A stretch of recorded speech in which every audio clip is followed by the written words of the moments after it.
of Dallas Cowboys football. KRLD-FM and HD1, Dallas, Fort Worth. Let's go, Cowboys. An Odyssey sports station. Driven by our D&M Leasing Studios, this is Sean and RJ on 105.3 The Fan. The Spurs have stolen Game 1 of the Western Conference Finals and an instant classic here in Oklahoma City. The Spurs in double overtime dispose of the Oklahoma City Thunder 122-115.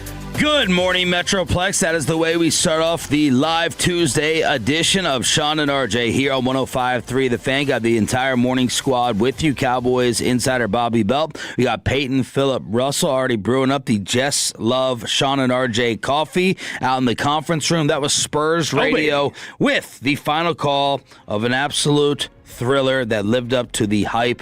122-115, double overtime, and I know you just went to sleep a few hours ago. Wow. I hate Victor Wembanyama. I hate that the dude can just walk up from 42 feet away and just go, I'm going to pull up and shoot a three here, and we're gonna send this into another frame here.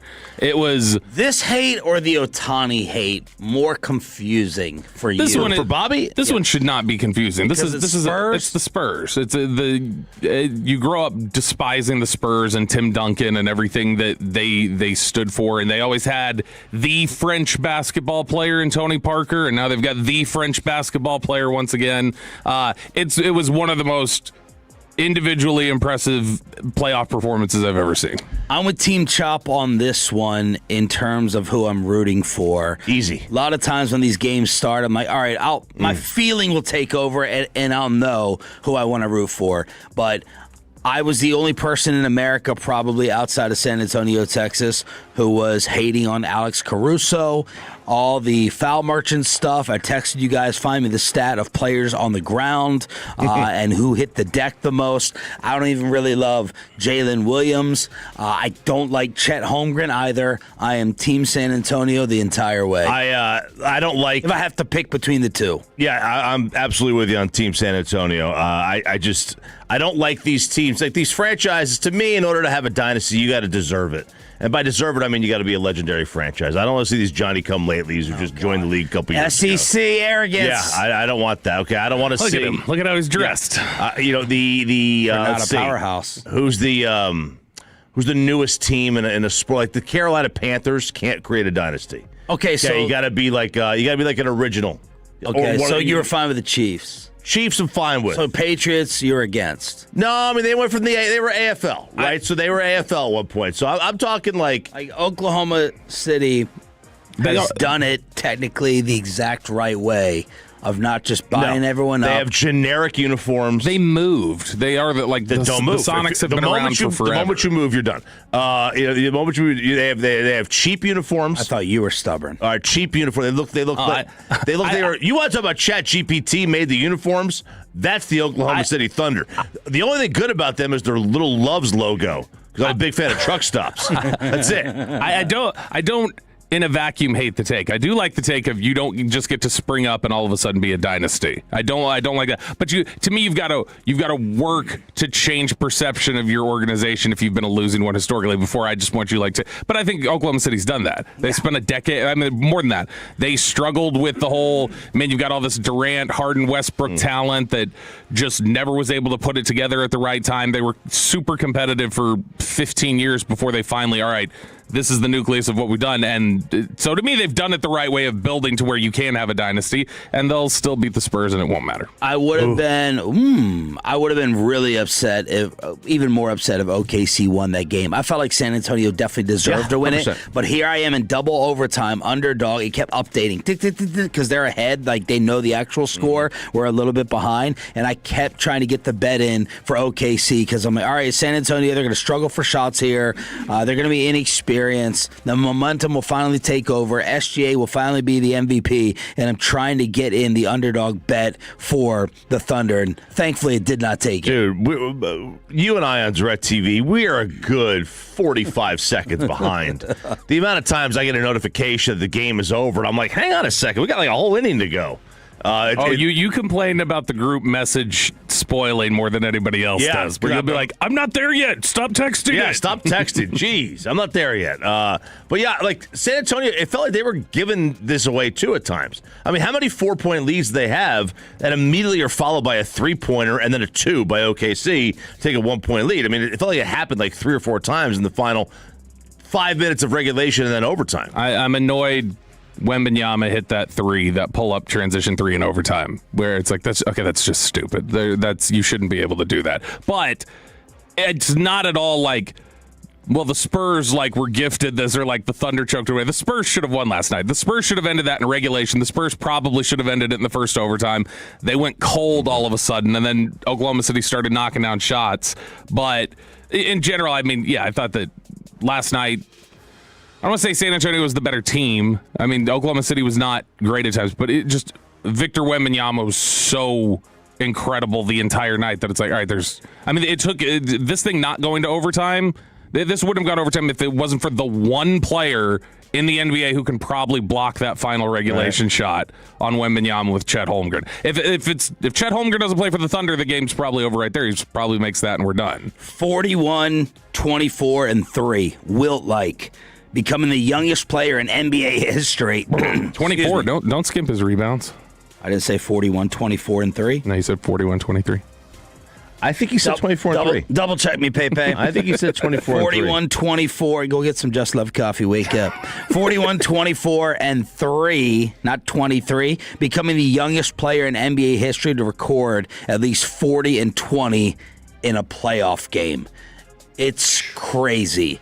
And I honestly, Caruso did a decent job on him. Considering, yeah, I was kind of yelling like old men, Shaq and Chuck, like back him down, get in the paint. Oh, barbecue chicken. Don't let little man push you out on the perimeter. Yeah. It was very reminiscent of, who was the guy they always gave? David West gave Dirk tons of problems.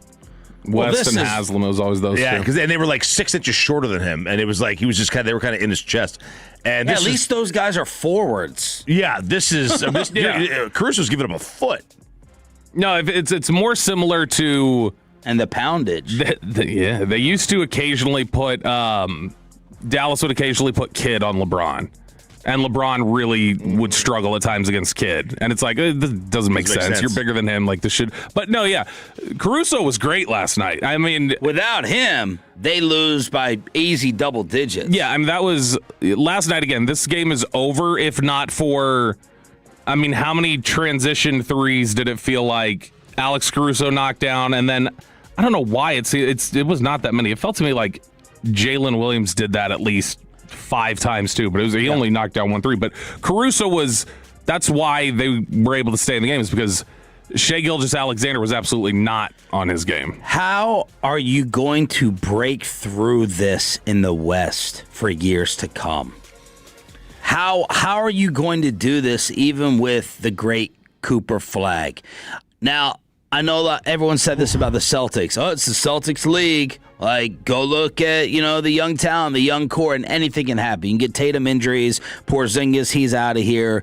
You can get all these things happening, but now you have 2 teams to deal with, and I actually like San Antonio's roster more than the mighty Thunder. Dylan Harper? Yeah, Harper. Hello? Harper was good. And then, I know Castle had a ton of turnovers. Yes. But he is a really decent player. Like, yeah. He is a really good piece in that puzzle. They were rolling out the youngest starting lineup in the all-time history of the conference finals. Harper at 20, Castle at 21, Vassell at 25, Champagne at 24, and Wemby at 22. The average age, 22 years, 346 days, and then off the bench, and I forgot about this guy, but I was kind of wowed by him athletically when he was coming out. Carter Bryant defensively. Mm-hmm. You got to say Harrison Barnes. Yeah, well, coming out 34 years ago in the draft. But how are we going to break through this?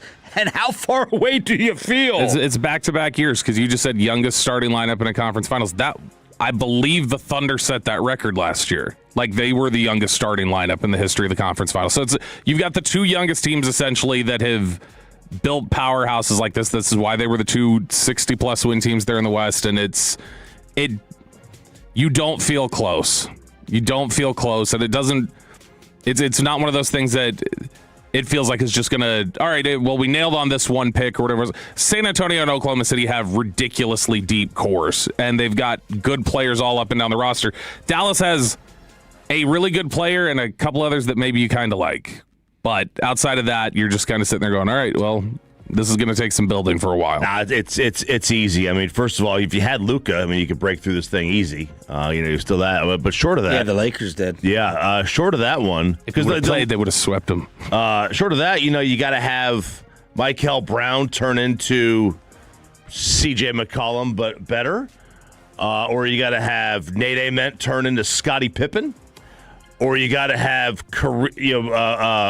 Burries turn into some other. I mean, you're going to have whoever you draft this year. Because breaking news, you don't have another pick for like 5 years.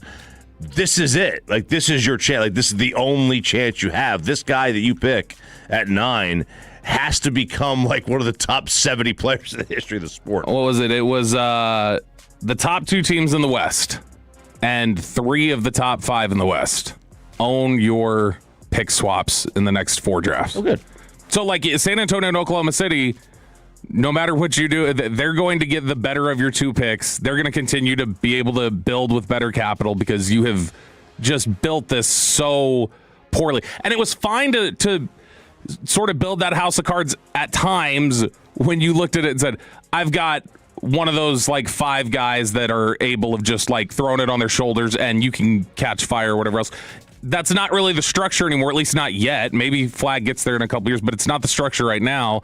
And so at the moment, it just feels like you are as far away as you can possibly be from the top of the league. You may have switched off the Ranger game and you missed a little comeback.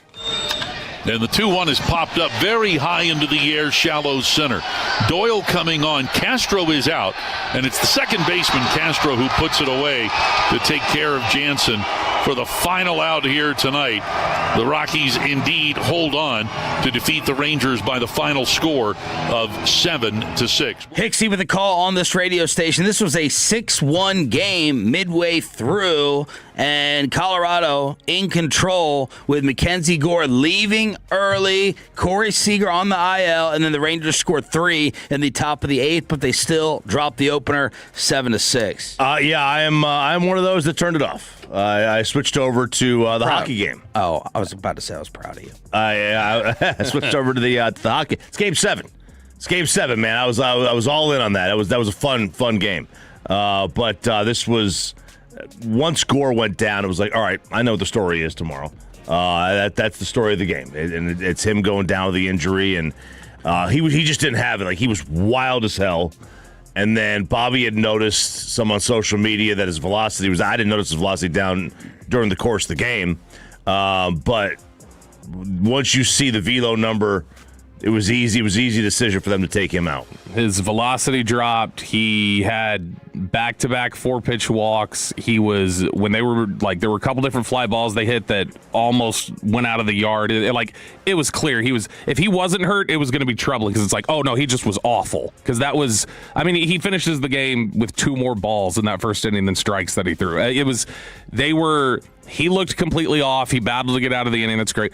Story of the game would have been, if they would have come back and won, it would have been, oh my gosh, Justin Foscue had like the most superstar game you've seen anybody have at the plate. But instead, I come out of it just mad at Evan and you burn up your entire bullpen. Yeah. Entire bullpen's burned up. And not necessarily effectively. I mean, you were giving up some runs. But this is, I come away from it, they shouldn't have even gotten back in the game. They were lucky to be in the position they were. And yet I'm still frustrated at Evan Carter and Kyle Higashioka, where they're up in that 8th inning. They've got the go-ahead run on base. There's 1 out, and then you just get a weak little nothing grounder from Evan Carter that just moves runners over, and then you get Higashioka popping up, and it's like, why is the clutch hit never there? And especially for somebody like Evan Carter, who he's supposed to be that person at this point. Sean McFarland tweets that Schumacher said with the weather and conditions, they didn't want to push McKenzie, said it's more behind the shoulder blade and back area, more so than the lat. And McFarland also... That's good. That's good news. Are you being sarcastic? Yeah, no, like the lat. The lat is kind of one of those telltale signs. They give you calf injury leads to an Achilles. A lat injury can lead to some bad things. He also adds, in the midst of a 9-game road trip against the 3 worst teams in baseball record-wise, you are 1-3 to start off. So not a great start to the road trip for the Texas Rangers. Crap weather, man. Crap weather. It sucks that you have to play these games. That's not that early in the season either. But Colorado should never be having games before June 1st. But you saw 38 degrees there right now. You saw Jansen try to throw a ball to second base, and a steal ball slips right out of his hands. The rain goes to the second baseman. Strangest play I've ever seen. Can we add just a little bit more to the Dallas Cowboys offseason? We'll try to do it in Inside the Star after this. After we get you over to basepowercompany.com/thefan. Switch your house to Base Power. I switched mine. We've sat through outages before. Lights go out, Wi-Fi's down, you're waiting on the grid. You're not alone. That's why you switch to Base Power, because when you switch to Base Power, it comes with the built-in backup battery. But most importantly, a reduction in energy costs, baby. I just got my first bill, $60. That's it. $60 with this really warm weather. My AC has been pumping. You can go ahead and get the guaranteed rate that's going to be below the Texas average now and at every renewal. And don't forget about that backup generator as well. Take advantage of being a Tolo at basepowercompany.com/thefan. That's basepowercompany.com/thefan. Take us with you wherever you go. Now heard on the iHeartRadio app, YouTube, Twitch, the TuneIn app, our Odyssey app, and of course with the biggest mother of a radio signal in DFW. Thanks for making your favorite travel buddy 105.3 The Fan.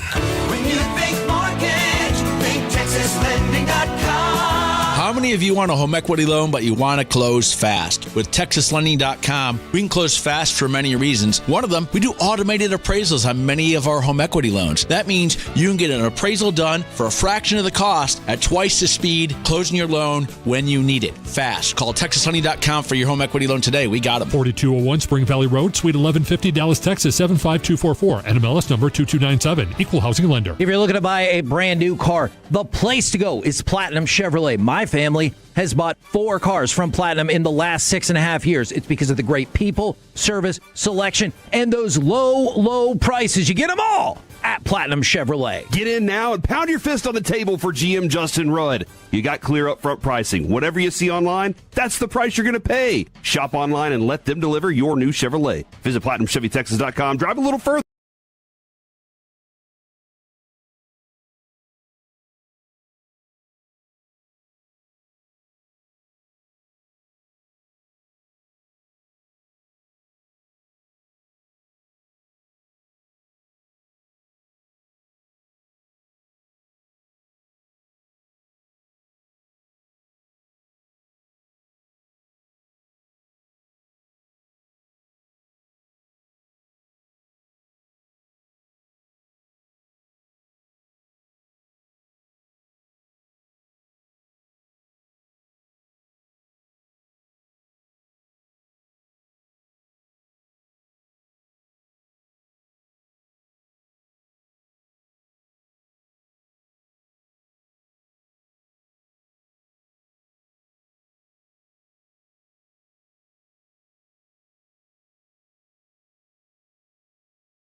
Custom.com. East Dallas Diesel, where custom comes standard.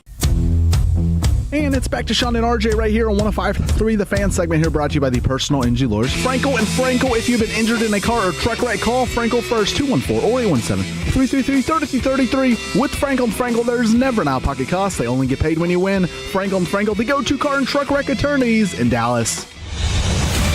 From news and notes to the coaches and players for America's team, let us go inside the Star on 105.3 The Fan.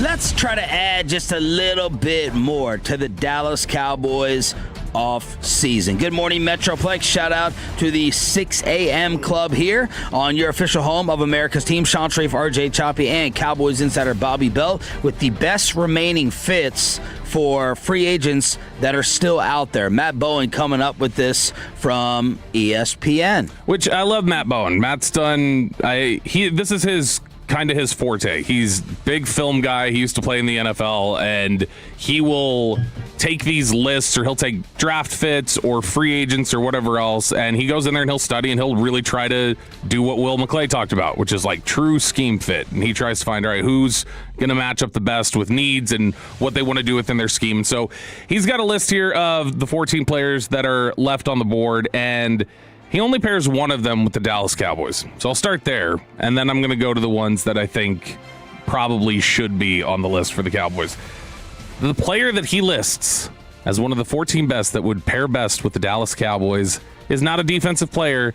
It is running back Nick Chubb. It says a veteran grinder at this point of his career, Chubb could provide value as the Cowboys' number 2 or number 3 option behind starter Javonte Williams. Chubb can still secure catches on swings and checkdowns in the passing game, but he should be viewed as an early down option who can use his power and vision in short yardage situations. He rushed for 520 yards in Houston last season.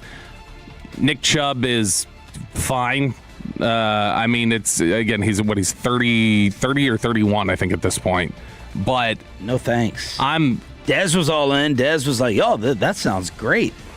Nobody loves old football players more than old football players. They like NFL guy will like, I got to get him on my team because he can play. Because I saw him do this against me back in 2016. Last year, he was 4.1 a carry. He did play 15 games. That's very surprised he was 4-1. Only played 10 games before that in his previous 2 Cleveland seasons, but last year, 506 yards with 3 touchdowns. Whenever I look at a player like Nick Chubb, I think of it the same way that Bill Simmons, who wrongly once tweeted about the Dallas Mavericks after they had brought in Sean Marion and everybody else for like the 2010-2009 season, somewhere around there. Bill Simmons had said watching the Mavericks this year is going to be like having tickets to like up front row tickets to a 50 Cent concert, and you're just going to think to yourself, this would have been really cool about 6 years ago. And that's what I think of with guys like Nick Chubb. Yeah, that would have been cool 6 years ago. I really have no use for Nick Chubb anymore. But some of the other guys on this list I think absolutely would be of interest to the Cowboys, or would be a fit for the Cowboys. I don't know that the Cowboys would necessarily prioritize them. You got Trayvon Diggs on this list. I don't think that he would be here. Jadeveon Clowney's on this list. Let me go down the Diggs write-up. Best team fit Commanders. Washington could view Diggs as a reclamation project. Yeah, they'd have to.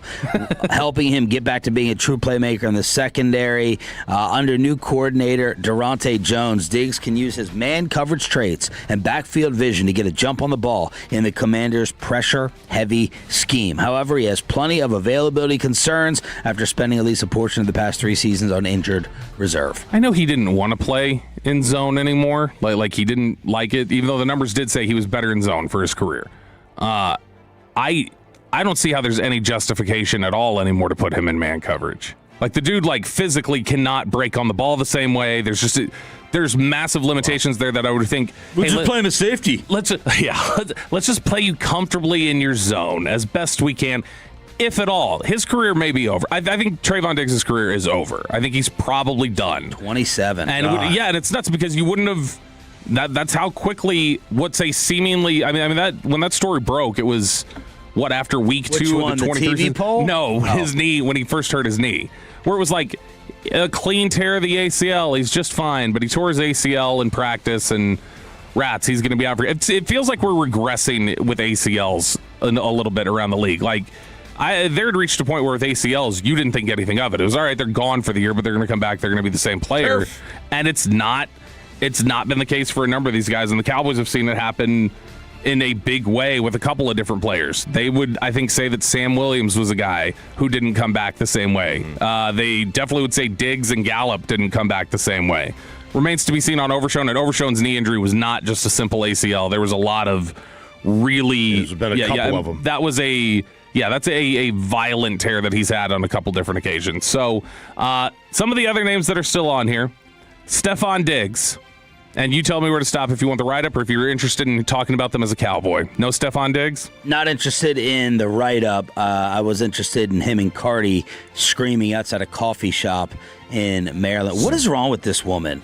Like, her picker. They're trying to fit in Maryland. She terrifies, that was Baltimore. I don't know exactly where they were. She terrifies me for my daughter of choosing the wrong dude every single time. She's addicted to it. And she goes on Twitter, she's like, what?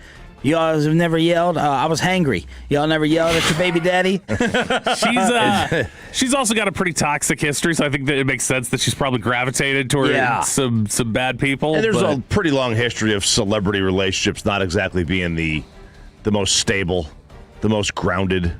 Yeah, we can't all be Neil Patrick Harris and whoever his guy is or whatever. So, Kevin Zeitler, the guard, he's, I assume, out for everybody. Cowboys don't really have any issues at guard right now. This is the one that I think is the strongest fit that I'd be the most in favor of, and that's Joey Bosa. Bosa, I don't know how he's still out there. I understand there are people who have reservations about injury history and different things like that. I don't know why he wouldn't have just gotten some sort of a veteran deal on a 1 year somewhere, because he's played really well the last couple of years and he's been available the last couple of years. His injury history is really, really long. He's not a guy who's going to be double-digit sacks anymore, but he was a really strong player for Buffalo last year. I think if you're just talking about complete game and everything that you're asked to do, whether it be drop in coverage occasionally, play the run, rush the passer, he was one of the, to me, probably top 20% of edge rushers in the NFL last year. He had an 80 PFF. Wow. He was really, really good last year. Yeah, I'm in on that. And I think the only reason I can think he's off the market still is people had reservations about him, only wanted to give him 1 year type of deals. And so he just said, all right, if it's going to be 1 year deals, I'm going to, he's doing the clown. I'm just going to wait and I'm going to sit back and find the deal that I want. This is what Bowen wrote about him. He said, Bosa has answered some availability questions over the past 2 seasons, playing in at least 14 games in each, and he fits as a pass rusher in Raheem Morris's defense because he projected the 49ers as the best fit. He said Bosa played 36 snaps per game last season in Buffalo. He finished with 5 sacks, 5 forced fumbles, and 42 pressures. We still see Bosa's speed to power ability on tape, and he still keeps high energy to make stops later in the down. He would provide quality depth for a 49ers pass rush that ranked last in pressure rate and total sacks in 2025. And Bosa, I believe, is only just now 30, maybe 31. Yeah, he's 30. He's going to turn 31 in July, which he's been in the league for 10 years now. I was about to say, it feels like he's been in the league for 15 years. Well, we're getting close, but he was so young when he got into the NFL. Yeah. He and Zeke were like same age, and they were both 2 of the younger players in football. But I'd be all over looking at this if he were open. It just seems like he's at a mercenary stage right now. I'd be in on it. Good enough player, and we need. Look, I need somebody else in here with a nose bigger than mine, just to even things out. All right, next name on the list, Deebo Samuel, wide receiver, who he says best team fit is the Colts. AJ Epinesa, edge rusher. Epinesa is not your classic like Bosa build and go get the quarterback. He is a bigger. I would imagine if he were here, they might say, hey, go hit the weight room, put on 10 pounds, and we'll put you in the ground, like rotating with LT Overton and guys like that. So not necessarily somebody who's going to come in here and contribute a ton in the pass rush. Taylor Decker, the offensive tackle, who the Lions moved on from. Jonnu Smith, tight end. They put the best fit there as the Carolina Panthers. Cameron Jordan.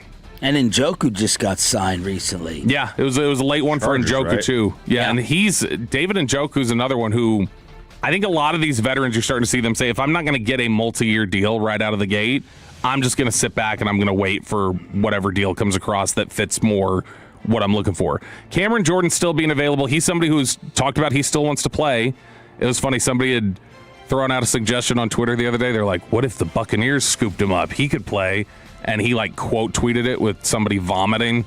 And so Cameron Jordan's still being super competitive Saints guy.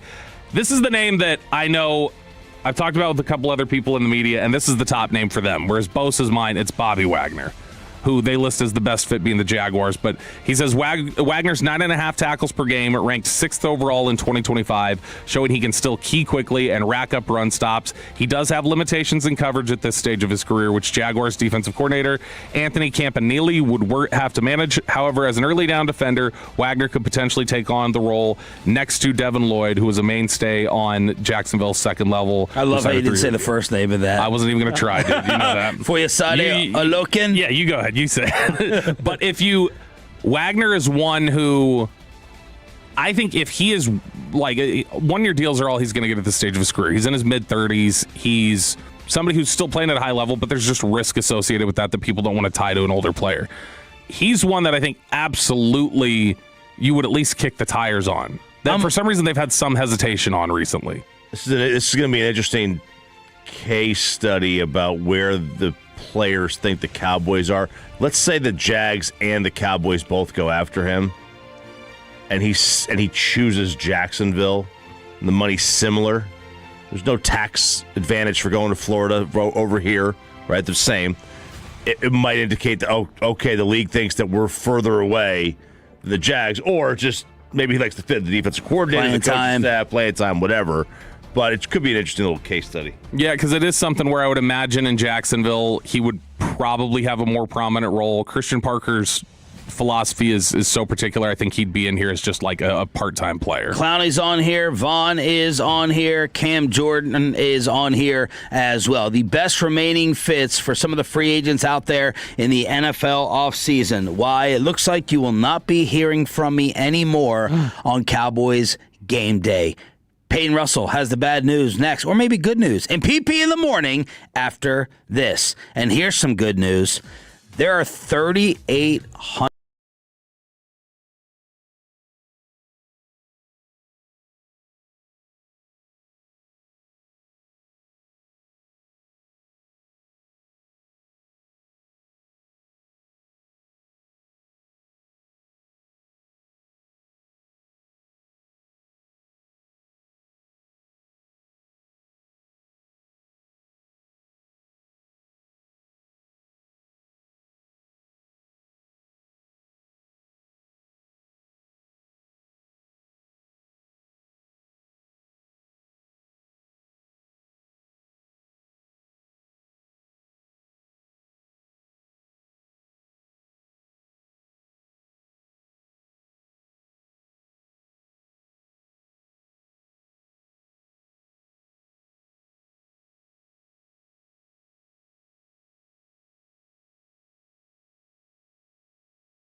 Our coverage of this evening's game gets underway at 7 o'clock on 105.3 The Fan and the Odyssey app.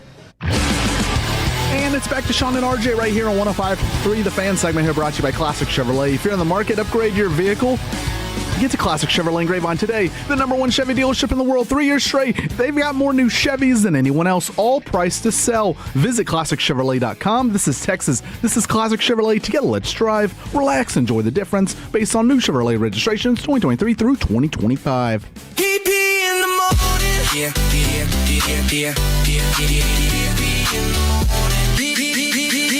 PP in the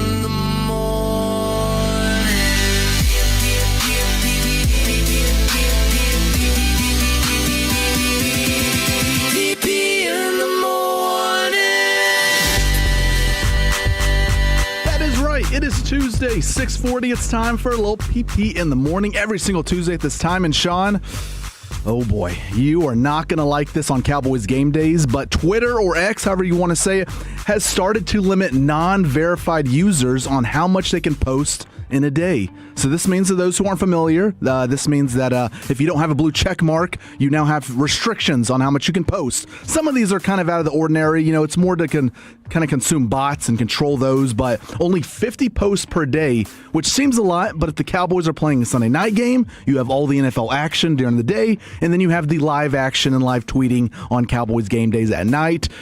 Sean, this first one, 50 posts per day. Do you think you post 50 times a day on Cowboys game days? Well, Choppy has all my data, so he could tell you. I don't think it's 50 per day, but like if there is an amazing, crazy win over Philadelphia and everyone's tweeting like the Philly insults or something viral happens or everyone's like, oh, we want you to spy on Philly, and I'm just hitting retweet, like in the midst of an amazing adrenaline pumping W, it could really hurt me with a noon game. Because that means then I'm going to be screwed for 3 o'clock and the Sunday night game. How much does this cost now to get verified? And Choppy, you're not verified, right? No. Oh, it's like $8 a month.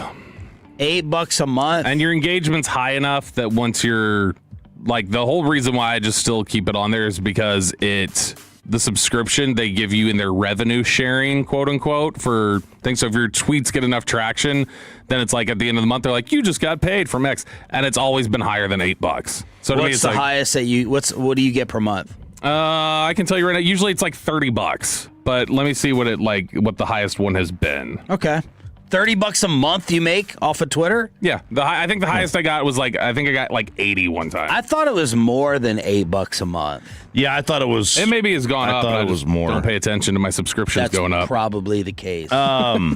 But if I'm just hitting retweets off Tolos, like laughing at the other team or an amazing performance, I'm just hitting retweet. I could be in trouble. Yeah, so the retweets would qualify as part of your. They do? So yeah. This takes us back way back in the day.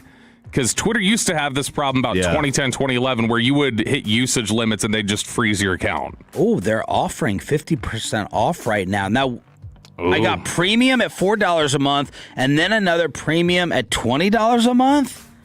What is this? Oh, it's 50% off for 2 months. Come on, Elon. Come on. You're selling enough cars. Let me see. Basic is $3 a month. So I don't know the difference between basic, premium, and then the other premium. That's the idea. They don't want you to know the difference. All right, so the last one I got was $36.24. Oh. The highest I've gotten, it looks like, is I've gotten $87.28. Oh, $81.42, $64. Oh my! There we go, Chop. Another revenue stream. But then as you'll see there, I was below minimum threshold earnings a couple months, so I didn't get to make it. I just looked yesterday. So yesterday I just got you did 27.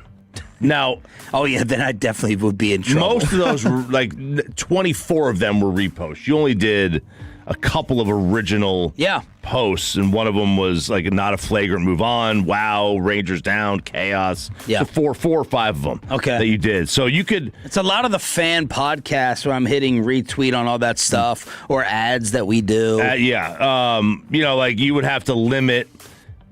Posting, retweeting TMZ about Jalen Hurts' AJ Brown wedding. That's you have to limit that. You have to stick to originals on a Cowboys day. Yeah. On a regular day, you're fine. I've had one day in the last year where I went over 50 posts, and I'm guessing it was a game day. Can you see how many of mine I've gone over 50? If you have X Premium, you can, because it'll give you your tweet analytics, but probably not. It's just a principality about it, Smokey. It's a principality about it. Post as much as you want. I'm not going to pay for it. Yeah, Elon, what are having a free speech? Yeah, do we get limits on our free speech too? I'm not going to pay for it, but I also don't. Even on a Cowboys day, I wouldn't generally come close to the 50. Yeah. I could just see it being February 14th. Cowboys have the ball late in the fourth quarter. Sean goes to tweet, we just won the Super Bowl. And it says, limit. Oh, my gosh. You can't post it. And then Sean's last tweet is like, can the Cowboys pull this off? And there's nothing until 6 a.m. the next morning. Broda says $11 and you get hacked. Yep.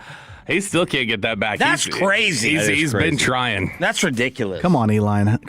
Help Brian out there. But some other restrictions. No, I'm not. What was happening to you while coming back in? Then I heard you hit or drop something. Keep away from him. He's got a cold. Yeah, I've been coughing up a mucus for the last couple hours. So. I thought you were already sick on Saturday. Yeah, sick and then felt better and then back at it again. So I don't know if I caught something else, but it's still my. That was the hiccup bug. This is the actual. Yeah, bug I got the hiccup bug. This is the actual bug. But some other restrictions: if you love to direct message people or have a group chat on Twitter, your new limit for unverified users is 500 messages sent per day. I don't know who's going over 500 messages, but if you're someone that likes to slide in girls' DMs, maybe you get past that number there. There is a following limit of 400 accounts you're allowed to follow per day. So a lot of this again is bots just spamming accounts, following them. I don't think anyone is following over 400 accounts in a single day. But a lot of users won't be affected by this, but Twitter's slowly becoming less free for the people. That should be reversed. It should be 500 posts per day and 50 DMs. I don't know why the hell you would need 500 DMs. Unless you use it as like a message service. I mean, I get probably 500 DMs a day if you want to talk about the spam folder with all these corn bots that are in there. I will get. There are some days where I will get 100. It is PP in the morning every single Tuesday at this time. They say chivalry is dead, right? Well, it most likely is now for this woman who allegedly went on a date with Pirates pitcher Chris Davinsky. Her name is Stephanie, and she recorded herself in her car after her date with Chris, and apparently she wasn't a fan of his romantic pickup lines. So I'm on my way home from a date, and this date was with a Pirates player.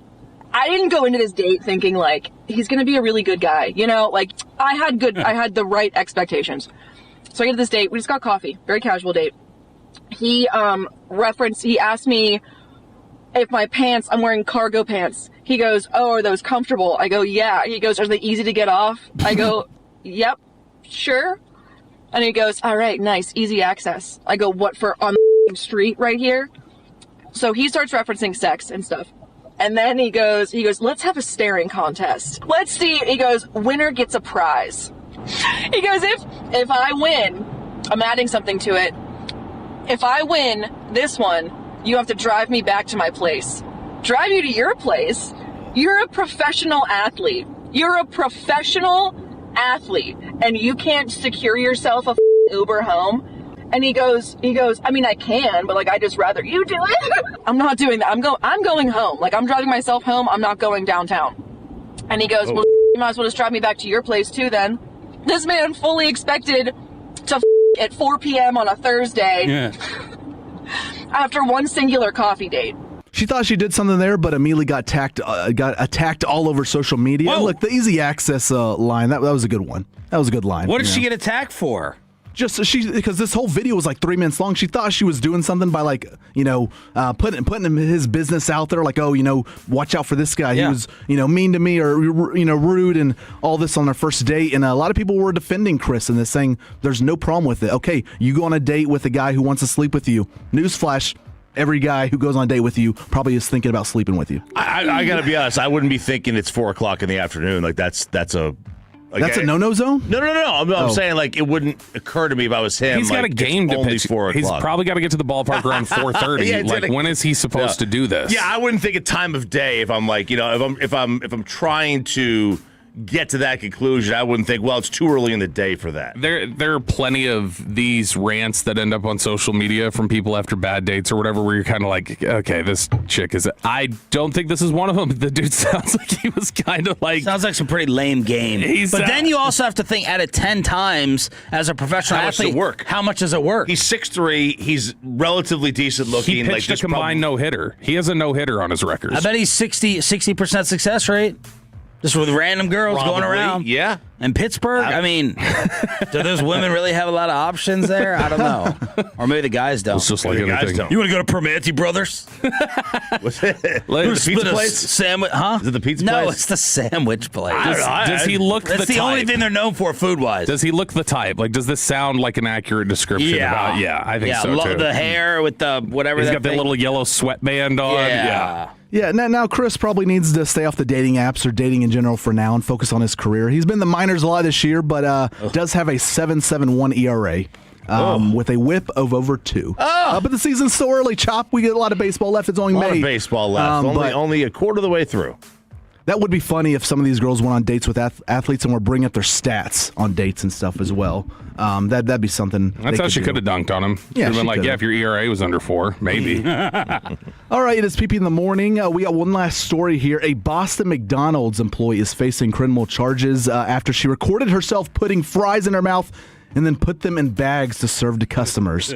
She was licking and spitting on the fries. This is Kaylee Santos. She's 22 years old and is going to have a tough time getting a job in the food industry after this. And I'm not saying it's okay, if you do this and don't record yourself, but what kind of idiot out there does all this, records herself, and then she uploaded it on her Instagram story? Yeah, it's the same thing with the Blue Ball ice cream person. They recorded themselves committing this crime. Licking the ice cream. I did something here. I'm going to post it. This is funny. And then he ended up in jail. 100% stupid. And the worst part of this isn't even the licking. All right? All she did was get the taste of the beef towel off. That's the best part. Yeah. I mean, salt? I was going to say, some people pay extra for this. If I told you could watch a 5-minute clip of everything that the food service industry has ever done to what they've delivered to you, would you watch it? Absolutely not. Yeah. My youngest son. Hell no. My youngest is like, he's always freaked out about people like talking near him when he's eating. He doesn't want anybody spitting in their food. I said, don't go to a restaurant. Because you have no idea. You do not want to know. Even on these cooking shows, just standing over the food, like drenched in sweat. Disgusting. A little extra salt on there. I had horrific service at this restaurant that we really liked on Saturday. Whoa. And I just kept going back and forth with being like, what are you guys doing? Like, this is all Culinary Dropout was the place we went in Arizona. And we had a big team dinner. Went there a couple months ago, went there again, and I'm like, what do you do? What do you do? Because the food hadn't come yet, and I didn't want spit. No. I didn't want extra saliva. You can't say a word. You can't say a word till after your food's already there. 817 says Pirates pitcher should date McDonald's girl. 469, my husband's a hockey player. I'd always bring up his plus minus at the beginning of our dating. Plus minus? Yeah, she'd bring up his plus minus. What if she had money puck? Hell yeah! Sitting up there. Let's relive the absolute thriller from Game 1 and Wemby last night. We'll do it and catch you up with the rest of the association next on Sean and RJ. But first, we're going to get you over to Trust and Will and start thinking about your future. It is a tough conversation to have, but you got to have it, and that's set your family up for peace of mind when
Odyssey Sports Station.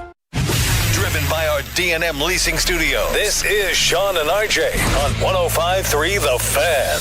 Castle to Wemby, rising deep three. Wee-wee! Victor Wembanyama, 6 feet behind the line, ties the game at 108. And that is where me and Bobby started fighting last night over the morning show text thread. Good morning, Metroplex. It's a Tolo Tuesday with the entire morning squad on DFW Sports Station with 26 seconds left. Wemby hits a Steph bomb to tie it at 108. They go on to win in Oklahoma City in double overtime. That was, I think you've just flipped back to cheering for the Thunder, though, haven't you? After hearing the play-by-play guy go, wee-wee. I forgot we've played his clips before, and he does that wee-wee. Now, I don't think you can do that in this big a moment. In this serious of a moment, I don't think you can drop the wee-wee. And I have a real problem with his depth perception. The NBA three-point line is 23 feet 9 inches. That was not 6 feet behind the three-point line. That was damn near half court where he took that three.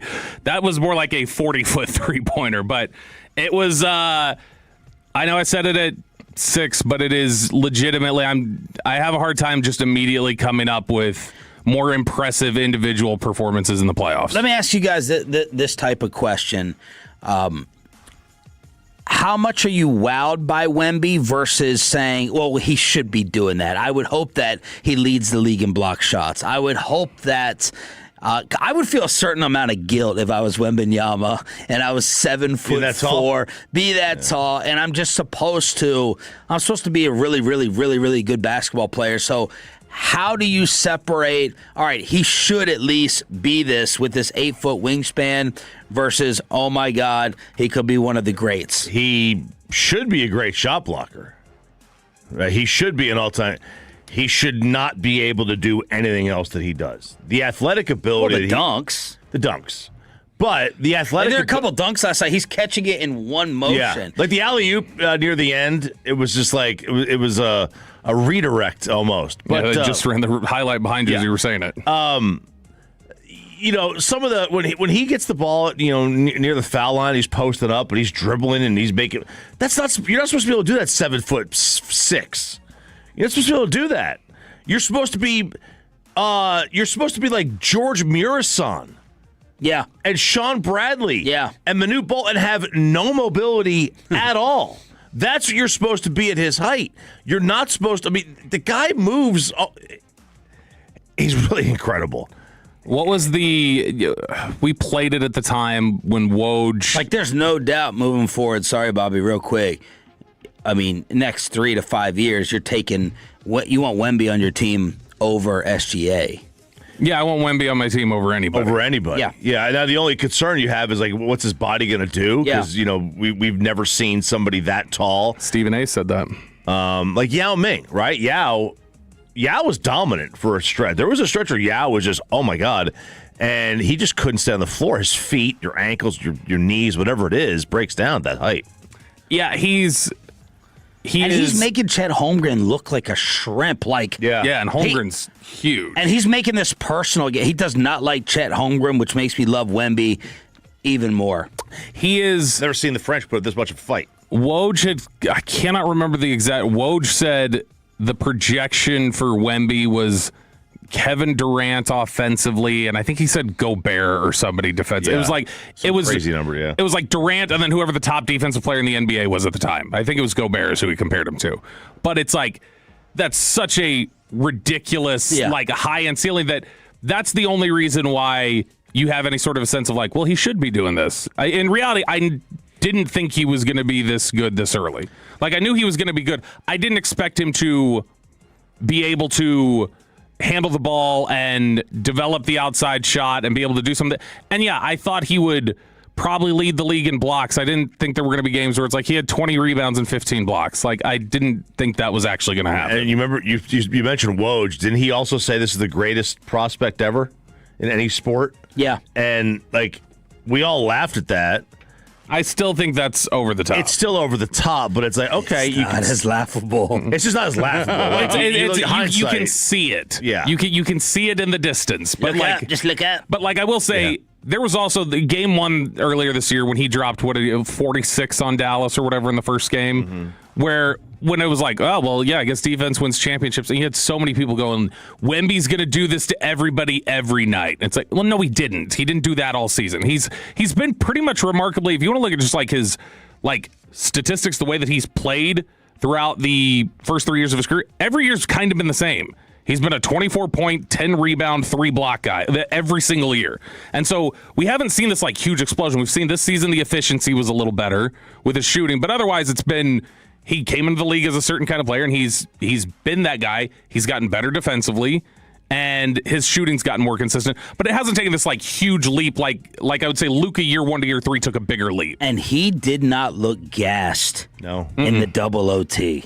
In that post-game interview, I was expecting, RJ's asthma pipe out there, but no. And maybe the youth, these are young teams, but I think if San Antonio is even more youthful, maybe that benefits them last night. And with the game 2 turnaround after double overtime, he played 49 minutes, 41 and 24 in 49 minutes. And yeah, like you said, didn't seem gassed at all. Seemed like he could have kept going. And maybe that's because of the load management. Because you got to remember, I still think it's nuts to look at it. He averaged under 30 minutes per game this year. He, on average, every night played 29 minutes. Which doesn't make sense that he'd be able to go out there and play 50 minutes. No, it's he saved all of it. That was the whole Pop philosophy back in the day with Manu and Parker and Duncan was they wouldn't play during the season. They'd play limited minutes, and then they go out there and they play 40. I wouldn't think that you would train for a marathon of 26 miles and never run more than 13. Right? It would seem like you would have to get into the 20s at some point. I want to know who the Tolos are rooting for the series. You have to pick one. Franklin LaFranco fan text 877-881-1053, 877-881-1053, and how y'all divide. And they did this without De'Aaron Fox, by the way. De'Aaron Fox is scratched right before the game. I was getting ready to bet the Spurs with a 6.5. And then the De'Aaron Fox news comes out with the ankle. That scared me away from it. Of course, the 2 bets I don't make last night after you told me about the NHL Game 7 on the road with Montreal and Buffalo. I don't bet that. We'll get to that result here in a second. And then the Spurs end up not covering, but actually winning without De'Aaron Fox. How did everyone do remote control roulette last night? I was 90% NBA. Then I was probably 6% hockey, 4% Rangers. Well, I have YouTube TV, Sean, so I put up the multi-box, and so I was 0% switching around, and I was 100%. Brag. I couldn't do that. Exactly. Well, the Rangers made it easy not to look at that side of the screen. I can't get a good enough view when they split it. Yeah, so I started out on the hockey because hockey started first, and then when the Ranger game started, I was on that for a couple of innings, and then I went back to hockey for the third period, and I had it all planned out perfectly because the third period of the NHL game was going to end with about 3 minutes to go in the third period of the NBA game. I was like, this is gonna be beautiful. And then the hockey game goes into overtime. I'm like, well, this sucks. So I go to the NBA during the intermission between the third period and the overtime. And then when the OT started in hockey, I went back to that. And then that was about 10 minutes in, so I went back to the NBA. I got to the NBA with I think it was 80. It was 77-70, something like that in the NBA game. And this is how Game 7 ended. Carrier feeds it ahead. Far side. Evans drives the middle. Shot. Scores! Game 7. Overtime winner. Alex Newhook has come through for Montreal, and the run stays alive. That's right, Montreal. You got it. That's right. Not Munch. Right. It's just it's not mozzarella. It's mozzarella. Right, there you go. God. Well, listen, you okay, fine. Then it's vaginas. Okay, that's what they're called. Prosciutto. That's right. Brazoot. Buffalo is 2-5 now at home in the playoffs. 2-5. And Montreal was a very good team, and that was an awful goal by Ukko-Pekka to give up that one in that spot. Glove side. Just no reason to give that goal. He was stunned. Absolutely stunned. Buffalo dominated the third period and the overtime, and they still wind up losing the game. Like, they were down 2-1, they tie it, they really had control of the OT, and they still wind up losing this game. And now we're going to see something we haven't seen in 100 years, and that is a team have a 12-day layoff and go play a conference final. 12? Carolina, when this thing starts on Thursday, will not have played in 12 freaking days. That's obscene. Yes. That is obscene. Are you saying that it's 80-20 Spurs on the fan text? Yep. And the 20% who are saying OKC aren't saying it because it's like, I like OKC more. They're just saying it because they're like, you are not allowed to root for the Spurs here. But that's also, I would say that 80% of that, and we've already seen some of this today, a lot of that's just Mavs fans who never came back, who are just saying like, yeah, I'm fine rooting for the Spurs now because I don't like the Mavs anymore. They're doing the any and all things Texas. I'll root for any and all things Texas. I will never root for the Spurs, even with as much disdain as I have for the Mavericks organization over the last 16 months or whatever. Hey, how did you divide up the remote? NBA for the most part, but then I'm with Chop. As soon as OT started, I had to go watch hockey. Game 7 hockey. I mean, you had a feeling that Buffalo might have snuck this one out and finally done something at home, but Josh Allen did it again in Buffalo. Another poor performance there in Game 7. I was actually more interested in the wing. No, I wasn't going to watch it. I was paying more attention to the Dallas Wings box score than I was the Texas Somebody Rangers. did say they were 85% on the Wings last night. Really? That's what they said their TV breakdown was. I guess I'd go AZ Fudd scoring or the Rangers runs. And last night, AZ actually beat them. 12 points. In 24 minutes, Paige Beckers 18-7 as they whooped up on the Mystics 92-69. The Wings now at 2-2 after getting the home victory. So they made up. Whatever fight was going on has been quelled. It's been squashed, and they can now focus on basketball alone.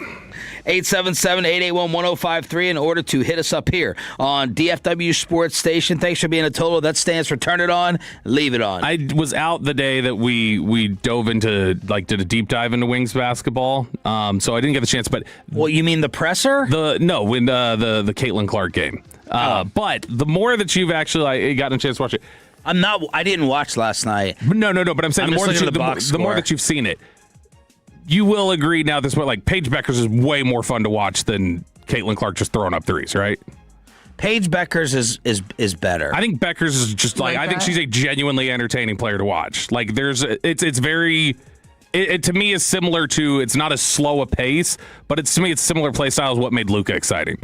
I got this sent to me, so I haven't double-checked it, but it makes sense. Through 40 career games, Paige has more points than Caitlin, more assists than Chelsea Gray, more threes than Kelsey Plum, higher field goal percentage than Asia Wilson. I saw her shoes. I thought about them for a second in honor of your kid, Choppy. And a higher three-point percentage than Diana Taurasi. Are all those basketball players? They are. Oh. They are. You don't know Kelsey Plum from Darren Waller? I know the eyebrows. Asia Wilson. Those eyebrows that do it for Chop for some reason. Was it you she does it for, or was it Corey? Oh, it's him. He loves Kelsey Plum. Sarah gets so mad. Why? She's like, she looks hideous. And I'm like,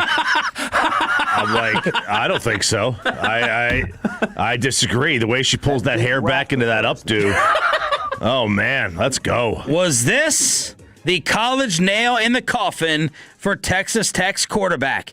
An expressway edition of the college football kegger. Next, along with Ask Reddit on Sean and RJ 105.3 The Fan. But let me get you on over to Wild Fork Foods and the Memorial Day savings. I'm already putting the order in my cart in order for that free delivery that you get if you're a $30 a year member 2 times a day. They got the World Cup, Unite Around the World Cuts menu options as well. How about the prime New York strip steaks, the chicken wings for $2.80 a pound, the beef bone-in back ribs, and my favorite shrimp, the extra large peeled and deveined Argentinian red shrimp for $9.98 a package. And I think what you need to get as the number 1 seed is the Wagyu brisket. Are you kidding me? Right now, the Wagyu brisket at Wild Fork is actually cheaper than the prime options at a lot of other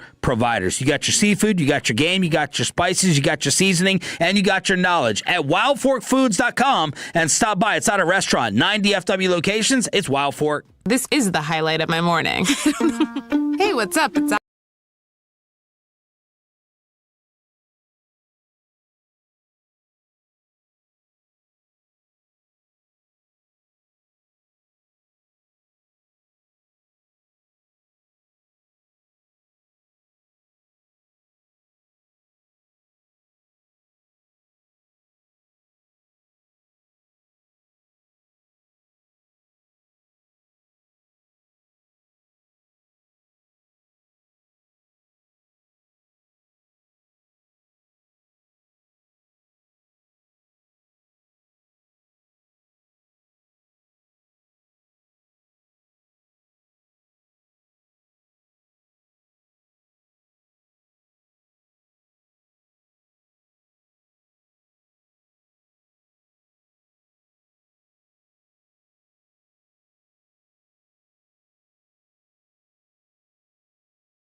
Here on The Fan. And it's back to Sean and RJ right here on 105.3 The Fan. It is the Expressway right now, The Fan, and it's brought to you by the On Time Experts. I'd like to know where Lou Holtz is right now. Oh, I win. Google me. We're not hosting an intergalactic kegger down here. No, but we are hosting an absolute degenerate in Lubbock. Holy cow. Man. This is from On 3. And Pete Nakos, who has really made a name for himself in the last year.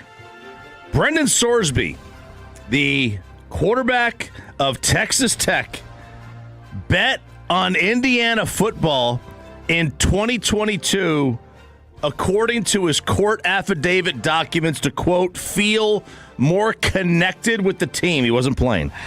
Like this. This is very much a choppy angle. Oh, yeah.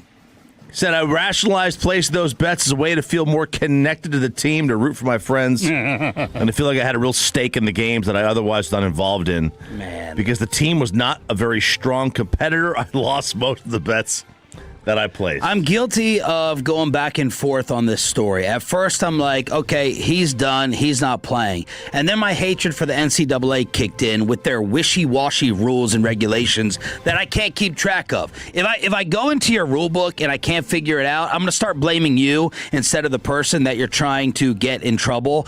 But after this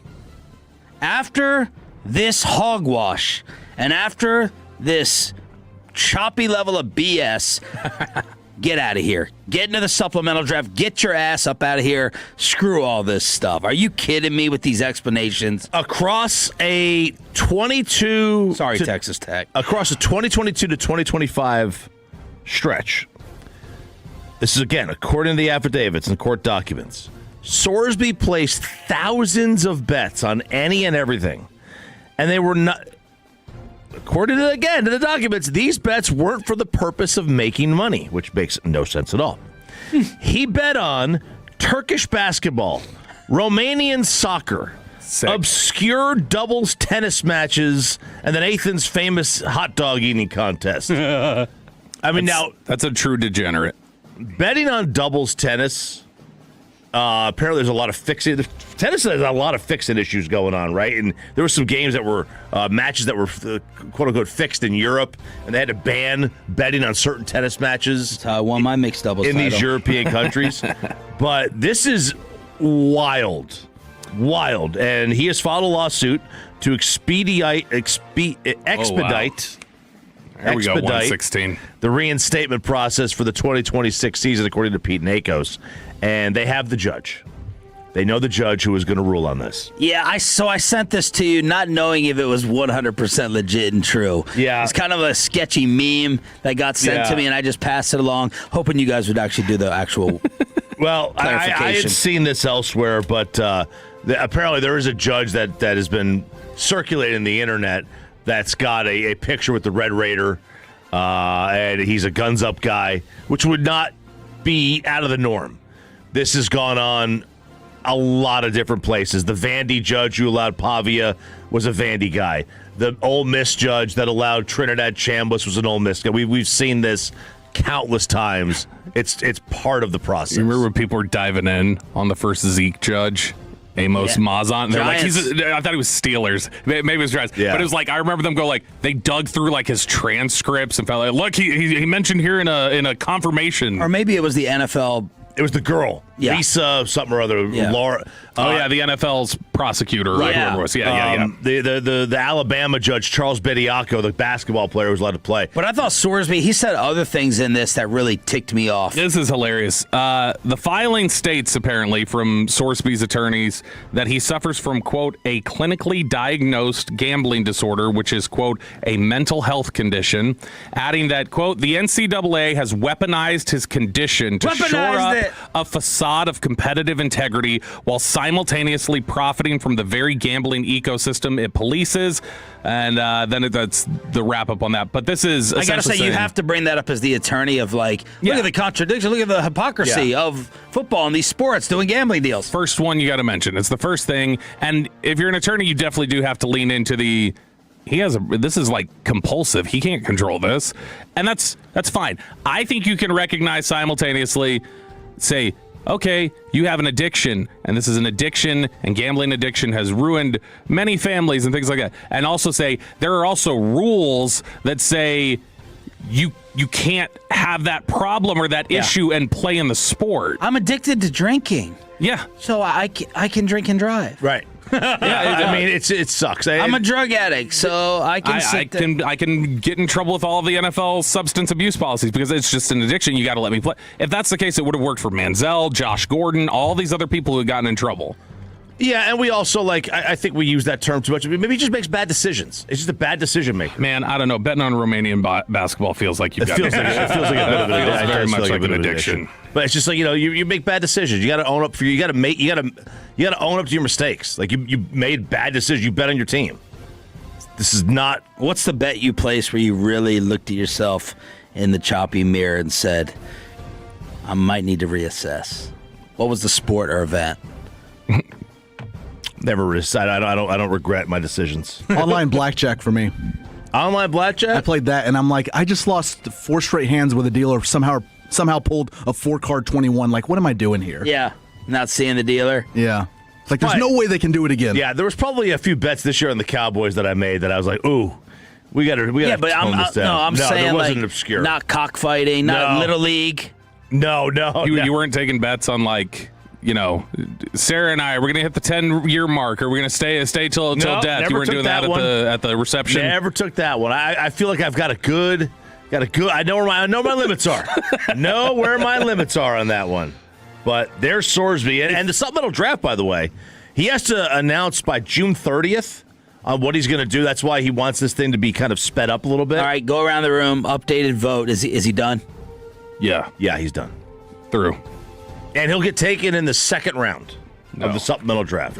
I don't think so. I mean, maybe that seems like a big investment. Like, it's very rare that supplemental picks even get used. You're not saying because of lack of talent. Partially. I mean, it's one of those things where it's like, we don't know. This was a big year for him. This was supposed to be a big year of let's see what you can do. But no, I would think. How many players are going to be better than him in the supplemental draft? They'll let entire supplemental drafts pass without using a pick on somebody. So why not take him? Well, because what you would do is you would let him go through the process. And then next year, because the next year you're going to have Lenora Sellers, you're going to have Arch Manning, you're going to have a couple of players. Yeah, you can still take him as what are you investing? It's a blind betting system too. So you don't know that basically every team just gets it's like the posting fees that used to exist with Japanese baseball players who would come over here, or Korean baseball players, any of those. They would come over here and you would blindly put your posting fee out there and you wouldn't know who won until the MLB just told you. Same sort of thing. They go to the Jets and the Jets go, we'll do a 5th.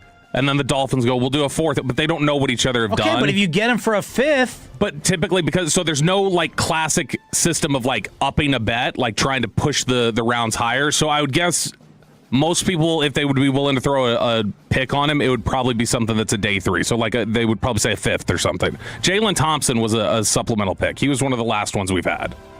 Yeah, and if you're a team that needs a quarterback, I mean, it makes sense because you might get shut out next year, or you might not get the guys that you do want. It is the college kegger here on Sean and RJ on 105.3 The Fan. We got some meetings going on this week, conference meetings kicking into gear, and the push for the 2014 playoff is in absolute full swing. And this is a big shift because this is going to be a psychological and cultural shift for college football, because college football, if you have a 2014 playoff, you're going to get an 8-4 team in there, which we've never seen. This is you would consume the college game a lot differently in this scenario. But what did Lane say last year? Lane Kiffin said a 6-6 team in the SEC is a great football team. So we'd still be getting great football because I assume it's just this is the way to stack it so the SEC gets their requisite number of teams. So I'm usually a proponent of more postseason. I said this years ago, you got to give me stakes, and I think the American public has lined up for that no matter what sport it is. I'm good where it is. I am too. I don't love. I'm fine with NCAA expansion because I don't care about the college basketball regular season. I just assume everyone with decent players is going to get in. Then I'll really start winning and dominating you guys in the March Madness pool like I do every single year. I want to feel that the college football season has humongous stakes every Saturday. That's part of the greatness of it. Last year, this is all in the same weekend. Texas had to beat A&M to get in. Now, they didn't get in, but they still had to. In order to have a chance, they had to. Vandy had to beat Tennessee. Michigan had to beat Ohio State. Bama had to beat Auburn. And Oklahoma had to beat LSU. Those were all must-see events. They were all must-see. You had to watch these games. If you were a fan, like, you had to watch. In a 2014 playoff, all those teams are in already. Yeah. Vandy was already in. And then the argument is nowhere near as fun. We used to, when we first started, talk about the first team that was left out of March Madness. We used to do that 10, 15 years ago. We don't spend a lick on that anymore. It used to be a fun controversy, right? Yeah. Like, it sucked for Texas and my godson and Vandy that they got left out. That is great for the sport of the debate in every show talking about Miami and Notre Dame. Right. That carried things for an entire week and even past that. I'm not going to be doing that for Team 25, 26, and 27. No. And I thought we just had a humongous problem with going past 4 because the games weren't competitive. Right. I thought that was the humongous problem before last year. It was. It worked last year. It was good. It was fine. But these selfish, you know what's, just want to go ahead and get more money. If you move to 16 and give a couple of, and not even give any buys, just go to 16 right there, I think you can maybe live with it. Maybe. I think it's fine where it is. I think 12's great. You have good quality teams that get left out, but that's okay. It makes those games matter more. Yeah, I'm just looking at the final. I'm not even looking at the CFP stuff. I'm just looking at the final AP top 25. And this is the last one. So it's when everybody had maxed out. And you've got 11-3 Virginia. I don't give a damn about watching 9-4 Iowa. I don't care. Like Iowa is brutal football to watch. Don't give me more of that. You've got 9-4 USC, 9-4 Michigan. Those were not good teams really last year. I know they were.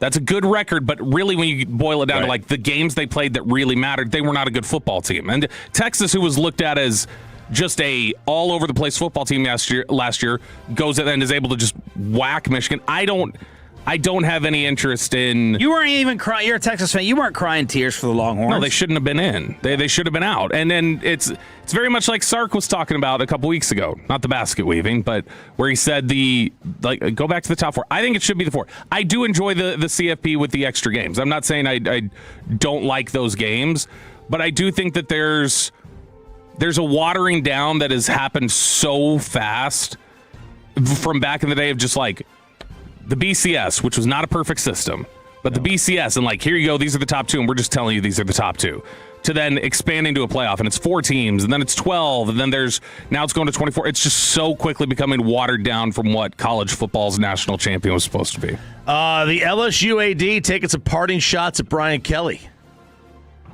Love this. What's up? I love any type of shots at Brian Kelly. He told USA Today, praising Lane Kiffin, saying he's going to go out there, have conversations with the donors, the people who support the program. We need your help. He would give them his cell phone number. He's not the one who's going to say, I don't want people to contact me. I don't want them to touch me. That's who we had. Ooh. That's why we got what we got. Basically saying there was no connection between the LSU program, the coach, and the fans. No connection in the building. Calling him out.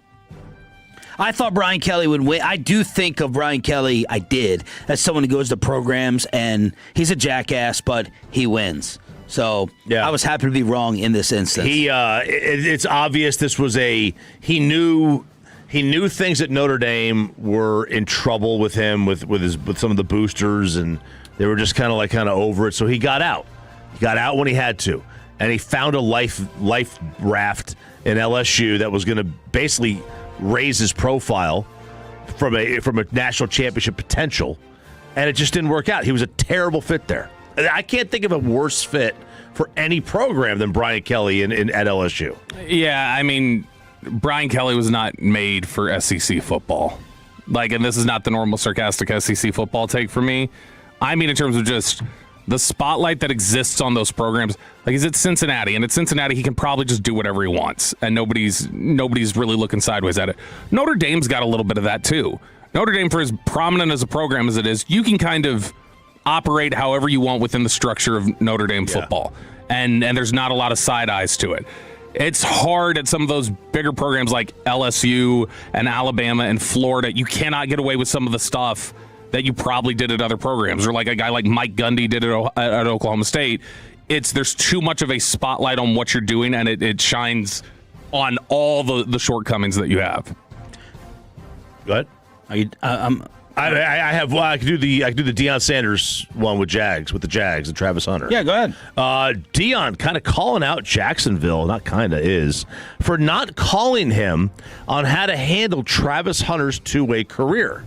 Now Hunter only played 4 games, and they made the decision that they're going to move him to a singular position, right, Bobby? They made the decision. For the most, they've gone back and forth on it again. Like just recently, they were like, "Well, no, he's still going to do both." So I mean, they're leaning corner. They're leaning mostly corner, but they cannot make up their mind. They're starting to screw it up. And I'm surprised.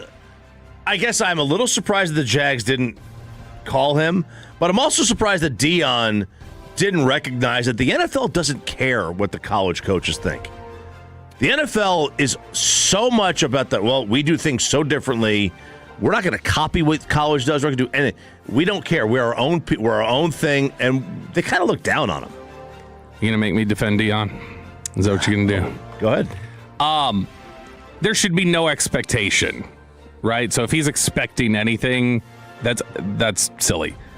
I think it's pretty negligent of the Jaguars not to call his college coach, who literally had the same career path of having to play both. I think that's probably pretty silly not to get his insight on, like, hey, what do you think of his, what do you think of his ability to handle this?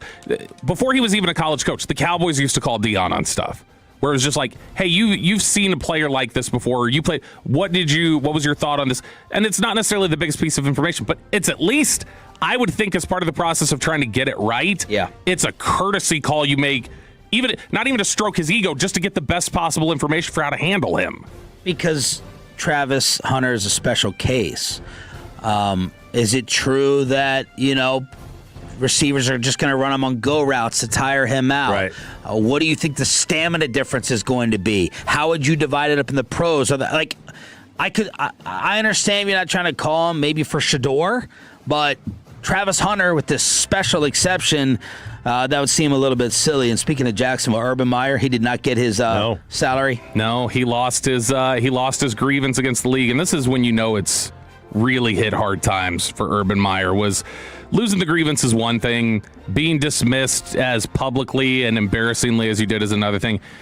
It's so much worse when the entire special teams battery shows up to your grievance to be like, yeah, he deserved to be fired, which is what happened. The punter, the kicker, and the long snapper all had different testimony during this grievance to say. They subpoenaed? They were. Well, I mean, so I would imagine this is like similar to. I don't think it was serious enough for a subpoena, I'm guessing. I was just being smart. I was going to say, it just sounds like they wanted to be there. Yeah. Like it was just something within their spirit that they wanted to get done. But they all three showed up and made sure to this is my experience with Urban Meyer. Special teams guys they took him out in the end. RJ's Diamond Cavs at 8 o'clock after the Rangers comeback fell short last night in Colorado.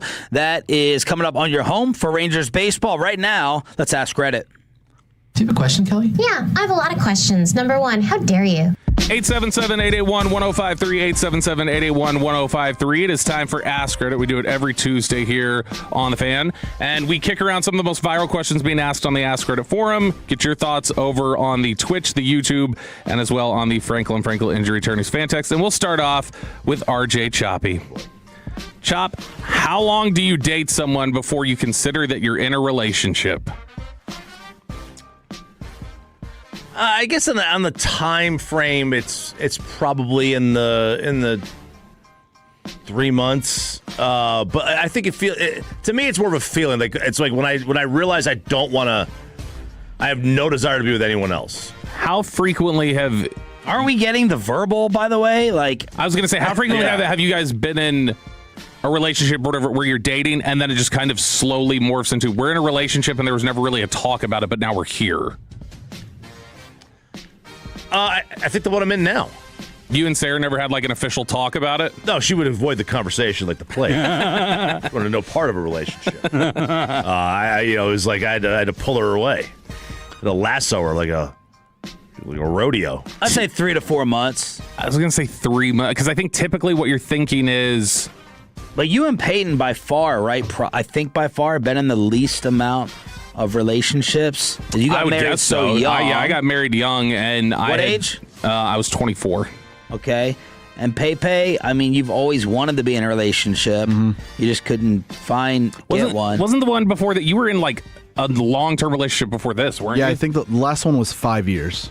Yeah. How many girlfriends have you had? More? Mackenzie would be 4. Okay. 4. Yeah. No, I'm 4 too. And so that's I would say that generally I look at the 3-month mark as being more. You have to tell somebody else that they're in one, like they're denying it. It's like you're in a relationship. You've been doing this for 3 months now, whereas they're just refusing to have the talk themselves. Amanda and I don't think we had the talk. I think the story I always reference is I was at a restaurant waiting at the bar for her to get off of work. Well, it's not really and this party of girls I was not going to go and try to date or hit on. They ordered like these cotton candy martinis, and it was like bubbling and the whole show, and I was like, whoa, like yeah, get it, because the whole bar is kind of reacting. And she had like something to say about that when we were at dinner afterwards. And finally I just had to basically be like, and this is probably apropos for me and her personalities, I just finally had to be like, look, I'm old, you're old, I'm not trying to play any games. If you think that I'm going to sit there and try to get with the cotton candy girls, then we can just stop this right now. I'm trying to have a serious relationship and a serious future, so let's just cut all this petty BS out. And that was kind of our talk. Did you feel like Tom Cruise? And she's like, oh, okay, he's serious. Did you feel like Tom Cruise that we live in a cynical world? Yeah. And she goes, you had me from hello. It's on the fan text, 877-881-1053. Gestation period of a feral hog is 3 months, 3 weeks, and 3 days, so somewhere around there. Gosh. 972, it's not about time, it's about connection. My wife and I dated for about 2 weeks, then felt serious. We've been married for 20 years now. Over on the Twitch, Shoot Brown 78 says, crazy don't show for 90 days, so 3-month rule always. That's a great and then point. Eric over on the Twitch says 6 to 7 months. 6-7, right there, Chop. All right, ask Reddit here. I go through an intense screening process. I think me and Choppy's screening processes are a lot different. I'm like, I got to see this, I got to see this, and then I'm analyzing. Chop is being screened. Yeah, I just got to see her from behind. Okay, that's all. I have no follow-up for that. All right, ask Reddit here on 105.3 The Fan. Sean, I know you got an answer for this, so I'm gonna go to you first on this one. Who destroyed their own career within seconds by being an idiot? Will Smith. Oh. Now, destroyed is like, can he not get work? I was pretty close to. I mean, that ruined, even if he can still get work, that destroyed his image. He spent so long building. It's amazing with a lot of scandal, we do get over it. Like, just wait 15 minutes, wait for the next news cycle, wait 3 or 4 days. I have not been able to get that out of my mind with him. It didn't just go away. It didn't just get erased. And part of it is I felt like, I don't know, I don't see him enough in interviews. Like, he never really, I felt like truly addressed it. There's always these weird clips of him and Jada. I'm just like, this is all weird. This is all weird, but my answer for that is Will Smith that fast. Will Smith's a good one. Henry Ruggs. I thought of Charlie Sheen, that was a epic downfall. I mean, but that wasn't in seconds. No, that wasn't in seconds. Played It was a couple of weeks. Michael Richards is the first one that came to my mind. Oh, Richards. But then again, at the same time, his career was already kind of over. Right? No, he had already, he was still doing some comedy shows, but the main part of his career was Kramer, and that had ended for sure. But he cannot coast on it anymore. Oh, the others could. They all still get benefits based off that he does not get. And they all went on to another act, which tells me, okay, they probably still want to make money and income. Elaine did Veep. Jerry's. Oh, she did New Adventures of Old Christine. She had a great career after Seinfeld. She's had the best career acting. Jerry has done a lot of comedy. I don't know. Jason Alexander's been in a decent amount of things. Yeah, Kramer really never has. She's the richest one off that show, isn't she? Well, she's like an heiress. Yeah, she's like an heiress. She's like worth $1 billion or something. No, her parents were billionaires. She ended up figuring it out. Peyton, who destroyed their own career within seconds by being an idiot? Sean had my answer, Henry Ruggs, and that's the first one I thought of. The fan text has some great ones. 817 Ray Rice, another 817 Tiger Woods, 817 Bruce Jenner, 214 Jared from Subway. How was Bruce an idiot? Diana Rossini was my answer. And more, see, that's a long period of time, though, but it's just at any single step if you just would have... Are you saying she's done? Yeah, she's finished. She's got a Substack career. Not. That's what she's got. She will be... The gambling sites, the FanDuel, DraftKings, VSiN, they've been dying for an NFL insider. I'll take a little sip. Right? They've been dying for one. They've been trying to get them for years. Which team is going to talk to her now? How is she going to be one? You don't think there's other people that want to sleep with her? Oh, I'm sure. Well, then they'll talk to her. If Peyton was running an NFL organization, she'd be set. Yeah. But no, I think that I think there's a lot of teams that just you're persona non grata, like you're out. You're not going to be anybody that we ever associate. You don't think with they again. knew that she was messing with Vrabel? I think a lot of them knew. There's a difference between knowing and then it being out there and then being potentially aligned with giving her information. Any conversation you have with her moving forward, where if they can trace information back to you, you are in deep trouble. How many illicit relationships between media and NFL teams do you think happen in the league? I don't think it's as common as people probably assume. But I mean, certainly not like that. This was way beyond. This is aggressive. Yeah. 817 says Pee Wee Herman. 469 Kevin Spacey. 915 Bobby Petrino. Kevin Spacey. Bobby Petrino's was. I can't remember if that story's ever come out. I need to Google that, and if it hasn't, we should talk about it sometime. What actually happened to Bobby Petrino? All right, Ask Reddit here on 105 through the Fan. Peyton Russell. Let's go ahead and go with, I know Choppy's going to have thoughts on this. What are your thoughts on the declining alcohol consumption in the newer generation? Pretty lame. It's pretty lame that Gen Z does this. And it'll probably screw us all over longer in life, because the alcohol sales will increase because they're trying to make up the cost of not making enough on Gen Z, not buying alcohol. It's pretty lame, guys. This is your question. Yeah, look, on the surface, I think it's great. And what is the reason supposed to be? Well, is it health? I mean, health is money. Not necessarily health. It's a social. That's my reason for it. It's a social activity. Everything's expensive. Nobody wants to drink alone. Nobody goes, and so they don't go out to bars to drink. Because you're not telling me at colleges on a Friday and Saturday night there's less alcohol being consumed at frat houses and parties. Well, probably not. But obviously, it's drinking. It's young adults. Yeah. who are not in college who just feel like they can't afford to go out and drink like Drinking that. is a social thing. Aiden doesn't even look at the computer anymore during work. He just stares in here at us. I'm trying to get his read on these topics. Like drinking is obviously a social thing. They're not going out. They're not being social. But also, my question is, because on the surface, I'm like, this is great. But then it's like, all right, I hate this because what are they supplementing it with? They're supplementing it with something. Weed. Okay, weed. Are they supplementing with vaping? Are they fentanyl? Pills? I don't think they're supplementing it with fentanyl. At least not intentional. Ketamine. I would much rather them use alcohol than pills. Much rather. Are they doing psychedelics? Now we got something. I'm in on that. Okay, now we can talk about that. It's the Zen pouches. It's all about the Zen pouches now. For them. Okay, I would rather my kids drink than be addicted to nicotine. I would not argue in favor of any of those things being healthy, positive things. I just know there are more than enough health experts and doctors and people who will tell you, like, alcohol legitimately, as it has not stopped me, but alcohol legitimately is you're just pouring poison in your body. That's what you're doing. It's terrible. It's terrible. So it's really hard to justify any sort of anything like that. Some of my best memories involve alcohol. And some of your best non-memories. Absolutely. Sean, you got any thoughts on that before we move on? I mean, overall, I'm not going to partake in the down, the decrease, but overall, it's a better, healthier thing. Who was the heavier college drinker, you think, between you two? Or Peyton? Peyton got kicked out of Lucky Lou's, so. That's right. I don't know. I mean, I also smoked a ton of weed. Sean was in a fraternity, so that was it was built in. It was a lot. We had penny pitcher night, and I ran out of money, and I went and finished everybody's floaters. Ew! That's just.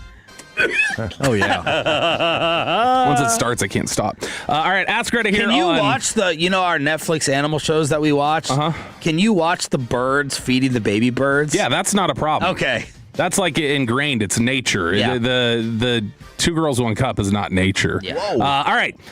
Ask Greta here on 105. It's the name of the video. What do you want to say? I'll look it up. This is the type of question that I know usually gets the most intense fan text reaction. So I'm going to be scanning the fan text here for this one. 877-881-1053.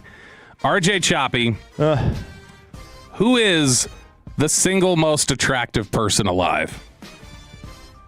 Don't say Shakira or else I will tear the studio apart. Male, it's George Clooney. Oh. He is just a stately silver fox. Very attractive. I could genuinely say George Clooney is just an incredibly attractive person. And female, man. You're supposed to say Sarah. Say it. Well, okay, I'm not talking. Sarah's into him naming other ones. Yeah. Except for Kelsey Plum. Yeah. It's really hard. It's really hard for me to look at Elizabeth Hurley and not just say, oh, man, like that is just a well put together woman. She wasn't even the best one in Showgirls. It was Gina Gershon. Sean? No, you're thinking of Elizabeth Berkley. Oh yeah, Liz Hurley. Liz Hurley. You're doing Liz Hurley. Yeah, Hurley that's right. I was thinking about Elizabeth. I don't have a single answer for this. I actually think a lot of like your Instagram model people get forgotten, and I'm like that's a better looking person than these celebrities. Yeah. The people whose names I don't know. But the other day, I'll just go off the most recent one. The other day, I guess Megan Fox had birthday photos that she put out, and I was like, this is a really, really attractive person. This is tough to beat. Yeah, Peyton. And probably as time has gone on, I always forget about her because I always talk about Sofia Vergara. Man, Salma Hayek. Mm-hmm. I love Salma Hayek. She never gets talked about. She is gorgeous. Peyton, why is it Brittany Mahomes or Diana Rossini for you? No, it is not. Carissa Thompson would be on there for me. But no, it's Sydney Thomas. Sydney Thomas, the boxing ring girl, for the main reason because that big rack of hers. Yeah, 100% Sydney Thomas. This is Sydney Thomas. Oh, Sean, I'll send you some pictures. That nose takes her out of the running. I'm talking about the top looking seat. at the nose? I'm talking about the top seat, but you like Rossini. 817. He's got a thing for noses. 817. I guess Sandler's texting in. Blake Lively. We're seeing a lot. The most frequent name I'm seeing on here right now is Anna de Armas. Yeah. Who? She's, I don't even know what she's been in. She's a very attractive woman, though. Rosario Dawson, 469, 214. Jennifer Garner. Keira Knightley says 214. Oh, Keira Knightley used to be way high up on my list. She just had like that girl next door, like just cute face thing going on. But the answer for me has been for a couple years now, it's Alexandra Daddario. Very attractive. Very attractive. Anna de Armas. This girl can't be the one seed. She can't. Who did you say, Bobby? That's her, yeah. No. Who was your name? Oh, Alexandra Daddario. You said Keira Knightley, too. Keira Knightley back in the day was way high up on the list, but Alexandra Daddario has been the one seed for a while. I think it's partly the eyes with her. Yeah. I mean, and other things, but the eyes, too. Lipstick's too red. in one photo. There's one photo of red lipstick that I see here on Google Images. Do you have anything for blondes ever? Yeah. Okay. We were talking about yesterday. Not to just sound like this is what we talked about during the regular show. We were talking about Hayden Panettiere and Alicia Cuthbert yesterday. They were both blondes. That was when I was Alicia in her prime was tough to beat, too. My biggest crush in the history of the world is probably Britney Spears, like 99 to 02. So that's way up there. We'll finish up Ask Credit with the KNC Masterpiece at 9:40. The Rangers make the move with Cory Seager, and Chris Young addresses it. It's part of Diamond Cavs on the home of the Rangers after this. But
Our D&M Leasing Studios. This is Sean and RJ on 105.3 The Fan. So here's Ezekiel Tovar, and he lifts one into deep left. A long run for Haggerty. This one hits the track just up under the wall. Castro scores. Doyle right in behind him. Rumfield stops at third. It's a two-run double for Ezekiel Tovar into the left field corner, and the Rockies lead 2-0. You're an idiot and you don't know baseball. Ranger fans, you are not dreaming. How can you not be romantic about baseball? How can you not be romantic about a gritty, gutty one-run loss to the Rockies? I can easily be not romantic about it because I was not paying attention. Just positivity here. That's all we're doing. We're doing positivity. You know, Spurs, Thunder, Wings, Game 7, Wings. NHL. We're putting the Rangers on that back burner. Oh man, behind the wings. Well, box score watching. I was not watching the Wings. I was looking for AZ FUD highlights. Don't let him lie to you. He was watching the Wings. I did not know where to find them. But no, I'm not gonna sit there with all those other options and have the Rangers above them. Not right now. So this was bad for a lot of reasons. One, you lose to a Rockies team that was coming into the game, doesn't even have 10 wins at home. One of the only teams you felt like was definitely worse than you. Yeah, like I'd never go into a series thinking I have to sweep the series. I mean, you are 500. Yeah, you're not a bottom three team. You're not a bottom but it's one of those teams like with your offense, you're still confident you would beat that. You feel like you're going to beat them every time you go out there. Whereas other days you're like, I don't know if we're going to score today. Yeah. Actually, it is interesting that I was looking at the worst teams in baseball, and the worst teams win-wise have 17 and 19 wins, and the Rangers are there with 22. Right, you're right. We're still... So there isn't someone that's just stinking. Right, we're only 46, 47 games in, depending on who you are. Yeah. So it's not like you've got a lot of separation, right? It's not like you got a lot of separation yet around the schedule. So that's why you're going to see teams. Now, there are some teams, like, Tampa's got 31 wins. Atlanta's got 32 wins. So we have teams out there that have quite a bit of victories, but we still are a jumbled mess.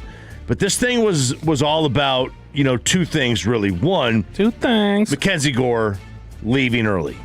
Ranger fans took to Twitter to complain and crush the trade. Like they wanted CY blood. Oh no, for the trade. No, absolutely not. There's nothing wrong with this. This has been a really nice trade. What's his ERA? It's a 4.78 now, but I mean the one run and 2 runs in 1 inning didn't help. I have to go see what it was before then, but there's nothing wrong. Mackenzie, for a guy who's near the back end of your rotation, who would be the number 4 starter in a playoff series. I want to see if the Fantex agrees. I'm just curious. This is not bad. It was 4.50 going into yesterday, by the way. Which, by the way, 4.50 means you have a quality start every game. 4.50 is 6 innings, 3 runs, which is the quality start stat. You think he's had a quality start every game? I don't think he's had a quality start every game, but I'm saying if you extrapolate it out to an entire season, a 4.50 ERA is like the baseline. Like that's you're not top of the rotation. We're not asking him to be top of the rotation. We got DeGrom and Evaldi and hopefully Leiter, which is all. But I'm expecting better. him, to be my possible 3, like locked into that. Well, Jack's the 3. Right, and now obviously if the other guys get hurt, you're going to need somebody to fill in. Fire Chris Young on Twitter. Recap the trade breakdown. Mackenzie Gore, the Nationals got Gavin, is it Fiend it was? Gavin Fiend. Now Washington's number 5 prospect, according to MLB Pipeline. Alejandro Rosario, number 11. Devin Fitzgerald, number 12. Yeremy Cabrera, number 17. And then Ortiz, number 24. So nobody in Major League Baseball. He has a 6.11 ERA over the last 6 starts.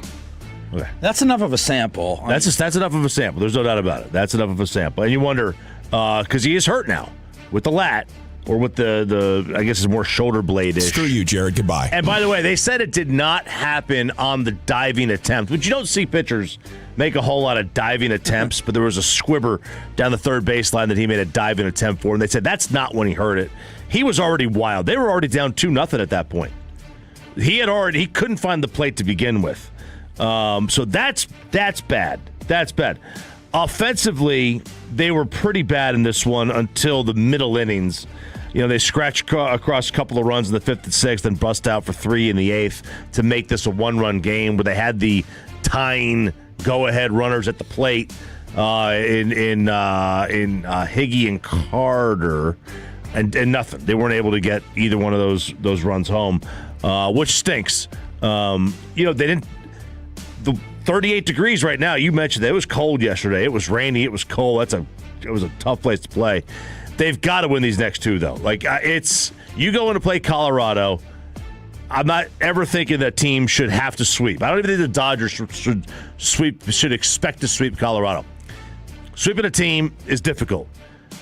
But if you're going to make a postseason run, or you're going to have any question about whether or not you need to be buyers at the deadline, losing 2 of 3 to Colorado is a terrible start. I was just looking over his pitch log yesterday, trying to see the actual individual pitches he threw Mackenzie Gore, and he has thrown this season by far his most common pitch is the 4-seam fastball. That's what he generally is throwing most of the time. It's half of his pitches are the 4-seam fastball. Yesterday, it was 11 of his first 16 pitches. His final 12 pitches, he did not throw a single 4-seam fastball. That had to have been right around there after he walked the back-to-back guys. He had to know something's off. Yeah, I don't have it. Because he went curve, slider. Yeah. That's all he threw the rest of the way. I assume he could tell if his velocity is down a handful of miles an hour. He didn't have a radar gun. Oh, he could see it anyway. The guns are all over the mile an hour is all over the stadium. So he'd be able to see what his velocity was at, and he would know if it was down or not. Cory Seager, before the game, moved to the injured list. The back spasm sat him out a couple of games. So now we're looking at a minimum, probably retroactive, but we're looking at about a week and a half more for Cory Seager to be out. Chris Young updating it on G-Bag. Yeah, Cory saw our back specialist this morning and confirmed that he's dealing with a little bit of inflammation in his lower back. He's missed the last 4 days with this, and we just decided that we're going to put him on the IL. We feel like he's so important to our season. We need to get him right. We need to get him feeling better, and we are going to IL him.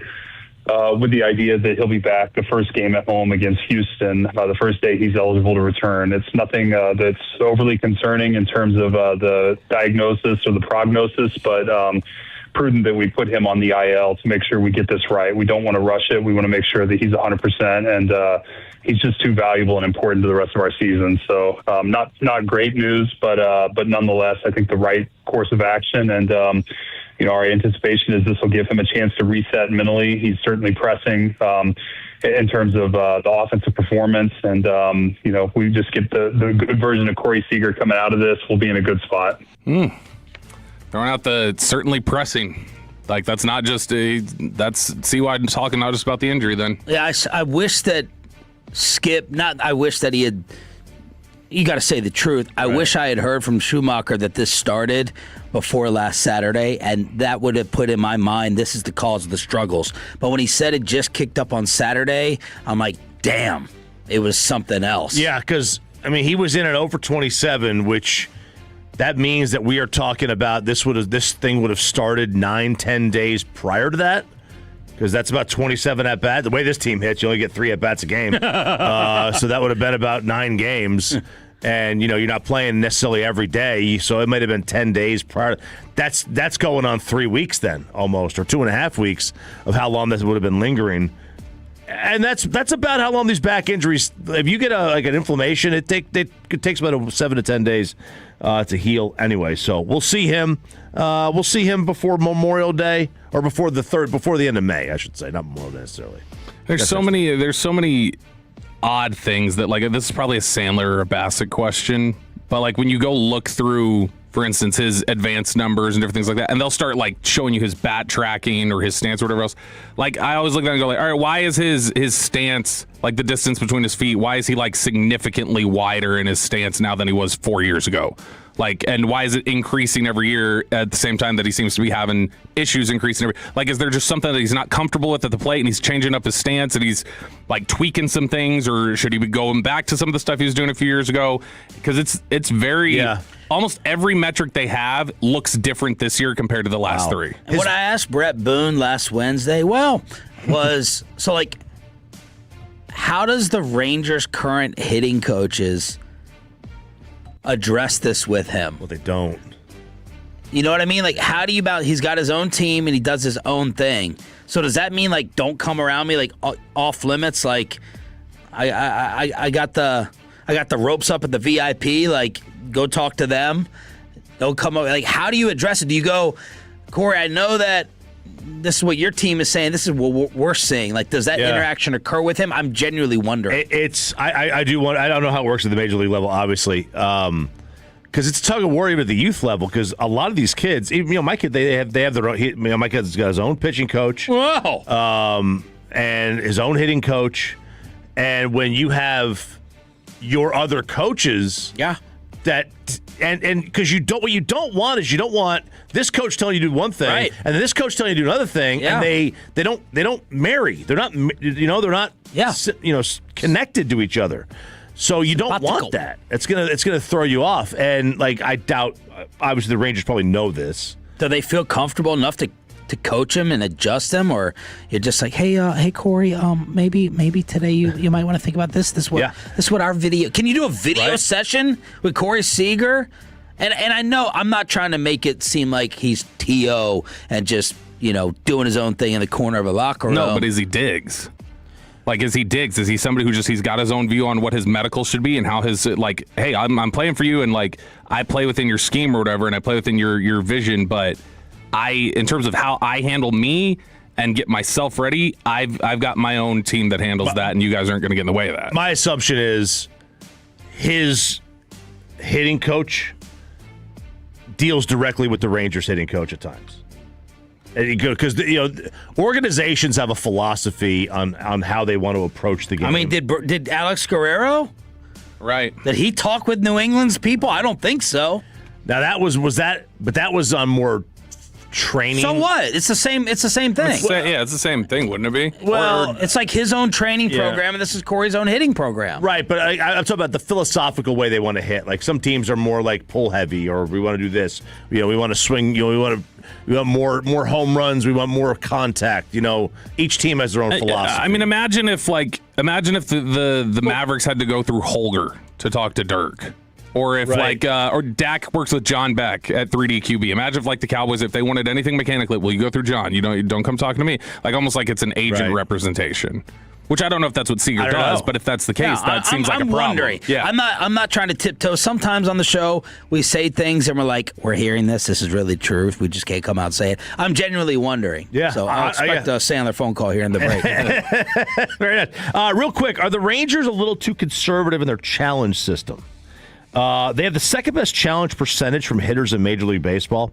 Only Kansas City has a higher percentage of their challenges being correct from the hitters. That said, none of their catchers are in the top 20, nor are any of their pitchers. So they're losing out on strikes while on defense a little bit. And, they do platoon catchers a lot, but so do a lot of, like, Minnesota and Miami. Both have both of their catchers on this list in the top 20 in terms of challenges. So, and we have two of the two catchers on that have a pretty good percentage of getting those calls corrected. Jansen has done a great job of winning these challenges, and I don't know they're taking advantage of it enough. And maybe it's just that they haven't had the opportunity where there are obvious misses. That totally plays into it too. But I don't know. I just something to keep an eye on. I wonder, like, I'm sure somebody's going to start tracking this stat. The times you don't challenge and you would have gotten it overturned or whatever else, and like how often that directly leads to runs or an inning being extended. And how many games do you need to really worry about that? We're only 47 games in. Do you wait 100? Diamond Cavs on your home for Rangers baseball pregame again tonight at 7 o'clock. First pitch in Colorado at 7:40. A different name that the Mavericks are going to draft at number 9 with the upcoming selection process. Haven't talked about this name. Would you be excited about it? Next on Sean and RJ. After we get you over to base.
on 105.3 The Fan segment here brought to you by the personal injury lawyers Frankel and Frankel. If you've been injured in a car or truck wreck, call Frankel first, 214-817-333-3333. With Frankel and Frankel, there's never an out-of-pocket cost. They only get paid when you win. Frankel and Frankel, the go-to car and truck wreck attorneys in Dallas. A Game 1 thriller as Wemby turns into Wilt. 122-115 Spurs win in OKC, and the MVP struggling at 7 for 23. That Spurs defense was fierce. That wasn't just... I thought that Shea missed some easier shots towards the end than what he got in the beginning. That was Spurs' defensive credit, in my opinion, in causing him to struggle, and Wemby goes 41, 24, and 3 blocks. You don't like that little hesitation dribble of SGA's, though? I don't like his carry.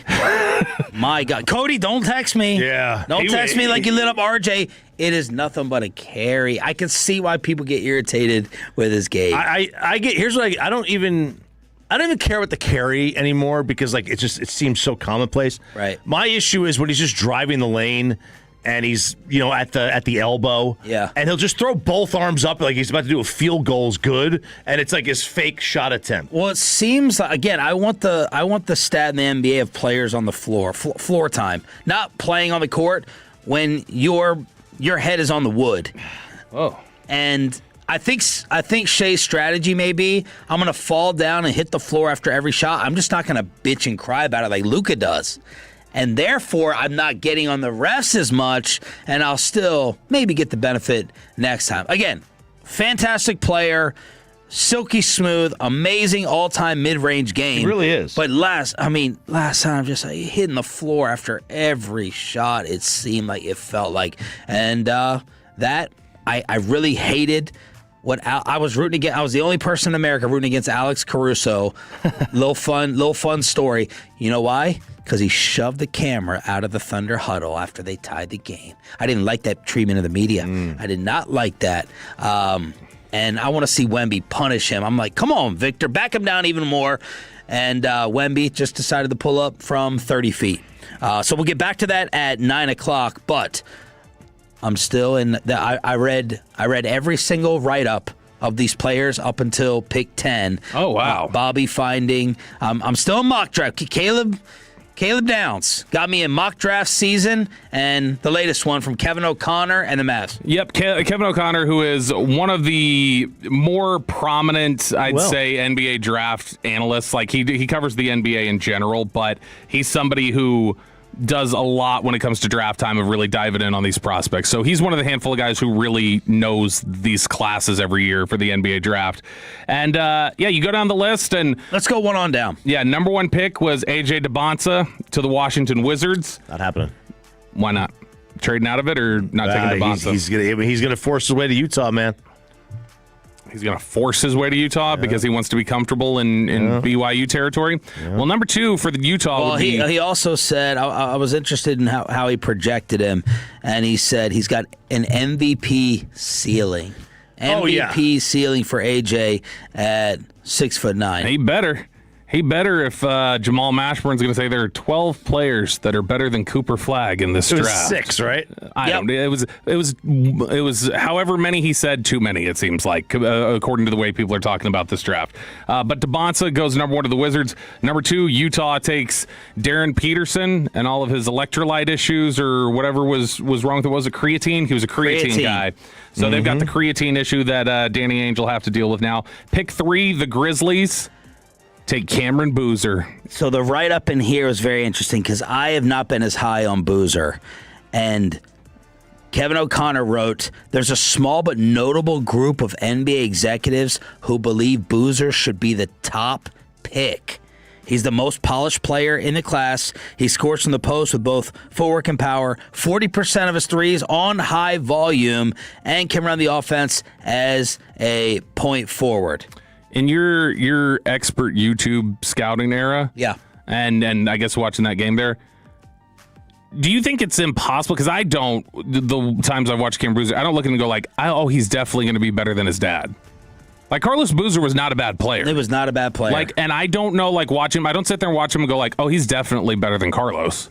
Like, I think Carlos Boozer very well could end up having a better career. I think Choppy, you can speak on this. You watch more college basketball than me. I mean, he's a better athlete. Like I basically think of Carlos Boozer as that ugly, hideous jumper that went all the way back here, and he would hit mid-range jump shots. Now, he was built and he was jacked, but I think Cam is definitely a better athlete. He is. And is he 1 or 2 inches taller? What would you have, Carlos? 6'7"? 6'8", I think. Yeah. They're pretty. So he was. He measured 6'8" barefoot. With a 7'2" wingspan. So in shoes, Carlos Boozer was 6'9". He measured just a tick under 6'8" without his shoes on. Yeah, but Carlos Boozer, he was a fine player. Yeah, Cam Boozer is that write-up is correct. He is the most polished.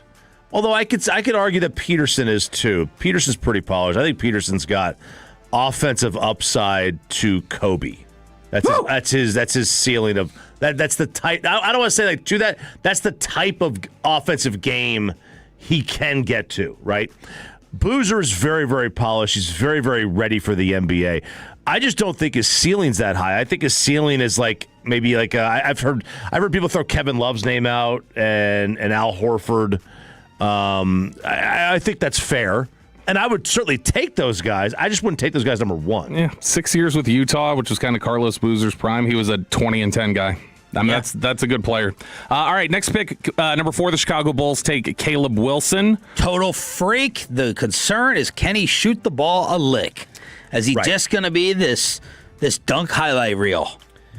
I think he tests really well. Oh, he's the best athlete. He tests really, really well. That was the highlight of my YouTube expert viewing, is his dunk highlight reel. Yeah. I mean, this is like Dominique. It's pretty good. Is he, so he's not, like, clearly he's not built like him weight-wise, and again, I don't know anything about the NBA draft, so this will all be new for me, but like what you're saying there, just like, he's an athlete, can he shoot? Man, he dunks a lot, like that sounds similar to Zion. I know he's not as big as Zion, like he's not as bulky as him, but that sounds like similar type of style. Yeah, I've seen people throw, I think it's terrible to do, because I've seen people throw Giannis out there, I'm like, you can't ever athletically compare somebody to Giannis. 5, Clippers take Braden Burries from Arizona.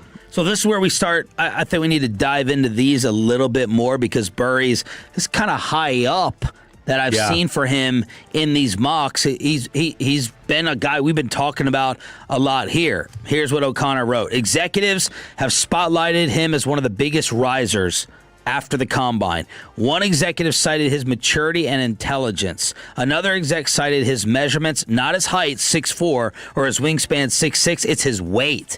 He measures in at 215, so he's 25 to 35 pounds heavier than every other guard projected in the mid-late lottery range. For that reason, a lot of people have him going to the Clippers, because they got a lightweight Darius Garland, 6'1", in their backcourt. They would blend perfectly together, but he's also a versatile scorer. He competes hard on defense. Peterson was getting defensive props as well at number 2 to Utah. Arrives at Arizona as a top 10 recruit, started slowly, then erupted once conference play began. Final Four run. Teams are now trying to figure out where he stacks up, and right now he is trending up quick. I like him. I think he's got a little Brunson to him. Bigger, though. I was going to say, yeah, he'd have to be bigger. He's bigger at 6'4". Yeah, he's much bigger. But, like, he attacks the rim. The way he plays at the rim and that, driving reminds me of Jalen a little bit. 6, Brooklyn Nets take Keaton Wagler, Illinois guard. This is someone who was a 4-star. Mm-hmm. And then he scored 46 at Purdue, top-ranked team in the country, most points by a freshman in Big Ten history, unexpected Final Four appearance. Interesting line in this, he's a quirky player in that he logged 0 dunks. To become an NBA star, needs to overcome a lack of traditional athleticism, but his feel for the game enough for him to be ascending. This is one guy that I have kind of a blind spot on. I didn't watch a ton of Illinois games this year. Yeah. I've heard people say, like, kind of try to compare him to Halliburton. I don't know. I haven't. I'll take 5 minutes and break him down at some point. A surprise Final Four appearance, except for me, who had Illinois in the Final Four. Oh, so I should just say that. Even though I don't know anything about this guy or Illinois, I was just guessing. Number 7, the Sacramento Kings take Darius Acuff the guard from Arkansas, who it seems like a lot of Mavericks fans, that's right near the top of the guys that they're interested in. And people are trying to marry him to Sacramento right now. I'd take him in a heartbeat. If this is the guy that I end up with, I am cartwheels, man. I heard Ari Temkin and others, though, at G-Bag, when they had Ari on talking about the tournament, he does not appear very interested in defense whatsoever. Oh, he's not. 6'2". Okay, he's not the most explosive, not the biggest. And you're going to have a lot of defensive help around him if he's not going to try to be committed to it. Pick 8, the Atlanta Hawks take the guy that's been most commonly mocked to the Mavericks lately, Michael Brown, guard from Louisville.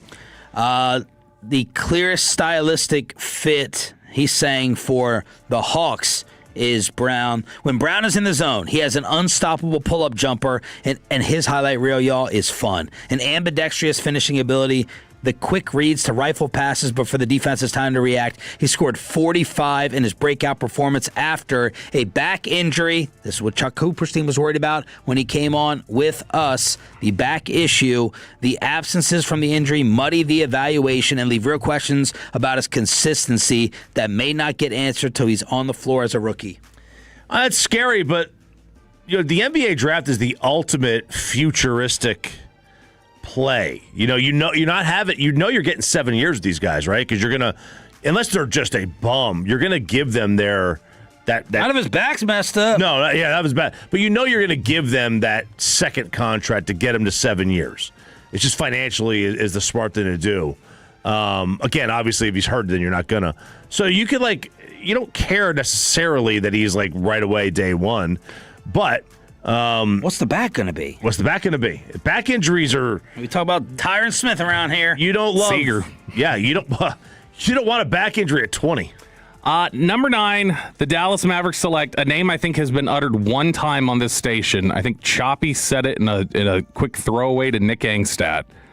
Kareem Lopez, 6'8" forward from the New Zealand Breakers, where he played professionally. I think he's from Mexico.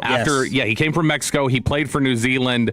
You want to do the write-up, Sean? No, you go ahead. New Mavericks president Masai Ujiri has always loved drafting jumbo-sized forwards, which must have been part of the appeal in joining a franchise that's headlined by Cooper Flagg, and that's the logic here with Lopez. Lopez is the best basketball prospect Mexico has ever produced. He left Hermosillo. I was about to make that joke, and I decided not to because I couldn't remember if he was actually from there. At 14, to play professionally in Barcelona. Then at 17, moved to New Zealand, where he shined for 2 years in the NBL Next Stars program. He checks a lot of boxes with his excellent physical tools, a hard-nosed approach, a well-rounded ability to defend multiple positions and handle the ball, and a blossoming shot. But he's thus far more of a jack of all trades, since his jumper runs hot and cold, and he lacks the burst to blow by defenders off the bounce. He has all the requisite skills to become a longtime pro on a winning team, though, and Dallas certainly has the key piece with Flagg. I watched about 3 minutes over Rangers baseball. Ooh. And he had a little fun offensive game. I was looking for some of the comps that were out there. Tobias Harris, out. Wagner, Anunoby. I'm a Ujiri guy. Yeah. So he had a little fun offensive game. Got some flair to him. I don't like reading in a scouting report. I know nothing about this guy, to be honest. But when we hear from Masai Ujiri, when Raptors fans, the one negative they said, they went, oh my God, Masai's going to surround Cooper Flagg with 6'8" athletic wings who can't shoot. And then I read here, he's got a blossoming shot, which is code for he can't shoot right now very well. Yeah. And then his jumper runs hot and cold. No, I don't need that for the team that shot 26th in the NBA last year from beyond the arc. Give me somebody who can put up buckets. How the Cowboys can make sure their offense lives up to and surpasses the hype. Next and below, D-Belt, right here on Sean and RJ. But let's go ahead and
The Fan segment here brought to you by Classic Chevrolet. If you're in the market, upgrade your vehicle. Get to Classic Chevrolet in Grapevine today. The #1 Chevy dealership in the world 3 years straight. They've got more new Chevys than anyone else, all priced to sell. Visit ClassicChevrolet.com. This is Texas. This is Classic Chevrolet. Together, let's drive, relax, enjoy the difference based on new Chevrolet registrations 2023 through 2025. The great Bobby Belt. Bobby Belt is an idiot. Don't make me take off my belt. Don't make me take off my belt. We're not. Over to you, Bobby.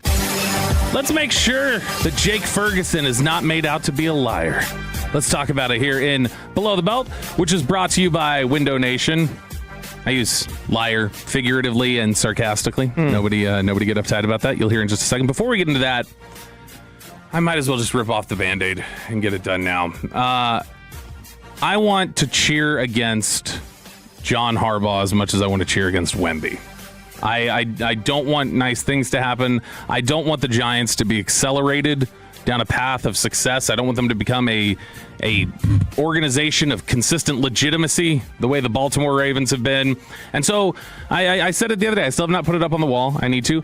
John Harbaugh will not win 10 games a single year that he's in New York. That's not going to happen. Ooh. But I'm having to question myself a little bit, and it's all because I listened to a commencement address. No, not the one Sean gave to his university where he cussed too much. I'm talking about the commencement that John Harbaugh gave at Miami of Ohio. Not big enough to get Florida. They got Ohio. Miami of Ohio. And he was given a commencement address. That's where he went, right? And yeah, it was 5 minutes. It was a 5-minute long clip that got posted. It had 3 million views in 24 hours on Twitter. Wow. Because the clip leads off with him. Imagine if Jim actually spoke. This is just a section of it. This is him addressing. Jim called this host in California who was interviewing him. He goes, "Thanks, you're a number one seed Glazer." Oh my gosh! Because the guy was like, "Oh, he said, what an introduction! You're a Glazer," my wife would say, and that's a great compliment. I listen to you, but basically, you little kiss ass, little Scott Zolak. I'm so glad Jim Harbaugh is back in the NFL. I love Jim, and as much as I love Jim, I don't want John to succeed. And one has to succeed: John or McCarthy. Oh God, John. That was a really dumb question. 10 out of 10. You'd rather John succeed than McCarthy? Yeah. So you're a bigger McCarthy hater than a Cowboy fan? Yeah. Yeah. He's got to be right, too. Yeah. That's number one. Yeah, right. There's a lot of people I'd rather see succeed that would probably get me in trouble for saying that I'd rather see them succeed. Kim Jong-un. I was going to say the cartel. So if you listen to this commencement speech, this shouldn't move me, but it does. Because I wonder, all right, is too much of the ego in place right now with John Harbaugh? Since he's like, I got to have all the control. I got to do this. It makes me think like, all right, in my head, he's an egomaniac. This is going to be toxic. It's not going to work. And then you hear him talk to these graduating students and you go, damn it, he might be good for them. There's going to be tough times. They're going to show up too. You might get a call with some bad news. Maybe about your job. Maybe they'll tell you they don't want you anymore. Time to move on. What happens? In those moments, I hope you'll find resilience and that you'll be able to rejoice in all the good you still have and all the people who still care for you, that you'll come to understand that there is a great opportunity on the next horizon of your life and that you can still walk together into every uncertain future with the people you love.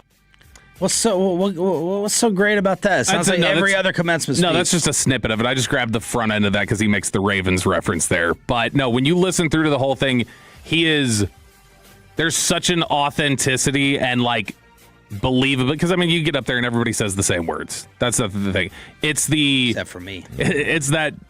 It's that Jim Harbaugh emotion. Like, you know how like we're talking about Jim saying that Jim's authentic though. Like Jim is Jim, and you know that whatever you're getting from him is the real deal. That's who he is, and that's what it is. Unless it's stealing signs, that's not always the real deal. That's kind of working underneath the rules a little bit. But John Harbaugh, to me, just watching that speech yesterday, I was looking at it, I was going like, he's somebody that I would look at and go like, yeah, I'll go into battle with him.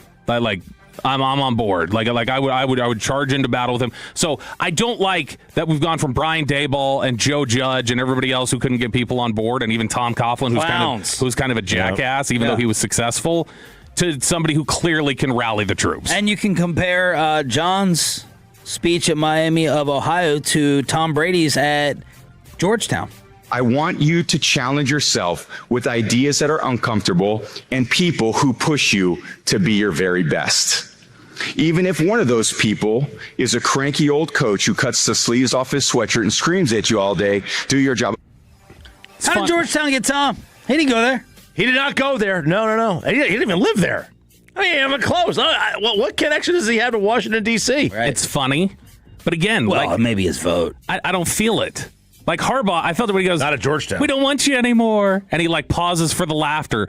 Tom is just machining through that. The coach with the cutoff sleeves who says, do your job. That's the... I need the authenticity. I need the human connection there. All right. Tom's comedic timing is pretty on point. Tom can be funny. Yeah. Well, it was in the roast. And the roast was great. Really good. All right, so we played this clip yesterday from Jake Ferguson. Jake Ferguson was at the home run derby that they do every year for charity, the softball derby, as Choppy shakes his head that he wasn't included. It's a hardball, dude. It's a home run. It's a hardball. Oh, is it? Yeah, I thought it was softball. And Jake Ferguson had... We're going to get you in next year. We better. It's been 3 years since I promise. We got to get in. I'll figure out. Get me a name. I'll figure it out. And Colonial?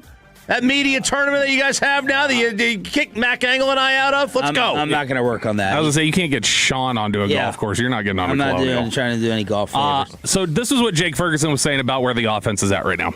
Yeah, last year is that's the starting point for us. I think we barely scratched the surface of who we could be, and we look back at a lot of tape right now, and we say, hey, there is a lot we can clean up, and we're looking forward to it. And we've talked about this, that there's so many, and we mentioned it yesterday, they in all likelihood are going to regress because of various things. Javonte Williams, is he going to have a career year again? Is he going to stay that healthy? Is Dak going to stay that healthy? Is George Pickens going to be the same motivated individual? Is there a chance he's going to be a little surly? Will he not play it to the same level? Will CeeDee Lamb get hurt again? There are all these different questions out there. But we haven't really explored as much the idea of just, well, no, let's assume they are going to be as good as they were, and they actually have margins to improve, and there are reasons to think they might improve. And I think when you take a look at some things, first thing you're going to need help with next year, and it's not completely dependent on the offense, but if the offense wanted to take a step forward, start reducing the Kevontae Turpin snaps on offense so that he can become a more efficient returner again. The Dallas Cowboys last year ranked 32nd in the NFL in starting field position. They were good. No, it's really bad. And with as consistently as teams were scoring, that's not just, you're getting coffin corner punted in there. You were just not very good in the return game consistently enough. If you're just middle of the pack getting up the field, you're putting your team in better starting field position. They're going to have more success naturally from that point. I didn't realize this until I was looking at things yesterday. Dallas was actually middle of the pack last year in turnover percentage. Not raw turnovers, but how frequently their drives ended in a turnover. So that's improvement. Because Dak only had 10 interceptions. They weren't way up near the top of that. It's not like they were way up near the top in terms of fumbles, but they also had so few possessions because of how much they were just getting destroyed defensively. What was their average yard line? 28.6. And the league average, do you remember what that was? 31. You're 3 yards short every single time you touch the ball, which is an average. So that's real consistently. You're more like a couple drives every game, you're 10 to 15 yards short of where other teams are starting. One thing we also need to talk about moving forward, and Atolo brought this up, and I was like, great point. We've totally ignored it. We should talk about, we're all high and mighty and feeling great and fantastic. We need to talk about the Dallas Cowboys special teams at some point. Yeah. We need to talk about that. We had said as a problem. I think we briefly talked about it. It wasn't the sexiest topic. There was a lot of other stuff going on, so there wasn't a need to. There's a little bit of, all right. Talked about it with Aubrey's contract. Well, but you had accountability for Matt Eberflus. Did you have enough accountability for your friend Nick Sorensen? Right. Who's your special teams coordinator? Maybe there were circumstances that say, no, he did a good job. But I think you always have to check for biases and self-scouting and go all right, is he my friend? And I'm thinking too positively towards the job he did when in reality we need a change here. Yeah. I mean, there were a lot of bad penalties last year on special teams. Marquise Bell had a ton of them that he hadn't had previously in his career. What's going on there? Is that just Marquise Bell? Is that culture-wide, or is there something that Nick Sorensen's not doing right? The Dallas Cowboys, back half of the league last year in red zone touchdown percentage. They were 56%. They would get into the red zone, and only about half the time they were actually scoring touchdowns, which is 18th in the NFL and way off of the pace of where they had been in previous years. 24 was not great, but 22, 23, they started performing much better in the red zone. They were closer to a top 10 team, which is closer to 70% of the time you're scoring touchdowns. That jump right there, the 15% extra, if they can get back to that level and they can learn from some of that, that's going to be massive for them in terms of margins, especially in some of these one-score games they play. I think you could miss Dak for a few games, and they could still end up at the end of the year with a better offensive team. Oh! So not too long. But here's the thing. If you give me, let's say he misses... Better offensive team in terms of what? How are we going to hold you to this? Statistically, like I think you would potentially, you'd average more points per game, you'd be higher up in yards, like those sort of things. I think you could still achieve that with Dak missing... We'll max it out at 3. He could miss 3 games, and they could still finish the year at the top of the league. And why are you saying that? Because I think they could be so good statistically in the raw categories for 14 games and pass in those 3 without him, with Howell, if he's the backup quarterback, that they could have it. The big things there would have to be, if you've got CeeDee Lamb healthy for these games, the offensive line should be and better be better, almost across the board. Tyler Smith did not have a great year last year. Tyler Guyton, they have not settled down left tackle. Terrence Steele, hopefully finding some stability in his second year next to Tyler Booker. Cooper Beebe has been a guy who's shown he consistently gets better at center. I would expect Beebe's going to be better. Tyler Smith is going to be better. I hope Steele and Guyton are better. Yeah. That's the one that you're hoping for. But realistically, if Guyton's just healthy, I think that alone makes them better because I think he's better than Nathan Thomas, and a lot of those snaps that he got won't go that direction. I expect Jaden Blue to be a better player and somebody that can contribute for you a little bit more. And I think that Ryan Flanoy is somebody that we're probably not talking enough about right now, where I think he's got a chance to really break out as the number 3. If those sort of things fall into place, their offense could absolutely be more efficient than it was last year. B-Lo. Every day at this time on your official home of the Dallas Cowboys on a Tolo Tuesday with the entire morning squad. Thanks for being part of it on the Odyssey app, the Fan Cam, Twitch, and YouTube. We relive the greatness of Wemby last night and the debut of a brand new segment where everyone in the world is corrected by our Texas Rangers insider. I think you're going to want to hear this. Final hour, Sean and RJ after this.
krld-fm and HD1 Dallas Fort Worth. Let's go, Cowboys. An Odyssey sports station.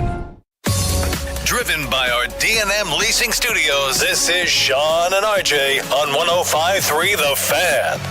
Castle picks up the dribble over to Harper. Dylan Harper, shake and bake into the paint. Harper, right hand for two, and he gets fouled in the process. It's an and one. The foul on SGA.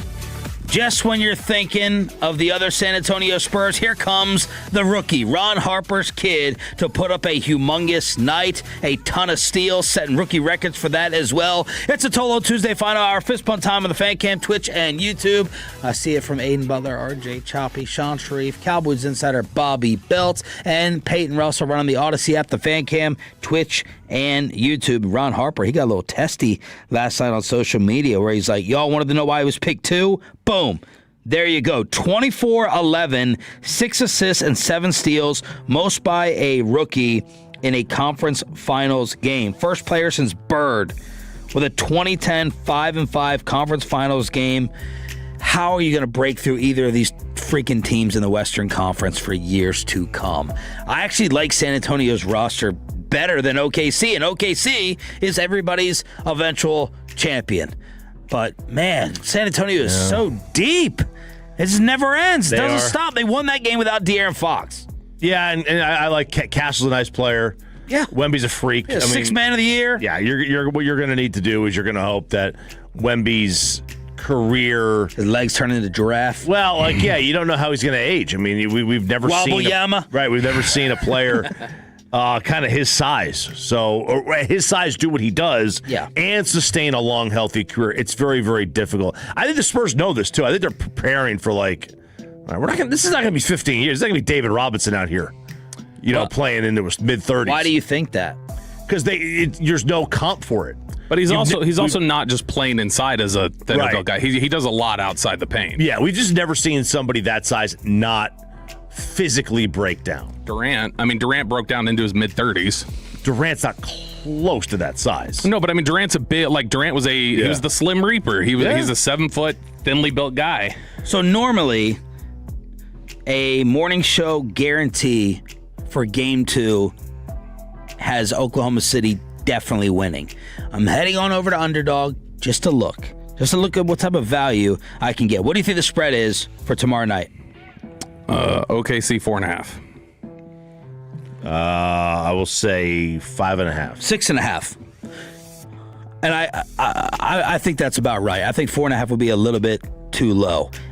So I would sit there and I'm probably just going to go ahead and bet that, although minus 233 is not fantastic value. Usually the road team goes in, feels like they got the steal. Got to win this game. Pack it up. It's like being up 2-0 isn't really that important compared to just going back at home and mentally cruising for 1-1. And then the other thing that would seem to be near a sure thing for Game 2 would be Shea's point total. I'm going to go higher than the 28.5. Well, yeah, the refs are surely going to give him more than four free throws. Or whatever it was. Yeah, sales guy Cody texted, said, fine, us against the world, OKC against the world, since you're saying he's hitting the deck too much, Sharif. I mean, you and your 7 fans that are up there. Hey, that's George Kittle. That's considered a strong home advantage. Hey, you know what? You're right. It is a strong. I consider all home crowds a strong home advantage, where the highest decibel rating ever in that building was a neutral site Nebraska Vanderbilt game. Man, I didn't realize what a snob you were. Yeah, you are such an uppity up snob. The Cornhusker fans were louder than Oklahoma City. Which is natural sound, though. It's not like Neyland. That's not true. But you could say. We went there and we were impressed by it because we were comparing it to a Maverick crowd, all right, which shows up mid-second quarter. Yeah, but and I know what you could say. Club. You could say that Nebraska fans are louder by nature. They don't have any teeth, okay? But neither do Thunder fans. So it's the same thing, same advantage. Man, trying to keep the mid-markets down. Yeah, I'm snobby. That's right. You are I'm snob. snobby. Man, when do you think that? Have you always been? Not liking the Johnny-come-latelys? Yeah, pretty much. Oh, he's always been low-key snobby. No, like growing up through life, when were you always a snob? Because you're a golf kid, that means you were probably a snob.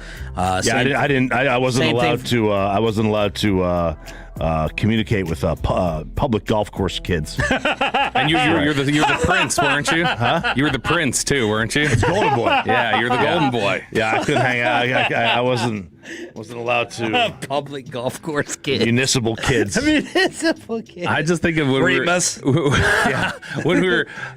at the restaurant, we were ordering shots with the Pates. You remember I got those like $100 worth of shots, and then Choppy was like, is this Eagle Rare? What is this? Yeah, I was like, I can't believe you're shooting this. That's what I was saying. It's a great whiskey. Okay. So an epic game one. Wemby getting all the praise nonstop, as he should, with the 28, 30-foot three, and then Wilt Chamberlain type numbers. Game 2 is tomorrow night. Game 1 in the East tonight, and I hyped up the West so much. And I love games at MSG. It's my favorite basketball atmosphere by far, but I can't even come close to getting as excited for the series starting tonight. I can't. Yeah, it just won't be. Like the reality is that the Knicks should win this thing in like 5 games. That's what the Knicks fans would tell you. Right. And the ticket prices would... I got the meatballs already this morning, sitting here and saying, those teams look gettable. They looked gettable last night if we handle our business. They're already looking at one of the two, San Antonio or OKC for the finals. Ticket prices for this game have gone down a little bit. I sent you guys this picture a couple days ago. But right now, the cheapest price for tonight's game is $569 for the very, very upper deck. Courtside, you're looking at $8,000-10,000. Lower level, $2,000 to $4,000. That's come down. Those have come down a little bit because no one's buying them. Obviously, they're like World Cup tickets. They're so expensive. All right, so we have the debut of Will Actually coming up in a matter of minutes here on your home. Have you heard any of this? I heard a little bit of it. He heard the intro. You got to get on the fan cam. I'm not trying to sucker you in for longer than you have today. I know you're busy, but you got to get on the fan cam for about 9:10, 9:11. All right, I want to see the numbers jump up here by about 150 or 200. But we have an annual NBA survey coming out. Yeah, we do. So, the NBA, it's an anonymous player poll. And it's done every year by The Athletic. And, some of the questions are like... I think this is like part 3 of this current... This is like a run they've been on. So what team will Giannis begin the season with? There are 8 teams that received more than 1% of the votes. Who do you think number 1 is? Knicks? Knicks are 3rd at 17%. Miami? That's 2nd at 23%. I just meant to... answer 3, 2, 1. The Warriors, 5th at 2%. Who? It's Milwaukee, 46%. Oh, well, I thought it was another team. That's lame. Which arena has the most passionate fans? Boston. It is Boston, 21%. Then the Garden at 19. Did they say racist or passionate? It's passionate. And then Oklahoma City, the Paycom Center at 18%. Then it goes all your face, Choppy. Oklahoma City. Yeah, wow, yeah. You go compared to a college arena, and it's like 152nd. Yeah, the NBA players sure like it. Yeah, they do because they forget conveniently. Spurs have the 4th at 5%, and then you got to go all the way down. Mavericks. At less than 2%, 1.9%, tied with the Clippers, the Bucks, the Jazz, and the Trailblazers. How about which arena has the most obnoxious fans? Boston, runaway winner, 32%. Is the Garden second there, too? Nope. Philly's second at 18, Garden at 16, Jazz at 8%. Man. Really, Spurs way down the list a little bit.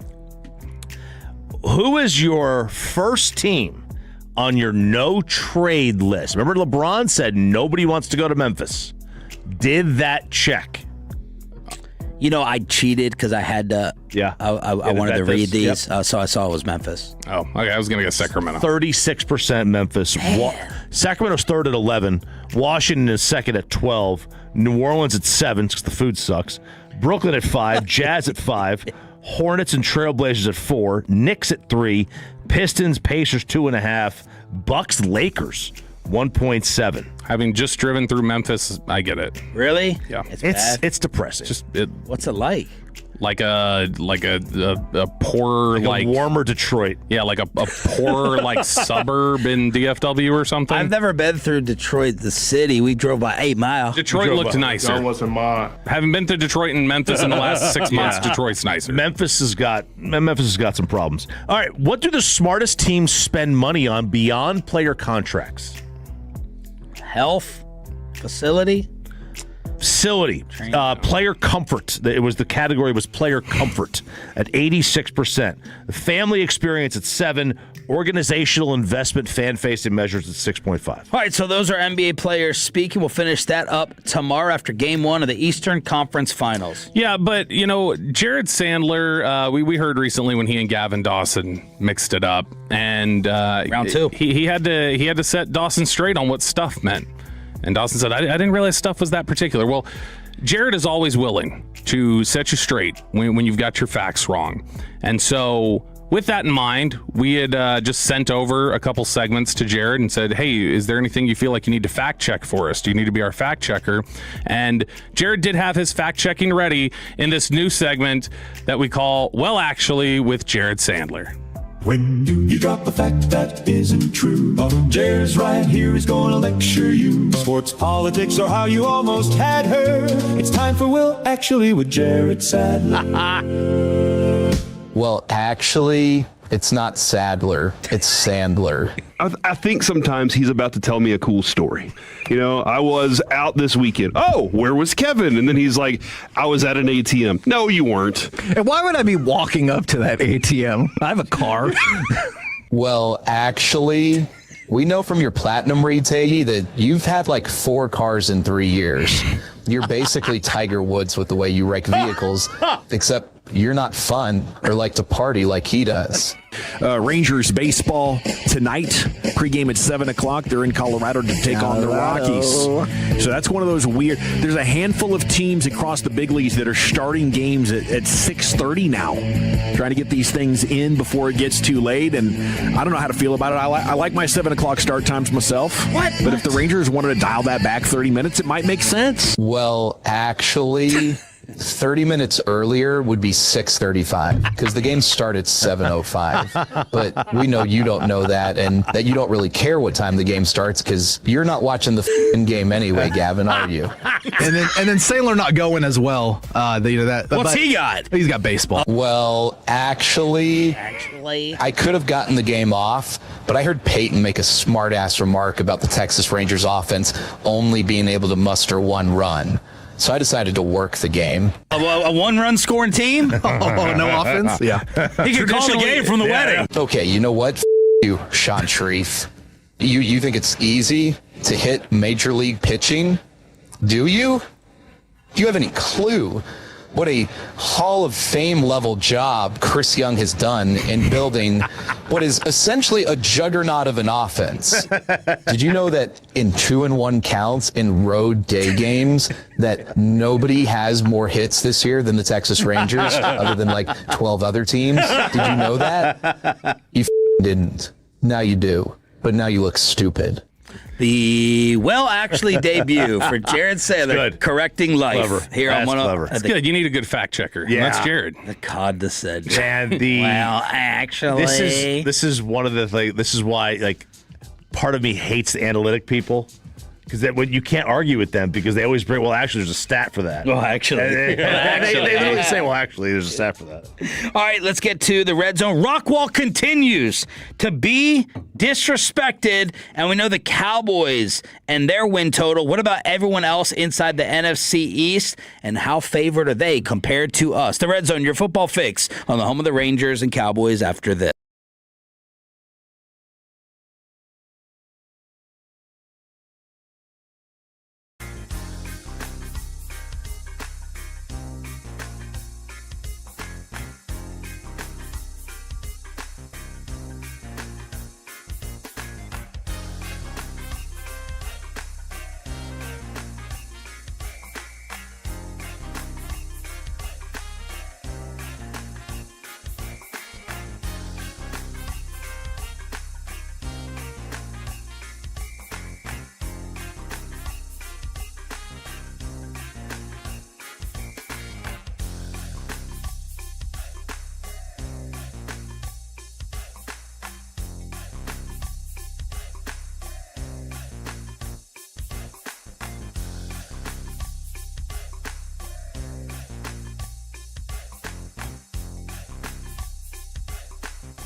segment here brought to you by the personal injurers, Frankel and Frankel. If you've been injured in a car or truck wreck, call Frankel first, 214-817-333-3333. With Frankel and Frankel, there's never an out-of-pocket cost. They only get paid when you win. Frankel and Frankel, the go-to car and truck wreck attorneys in Dallas. How many people want to eat a W tonight? You know what I like about the media? They think you can just dial 1-800 and get a quarterback. Man, poor JSN. It's the Red Zone brought to you by Just Love Coffee as we brewed up Poor Super Bowl champ. A brand new batch. The poor highest paid player. But still, this is bad. Red Zone brought to you by Just Love Coffee. We will be at the Arlington location on Friday with the Sean and RJ bag that the boss grounded up and Pepe brewed up this morning. We already know that is he overrated, Drewski? I find Drewski funny at times. I think it depends on the setting. I don't know that I would go see his comedy, like his actual stand-up, but I find like his videos to be pretty funny. I don't know that he's overrated. I just more turn a suspicious eye to. I don't know how all of a sudden it was like you were just being put in front of me all the time. Yeah. Like it's not an industry plant. It is very organic, but it is like all of a sudden I was just expected to know who he was all the time, like 2 years ago. And I was like, okay, I don't know who he is, how he got here. I don't know what I guess he does comedy, but then it's like he also has a record label. It's very like just broad. He already butchered JSN's name at the NFL awards show. He got a lot of backlash and caught heat for that. Well, the NFL sent JSN his Offensive Player of the Year award. Mm-hmm.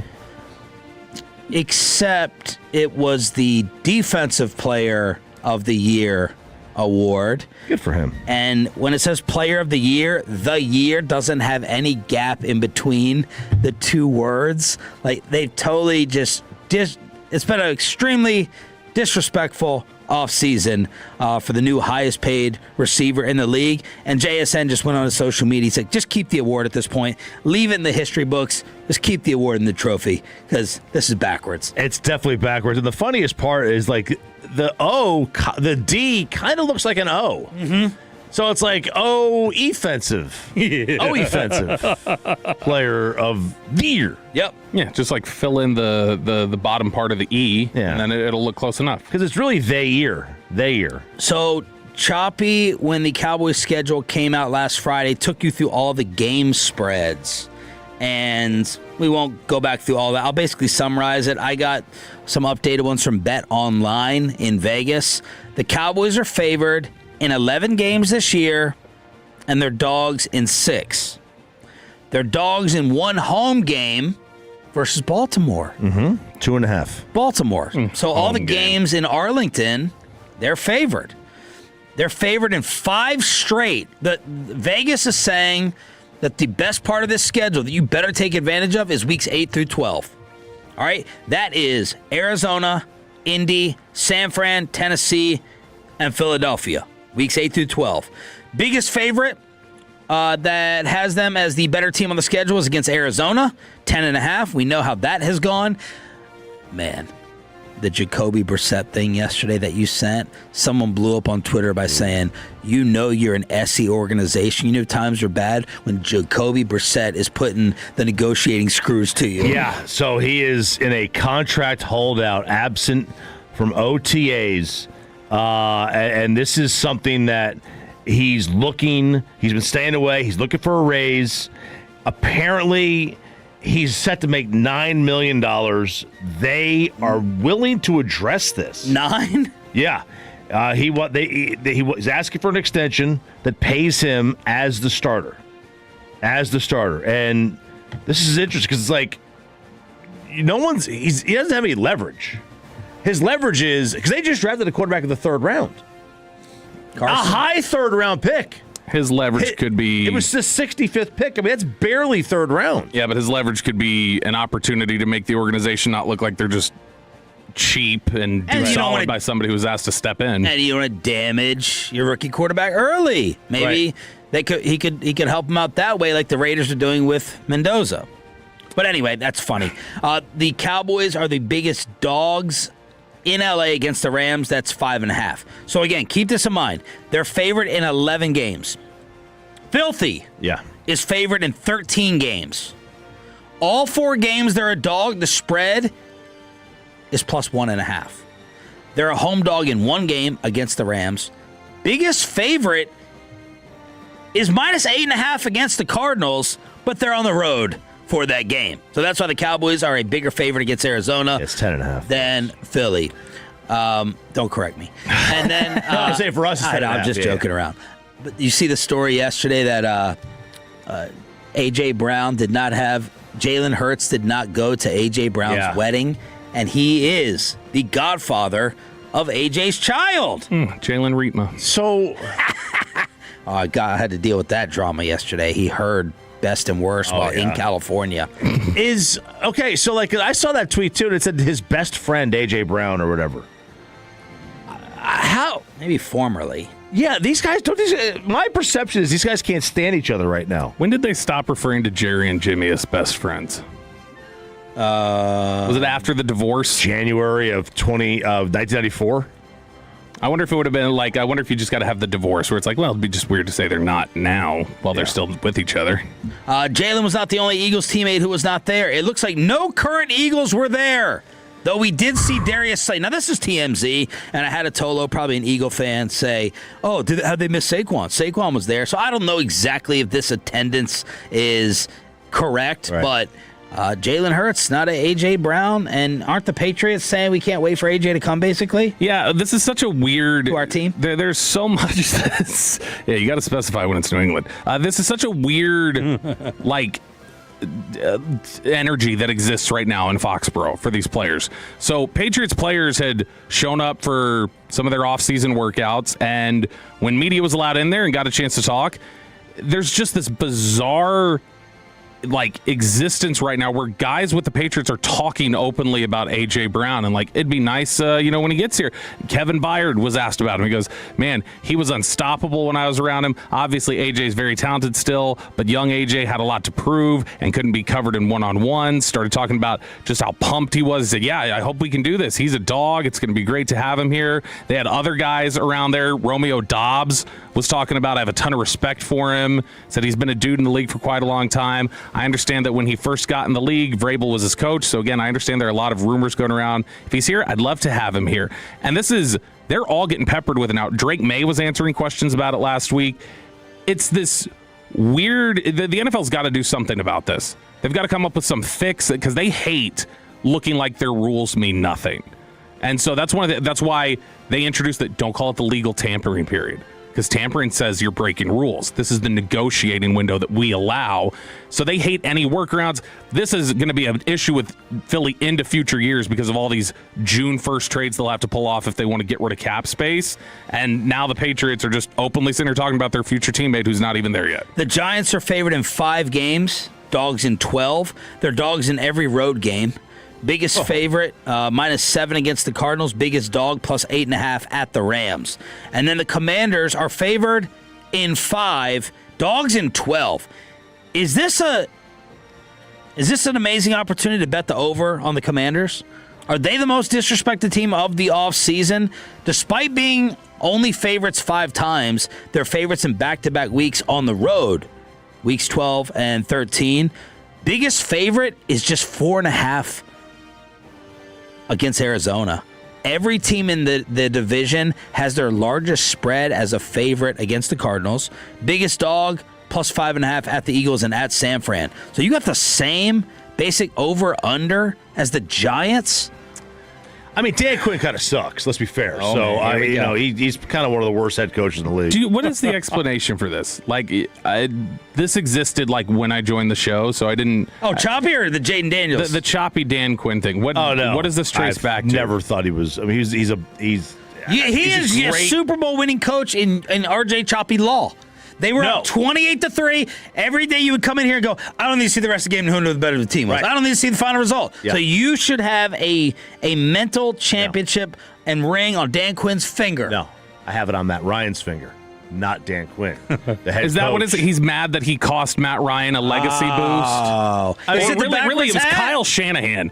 Kyle Shanahan's the one who should catch a lot of the heat for that. Shanahan screwed up the offensive play calling the rest of the way, and his existence has been, I lead in the fourth quarter of Super Bowls, and then I lose the lead. He's done that with the 49ers, too. I don't blame Shanahan for that because Quinn should step in. And you love... And call the offense? No, what? and tell him, hey, run the ball. Hey, dude, run the ball, You love man. dorky slogans. You love Sirianni.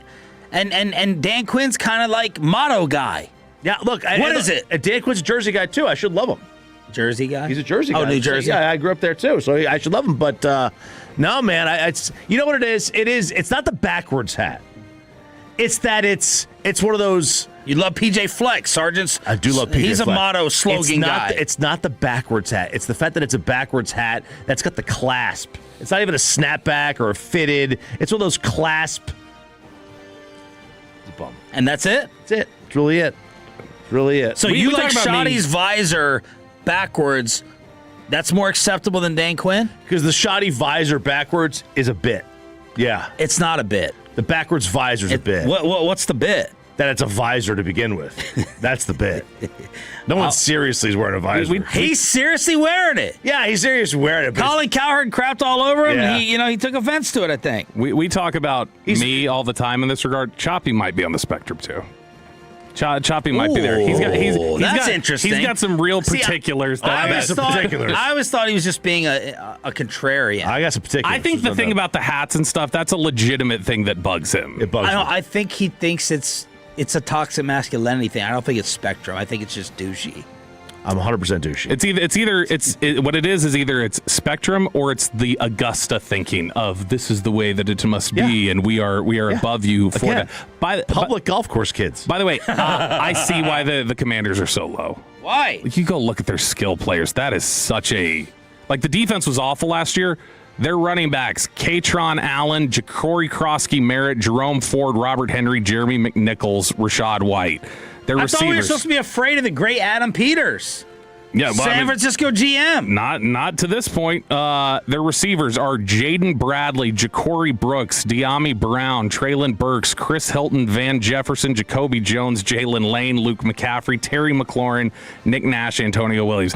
That's just, they don't have a lot of skill players for Jaden Daniels. By the way, the great Tad Carper, who no doubt is telling Brian Schottenheimer about what you said about his backward visor, was listening. It was Choppy, Choppy. I like the backward visor. I got it. It's a bit. Cowboys PR director says, yes, you guys can participate in the home run derby. That's right. 1,000% next year. So there it is. The guaranteed winner, Ralph James, next season. Listen to the bell, Pat Doney. It tolls for thee.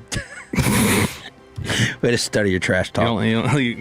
What's his last name? Tony? Doney? I know. That's why I said Tony? That's why I said, I was like, Tone. You forgot his name? No, I was saying tolls and Doney at the same time. That's Spectrum. You think that's Spectrum? That's Spectrum. No, what's Spectrum about? We're having a breakout. Yes, all these connections in his brain that he expected we were going to connect as well.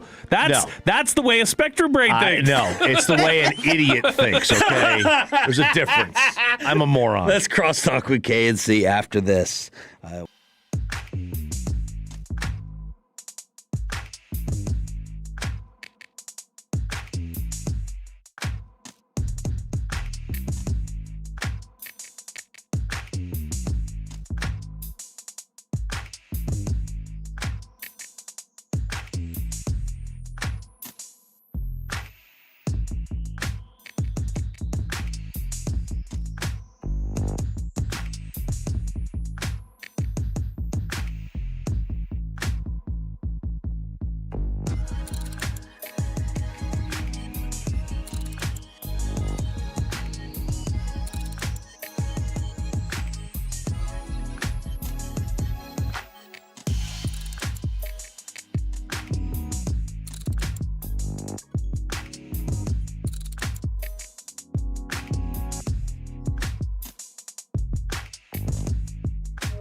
years straight. They've got more new Chevys than anyone else, all priced to sell. Visit ClassicChevrolet.com. This is Texas. This is Classic Chevrolet. Together, let's drive, relax, enjoy the difference based on new Chevrolet registrations 2023 through 2025. Crosstalk with a K&C masterpiece here on a Tolo Tuesday. It's DFW Sports Station. Is it raining outside?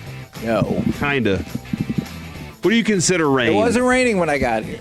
It was Or on sprinkling. the drive up. It was spitting. Just kind of like gleeking, if you will. Okay. Oh, man. Quitters. Remember that? Yeah, I do. Are you tired or are these lights blinding you? I hate these lights. I spend too much time looking into them also, like on accident. That sounds like your. That's my problem. That's definitely my problem. Did you stare into the, you do the same thing with the sun? No, I never look at the sun. Yeah, unless I'm looking into the sky to tell you the weather. I think you need the Chia Follow glasses. Do we have any in here? Any shades? Yeah. Man, Or this helmet. whenever I wear my sunglasses during the show in Arizona, people lose their S. Like, they're like, why are you wearing your glasses? Really? You're bright outdoors. outside. You're looking right into the sun. What in are they trying to Arizona. say? It's like douchey? Yeah. I'm like, it's bright outside on the field. I mean, you're in the sensitive press eyes. box. But Oh, man. One time in high school, I debated this kid, and he was wearing... You're the original Charlie Kirk. Yeah. Oh, man. He was wearing sunglasses inside, and then I'm glad he gave a preamble beforehand because that would have looked really bad for me. He said it was because he's partially blind, and that's why he's wearing them. And I feel like high school me probably would have said, like, look at this guy. Yeah. And then if he would have said he was blind afterwards, it definitely would have lost. Yeah. It's like a couple weeks ago how I don't think you made Hagee sit in it long enough when he made the joke about calling off an engagement, and then you just made him feel uncomfortable for only like 2 seconds. I think you should have made him sit like that for the rest of the crosstalk. I thought it went a decent amount. Yeah. Thought it went Felt long really enough. bad afterwards. Hey, He still has more questions, too. So y'all need to sit down and have dinner I think one I was night. misinformed by gossip people. Whoa. Who was gossiping about me up here? There were a lot of people at this I'll tell you station later. that aren't here anymore. Why don't you just tell us what's coming up? After an incredible night of sports, we kick off with the NBA and NHL playoff super segment. Plus at 1:40 today in the Expressway. What a new feature. Wow. Oh, God. Masterpiece Theater. It's I our would sound never do effects. that again. We have to do our sound effects with our mouths. This is what first place confidence gives you. Yeah. You guys don't have it on. You can't do a It's Zoom true. on your board. No, nobody knows how. So it's Peyton, show him how to do it. Show Alec how to do it. I don't want to talk to him. Whoa. Alec or Peyton? What Peyton, TV he's show was the most addictive when you watched it? Like you were just like, I have to be back in that place right now. Recently, I guess Narcos, but they don't make anything new. You wanted to be in the show? Wait, am I? yeah, what's most addictive? Go back and watch it again, not actually be in that. It's like, when I read I am it, in Narcos. We looked at my family. when I read it, I kept wanting. I was like, I got to get back to that town. I got to get back in that mindset. He wants to get back. The Wants to be clown? in the Derry. It's an amazing book, dude. Amazing. What's the book. town? Derry. is Derry the name. what? Maine? Yeah. The whole is that a place? It's fictional. He's created all these areas. Much like a lot of things, Stephen King says it's fictional. Oh, That's right, He's baby. a fiction writer, Kevin. The Wire. That's why I said that. I think Corey's in a testy mood today. The Wire's the answer. The Wire, I got that show. I can still, we went back and rewatched it not long ago, and I got lost in that for we ran through the first 2 seasons in 2 days. Is that There we go. the theme song? No, that's the farmer in the Dell. Oh, Omar's coming. I would. that's how they said Ruben Bain was when he got drafted. He looked like Omar walking out like that. It's terrifying, dude. I bet I know how Ruben Bain got the scars. All right, so we can do. I look at on The Wire. There's the top 3 scenes I can think of in the history of television that I think are just great scenes are all from The Wire. What's yours? Where's Wallace? Where's Wallace, man? Man, I was so sad for him. I really enjoyed Dexter. It was very good. Very good You show. watch New Dexter? I watched the one where he was living that 1 year in Maine in the snow. Yeah, that season sucked, but the new reconciliation. new season is good. Bobby has been It begged. is. So the It's very prequel? good.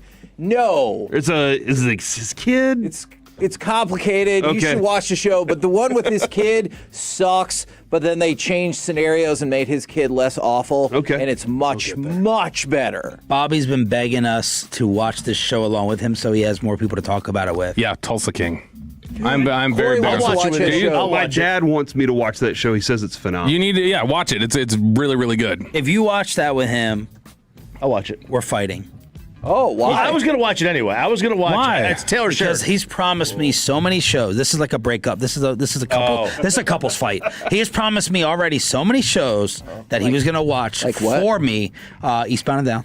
Yeah, but the difference is every sports documentary y'all we're going to talk about on the show the next time. Tulsa King is still going on. Like, so I feel like I'm not missing it. I could catch up. How when did it start? There's 3 seasons, and it's 10 episodes a season, I think. Stallone. Are you gonna watch 20 episodes and just binge it like that? You're not gonna watch 20 episodes. That whole Stallone, but see, like, and the whole reason why I started watching this was because Frisco King, they announced that, so it's like, all right, they're already doing like spin-offs. I should probably get caught up on this. But Stallone actually, he's working with Taylor Sheridan now on Benny Binion, that gambling magnate that we talked about, who originally started doing crime here in Dallas. Stallone's writing that story right now for TV. I'm basically going through all the Yellowstone series of shows. So it's going to be a while. I got to get through Dutton Ranch. I got to finish Madison. He's not catching up to you. No, he won't ever watch it. But why are you trying to say you've seen it and they're not good? No, I'm just saying, like, so Yellowstone stopped being good in the last 2 seasons. So why would you watch the spinoffs? Because I figure that they'll be good for a couple of seasons. Okay. And then they'll get bad. You're a collector. You like to collect sets? Yeah. He's collecting a set of Taylor Sheridan shows. Yeah. All right, let's finish up Ask Reddit. All right, let's do it here. I swear, these lights have Corey looking drunk. I'm not, but my eyes are almost closed. Next guy. Yeah, I know. All right, so this next one, I'm going to throw this out there. If nobody has an answer, I'm going to quickly pivot. Sean liked the question the other day. I just wasn't sure if we were going to have enough answers. What is the one thing a friend ever did and you kept cool but knew instantly you were going to be pulling out of that friendship? I woke up and got myself a gun. Asked my wife for nudes. He was doing cocaine next to me. Oh, my God. I don't know. I liked it. In a related story, G-Bag Nation. And you win. Wait a sec. Holy you win. Dude. Wait a sec. Laugh. He's going to be encouraged. He's going to go further. Don't think we need to go with any other answers. We may be burying something. Did you just say, Corey, I woke up and the guy next to me was doing coke? Yeah. You said guy, right? This is the only time ever I don't want to hear more of it. I know. I'm like, I do. I know what RJ said is really up here, but he said the guy next to me when I woke up. Jesus, Bobby. Can we start with that? My goodness, I should not be taking the Lord's I'd stayed the night at a friend's house and woke up, and he was on the floor chopping it up on his dresser, and I was like, huh. Hold on. And that also, did you say chopping it? And that was back to RJ. Yeah, and there you go. Yeah, absolutely. That's a good one. Pepe, you got one?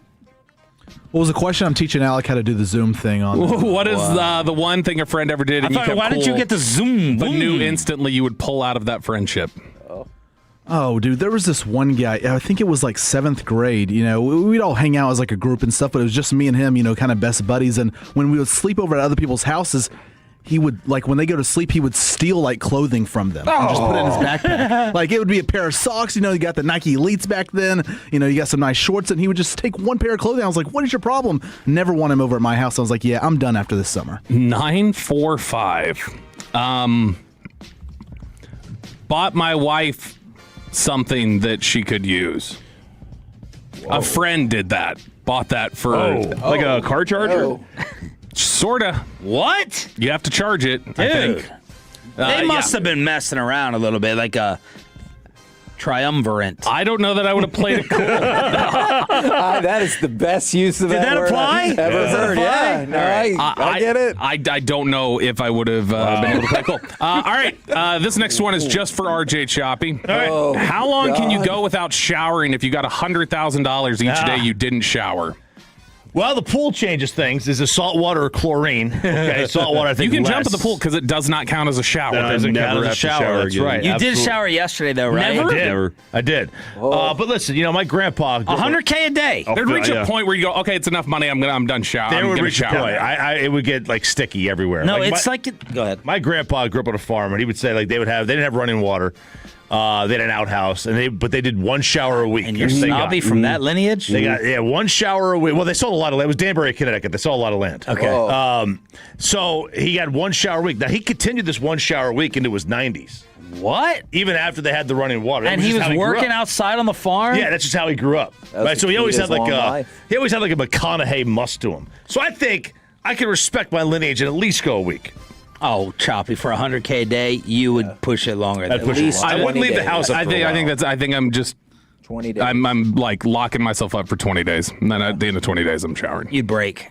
You think I'd break before that? Because it's like the first itch. It's like I gotta itch my hair. I gotta scratch. Huh? The pool. No, the pool's not. You can't jump in the pool. You said you could. The pool's off limits. If it rains, you're not allowed to go outside. And rinse in the rain. What about like a Mando? Yeah, a Mando wipe. Yeah, you can whore bath yourself. That's what I said. I would take off. Isn't that what it's called? I would take off time, and I would just barricade myself, and then I'd go through with it. $2 million. But if I had to see anyone, if I had to see people regularly, to say. I just don't think you are. Really, for instance, Bobby right now is sweating through his sweatshirt. Yeah. So aggressively, you're not lasting that long. I think you'd start twitching. You don't know how long I last. You'd start breaking. I do love money, though. There's that. And then you're thinking to yourself, do you like to go to the gym? Do you care about that? Do you like to go sweat? And then would you just not go to the? Okay, I feel like you wouldn't be able to go. After a while, I wouldn't leave the house. Mow the yard. So what's your answer? How long would you go? I would want to do it as long as possible, but I feel like I'd start cracking it like the 6th day. Yeah, I don't think I could. I don't think I could lay down and sleep without feeling itchy or in there. But don't you think you'd see? You would rest? But don't you think you'd see million? You'd be at 6 days and you'd be like, man, if I can get that even million. I just think it's easier said than done. I really do. Totally agree. That's fair. You get the one stickiness in that region, or there's one time you're like, you can't keep going to that. No, you can't. You can't keep pushing it. I don't think. Yeah.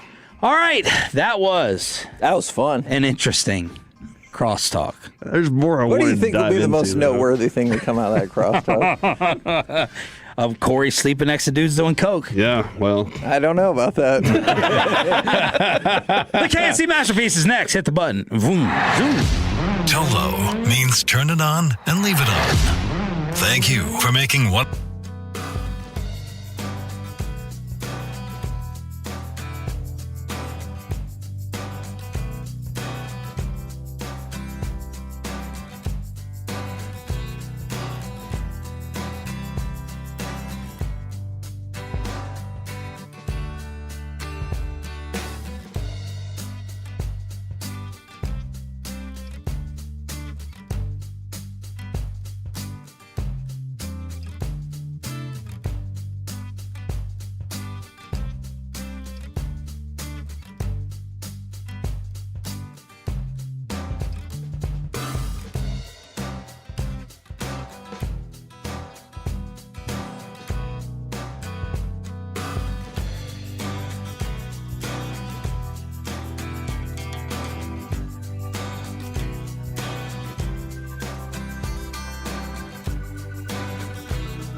Fort Worth. Let's go, Cowboys. An Odyssey sports station.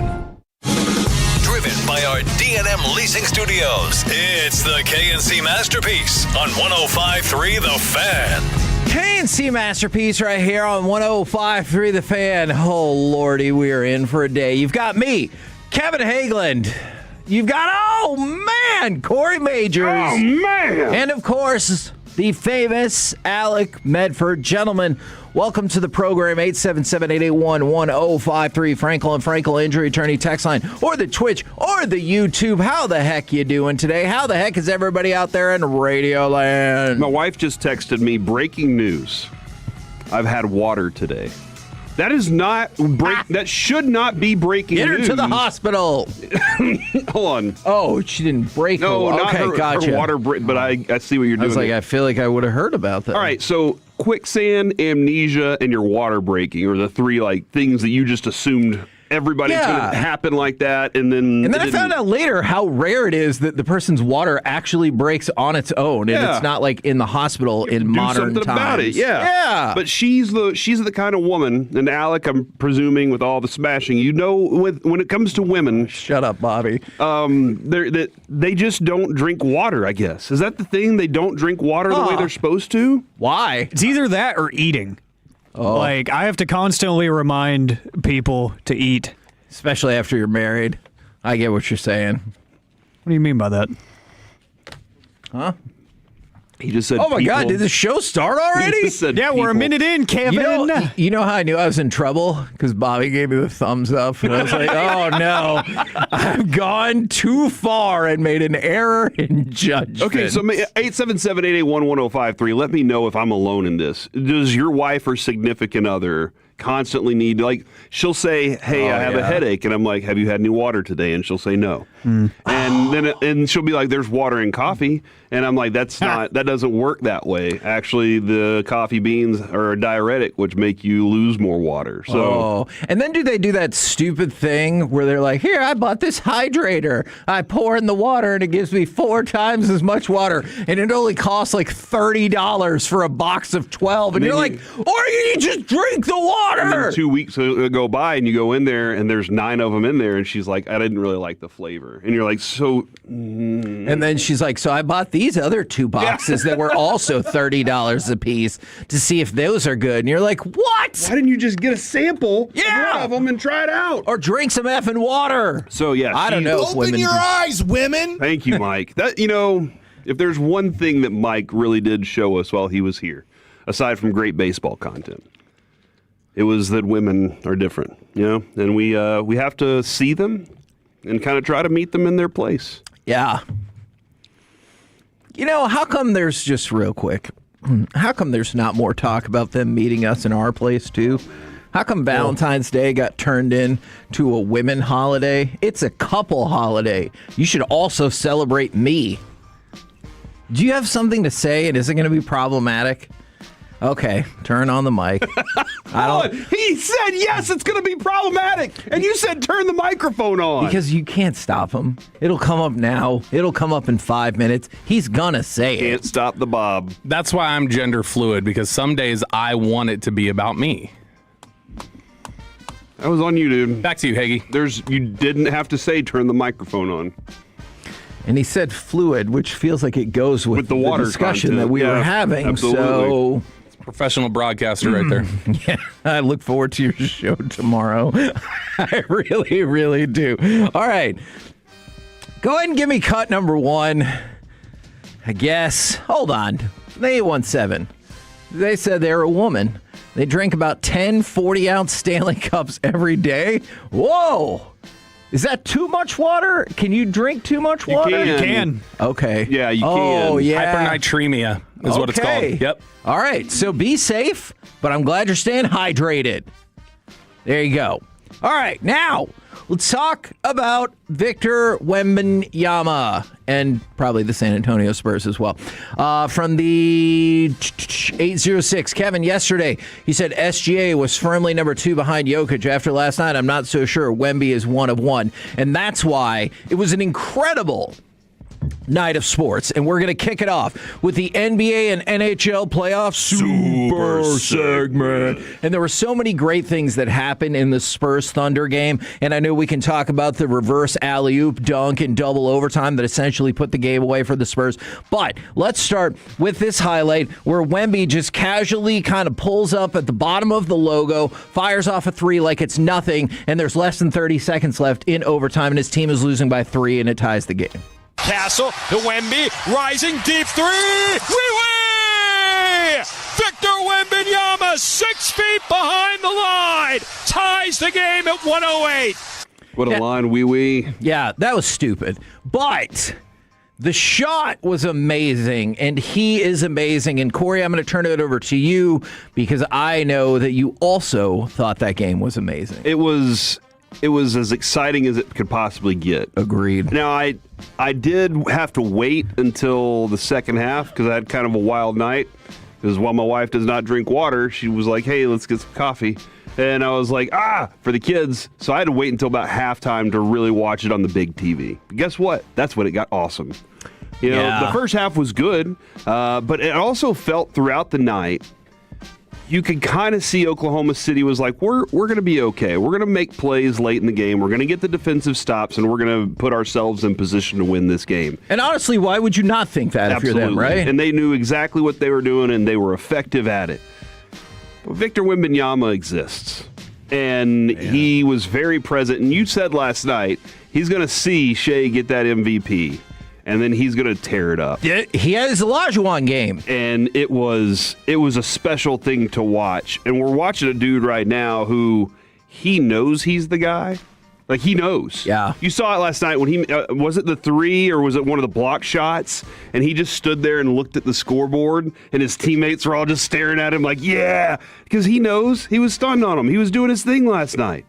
It was there were a lot of moments throughout the game that I was like, I understand why everybody hates Shea in Oklahoma City. They are the villains right now. And Victor Wembanyama was becoming your young Luke Skywalker hero, ascending to that area. And that play right there, that three-pointer where it was as casual as it could be. It looked like it looked like it was a practice shot or a, you know what, why not?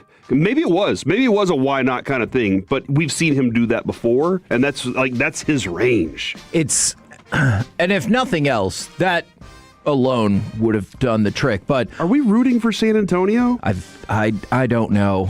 That's a good question. Or are we rooting for Wembanyama? I see, but I don't know if that counts. If you're really allowed to kind of compartmentalize it like that, but I think you might be right. Well, if you don't root for laundry and you root for player, then that's the difference.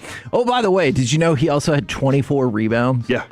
How your game is all-time incredible when the 24 rebounds you had is like an afterthought, and maybe a way afterthought, which is really weird. Now, if you're the Thunder, I can see how you're like, all right, we lost in double overtime on a night when Shea did not shoot well whatsoever and Wemby had an all-timer. So we can bounce back from this. But if you're the Spurs, what a start. Okay, and you say Shea did not shoot well. Shea was forced to do things he didn't want to do because Wemby. I think that has been the story of the playoffs, right? Yes, that's going to have to be. Yeah, what was the in the last series? It was you had a better throughout chance. The playoffs. Yeah, you had a better chance of getting your shot blocked than making it if you drove at Wemby. And that's going to be the case. I don't know how he has so much energy still late in the game. That was fascinating to watch. Jalen Williams was worn out, but he's still amazing too. But Shea so many times last night couldn't get to the rim and had to either, escape back a little bit and dish the ball to somebody else, or he had to settle for a shot that he didn't want. And that was why you say he didn't shoot very well. I don't know if he'll shoot well this series. Because he's going to be consistently put in disadvantageous positions. I can't go to the basket. Yeah. Or I'm going to have to go to the basket, and it's going to get blocked. Yeah. And like that, and they're going to have to, I'm sure they're going to come up with a plan. So this is the great part about winning game one on the road, right? You won game one on the road. They're going to have to come up with a plan to get Shea the shots and get him to the places he wants to be. Now, granted, he did get to the places he wanted to be late in the game, but it wasn't enough, right? Like to tie it up, to be in position to win that game. He got there and got some shots, but he couldn't get to the places throughout the game that gave them the advantage that they needed, and that was stressful on him. You could see it. You could see it frustrating him throughout the night. I didn't think the moment we hit Dylan Harper in the face late in that game, I was like, first off, his hands don't just swing about like that. That was obviously unintentionally intentional, and then he kind of like pushed him at the same time at the very end of it. I was like, come on, give something. But that's also a little bias on my part, so I'll let that slide. If Dylan Harper is going to do anything in the universe that he, like what he did last night on the boards, the Thunder are going to be in trouble as well. Like you might expect these kinds of, because I mean, like Dylan Harper, his game was fine. I know people are going to point at the 24. I get that, but he had a terrible night from 3. But if he can do that on the boards, that is going to be an incredible thing for the Spurs to have going forward. By the way, a couple of Wemby notes, and I meant to bring this up before yesterday's game. Keep it on. This was before yesterday's game. He joined David Robinson as the only players in NBA playoff history to have 200 points, 100 rebounds, and 40 blocks in their first 10 career playoff games. Is that good? Yeah, I mean, that's a pretty awesome player to be in the category with, and that means you're also averaging at least 20 points, 10 rebounds, and 4 blocks per playoff game. Yeah. And that would have looked like a chump thing yesterday compared to what he actually did. So there were two things that I was kind of tracking throughout this last night. Also, Jalen Williams, I was worried with the hamstring. Right. Late in that game, how they would manage his minutes, and they were just like, well, screw it, we need you. He played 37 minutes. And then I thought late there was a shot, they were like, he grabbed at his hamstring, and I was like, oh no, this could be bad for the whole series for him again. But then I looked at, it was Stephon Castle. I don't know how often you see 11 assists and 11 turnovers. How often do you see a dude? Did he have 11 turnovers? He had 11 turnovers last night, but he also had 11 assists and 17. Holy moly! And he was good, like for that part. But I guess with De'Aaron Fox out, like that does kind of take away some of what he does for that team, but they were able to do it without Fox. And that's a positive thing right there. Yeah, that is interesting, they did have a short rotation. What they were going with 9 last night. Yeah, I did not realize Castle had that many turnovers. Whoa. Is Oklahoma City that much deeper when it comes to, like, they're a deep team? Yeah, but they're that much deeper where their rotation was a lot deeper last night. I just wondered why the Spurs only went with their 9. Yeah, I mean, because that was a lot of minutes for those. For what? Dylan Harper played 47. Everybody else played almost 49 minutes. I'm going to default to say the Thunder are deeper than every team in the league. I don't even feel like that is a particularly controversial thing to say. I feel like most people would agree on that. But a couple of other things, and I was just looking at one of the players they got coming off the bench, Alex Caruso. I know some people are trying to make a deal of it where he kind of pushed back at the cameraman at the end of regulation. I thought it was just because they were huddling up and there was another Thunder player right behind that also needed in, blocked out the camera because they were about to huddle up going into overtime. Caruso was insane last night. And that's how he plays in these moments. Yeah. He plays that kind of basketball. And he's there for his, he's known as a defensive wizard. Yeah. And so, obviously the upped offensive contributions are going to be huge for them. But going into this series, and I don't think last night changed anything, did you know that besides Shea and Wemby, the next closest Western Conference Finals MVP to bet on is Chet Holmgren at 45-1? Think about that. He's third at 45-1. Obviously, Shea and Wemby are way up there. Wemby was about 2-1. I'm sure those odds have gotten worse today. And then Shea was 2-5, which means it was more likely that he would win the MVP than not. Things are stacked a little bit closer in the Eastern Conference Finals with Jalen Brunson as the favorite, Donovan Mitchell at 3-1, Karl Anthony Towns at 9-1, Harden and Anunoby 16 and 25-1. I just thought that was wild that no player in this series besides those two were any better than 45-1. But that game was incredible. Those are the kind of games you love to watch when you don't have a rooting interest necessarily, right? Oh, for sure. Because I can see if you're a Thunder fan, you're like, that game was stupid. Here's why it was stupid. I'm kind of curious how how they will find ways to either beat up Wembanyama or slow him because like the Chet matchup isn't going to be one. Right. Chet will be there to whine. Hartenstein, like physically can get underneath him. They got to figure out ways to wear him out so that his minutes are, they got to change his minutes up a little bit because when he was off the court, you saw an obvious difference in what that team was. And Oklahoma City was like, all right, we can take advantage of this. But whenever he's on the court, they got to figure it out. But like I said, man, even in the 46th minute, he's diving for basketballs and blocking shots. So I'm just curious what their plan's going to be. I do remember it was the Mavericks against the Heat, and Rick Carlisle and Jason Terry both said, we're going to have to figure out ways to get LeBron to chase Jet all over the court. And then they did, and it wore him out. And that's interesting. Like, I'm not saying necessarily, I really like what Kason Wallace can bring to the table, even though he's like a foot shorter than Wemby, but I feel like you're going to run into those situations with a lot of these. I wonder if they're going to pester him more at midcourt. And that's what their key is going to be, because I feel like that's what they did to Luka, right? They'd press him full court and be like, all right, man, good luck. And so, or even at midcourt, because it feels like if you let him get anywhere near the paint, you've probably already lost that positional battle, or you're just going to foul. And I don't think that's going to work out for you well either, because Wemby can be a very good free throw shooter. I thought this was an incredible game. I am excited to see where the rest of this series goes. I think what you're saying, too, makes a lot of sense, because like with Luka, what the Golden State Warriors did with Andrew Wiggins, they said as soon as the ball's in his hands, you're attached to him. Exactly. But with Wembanyama, maybe you do want to pick him up at the midcourt line and just be like, we're doing our best to not let the ball get to you, although you do have a reach that's very high. But we got to figure out ways to just stress your body so that you have a little less gas in the tank. And that's what makes it complicated right off the jump, right? Because Caruso and Wallace are both about a foot shorter than Wemby. Yeah. So if you're like, hey, you're good at defense, I don't know. We're the KNC Masterpiece right here on 105.3 The Fan. Coming up next, we didn't get to the NHL part of the super segment. Kind of makes us liars just a little bit. Maybe we'll try to pick that up, but also everything goes wrong for the Rangers in one day. Next on The Fan.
and Frankel. If you've been injured in a car or truck wreck, call Frankel first, 214 or 817-333-3333. With Frankel and Frankel, there's never an out-of-pocket cost. They only get paid when you win. Frankel and Frankel, the go-to car and truck wreck attorneys in Dallas. And the 2-1 is popped up very high into the air, shallow center. Doyle coming on. Castro is out. And it's the second baseman, Castro, who puts it away to take care of Jansen for the final out here tonight. The Rockies indeed hold on to defeat the Rangers by the final score of 7-6. KNC Masterpiece back here on 105 through the Fan. Did you kind of, sort of, maybe just a little bit think that the Rangers were going to make this the most epic sports night of all time and come back and win this game? Yeah, they against a crappy team. They tricked me. Yeah, and that was the frustrating part. I understand kind of how it all happened, though. Like, it makes sense whenever your starting pitcher just has to leave the game. Right. After the first inning, you're like, hold on, what happened? And now you got to go in there and do some stuff. Even if it's the Rockies, you'd hope to have the Jacob Latz moment or the emergency starter where Jakob Eunice goes out there and does his thing. Just kidding, G-Bag. But, and also, even if he did not leave with an injury, did it not appear as though Mackenzie Gore was in for a rough evening? Yeah. And you think, so it's not an injury? No, I felt like they were like, no, it is. I'm just saying. Down. It looked like he was in for a tough night either way. And then with this defense. And I'll get to that in a sec, too. You brought up the idea that, like, you saw the polar opposites of Mackenzie Gore in the last two starts, and that he was the greatest pitcher on the planet. Right. And then the next one, you're like, what happened to that guy? And sometimes that is the roller coaster, I guess, of him, because think about his season last year, where he was really good for a half and then not. Yeah. So that was tough last night on them. But again, it's Colorado. And they suck. But then again, hold on, do they?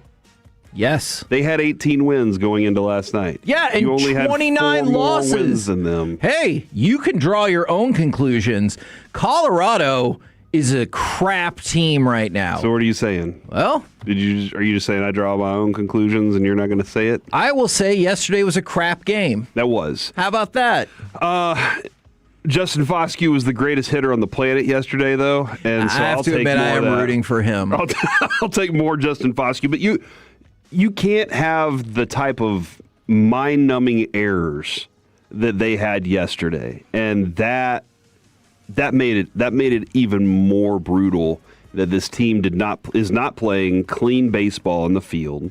And then they're, like, you've brought it up many times, hey, Corey, if they're going to have these close of a games, they can't do that. Yes, that's correct.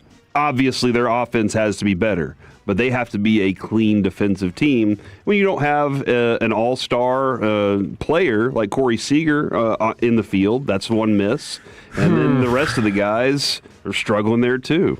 Yeah, I'm trying to find the specific way that I'd phrase it in my notes, but I'm pretty sure 2 weeks ago when we talked with Skip Schumacher, that was one of the things that I had in my notes, is how just frustrating is it when you lose the game or you fall behind in a game, and defense is one of the primary reasons. Oh, yeah, that's a good question. And you've seen it just too many times this year for a team that, like you just said, like we've said in the past, they don't have it like that. They can't overcome that. Yeah, and I mean, Ezekiel Duran struggled in the field, but was able to put some hits and runs on the board yesterday. That's a good thing. You know, if you're going to do it, make up for it a little bit, but you can't make those whenever the rest of the team hits the way that it does. But Kevin, last year, that was a credit to this team. That was the one thing that you said was a sterling thing. Yes. About this. Seager had one of maybe his best defensive season ever. I realize how it played out, but I'm just saying, like, ignore the numbers. Just watching it might have been his best defensive season. Adolis, he was back to 2023 defensive form. Simeon was a great defensive player anyway, but I think that was the thing I asked Boach maybe 4 times that year, where does that credit go to? And he was like, look, my coaching staff works their butts off. And they make sure that they get their work done when they're doing their defensive work out there. But guess what? It's not just them telling the players they have to. The players are pulling the coaches out there to make sure it's happening. So, at some point, I don't know where it lands. You got to figure out what you're doing offensively, but also at the same time, you got to get that same defensive work in and figure out what it was to get back to that level. Maybe it is you just don't have that level of player in the defense in the field either. Yeah, I mean, we can go around the field if you want. Like Evan Carter is a fantastic defensive center fielder. Can't hit right now.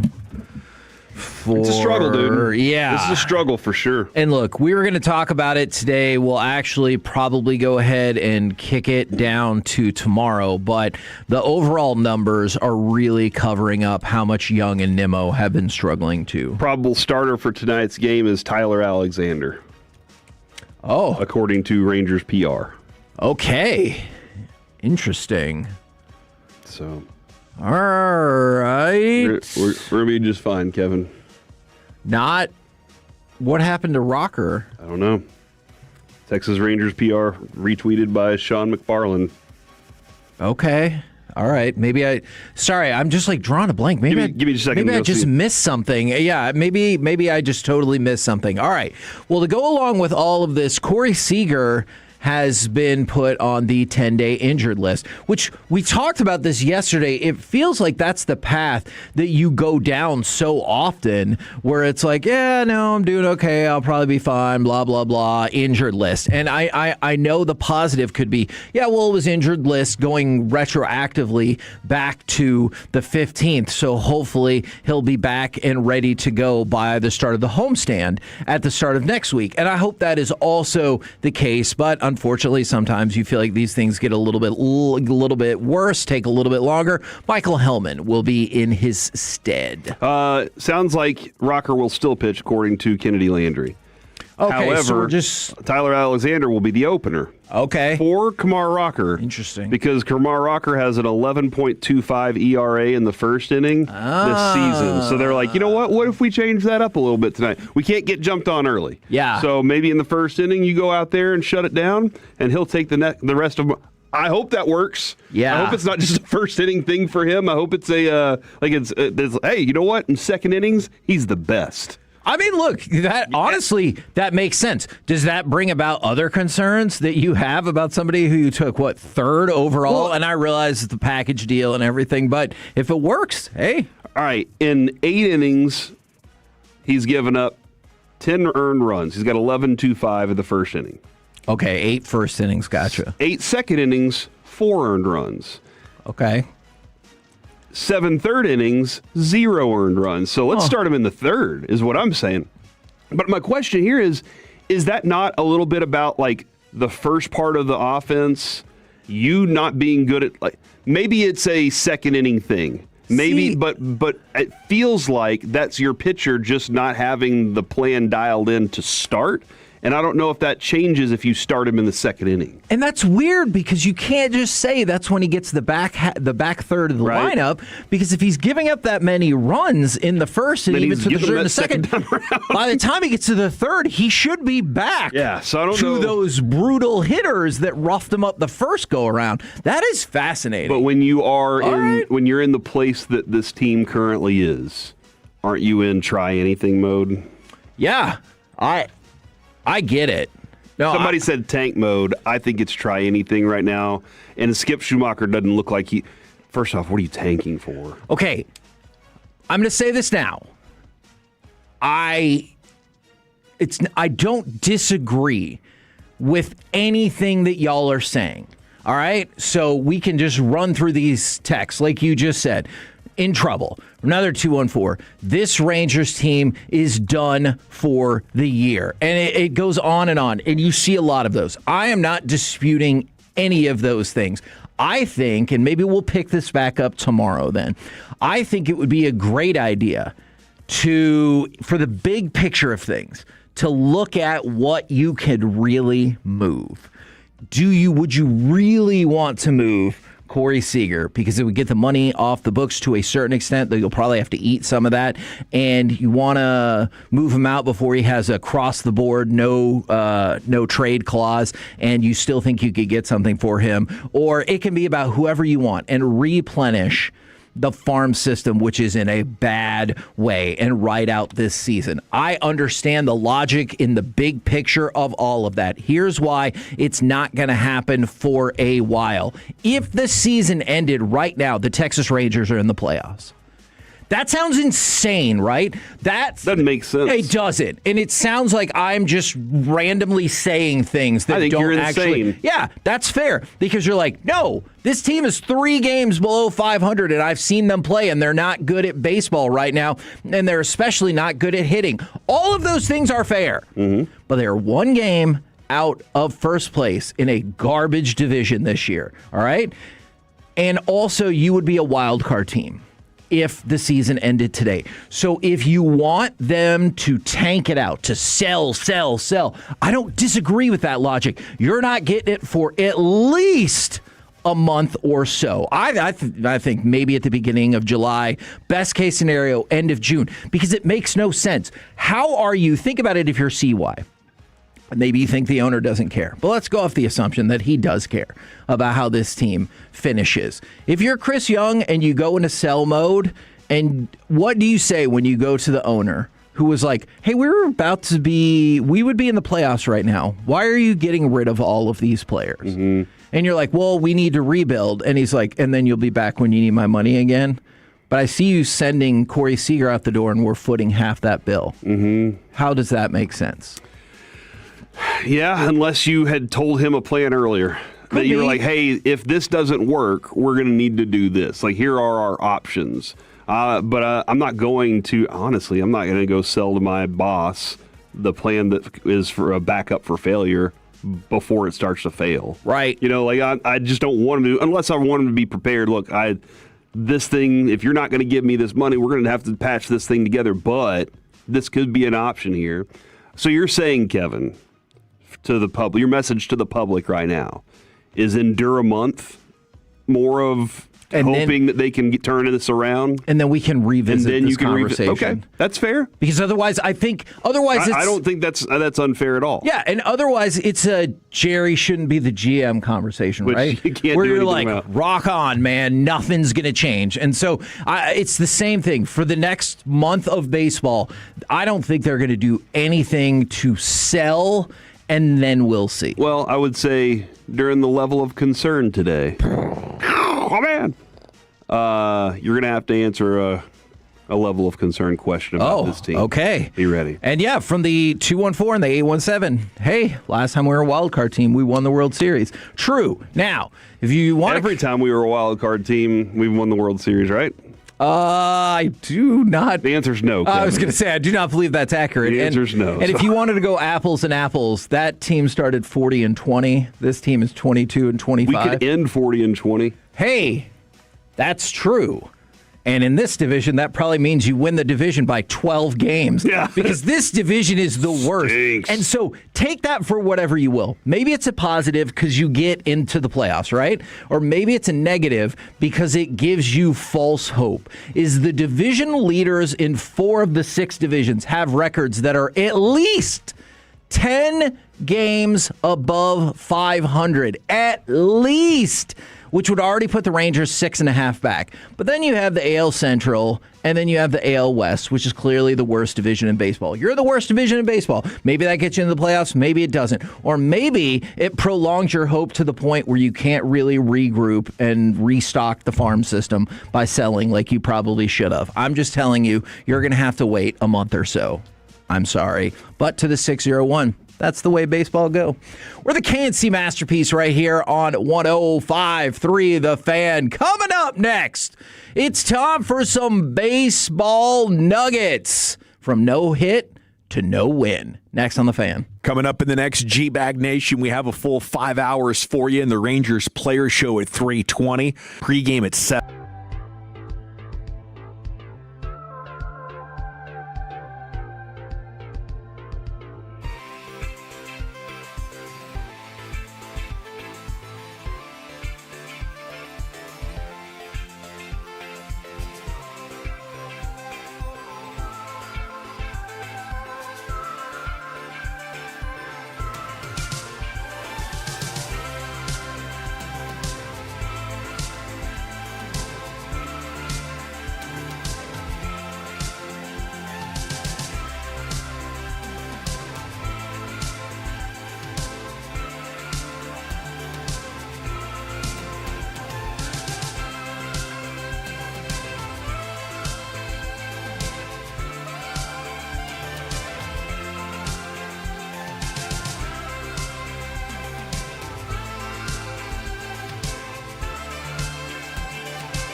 Market to upgrade your vehicle, get to Classic Chevrolet in Grapevine, the #1 Chevy dealership in the world 3 years straight. They've got more new Chevys than anyone, all priced to sell. Visit ClassicChevrolet.com. This is Texas. This is Classic Chevrolet. Together, let's drive. Based on new Chevy registrations 2023 through 2025. Inning for the first time.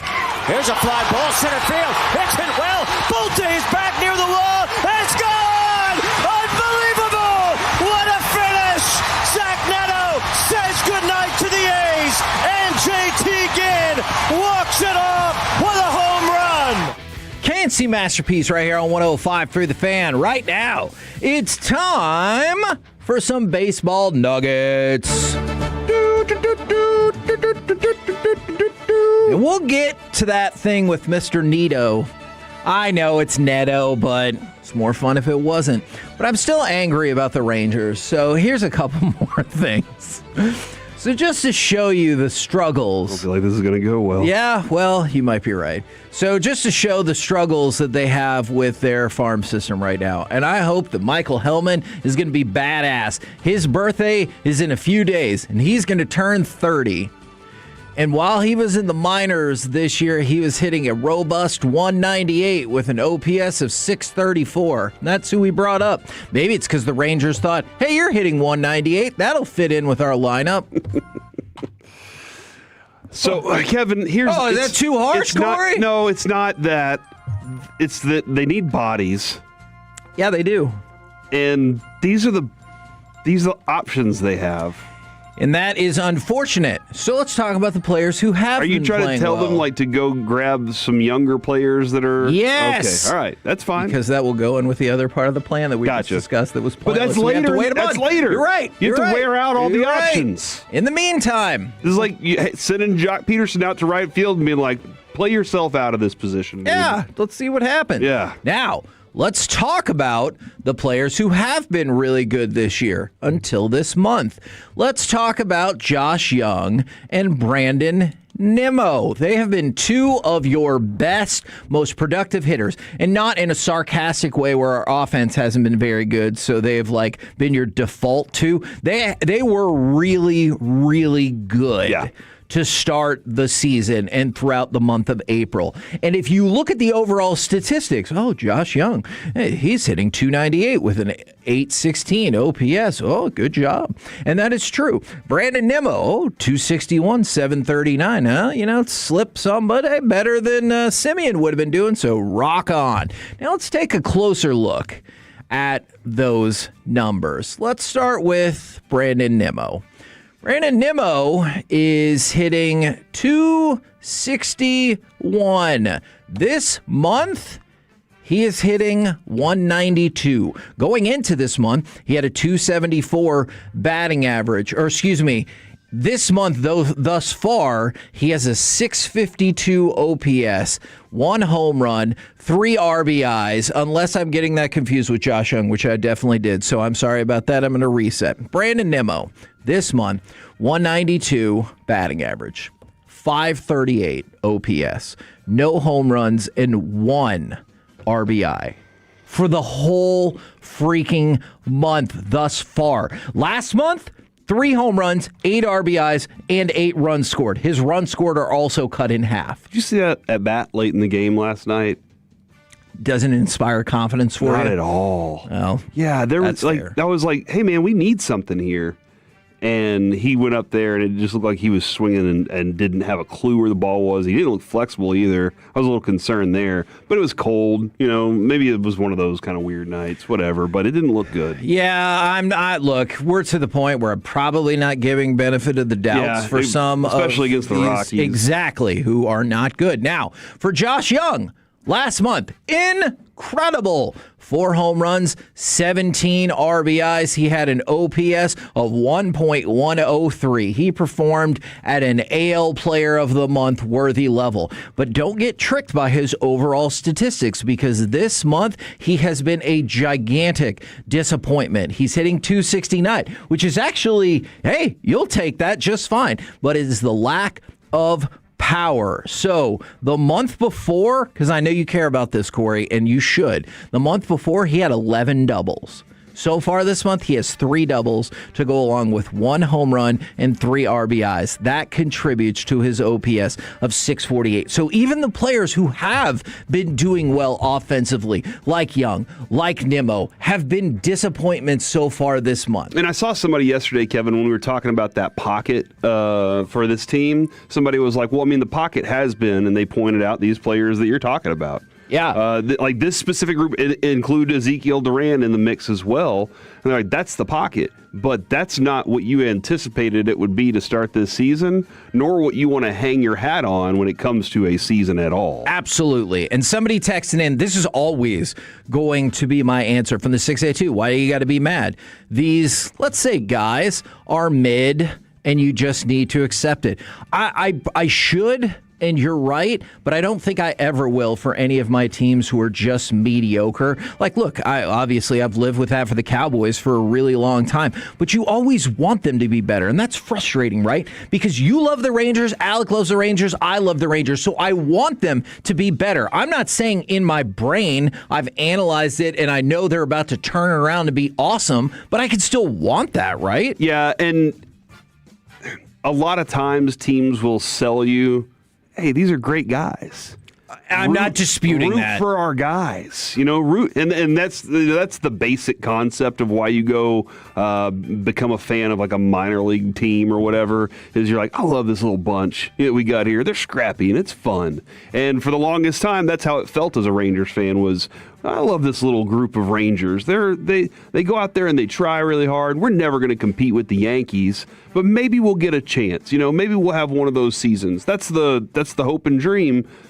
But with this point, the money that's spent, the stadium you have, the money we invest as fans, the care that we have for this program for as long as we have, it's not just a, look, we're scrappy. We want more from it. And honestly, as fans, we feel like we deserve more from it. And quite honestly, as good as the dudes are, they deserve more for what their careers are, and everybody else deserves more for what they put into it too. Yeah, no, I'm with you. And if anybody out there thinks that we're bummed or mad about it, I know those dudes in the clubhouse are too. They just can't do anything about it now. Yeah, I have no doubt. And Schumacher has already given us the variation of the answer. Like, if I knew the answer, obviously we'd be doing that. And I don't doubt that. And there are great people to root for on this team. Obviously, Jake Berger. We've talked about it. Josh Young. The very first interview he did after he signed as a draft pick was with us. And he was like just a few minutes late to do our interview. And he's like,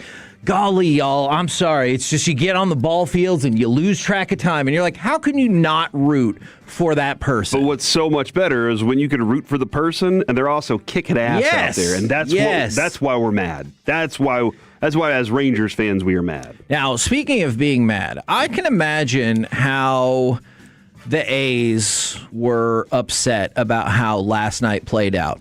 It was 0-0 going into the ninth. Now, it is true the A's hadn't lit things up offensively, but at least they had 5 hits, where the Angels had no hits. And then the A's, they scored a run to take the 1-0 lead.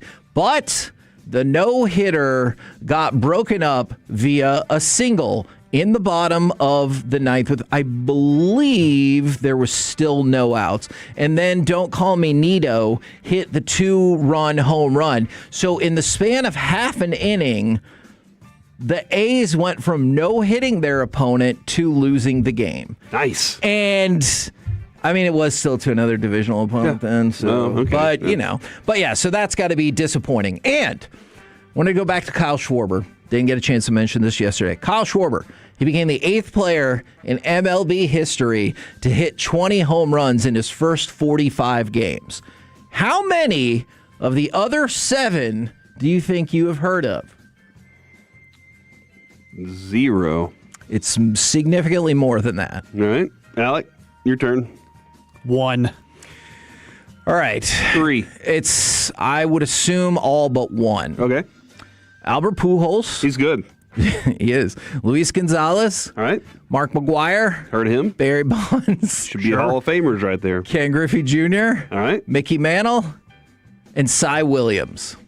Which led me to this. He was a pitcher, yeah. Who that is Cy Young. All right. Because I looked it up. Oh, Yankee center fielder. Because Bernie Williams. No. Cy Bernie Williams. Cy Williams was born in 1887. 2 different guys. Oh, that one, yeah. No. Forgot about him. No. Yeah, I have a book on that guy. All right. What team did he play for? Probably the Yankees or the Dodgers. Believe it or not, it was a team that exists still now. It was the Chicago Cubs. And he was a center fielder. But that's what I thought is, who the hell is Cy Williams? And maybe they called him CY. And so he was born in 1887. He's also on the list. I figured you guys would know everybody on the list except for that guy. But then we proved we did whenever we said we knew him.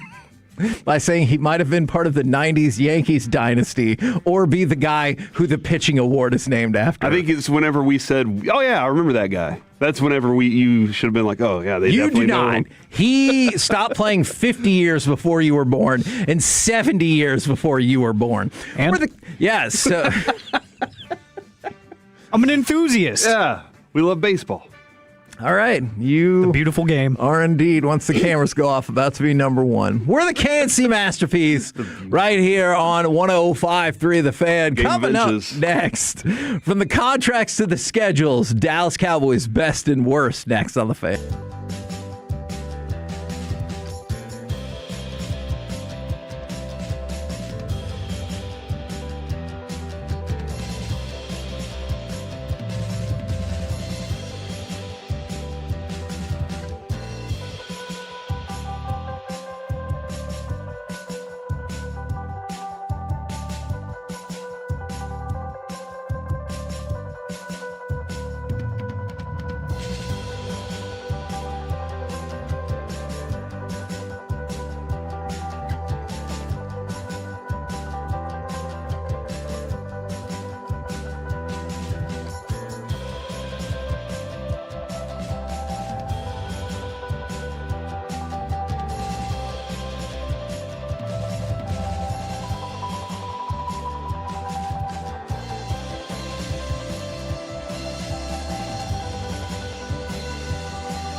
It's the KNC Masterpiece on 105.3 The Fan. KNC Masterpiece right here on 105.3 The Fan. Wanted to try a little something, Cowboys best and worst for the day. We have a couple of different directions. That sounds cool. That we can go with this. All right, let's do it. Would you like to start with the best or the worst? You know what, Kevin? There was a lot of regarding the Rangers. That's fair. You know, and it looks like we do have a bit of a storm cell working its way through here in DFW. So what? I think we should go with the best. Let's get some positivity injection. All right. Here. Pull up the Cowboys schedule. All right. And I want you to tell me. By the way, where do you go for the Cowboys schedule? What's your which one do you like to look at the most? I think I've been preconditioned to ESPN. I'm right there with you. It's the layout of it that makes it easy for me to see everything right there. The Cowboys, if you go to their website, it's like you got to scroll 6 times. Yes. And that's just I'm trying to get things in a compact little area. Exactly. Look at us. What about you, Alec? It's Espen for me. There you go. Especially because they tell you what network it's on too. Yeah. So you know if it's prime time or not. Yeah, that helps. That's a good point. Smart job. All right, I want y'all to look at this and tell me, what do you think is the best game or game you're most excited about on their schedule? I'll give you a minute to ponder that. But also, since you mentioned the weather, I know this is just how the weather works, but do you still ever think it's weird when you look up into the sky and maybe over your head it's super cloudy or it's about to really pour down and you just turn your head slightly to the right and you're like, but it's sunny right there. Like, what? I don't. They're so close. Have you ever seen it rain with the sun out? Yes, and that always freaks me out. That where is this coming from? I don't believe I've ever seen it rain with no clouds. No? I feel like that would terrify me. I guess I'm lucky. But also, I remember when I was driving once and I could see the line where the rain stopped, and I thought that was really neat. That is kind of cool. cool. I was like, I could just drive up there. There's no more rain. What about a double rainbow? We had one last week on Friday, I believe. Was that guy stoned when he was like, oh? That guy was. No, seriously. No, I know. This weekend we had one. We got an email about it. It was awesome. I kind of read it and I deleted it, and then I wanted to block every single Nimrod that texted the whole chain. And Avery and Carter, they all ran outside to look at it, and I was like, I'm busy. Neat. I've seen rainbows before. Yeah. They get their jump ropes and just start having a good old time. Here, give me a prism. I'll make a double rainbow. All right, so I am very excited. This is weird of me to be this excited about it, but because it is a neutral location, even though it's a home game, I'm very excited about playing Baltimore. Okay. In Rio de Janeiro. It's going to be... Brazil. First off, it's in Brazil. Thank you, Vin Diesel. But it's going to be one of those, you're early in the season. I'm hoping the energy from another country also is off the charts. And I think that's what the NFL hopes too, right? Is that that's what kind of comes off there. That game right there is probably the one I'm looking forward to the most so early in the season. The next one would probably be the Rams. Okay. At the Rams, because that's a late test of what your team is versus what I think is going to be another playoff contender. All right, Alec, I'm going to kick it over to you as well. What is the best game, the game you're most excited about on the Cowboys schedule? I would probably lean Seattle. That's kind of what I was thinking. It's kind of a low-hanging fruit, right? You get the reigning Super Bowl champion or big game champion, if you will. But it's on the road in an environment that is known for being ridiculous and known for being stupidly loud. Yeah. So I'm kind of excited to see how the offense manages, one, on the road in general, but two, in an environment like that where the 12s, the fans out there in Seattle, are just going to be raucous. And I bet they are probably going to have a winning record, and they're probably going to look like playoff contenders the Seattle Seahawks are going to. So I think it's going to be a good late part of the season test going into your bye week too. So that's going to have a lot of emotional value for me, because if you can go into the bye week with a win on the road over the reigning champs, I'm probably going to be on these airwaves talking crazy. So I love that. I am going to go with... I think the Seattle one makes a whole lot of sense.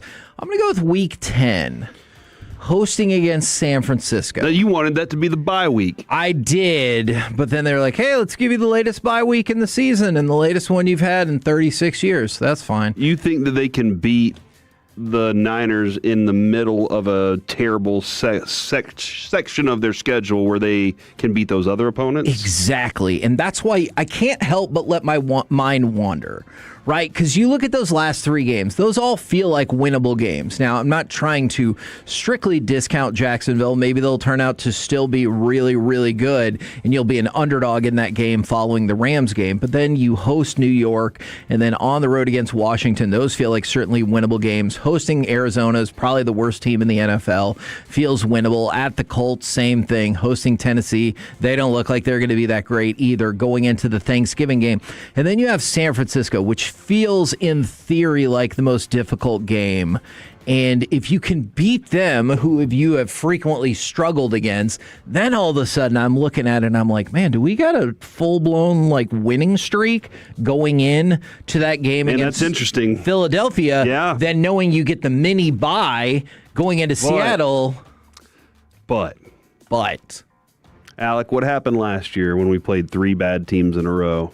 Oh, yeah. We got our hopes up, Corey. Started believing we were better than we were. Now, did you mention, though, maybe you're good before that, yeah, too? we'll be significantly later in the season because you'll already have played 7 games by that point. And so if you're 3-4, let's say, and you win those 4 games, I'm like, whew, you're back above water. Maybe you can make the playoffs. But you believe your team is you're fine. An average team. Yeah, and you'd have to run through at least 2-1 on the gauntlet. But if you're 5-2 and run into that section, and then you beat them, hey, I don't care what anybody says. We're 9-2. Yeah, gotcha. Yeah. Whereas on the flip side, even if I'm 7-4, then I'm like, all right, then I need to go 2-1 against Philly, Seattle, and the Rams. Then I'll be like, okay, yeah, maybe we are really good. Makes sense. On the flip side, worst game on the schedule or game you're least looking forward to? Arizona, week 8. That is my answer as well because of what y'all brought up. Arizona looks like they're going to be the drizzling S this year. They are underdogged in every single game that they have. But Arizona also gives us fits, whether we're good, bad, or indifferent. So I could see rolling into that game against winless Arizona and it being in the 4th quarter, and you're like, what the hell is happening? All right, Kevin. Since 2008, I'm going to go through 2008. At Arizona, lost in overtime, 30-24. At Arizona in 2010, lost 27-26. At Arizona, 2011, lost in overtime, 19-13.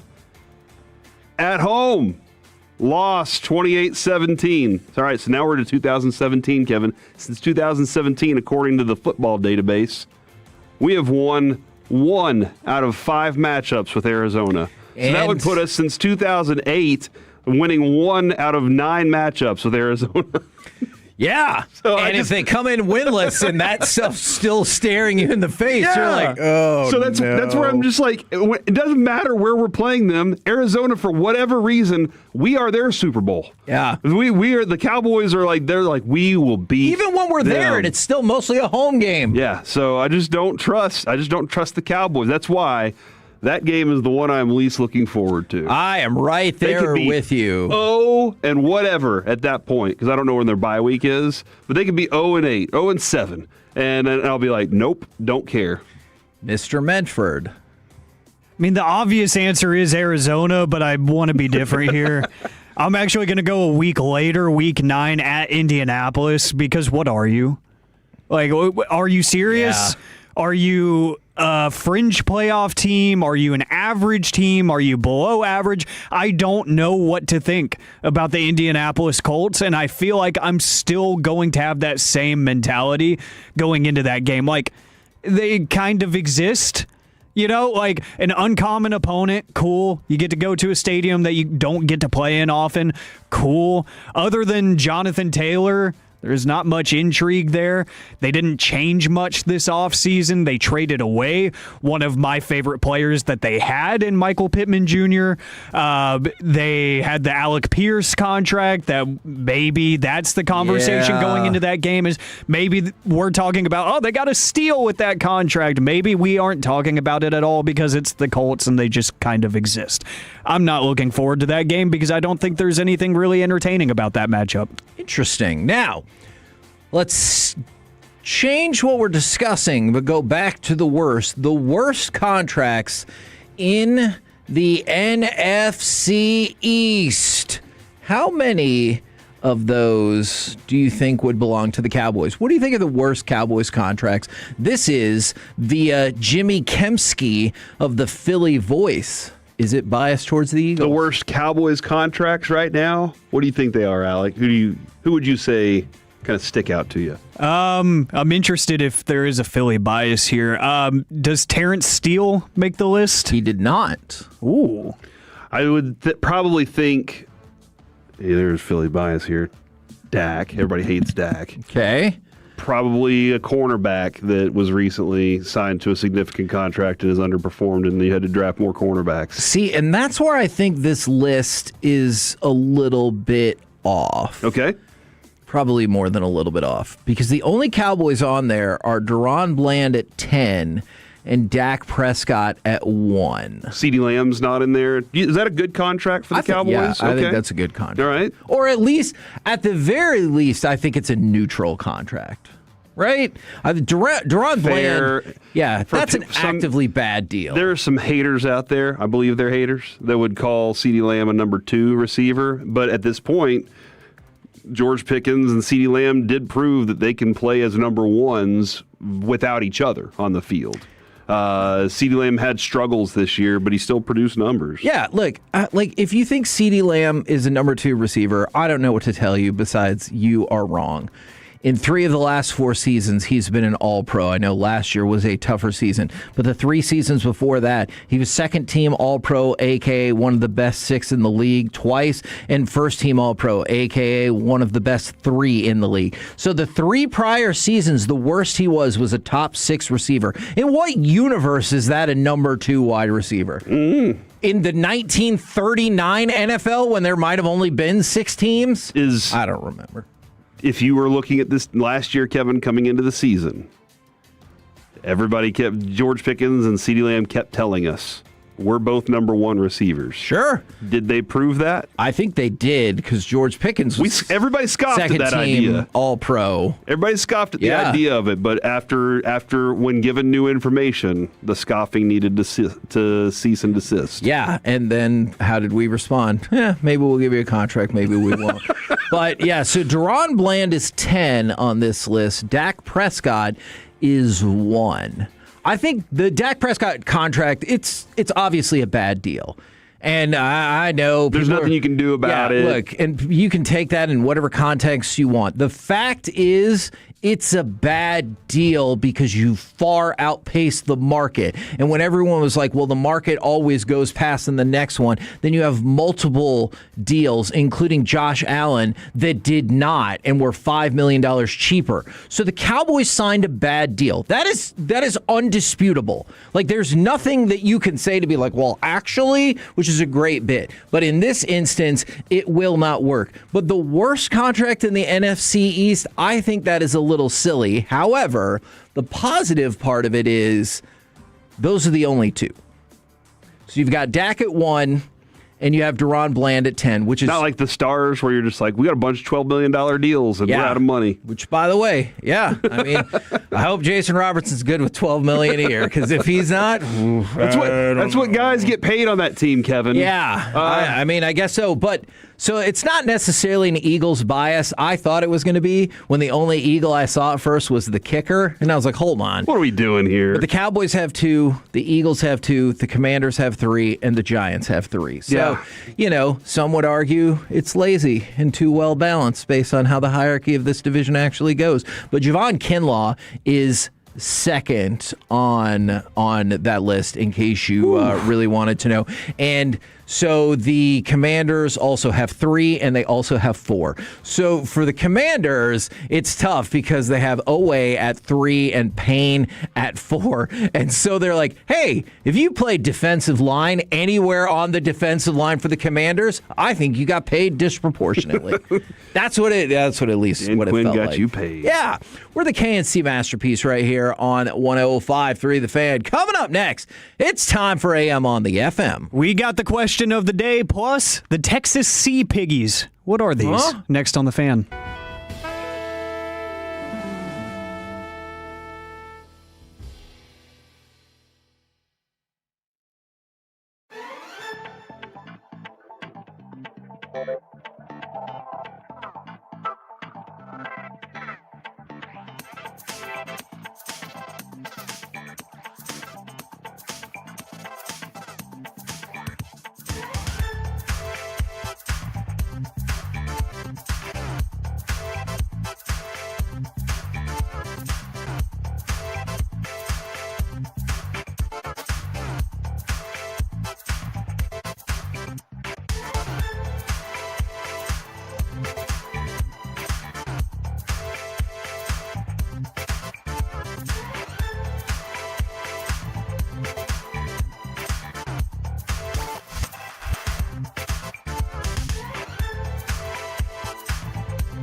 to you by the personal injury lawyers, Frankel and Frankel. If you've been injured in a car or truck wreck, call Frankel first, 214 or 817-333-3333. With Frankel and Frankel, there's never an out-of-pocket cost. They only get paid when you win. Frankel and Frankel, the go-to car and truck wreck attorneys in Dallas.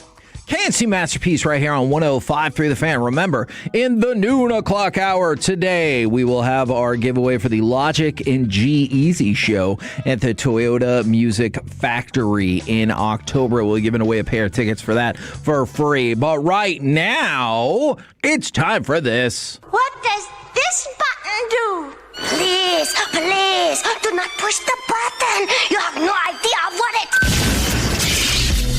Alec, you be quiet. Alec, that was awful. 1 for Alec, 0 for Peyton. Don't you dare touch that dial.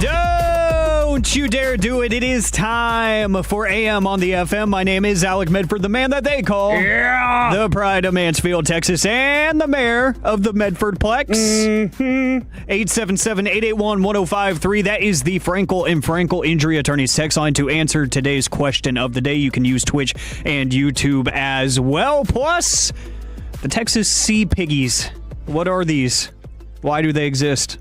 That is a great question. We'll get to that here in just a little bit, because if you plan on vacationing to the Galveston area or anything surrounding soon, you might see these.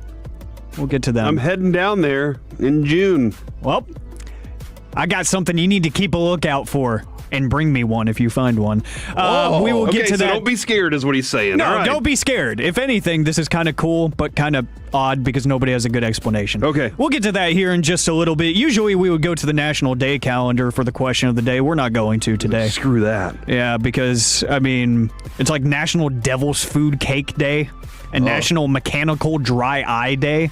What the hell does that mean? It's also Plant Something Day. That's cool, but it's raining outside, so it's not really a good time for that. So we're actually going to talk a little bit about something that I was thinking last night after I got bored and I rejoined this intramural 7-on-7 football league that I was in like a couple years ago.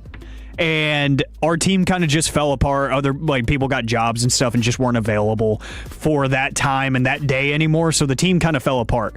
And then I got the text 2 months ago, hey, you want to start this thing up again with a new group of people? And I'm like, sure. Why not? It'll keep me cardio shape, going into the summer and everything. Look good, feel good kind of thing. Why not? We had our first game last night. And don't get it wrong. We got absolutely trounced. But... a couple reasons for that. Some people didn't show up. They no-showed. So we had no subs. Had to play every single snap of the game on offense and defense. So Travis Hunter style. It was not pretty. But I did rack up I think somewhere between 6 to 8 catches and had over 100 yards. It was great. And I kind of had that almost runner's high after, where I was like, I forgot I can still run and I can still move and I'm still a decent athlete, even though I don't play anything professionally. I didn't do anything in college, and I just felt good after. I'm a little bit sore this morning, but nothing was hurting. I'm I'm not that old yet. Cool. So what's something that gives you a confidence boost in your life? 877-881-1053, Twitch and YouTube. Because for me, just running around, mixing some people up, putting them in a blender, especially the guy that was shadowing me for most of the game, I had him in an absolute blender most of the game. So, yeah, it felt good. It felt nice to be hey, even though this means nothing, it counts towards nothing important in my life. It was fun to be I still got it. And I still have that athleticism and that competitive itch, And I had fun, even though our team was not great yesterday, but we'll be better next week. Every single week I get a confidence boost when I walk into men's T clinic, and then I walk out of there knowing that I've done exactly what I needed to do to get my testosterone levels back up. Why are you booing my client? Give a real answer. It's true. It was very helpful. All right. Yeah. That's serious. Okay. Next time I boo underdog, all right? Let's see how you feel about it. All right. You never lose if you listen to me. That's right. It's when my kid says something. It is my kids. They'll be like, "Damn, you're strong," or they'll see me do something, and then they're like, "Wow, They usually do say damn, too. So, like, that's something I need to work on. Oh, you know what? yeah. He's graduating high school. It doesn't matter He's a anymore. grown man. Yeah, but it is definitely like, they'll be like, Dad's really strong. And I'm like, yeah, I actually am pretty strong. I'm not going to go out and win a strongman competition. Oh. But I know I can lift more than them.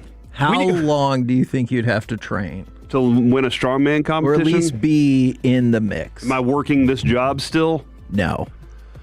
Do you have time to devote I think a year, strictly to strongman? I think a year, and I could start competing. Okay. Does this sound right? Like, start competing in strongman stuff? Hey, we have a perfect contact. We could get Braun Strowman on the horn again. Yeah. Braun Strongman. You should probably, if he's going to help you, I think you should say his You don't name. think calling him Strongman is something cool? Does he hate that? I don't know. I don't know. I didn't watch his wrestling. Did you watch his other show? Dude, he's a great cook. Yeah. He's a great cook. Braun Strowman. Eat the menu with Braun Strowman. At least I'm not calling him Braun Strawman. That would be weak. That's true. But yeah, Not if it's a metal straw. Yeah, it's definitely Carter. Like, actually, the other night, here's a perfect example. Carter and Avery are going back and forth playing like clear the boards is what Carter likes to play, and they're going back and forth. And Carter was actually beating Avery, and I was like, well, first off, he's using technique. Avery, you're just kind of trying to lean up against him. He's chopping his feet, and they were like, oh, and then so. Avery goes, all right, Dad, your turn against Carter. And I just stood up and put my arms out. And Avery goes, he's literally just holding us back with his arms. He's not even doing anything. And I was like, yeah. So that was the moment. It was like, I love when that stuff happens. It's fun to feel like I'm still Dad. If somehow we could have the money to replicate your salary for a year and Tim and Gavin were like, you will be welcome back in 1 year. Whatever it takes, I'll make sure it happens. Oh, man, that would be awesome. All I have to do is wake up in the morning and focus on lifting, resting, and eating. Yeah. Deal. We'll drop a whole bunch of those giant logs off at your house. Let's do it. Like, Man. Every big old single day. tire. Yeah. Yes. Tractor tires. Alex, would that be your dream side hustle to create the workout plan for Corey? Yes. You'd have to all right, I got to go get some monster truck tires. I got to go chop some trees down. That already is a side quest that I'm actively on. I started this weekend studying to get my personal training certification. There you go. That's what I'm talking about. Yeah. Just because I like working out, so I may as well help other people learn how to do it and whatnot. So, yeah, I would love to do that. That would be amazing. And like being like a strength and wellness coach for a professional athlete or a pro team must be the coolest thing ever, because whenever you see like Saquon hurdle somebody, I would be like, in the back of my mind, I wouldn't say it out loud. I'd be like, he squats that much because the workout plan I put together. He just comes in carrying these gigantic chains, and you're like, what are those for? He's like, got to take them over to Corey today. We're doing chain workouts. That would be so awesome. That would be amazing. I don't believe I have the financial means or the pull here to make this happen. But I mean, just think about the content. If I could, yes, yeah. Oh man, would you call in periodically? Yeah, I'll call in. I'll do it daily. On Zoom, and it's just him throwing weights around. And he's just like, he never says actual English words. He just makes noises like that. Just grunts. Man, it's unfortunate we've talked about this so much because now I'm too excited about this happening. Every day. And again, I don't think I have the pull here nor the financial means to make it happen. So now I'm a little sad. We'll work on it, though. Okay. The 806 in the same vein as Corey, the gym, being in shape and getting compliments at 46 years old, being the big scary dad and husband at 6'4", 240 pounds. Yeah. But I'm just a teddy bear, you know? I'm a really nice guy. Yeah, okay. I might seem You're the intimidating. likable, strong. They're looking at me like, don't want to talk to that guy, which I kind of like, you know? Okay. You're going to be the next Brian Shaw. But he would just lift kids up, and he'd have like 6 kids on his arms. Wow. Be awesome. Dude. Again, I really want to see this. From the 903, I think this is it for me. When I complete a project at the house, I remember at the last house when I was able to rebuild the fence after the tornado. I was You built a fence? Yeah, rebuilt it. It it got completed. Yeah, it wasn't torn all the way down, and I was like, I got this. And me and Handy Manny went to work or whatever. In his toolbox. Yeah, I don't know if that is still a thing. I loved Handy Manny. But yeah, I was able to like rebuild a bunch of it, and I felt really proud of myself. So I think that's a fair one. See, from the 469, a fresh lineup and a car wash on a Friday. Yes. Ooh. The haircut, just like the overall maintenance whenever you take care of everything, and you're like, I did a lot of productive things, and they all make me look good and put together. I like those. But let's see, 877-881-1053 for no holiday. Just what gives you a confidence boost? From the 972, Kevin gives me a confidence boost. There you go. Is that a positive thing or a negative thing? I want to know. I think it's positive. Okay. Confidence is a good thing. I know, but what if they're like, I look at how he's doing, and it makes me feel better about myself? Oh, I wouldn't think of it that way. Okay. I think whenever they look at you and they hear you talk, they're just like, that kind of dude right there, success. Okay. Then let's see. I got some responses on Twitter, too. I always tweet the question of the day before the show, at Alec on the radio on Twitter X, whatever you want to call it. El Chorizo says tequila.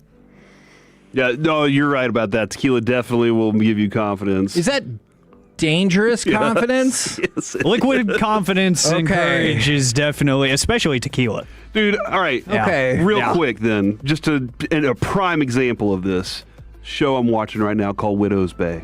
I really like that show. Love this show. Love it. All right, brilliantly done.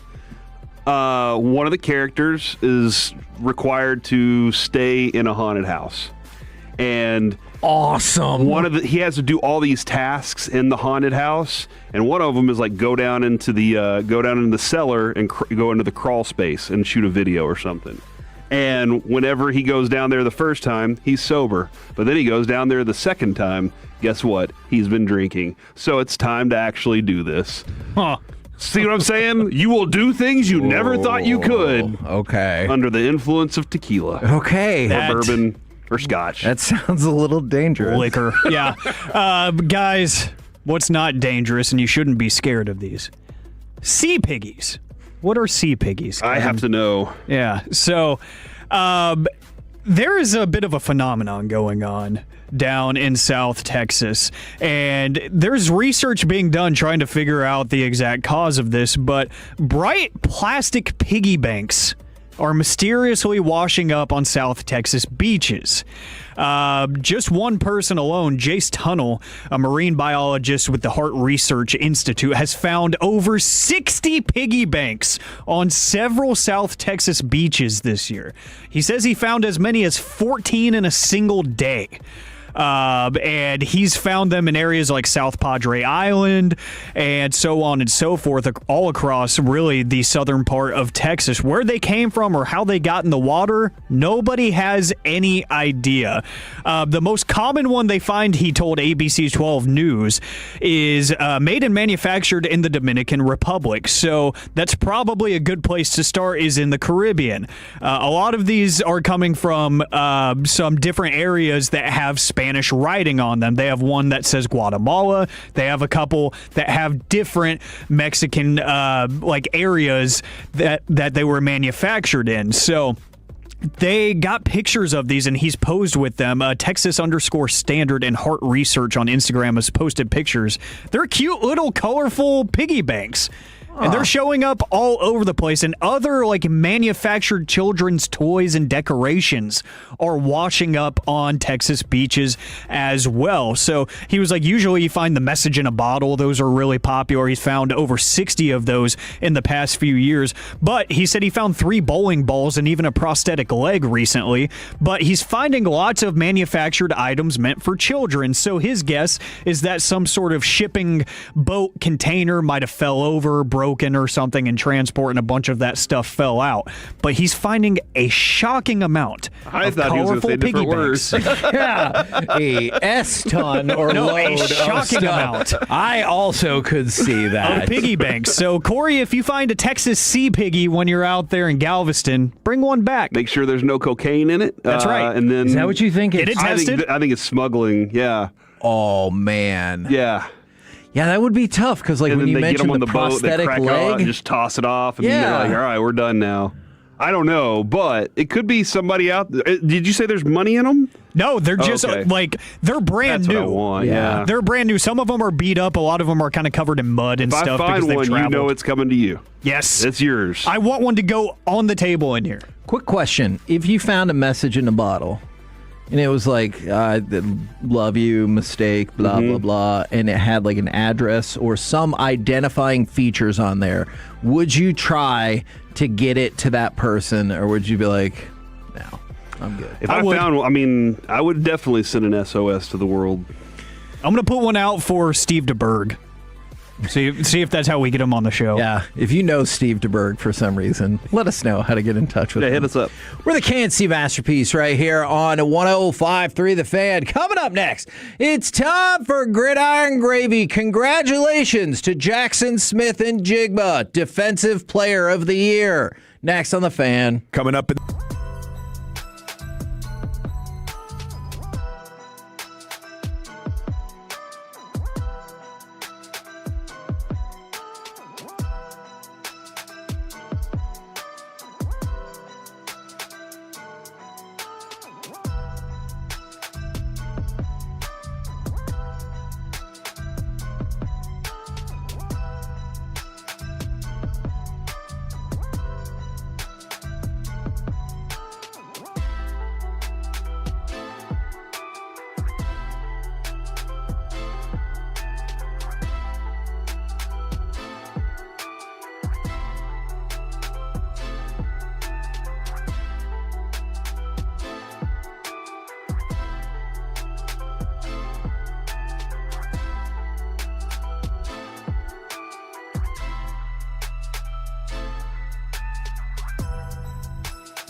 Chevrolet, if you're in the market to upgrade your vehicle, get to Classic Chevrolet in Grapevine. The #1 Chevy dealership in the world 3 years straight. They've got more new Chevys than anyone, all priced to sell. Visit ClassicChevrolet.com. This is Texas. This is Classic Chevrolet. Together, let's drive. Based on new Chevy registrations 2023 through 2025. Fancy masterpiece right here on 105.3 The Fan right now. Powered by Men's Tea Clinic. It's time to go around the entire NFL and dip into some gridiron gravy. Dip it and tip it. I feel like I've asked you guys this question probably the last couple of years. A, do you care about who's on the cover of Madden? And B, who would you have it be this year? I mean, Kenneth Walker in a Chiefs uniform. Oh. Yeah, that is a little, Does that automatically disqualify him? Probably so. So here's what you're going to have to do. It's going to be one of two people. Jackson Smith and Jigba or Sam Darnold. Gross. I think it should be Pickens, honestly. Oh. I would make it Myles Garrett. Okay. Man, you guys are smart. Because NFL.com put out their list of top 5. Kenneth Walker in a Chiefs jersey? It just says Kenneth Walker, and then underneath it says Kansas City Chiefs. So Kenneth Walker's on that list. Jackson Smith and Jigba is on that list. Myles Garrett is on that list as well. The two others? Sam Darnold. Not Sam Darnold. Bijan Robinson and Matthew Stafford. Okay. I could see both of those being logical. I mean, Sam Darnold won the Super Bowl, but okay. Would he would be the most underwhelming cover athlete on the game since, what was that white running back, Peyton Hillis. Yeah, that's what I want to say too, Hillis. Yes, it is Peyton Hillis. All right. Feels wrong, but I hear what you're saying. All right. So, just keep an eye out on that. Now, we mentioned Jackson Smith and Jigba. What is the Associated Press doing? He went to social media on Instagram. And posted up his trophy. It says, Jackson Smith and Jigba, 2025 Defensive Player of the Year. Now, the reason why I said the last part like that is there's no space between the and year. Although only the second most egregious error on the trophy. I was just going to say, hold on. Why do I care about that? I'm just saying, that's the thing that bothered me. But obviously, the defensive part really. Defensive Player of the Year, and he said, "I really want to expose these people. It's getting disrespectful, guys." And then pointed to the word defensive, defense. Come on, bro. And then pointed to the year, and said one word, man. I guess. What is the most egregious part to you? And they did not care. I mean, did they get his name right at least? Because with mine, it's always like they'll always spell Cory wrong. And Okay. I'm like, come on, guys. At least you could have gotten that right. See, but at least then I guess I could kind of understand because every now and again I also think there's an S in his first name. Makes sense. So, yeah. But it's got to be the defensive player, right? You're like, come on. From the fan text, Kevin, right here, Sam Darnold wouldn't be a great option because wasn't Seattle an expansion team last year from the 6-4-1 that won the Super Bowl? No. They got to do the draft from they get one player from every team, and that's where they make their team the best team. Yeah, for some reason, Jackson Smith and Jigba was just available. Dude, that's kind of amazing to think for a second. Like, if that was to happen, they're like, you get one player from every team. Would you want to be like, please take my biggest contract and just take it off the books? Would you be like, we'll give you Dak just to get the contract off of our books, and we'll start completely over with quarterback? All right. Or you get Joe Milton for the next 5 years. Here's my question. This has required an immense amount of work. I tell you... Kevin's trying to trade 3 picks now. I tell you tomorrow... You have got an expansion NFL team for the low price of like $8 billion. Every team can protect 3, maybe 4 players. But then you can pick at least 1, no more than 2 from any team you want. Would you be a Super Bowl contender straight away? is going to take some more thought and work than just probably, sitting right? here right now, because I can go pick from any team I want. Yeah, that's right. 2 to 3 players. You cannot take more than 2. No more than 2, but I get to protect every 4 team players. gets to protect at least 4 players. Let's say 4 players. I think it could. I do too. Alec, you're pretty vigorously looking like you agree. Yeah, because there's some of these, like, think about the Rams. If they can only protect 4, there's still going to be an all-pro waiting for you to poach. Yeah.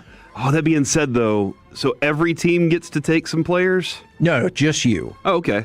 I was going to say, because, at this point, aren't they just going to take my whole offensive line? Everybody's going to just... Just you. That's what $8 billion buy you. You still got to build your stadium. Okay, all right. Oh, I like taxpayers this. I like this game. True. I think we should play it during a fun segment at some point. Okay. So that people don't take it seriously. And then tell me which 4 players you would protect.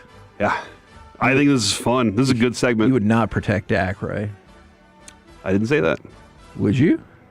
Okay. You'll have to find out. Oh, even I don't know when either. That's a tease. Yeah, nobody knows when and nobody knows where or how. Or what. Or why. Huh. I'll explain why, though. Okay. Why is Gamora? There you go. Now that's a tease. All right. So let's talk about politics. Politics. In a nonpartisan way. The Arlington Heights mayor, and that's where they want to keep the Bears more or less in Chicago. I realize it's a suburb, but they said if the like Bears... Arlington, Texas? Yeah, kind of. Okay. But probably richer. But the Arlington Heights mayor says if the Bears move to Indiana, their location would be near hazardous waste. Would that be more concerning to you than the substation? And do you think that's true? Or do you think we're just playing politics? Probably playing politics, and somebody's going to have to go to the site and research it and everything. Well, here's what he said. I would throw up red caution flags immediately. Like we don't know what a red flag is for. I've worked on enough sites with gas stations or dry cleaners or some sort of hazardous material to know how it contaminates the ground. I would be very concerned about selecting a site like that. Now, I didn't look it up on the map because I figured there's probably not a glowing green spot or whatever when they're toxic waste. Mm-hmm. But... Oh, my gosh. Did you find it right away? No. Oh, okay. Because you said dry cleaners, and I was like, huh? And you made the look on your face of I was also dry cleaners. All right. AI overview. Okay. Yes, traditional dry cleaners generate a significant amount of hazardous waste. The U.S. EPA, if you will, Buddy works for the EPA, estimates the average active dry cleaner produces around 660 gallons of hazardous waste each year, primarily consisting of toxic chemical solvents and contaminated wastewater. That and gray water are my biggest fears. So maybe don't build your stadium there. Although I'm really excited to see what Indiana responds with. I'm more concerned, Kevin, now with dry cleaner waste product than I am electrical ligament tearing. Do you think it's from the cleaning or all of the amazing stuff they have to put together to make those clothes just go round and round? Don't you want to just kind of watch it? Yes, or ride on it. Let's go. Go ahead and... Let's go to John Harbaugh. I'm going to be careful with the way I read this quote so it doesn't get used against me. It will.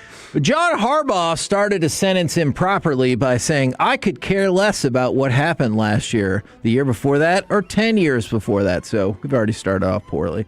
Honestly, I don't give a crap about any of it, not one bit. All I care about is tomorrow's practice. Because if tomorrow's practice is the way it's supposed to be, that'll be one more step in the direction of being a good enough football team where he would like to kick the Cowboys' ass.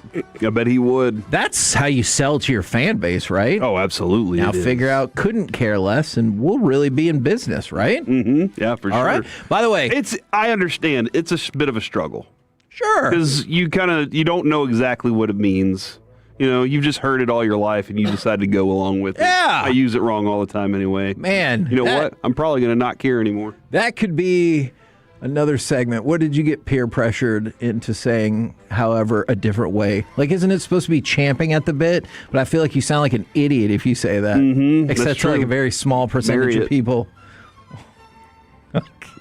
For a long time, we said Marriott because they pressured us to. Yeah.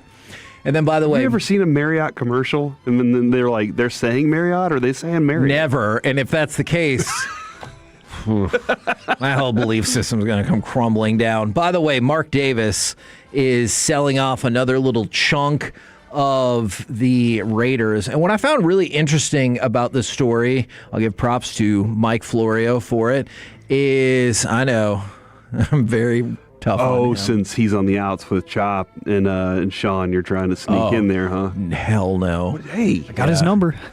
I was going to say, the day he's on our show is the day I didn't book it. So, Egon Durbin, what? That's true. That would be true. I didn't book that guest. He's going to sell some more to Egon Durbin, but what I thought was really interesting is there's a succession plan in place if Mark Davis decides to retire or cash out early, where he has the option to buy controlling interest in the team. So that means it could be out of the Davis family. That would be sad. We're the KNC Master because of the haircuts. Right here on 105.3 The Fan. Coming up next, questions, trends, and answers for the happenings in the first quarter of the MLB season. Right here on The Fan. Our goal is to have you winning every sport.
Dallas-Fort Worth. Let's go, Cowboys. An Odyssey sports station.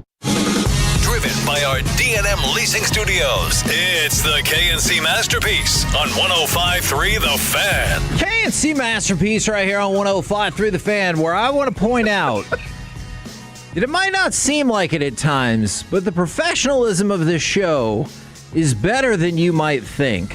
When I was going into that read, the people from, I assume, Scarborough Fair, I think so, yeah. Something walked like that. by. Renaissance Fair? Yeah. I think Renaissance Fair. Yeah, let's do that.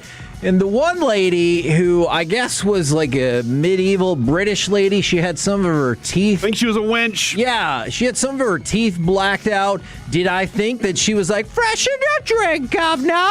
Maybe. But also, she waved at me with that little like, hello, and then blew me a kiss while I was doing that spot. And you understood how you would drink some mead if she offered. Yeah. So I'm just saying, it got done. They brought treats, too. What they bring? There were some grapes and some, like, mutton out there. Dude, Lucky yesterday, he had a turkey leg.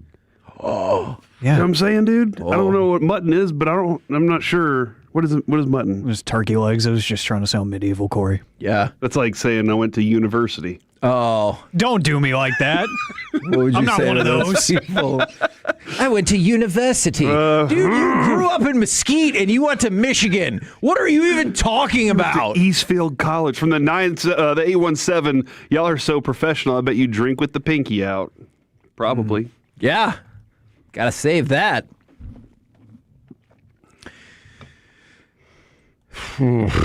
So, what is going on? Let's talk about baseball. I take back all the professional stuff. I also did not expect that layout to be that long, and I didn't know where to go with it. All right. Some trends, questions, hopefully answers for the happenings in the first quarter of the MLB season. And I'm going to start with a Rangers one. Will the Rangers, do you think they can get up to 4 runs per game when all is said and done to finish the season? No. Which is still not great. No, I just don't right now. I guess it does kind of depend on what happens when Wyatt Langford comes back, if he's good. Right. Because he was struggling before, yeah. Yeah, and there were signs of potential positivity existing, and we've known him to, when he finds his hot streak, he's hot. But I just don't see... I don't see this team having the ability to get back to that or to get much higher than 4, if even at 4. No. And it's really disappointing because you had found yourself, and I realize they lost last night, but the Rangers, when they scored at least 4 runs, I believe they were 16-5 this year. And last year they were 81-23. So you're saying all we got to do...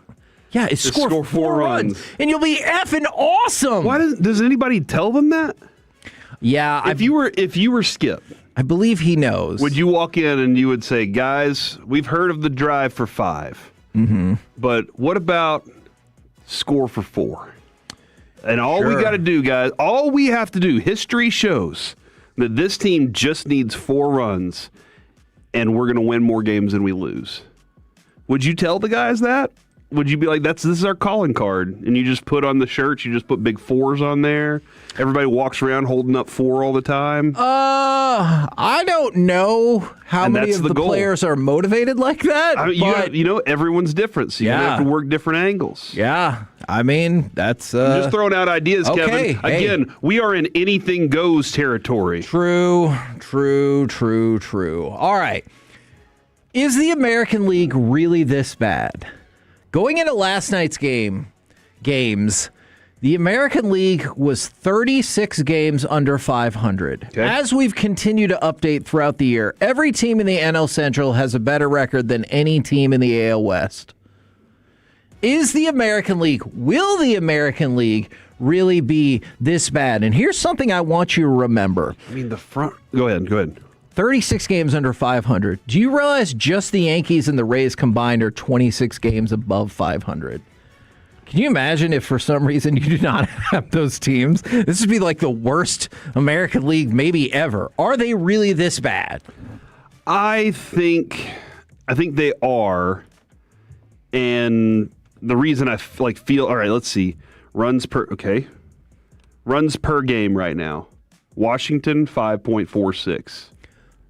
National League. Atlanta, 5.21. National, yeah. LA Dodgers. Ugh. Cubs. Uh-oh. Yankees. Hey! Expected, right? Yeah. Milwaukee. Pittsburgh. Like, the top teams that are scoring runs are all in the National League right now. The front-running team that you think is the favorite to win the World Series is the Dodgers. And doesn't it feel like when you've had dominance in sports like that, the other side has always been poor? Yeah. Like you've always kind of looked at it and been like, well, they're not going to win the World Series or they're not going to win the Super Bowl. So, yeah, I think the American League is that bad right now. And like the top 10, I think there's three teams that are scoring that are good scoring teams right now. That is not good. Why do robots love the walk? You know, right now, this is on pace to be the 4th highest walk rate per season since 1951. Really? If you had to guess, and I know it's really difficult because there's so many games and so many teams, how many walks do you think we're on pace for more this year than last year? 400. 2,000. Good God. I know, right? 2,000. Do you believe, I might actually have an answer for this, but do you believe robots like the walk? Oh, and why are robots involved here? Because the ABS. They're creating the walk. Okay, gotcha. Are they? That's the question. I don't know, but my first question was, did Bob walk like the robot? Did he... He's doing the robot if for some reason you're not watching this show. Then the other question was, did they program the ABS with the song Walk Like a Man? Okay. And that's what they want the robot. I have no clue why they like it. I think they're just being more fair. Okay. And whereas there were strikeouts called on certain players that maybe umpires just had problems with, and there was a little more of a lenient strike zone. So part of the reason is that hitters this season are swinging way less. Specifically, they're only swinging at 46.7% of all pitches thrown. Because they can trust the ABS system. I mean, there might be something to... I think there is something to that. Aside from the 2020 shortened season, this would be the lowest rate that people have swung at the ball since 2018. Now, Alec... Seems advantageous if you want base runners. But if you want to throw less pitches, it's not working out your way. Here's what I want you to try to guess. Once again, both of y'all, I know almost an impossible task. If you go at the current rate, how many fewer pitches will be swung at this year than last year? So you have to factor in every player, every game, all season. How many fewer pitches will be swung at than last year based on this current rate? You go first. Oh, wow. That's probably smart. That's tough. I have no baseline to go off of. Exactly. I got an idea. Oh, I'm excited. 20,512. Okay. Alec? 15,836. Oh, you guys were way closer than I thought because I would have no idea. About 10,000. Okay, so I probably should have done my math a little differently, and I would have gotten closer to that. But the 2,000 extra walks, you consider, right. You got to put some numbers in there. That seems about right. Yeah. Wow. But yeah, about 10,000, not fewer pitches swung at than last season.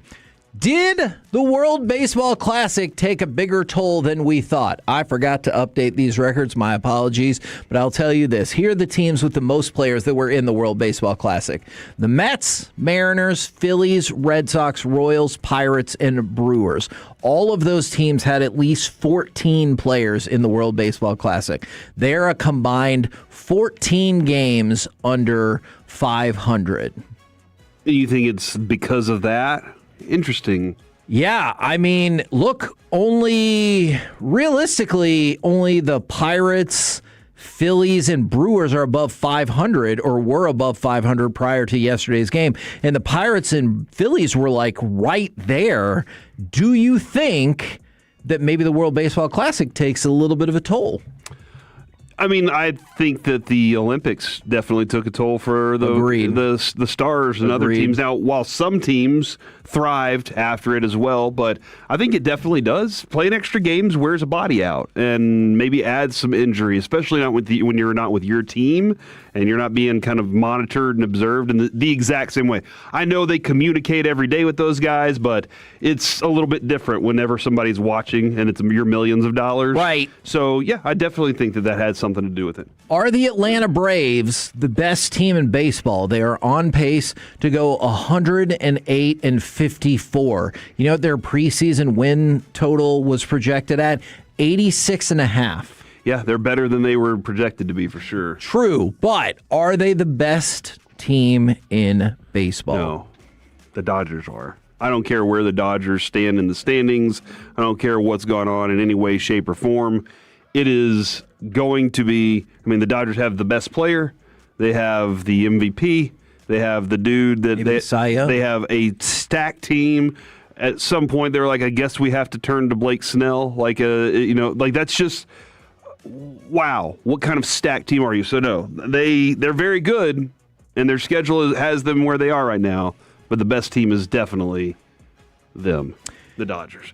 Did every other team in baseball miss out on this gentleman?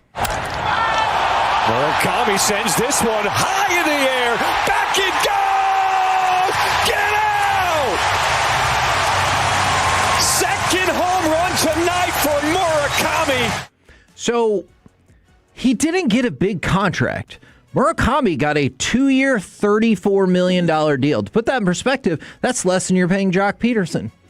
I'm not paying Jock Peterson. Fair. Less than the Rangers are paying Jock Peterson. And right now, it's true his batting average is lower, but keep an eye out on that. That has really picked up as of late. He's hitting .242. He's on pace to have a .943 OPS with 61 home runs, 115 RBIs, and he is 26 years old. That is fascinating. I mean, it's a really good season from him at 26 for sure. But I'm wondering, like, all right, this is your first year, right, and you're on top of it. Right. What motivates you? Now, maybe maybe his cards stay up. Maybe that's a positive. I hope so. But he didn't really get paid. I mean, right? I know that's a crazy amount of money. I'm saying for a baseball player, he didn't really get paid. I'm kind of curious on what motivates him and how he stays. Well, when you're in America, do you go, you know what? I am now Americanized, and some things start to seep in, or that discipline that you've always had sticks with you. The way he's playing right now is still pretty awesome.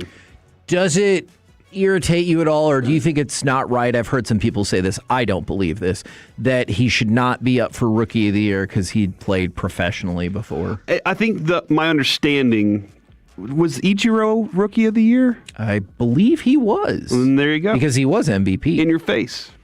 Okay. Whatever anybody wants to say. Yeah, I mean, I don't believe I mean, if it's your first season in the game, hell, sometimes they say you played 65 games last year, and that still doesn't qualify as a rookie. So this baseball's weird, bro. I get what you're saying. I love it, though. We're the KNC Masterpiece right here on 105.3 The Fan. Coming up next, we move into the Expressway. We've got Masterpiece Theater. What TV show was the most addictive when you watched it the very first time through? And we'll kick it off with NFL overreaction or reality next right here on The Fan. If you have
by the on-time experts. First down, Prescott back. Look at this protection.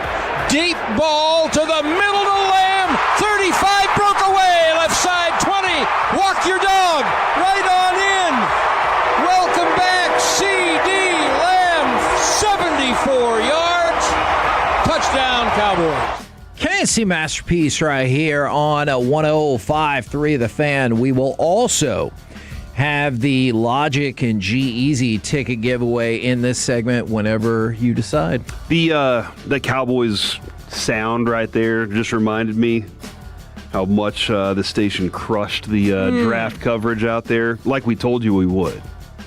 Fact. What's up next, Kevin? Like, what's the next Cowboys coverage that we get to really dominate like we always do? So if I can tell you two quick things, I'll even give you news, and then obviously we're going to dominate training camp. Cam Scattaboo said he will be ready to play by week 1 against the Cowboys, and then there's an article up right now from our buddy Joseph Hoyt talking about Luke Schoonmaker and how the end of the year evaluations gave him a clear direction for his offseason work, and then I'm sure being in a contract year will add motivation for him as well. Yeah, for sure. And he said, hey, that's a big-time motivation, the end of his rookie contract. Because right now, would you... Okay, actually, maybe this can be my first overreaction or reality on the NFL front. Overreaction or reality, barring a pretty impressive season, Luke Schoonmaker is not coming back to the Cowboys. That's interesting. I'll say reality. And here's why. Everybody this offseason has been propping him up so much. Sure. And doing the, hey, be like Luke. Be like Schoonmaker. Do whatever he's doing. You know, do those types of things that he's. Have you heard like Schottenheimer talk about stuff like this? He's telling him to be like himself? No, other people. Like other people, like do the things he's doing. Okay, you know, you have a shot. I thought you said he was talking to Schoonmaker, and I was like, what? Yeah. Well, hey, go be yourself. Be the ball and throw yourself. No, they're telling other people around there like understood. Like you can come from this, you can do this, you can get better, you can find yourself. But we just haven't seen the splash from the guy. Yeah, and so sometimes when you're doing that, you're just telling a guy that so you can try and squeeze the best out of him before you say goodbye. Right. And that's kind of where I feel that is with him. But I'd love to see him go out and ball out and then be like, man, we have some decisions to make. Alec, what say you? That's a reality. I mean, that was a McCarthy pick, for one. I think that's a good starting point. And you saw it with the Dan Quinn guys. You know, whenever he left, they quickly evaded the roster. So I just haven't seen anything that warrants paying him more than he's already making. Yeah. And it's really unfortunate because coming out of the draft, he had for the RAS athleticism scoring at the combine, he was one of the most athletic tight ends to ever test. So I was like, this guy could be special. He could be cool. You know, if he gets the opportunity. He got kind of sort of some opportunity and hasn't really done anything with it. So it's disappointing, but he won't be here. You know, we've talked a lot about not getting invited to Peyton's wedding. So overreaction or reality, you care whether or not Jalen Hurts was at A.J. Brown's wedding.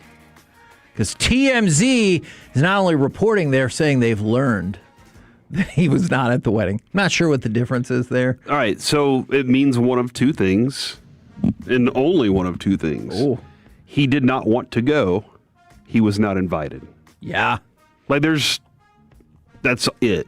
Otherwise, if you care about the person, you're going. Just saying you're busy. Yeah, even if you have to stand outside because you showed up late, you're going to show up for that person if you care about them. Even if you have to stand outside because it was your fault that you showed up late. And you know it was your fault. You still wish you would have banged on the door. And done the whole thing because it would have been an amazing story. I would have thought that was amazing. I was like, oh, who could it be? I know you would have loved it. Yeah. I really was not sure if Jess would have been fair. That is fair. What the hell is he doing? Because if you get that wrong, she's probably never, ever going to like you. Yeah. All right, focusing back you know how in, this show would go if that happened? Is a good point. Focusing back in on football, overreaction or reality? 9-8 or 10-7 is a totally reasonable prediction for the Cowboys right now. Yeah. So Sports Illustrated said 10-7 and winning the division. Bleacher Report said 9-8. It's just anytime you don't say they'll win 6 games, you get people who are like, "Man, you're a homer." That was you being a homer. Yeah, or me being a homer. And last year I said I think I had them winning 9 games. I said I think they can win 10, but I think if I remember correctly on my chart, I had them winning 9. And I can go back and look at any point. I saw it, and people were like, "They're no better than 6." Okay, that's fine, but they could have won 9 games last year in a couple of different ways. Right. They really could have. And they were good enough to be a 9-10 win team. They're still there. Now, the difference is when you're a team that you expect to win 12 and maybe 14, that's when you put yourself in a different status and category in the NFL. Right now, the Cowboys, somewhere in the middle, where they have been for quite some time. As a 9 or 10 win, they can win 9 or 10 games. To your point, by the way, Bovada has their over/under at 9.5. There you go. So, Alec, to you, overreaction or reality, 9-8 or 10-7 at this moment is a totally reasonable prediction for the Cowboys. It is, because we have no idea what the defense is going to look like. We can project, we can be hopeful, we have ideas, we have been told by the team, by the new defensive coordinator and everything. There's just so many variables right now. You brought in new pieces, you drafted some players that you are expecting to play a lot and play meaningful football and play important positions for you. So you have a lot of things that you don't necessarily know anything about yet. So I think based off of the offensive success alone last year, that is reasonable. The fact that you were historically bad on defense and you made some very necessary changes, that helps. You just don't know yet. So if we're projecting, which is all we can do at this point, I think that is totally reasonable just because it's a little bit better than what you would have expected last year. Overreaction or reality, Kirk Cousins will make more starts this season than Fernando Mendoza. Oh, they're still going to be bad. So no, overreaction. Right. Oh. I don't think Kirk Cousins is good enough anymore to make a bad team good. Agreed. And I thought he could make a good team a little bit better at one point. And now after watching him last year, obviously he was still recovering from the injury, but he looked bad. Right. And I think that he'll get enough starts to put them in a position to not succeed and have a good draft pick. And then they'll go, "That's enough starts from you, Kirk." And then they'll say, "Fernando, you have been studying the playbook, and it is time." All right. And then people will be like, after the first game, they'll be like, "Why wasn't Fernando starting? Obviously, this is the worst draft pick in the history of the WNBA." Oh, I mean, the NFL. Oh, I know what you're getting at. I see what you're doing. She got 12 points last night. I see what you're doing, and they were dominant. They crushed 2-2. Take that, Washington. And Washington's just not good at any basketball, are they? Nope. At the professional level, I guess. Alec, what say you? Oh, man, I'm sticking with it. I think it's a reality. I think Kirk O'Chains is going to play more than the Nandalorian. Man, I love that nickname. The Nandalorian is amazing work. Do you think, unlike that movie, potentially he won't be a flop? I'm seeing it on Friday, so I'm hoping for the best. I'm not saying it won't be good, but the tracking numbers. People are worried, Alec, about the box office. Yes. But you don't own the studio, so you probably don't care. Oh, yeah, I don't. I mean, I'm going to give them my money, so I guess that's all they care about. No, I do think that Kirk Cousins ends up playing more. I think they're serious when they talk about we don't want to rush the rookie quarterback into a situation that he's not ready for. Yeah. And even though he was far and away the best quarterback in this class, in most of our minds, I don't necessarily think he's an NFL starter today, and that's fine. Right. There used to be a day and age where that was the case, where you drafted quarterbacks that high and you intentionally did not let them play. And hey, maybe it works in the division. It worked with Patrick Mahomes, and Patrick Mahomes obviously is a way better athlete and all this, that, and the other. It's not a fair comparison, but you've seen it happen recently. The quarterback path of, let's slow play it a little bit, especially because we know, hey, we're not competing right now. We're still in the stages of we freed up a ton of money. We added some players. We got Max Crosby back, and we didn't expect that to happen. So, you know what? How about we figure some things out, mend some fences here, and then we bring him in towards the end of the year and say, show us what you got, kid. Give us something to be motivated about going into next year. I think unless Kirk Cousins is just absolutely abysmal, he doesn't play more than half the season. A couple things, Kevin. Going back a little bit, what if Hurts had tickets that were canceled because he booked Spirit? And also, somebody said from the 817, can they get a shout-out for Fort Worth Christian playing in the state final today? I think it's their 8th state final championship they're going to. Whoa. Or state final game they're going to. So congratulations to them. Best of luck. I was kind of afraid you were going to be like, but no, you cannot. So thank you for not doing that. You know what? When it comes to these state title games, let's give those due where they are, especially locally. Good luck to you. Overreaction to reality. I know we've talked a lot about the Cardinals, but it's actually the Dolphins who will have the number 1 pick in next year's NFL draft. They played 9 games against teams that made last season's playoffs and 11 against teams that had a winning record, and it looks like they're in a rebuild. Yes. That is reality. Okay. And it wasn't dude, you know how weird this offseason was? Yeah. And I think Troy Aikman, I don't know how much of what he had to say, but he seems to think they took my words of advice for real. That's why he wanted to be part of it. He wanted to go through that entire process, right? And wouldn't you feel like Troy Aikman understands the reality of building a foundation and building the whole program up? And that's kind of probably what it sounds like he was advising them to do, was start at the bottom and work the whole way up to make this a good thing. It's going to take time. Ooh, okay, Alec, that's a vote for the Dolphins. Overreaction or reality to you, the Dolphins will have the number 1 pick in the 2027 NFL draft. Overreaction. Still thinking the Cardinals. I'm still thinking the Cardinals. And the Cowboys. Because, oh, man. I mean, the Dolphins, just with quarterback play alone, I mean, Malik Willis is not, I don't think he deserved that job. I don't think he deserved that big of a contract or any of that. But I think he's going to stumble his way into a few wins just because he is experienced. He has shown the flashes and he has the athleticism to make stuff happen on his own. I don't even know who's playing quarterback for the Cardinals. I don't. And I don't know who's defending for them. I don't know who's catching passes because Marvin Harrison Jr. has been a disappointment early on in his career. I know that they're going to run the ball effectively at times because Jeremiah Love is just that good, but I don't expect anything from them. I seriously think there's a world where they don't win a game this season. Man. I really believe that. So, by the way, in case you wanted to know, Jacoby Brissett is not present at Cardinals OTAs. Guess what? More reps for Carson Beck. I don't think that's going to work the way he thinks it is. I don't think so either. I think Carson Beck's going to show him that he's just good enough to do exactly what they want, get them this number 2 overall pick in the draft this year. Okay. Because the Dolphins are getting the first one. That's right. You said it. Overreaction I know. Overreaction. He's going to beat the Cowboys. Or I'm terrified of that happening. Overreaction or reality. Whoever wins the NFC South will once again have 9 wins or fewer.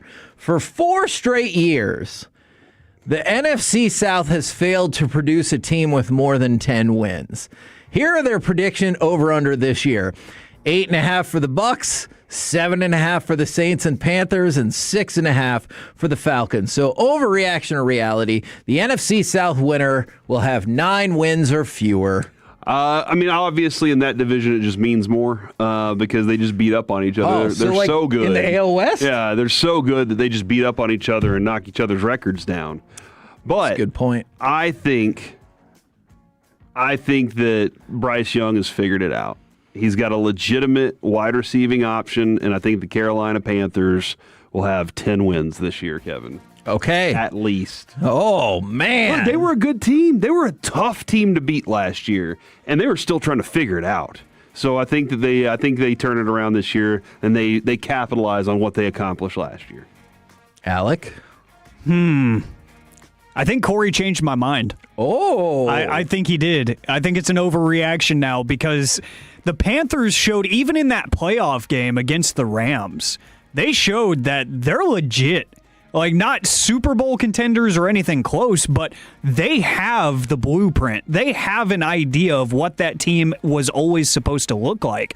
And Dan Morgan, the GM, nobody really talked about him. He wasn't one of those like hotshot young names coming in that they poached from the 49ers front office or something where they're like, this guy, he's really John Lynch's right-hand man. He's going to be the next guy that destroys the league. But he goes in there and he says, I've got a great idea of what I want this to look like, and it revolves around Bryce Young.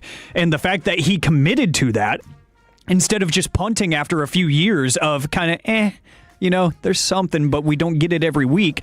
He decided to stay committed to it, and it paid off last season. They didn't get to the Super Bowl, but they got a lot further than anybody expected. And what did they do in the offseason? They added.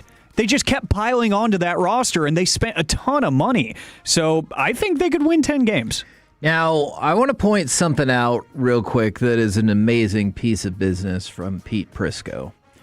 You remember how, I don't know, several weeks ago, right after the draft, we regraded the Cowboys draft from 3 years ago because that's how long it takes to determine how your draft class did. And he did the same thing, and he came away with the same conclusion. He gave the Cowboys an F. But the interesting part is this. In 2023, he gave the Cowboys draft an A. Oh. And he wrote, let's just say I was terrible. I love the pick of Mozzie Smith, who never worked out. I said he would be a force in the run game. My favorite pick was fourth-round edge Fahoko, who is a big-time bust. He was the captain of my better than that year. My bad. Dude, sometimes you just miss. That was a big miss. And we looked at it. We saw it. We were like, we thought some of these could be better. Yeah. They definitely were not. And was there maybe a little bit of a high hope riding off of they're coming into a team that has changed with Dan Quinn, and we were thinking Dan Quinn can use these players. Sure. I think a lot of that came from that, in that draft might be better because Dan Quinn can use these guys, and they just never figured out a way to. We're the K&C Masterpiece right here on 105.3 The Fan. And right now, let's fire up some Masterpiece Theater.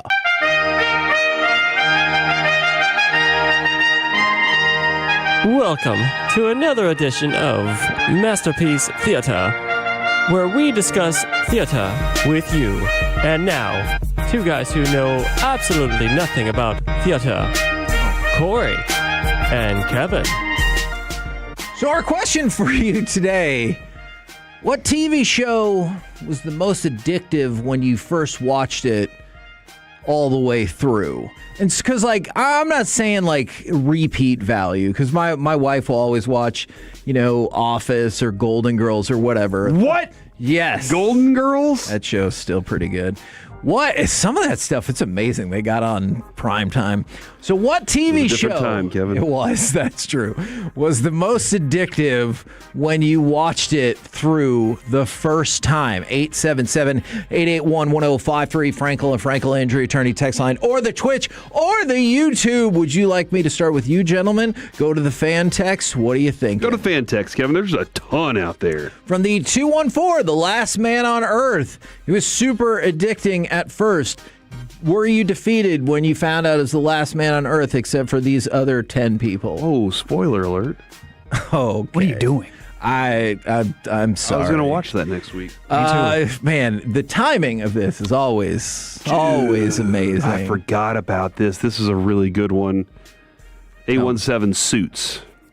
Remember when I went through my Suits phase? Is Suits the one with the princess? The princess and the rest of the lawyers, and they were most of them were from Harvard. Harvard law was a big deal in that. And that's where I learned that lawyers really never want to go to court. They want to settle. Everybody wants to try and settle. I think it's the defense lawyers that are like, yeah, we'll go to court. Yeah. You're like, hold on. Why would you want to go to court? They're like, because you have to prove everything. I don't have to prove anything. From the 817, I think, is this the Jeremy Renner show, mayor of Kingstown?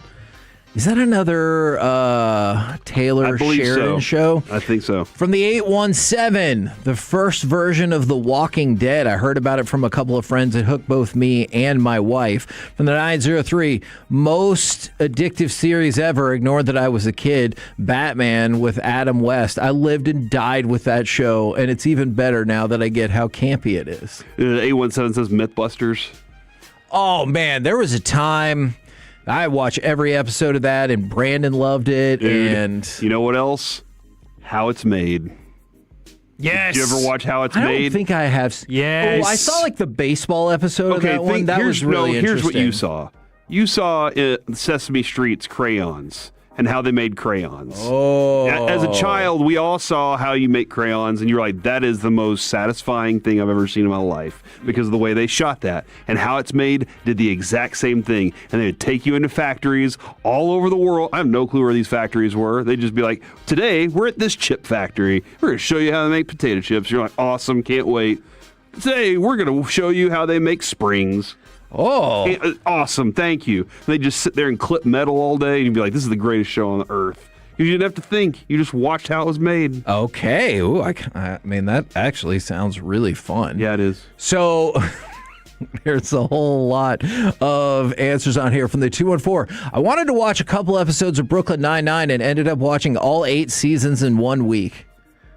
Wow. Okay, that's a lot. That was, my kids have told me to watch Brooklyn Nine-Nine, and I refuse because they told me to every day for like 3 months. In your face, kid. Yeah, sorry.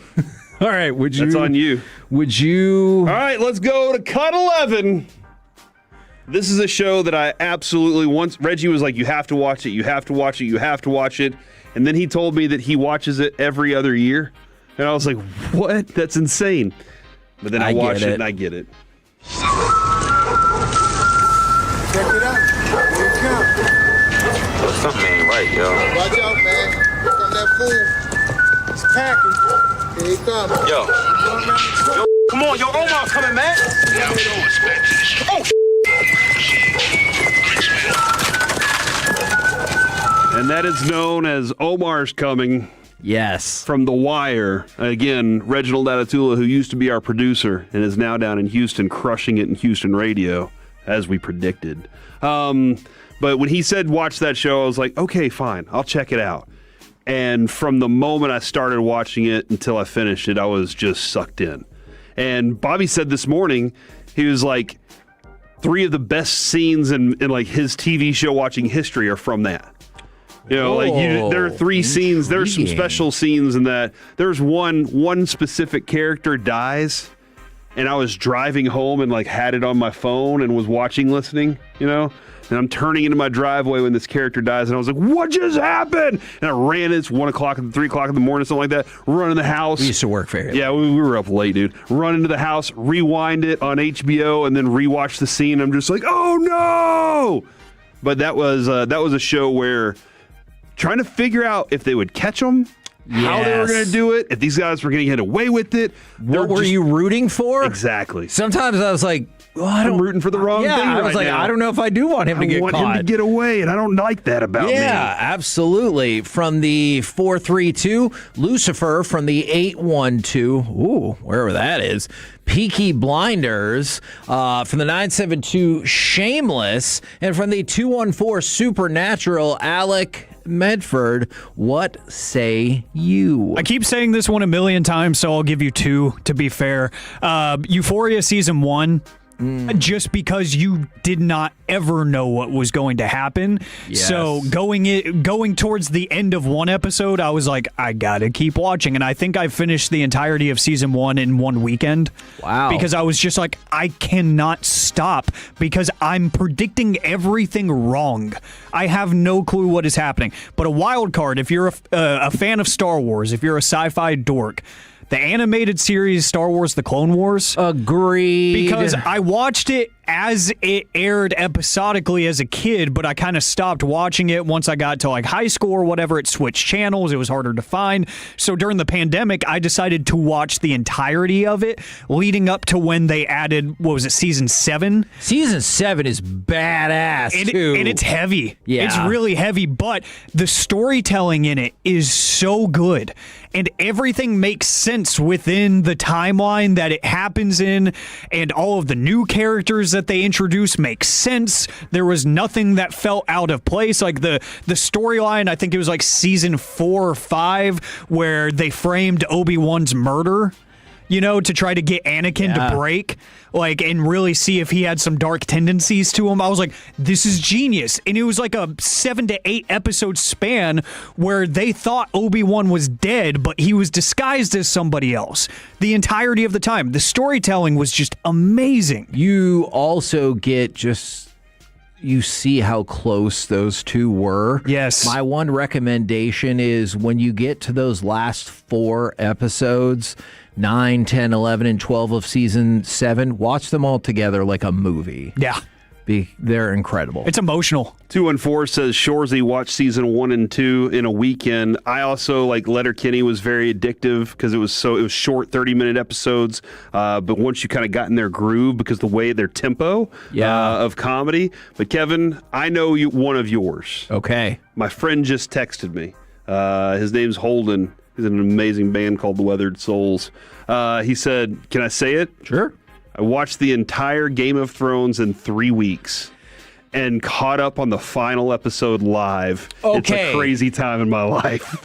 I can't imagine watching all of that in 3 weeks and being caught up just in time. I love that answer because, in a way, it's going to tie into how I watched the show that I picked. But Game of Thrones, I did not watch the first 2 seasons while they were happening. And then just to show you, I remember I rented them at Movie Trading Company or whatever. Media's different now. And I'd caught up by the time we got to season 3. And the only thing I didn't like is at the beginning of season 2, they're like, here's some new characters. And you're like, wait, your show already has 8 million characters. So many characters. And they're all called Boromir and Thoramir and Soramir. And you're like, hold on, which one is that? And that's why I related so much to Jon Snow, because I was like, you have a normal short name. And instead, they were like, here's the captain of Fliggerstaff. And you're like, what is that? And where is it? Yes.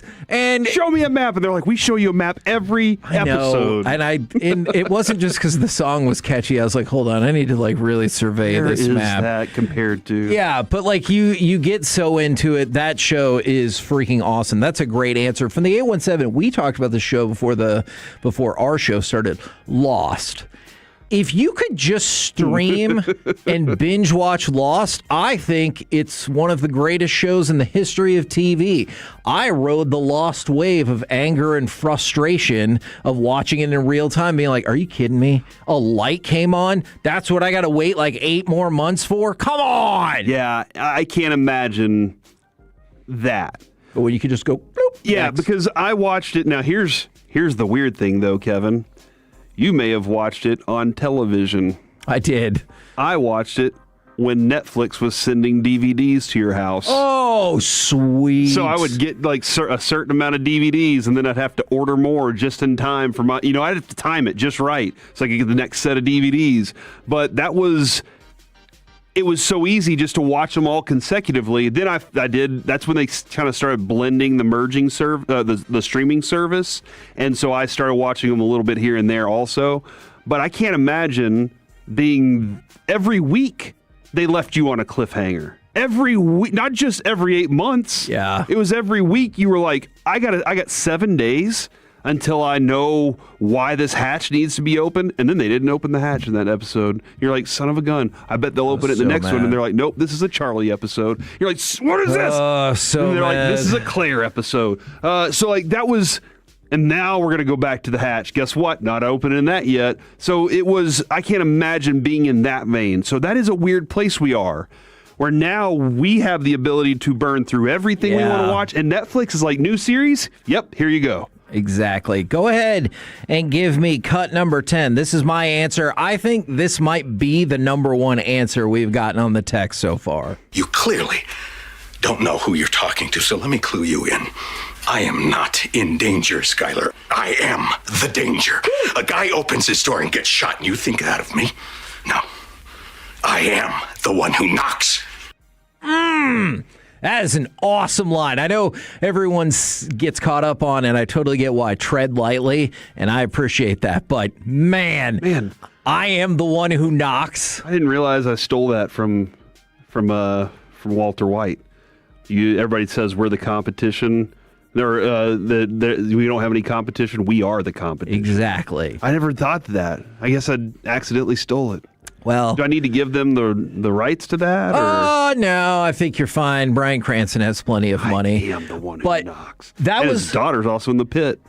Oh, I did not know that. So the first and only episode I ever saw of Breaking Bad in real time was the finale.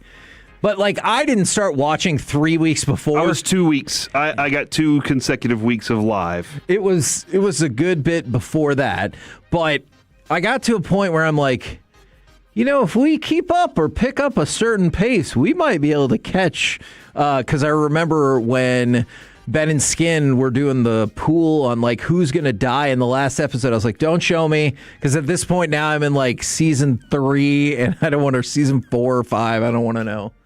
Yeah, Ben and Skin. They used to work here. Right now? You're allowed to say their names. Hey, that being said, I think Kevin agrees with me on this, and he can't say anything because we have to go to break, but the Fly episode was the best episode, and we've always agreed on that. Coming up next here on the KNC Masterpiece. Let's give something away!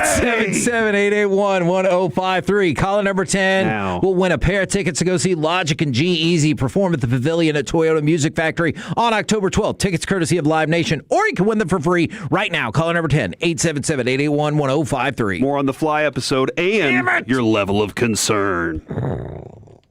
When your friends say, hey, did you hear? You can proudly say, I heard it on the Fan. Keeping you sports informed with...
It's the KNC Masterpiece on 105.3 The Fan. KNC Masterpiece right here on 105.3 The Fan, where hopefully Corey has some intriguing answers to intriguing questions. It's time for the C Block starring Corey Majors. The answer is still yes. You only get one. Oh, only one? Yep. Then the answer is yes. Okay. Come see us on remote to find, unless you want to say what the question is. No. I didn't. I will say this. So. Listen, man, and here's something I want people to take advantage of whenever they come out to the remotes to hang out with the KNC Masterpiece or the G-Bag Nation or Sean and RJ and Bobby and A. Peyton, Day and Rockwall. Yeah. Take advantage of saying hi to us if we're off air and we can chat with you. You know, sometimes in breaks we have commercials and stuff, but take advantage of it. But also take advantage of asking Kevin about some of his hypotheticals. If you wanted to take advantage of one of his hypotheticals. Mm-hmm. And hypothetical questions. I see where you're going. No, I like the way you said it.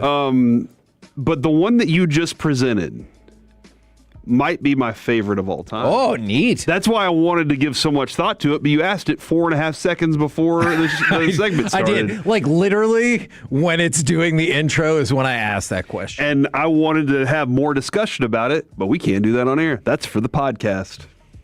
Yeah, this is probably not as suitable for air discussion. I want to do a podcast series. About Jesus and DFW's greatest sports moments. Oh. And we just dive into those. We've been in DFW our whole lives. I'm in. I said it on air. Is it their IP? You could argue that in court. That could be tough. We'll see. We'll find out. I think it's a good series. Okay. But right now, it's your favorite Tuesday segment, The Level of Concern. Oh, man! It's a very serious segment, as you can see from the intro music. Oh, gosh, that is so hurtful. What? So, I was reading the NBA Player Anonymous poll. Can I ask a question? As long as it's in form of level of concern. What would be your level of concern if you're the Memphis Grizzlies? Because it says, what's the first team on your no-trade list? This is for NBA players. Oh, yeah, I saw this. No team was higher than 11.7% except for the Grizzlies, who are at 35.8%. Guess which team didn't get a vote? No, for the Mavs? Your level of concern that nobody doesn't want to be traded to the Mavs. 0? There you go. That's good, right? You'd think. I do Or maybe think they just that. look at it as a place where there's not much pressure and it's kind of easy and you just, Yeah. You want to go there if you want to win, was the idea back in the day, right? When Dirk was here, it was like, we have a chance to win, and I might even have a chance to make a really big name for myself as a second or third piece on that team, was the feeling back then. Do you have any level of concern that the players don't really care about helping out the fans? They said, what do you want the organization to spend money on? 6.7% said fan-facing measures to help out the fans and stuff. 86% said player comfort. That's what the players are concerned with, dude. In your face, fans. Yeah. No one's dying. Although, to be fair, they only said 7% for the family experience. I don't know if that means fans or their family or whatever. Maybe they were confused with the question. Yeah, maybe. Level of concern. It's your senior year, Alec. I know you've graduated already, but it's your senior year. You've already finished all the AP exams and every other exam you're supposed to do. What's your level of concern that you have another week of school? Why? Why do you have another week of school? Ooh, that's at least 1.78 tons because... Oh, I didn't know you could go above the 1 ton threshold. I like this idea, though. Because I like breaking Kevin's scale and it's Corey's segment, so he can't do anything about it. I think it's pointless because I did the AP classes and the AP exams, so I had those and finals. And I was like, what is the point? Mm-hmm. Why? I dedicated, 4 entire days to sitting in the basketball arena, taking these tests that I had no idea what I was doing on. And you want me to come back, and you want me to act like I care, because I don't.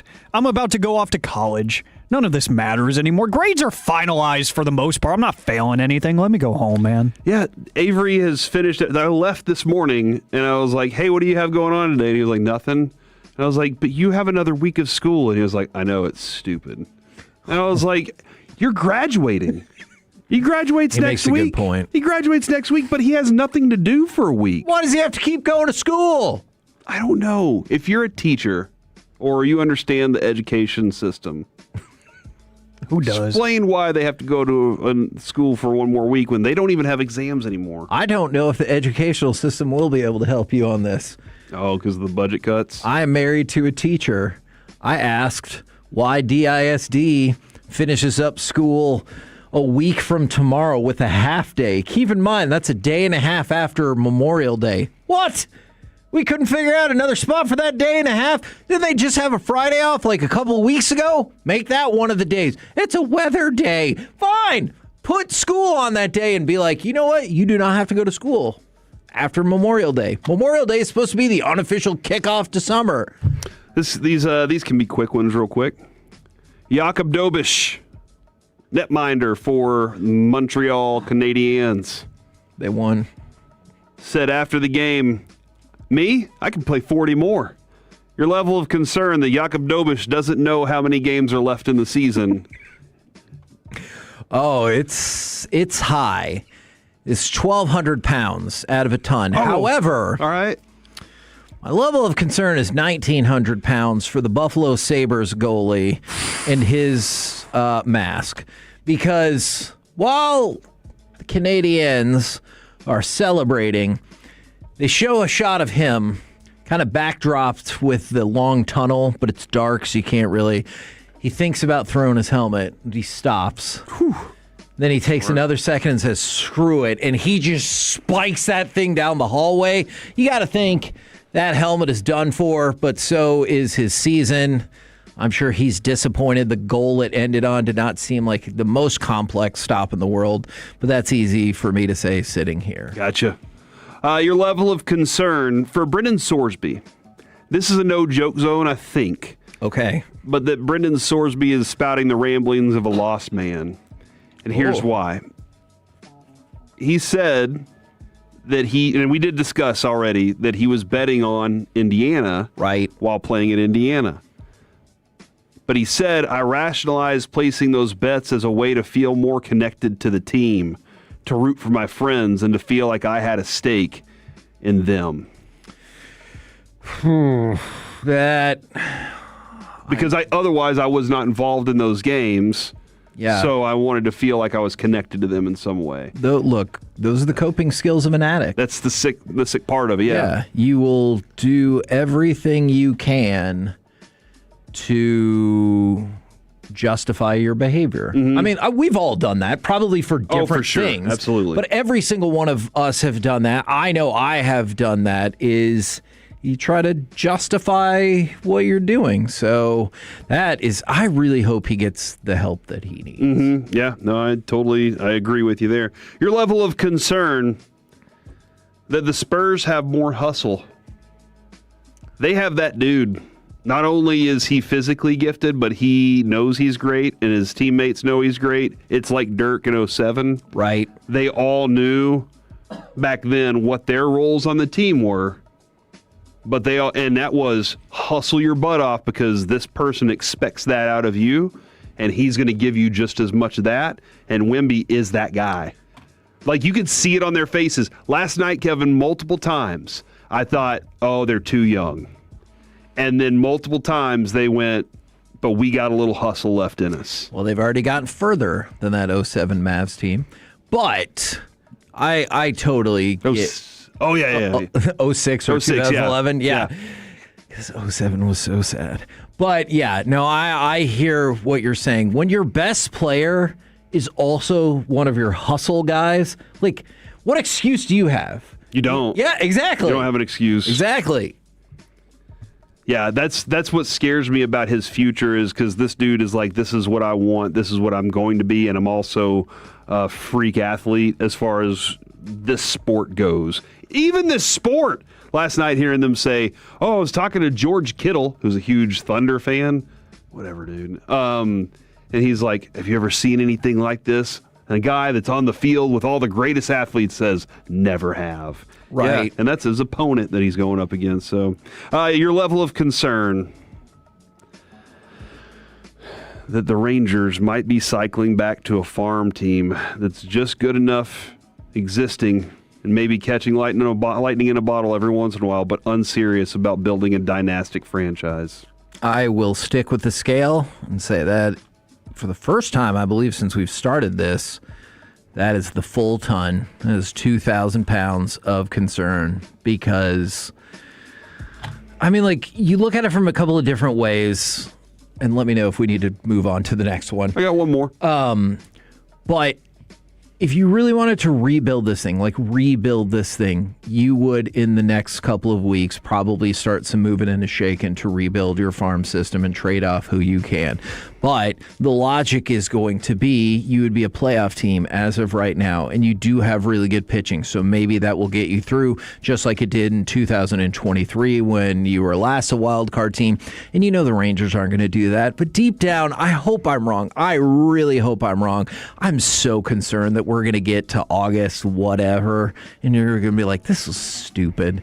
Like, why didn't we trade everybody? Because now all of a sudden you've fallen 8 games below 500 and you're not going to make the playoffs, and you've done nothing to revigorate or re-energize or restock your farm system. If you're trading guys like Nate and DeGrom and Seager, you're trading them for them too. That's fair. Like, you're looking at this thing going, guys, the future with you is not here. And like that's part, like, I don't want to let go of a Nathan Eovaldi. I want that dude to retire a Ranger because that's the type of personality I want to root for. Right. That's the kind of the dude that's out there just giving his all, has the ability to do it. Great leader, great guy in the clubhouse. I want that guy to root for, but I need the rest of them to have his ability also. And this club doesn't have that right now. But that's what I'm concerned with is maybe the GM and president of baseball operations want to compete and want to go out and make those trades because we're that close at the deadline, and maybe we can catch lightning in a bottle again like they did in 23. Or maybe they're falsely believing that these guys are that good or can be that good again. And maybe all along the owner is just like, it's good enough. I mean, our bottom line's good, and that's all I really need right now. And I'm concerned that I would also fall into that trap if you made a trade, and I'd be like, oh my gosh, here we go. But then you reflect on this team right now. It's kind of how we felt like the Cowboys at times. That might be a segment we need to do. Which is worse or more frustrating to you, the Cowboys defense or the Rangers offense? The Cowboys defense last year, the Rangers offense last several years. But who's that person? Who are you going to trade for that you're like, we did it. We fixed the offense. I don't know. Yeah, Aaron Judge, great. That's not going to happen. Let's go make that happen. Sorry, it's not going to happen. All right. Anthony Roman Anthony. I don't think Castiglione. You got so close. I don't think either one of those players would be available. All right, Connor Griffin. Sorry, I hear he's young and cheap. Man, I would be really shocked if he was available. Last level of concern, a power outage was out at Six Flags over Texas, and people on roller coasters had to walk down the thing. Your level of concern that might happen to you sometime, and that's why you don't get on roller coasters. I wish I would have changed my last answer to 1,999 pounds, because this is 2,000. Because it's getting stuck in mid-loop. So when they had the shockwave upside down, or when they had the flashback, that's what I think is okay, now we're going to go through the loop backwards. And do I think everyone's going to fall out? Kind of. Do I also fear that some people will fall out and then the power comes back on and they get trucked by that roller coaster? Yes, I fear those things all of the time. Dude, there's no safety ropes. You just have to walk down these steps. Yeah. Just up in the sky, so far up there. Ugh. That's C Block, ladies and gentlemen. We're the KNC Masterpiece right here on 105.3 The Fan. Coming up next, what I really want to know, we're going to switch it up just a little bit, is with a lighter night tonight, what is your power ranking of interest in the 4 conference final series? Plus, we'll check in with FC Dallas. All of it next right here on The Fan. Sean and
or truck wreck, call Frankel first, 214 or 817-333-3333. With Frankel and Frankel, there's never an out-of-pocket cost. They only get paid when you win. Frankel and Frankel, the go-to car and truck wreck attorneys in Dallas. Man's the puck. Shot. Score!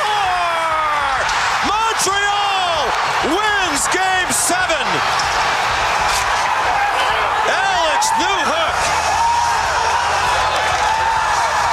The game-winning goal in both Game 7s of these playoffs for Montreal. So clearly the MVP of the playoffs so far, and I thought we were going to talk about the conference finals series. But in a few minutes, we're going to talk with FC Dallas keeper. He played on Saturday, helped get them the victory. It's, I want to say, Jonathan Siwa, but when listening to him pronounce it, he said Jonathan Siwa. But I want to make sure he doesn't think I'm making fun of him. Right. And he'd be like, you can just say Jonathan, it's fine, you idiot. You have thoughts? Well, I think I just love the glowing review of him where you're like, he played and he helped them win. That was very much, it's a game, it's happening today. I'm sorry. But you weren't trying to inspire leadership or anything. I'm not, because I'm kind of mad right now because of another idiot in the NFL doing more idiot things just when you thought he couldn't even be more of an idiot. Oh, I think idiots are going to idiot.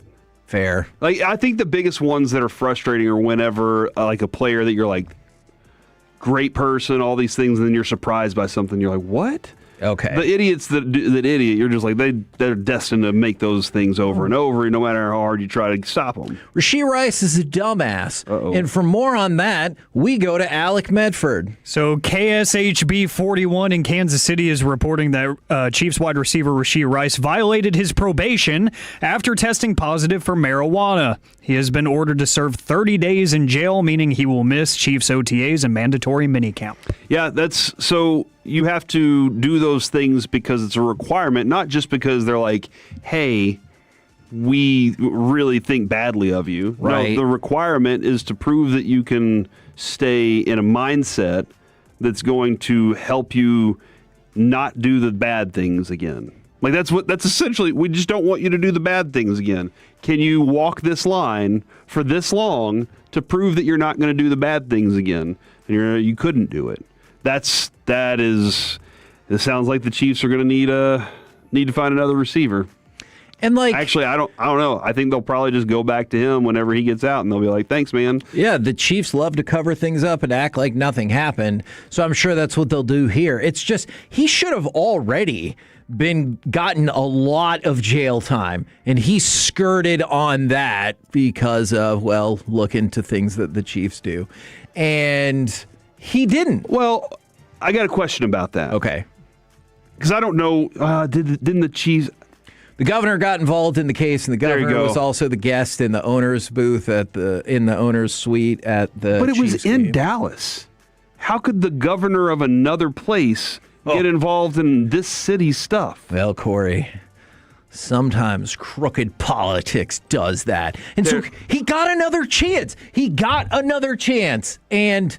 Like, I get it. I also don't think that smoking weed is the end of the world by any stretch of the imagination. Concur. But when you get a chance and you just have to follow these rules to continue to live your dream, a lot of people's dreams, and play in the NFL, and you can't even do that. Yeah, it's frustrating, man. It's the worst. It is very, very disappointing. But we move on, and look, he made a mistake. I hope this go around, and maybe I'm an idiot for thinking this, but I always hope people can turn it around and figure it out and get better. So I hope he turns it around, figures it out. I bet look, man, we have a lot of listeners. I think we experience understanding how many listeners we have every time we go to a Rangers game. Hell, every time we go out to eat dinner, we see somebody. And it's like, wow, this is kind of crazy. And I'm sure there are people that listen that have had to be on parole or probation or whatever before and have missed. And I'm sure that they will say, I had a good reason when I was telling that person. Sure. And now that I look back at it, maybe I just should have done the stuff I was supposed to do. And by the way, to your point, I think I was thinking of the little kid that Andy Reid's son paralyzed. So, but that's what I'm saying is like this, the way it all in a lot of situations, Kevin, the star power is going to get things we don't typically get. Yeah. We're the KNC Masterpiece right here on 105.3 The Fan. Right now, let's take it out to the pitch, and we bring to you FC Dallas keeper Jonathan Siwa. How are you today, good sir? I'm pretty good, guys. How are you? We're doing well. We're doing well. How did we do with the name pronunciation? Because we debated saying Jonathan versus Jonathan. How do we get this exactly correct? No, Jonathan Siwa is perfect. It's perfect. You guys nailed it. Nice! Look at you. All right. Now, y'all also nailed it on Saturday, getting a huge victory, especially since we're getting up to the last match before the World Cup break. What are your emotions when San Jose does get a later goal? And then what are your emotions 12 minutes later when Sarver scores another late goal? Yeah, it's a lot of emotion. I think once they scored the second goal, it was just, don't panic. We still got this. There's still time left. And, we trust our abilities to get back into this game and find the winner. And then it's almost the same feeling, but on the opposite side. When we scored the winner, it's don't panic, don't get crazy because there's still time left. And we know San Jose is a very good team and they were going to fight back. And we didn't want to concede a third one. So, it's just trying to stay calm throughout everything. Are you at a point that once you see Sam Sarver come into the game, you're like, we're good, we're going to win this one now? Hey, listen, he's on fire every time he comes in for us. He gives us a lot of good energy, scores a lot of important goals as well for us. So hopefully he continues like that. I kind of need to know this too, though. When he gets a breakaway like that, you're on the other side. You see a breakaway coming at you. Can you kind of go through the mindset of what you have? What are your duties whenever you got a one-on-one and he's at midfield and he's coming right at you? When a player comes in like that, it's tough, Like he had all the time in the world. From where I was just hoping he was gonna find a way to put it in. I don't care how. And to be honest, sometimes our coaches tell us, especially goalkeepers, when we're so far back, not to focus too much on the play, trying to organize everything else going around it. But I'll be honest with you guys, at that moment, I was just looking at Sam and I was just praying that he was going to score, and thankfully he did. I mean, that would be a tough thing to be like, organized. Come on, guys, let's get going. Like that would be tough for me to immediately focus drift too on far that. away. Yeah, no, for sure. That is that is fair. Now, y'all are coming up. It's obviously a uniquely structured MLS season. How important was it to get those three points, especially with the last game before the break this upcoming weekend? No, I think it was very important. We knew we weren't where we wanted to be in the standings, in these past few games after the results we've had, dropping a few points at home. But we knew we had to go out on the road and win in San Jose. That was our mindset, and it's the same mindset for this coming game against Colorado. So, we just want to keep climbing that table and get as many points as possible before the break. We've asked Michael Colodi this in the past. Have you ever given up a goal that was your fault, or do you like to point at people? You're like, come on, dude, you got to fix that up. No, I think in every goalkeeper's career, there's going to be goals that are going to be your fault, and sometimes there's going to be goals that aren't going to be your fault, but you're going to be, faulted for it. So I think that's just the life of a goalkeeper. You just got to live with it and move on, Do you ever want to step out to some people who maybe talk out of turn? Maybe it's somebody from the press and be like, do you really understand what happened on that play? I want to tell you why it wasn't my fault. I realize you shouldn't, but do you ever kind of want to, just a little bit? All the time. But no, I think I'm a pretty calm guy, humble guy. So I try not to pay too much attention to that. I just hope sometimes that there may be other ex-goalkeepers who can put their opinions in the media a bit more, because I think that would help grow the game more and make it understandable for people that aren't goalkeepers. But at the end of the day, I think we just got to face the critics, whether they're right or wrong. It's just part of the job, and we move forward with it. I've often said that I think goalkeepers are probably the most creative, but they don't get their opportunities to express that creativity the same way as maybe the goal scorers get. Do you get a little jealous whenever you see Sam Sarver gets to have the awesome moment where he does the scuba celebration and then somebody throws a beer on him? Are you like, I had a better celebration planned? Or are you like, no, those guys are doing just fine? Listen, I don't think anybody can top off Sam's celebration, to be fair. So I leave all of that to him. I'm sure I'd love to celebrate once in a while, after a big save or whatnot, but that's just not part of my job. It's just making saves and on to the next action. But I'm happy that there's guys more creative than me, like Sam, who can, go out there and score goals and have unreal celebrations. So I'm happy for them. See, I do think he said, just save goals and just get ready for action. I love it. I get that you need to focus in the game. I think as soon as the refs blow the whistle for the end of stoppage time, if you have a clean sheet, you should also be able to do your celebration in that moment, and everyone runs over to you. Brings out a cake or something. Yeah, we should try that.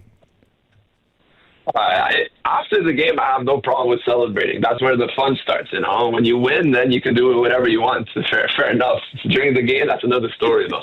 So, are you? We talk with athletes about this all of the time. I know everyone says, "Hey, you got to move forward. Next game, next training, whatever." Do you find yourself kind of in a funk after a tough loss, and you're like, "Hey, I just need a little time to myself"? Or how do you cope with a bad loss? It's tough. I think it always depends how fast the turnaround is. Sometimes in this league we have games every 3 days, and sometimes you have a game every week.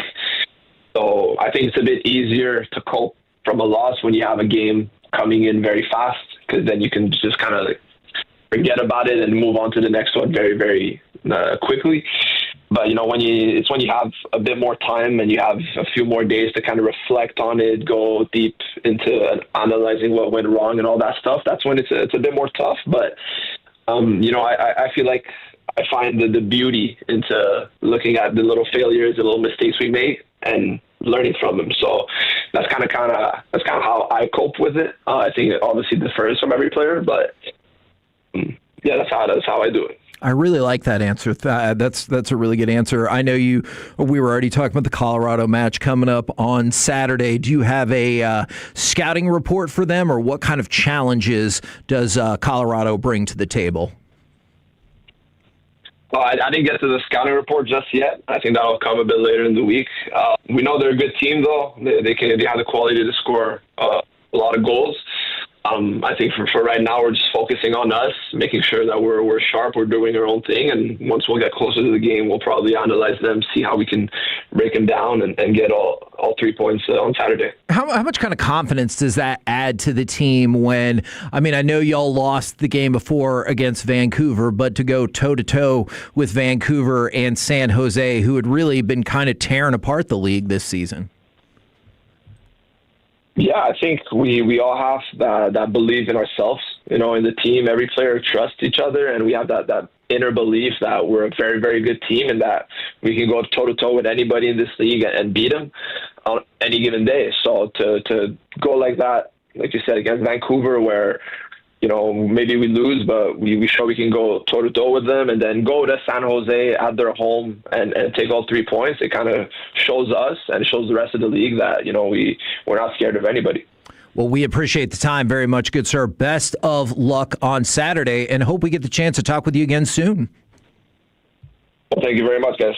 There you go. Jonathan Siwa right here on 105.3 The Fan. He's great, dude. I like him a lot. He was. And his focus. You can tell he wants to have fun. Oh, yeah. He's like, but I got to be focused. Got to stay focused. We're gonna crack that egg. So they play on Saturday, which is May the 23rd. This Saturday? Correct. It's in Colorado. Oh. But that's their last match until July 22nd. Why? Because of the World Cup. Oh, okay. They can't play also while the World Cup's going on? I think maybe, but one of the issues is like FC Dallas and their fields and training facilities, that's like one of the home bases for the World Cup. So if you're like, you have nowhere to train or play.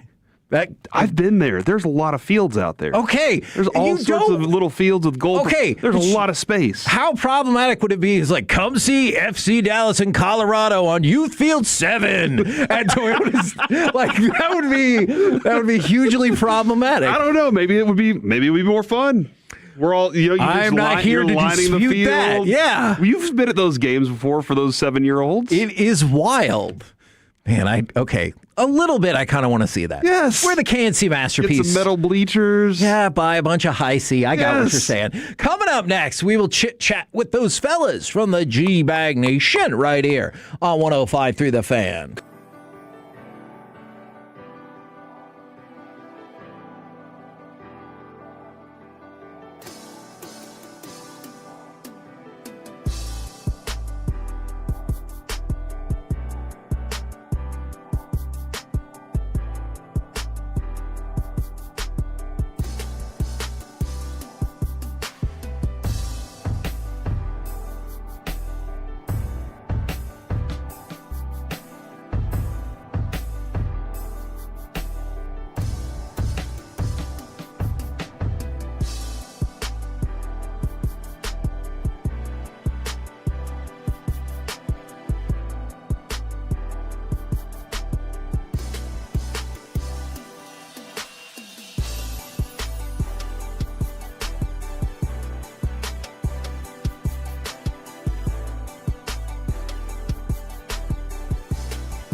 Classic Chevrolet. If you're in the market to upgrade your vehicle, get to Classic Chevrolet in Grapevine. The #1 Chevy dealership in the world 3 years straight. They've got more new Chevys than anyone, all priced to sell. Visit ClassicChevrolet.com. This is Texas. This is Classic Chevrolet. Together, let's drive. Based on new Chevy registrations 2023 through 2025.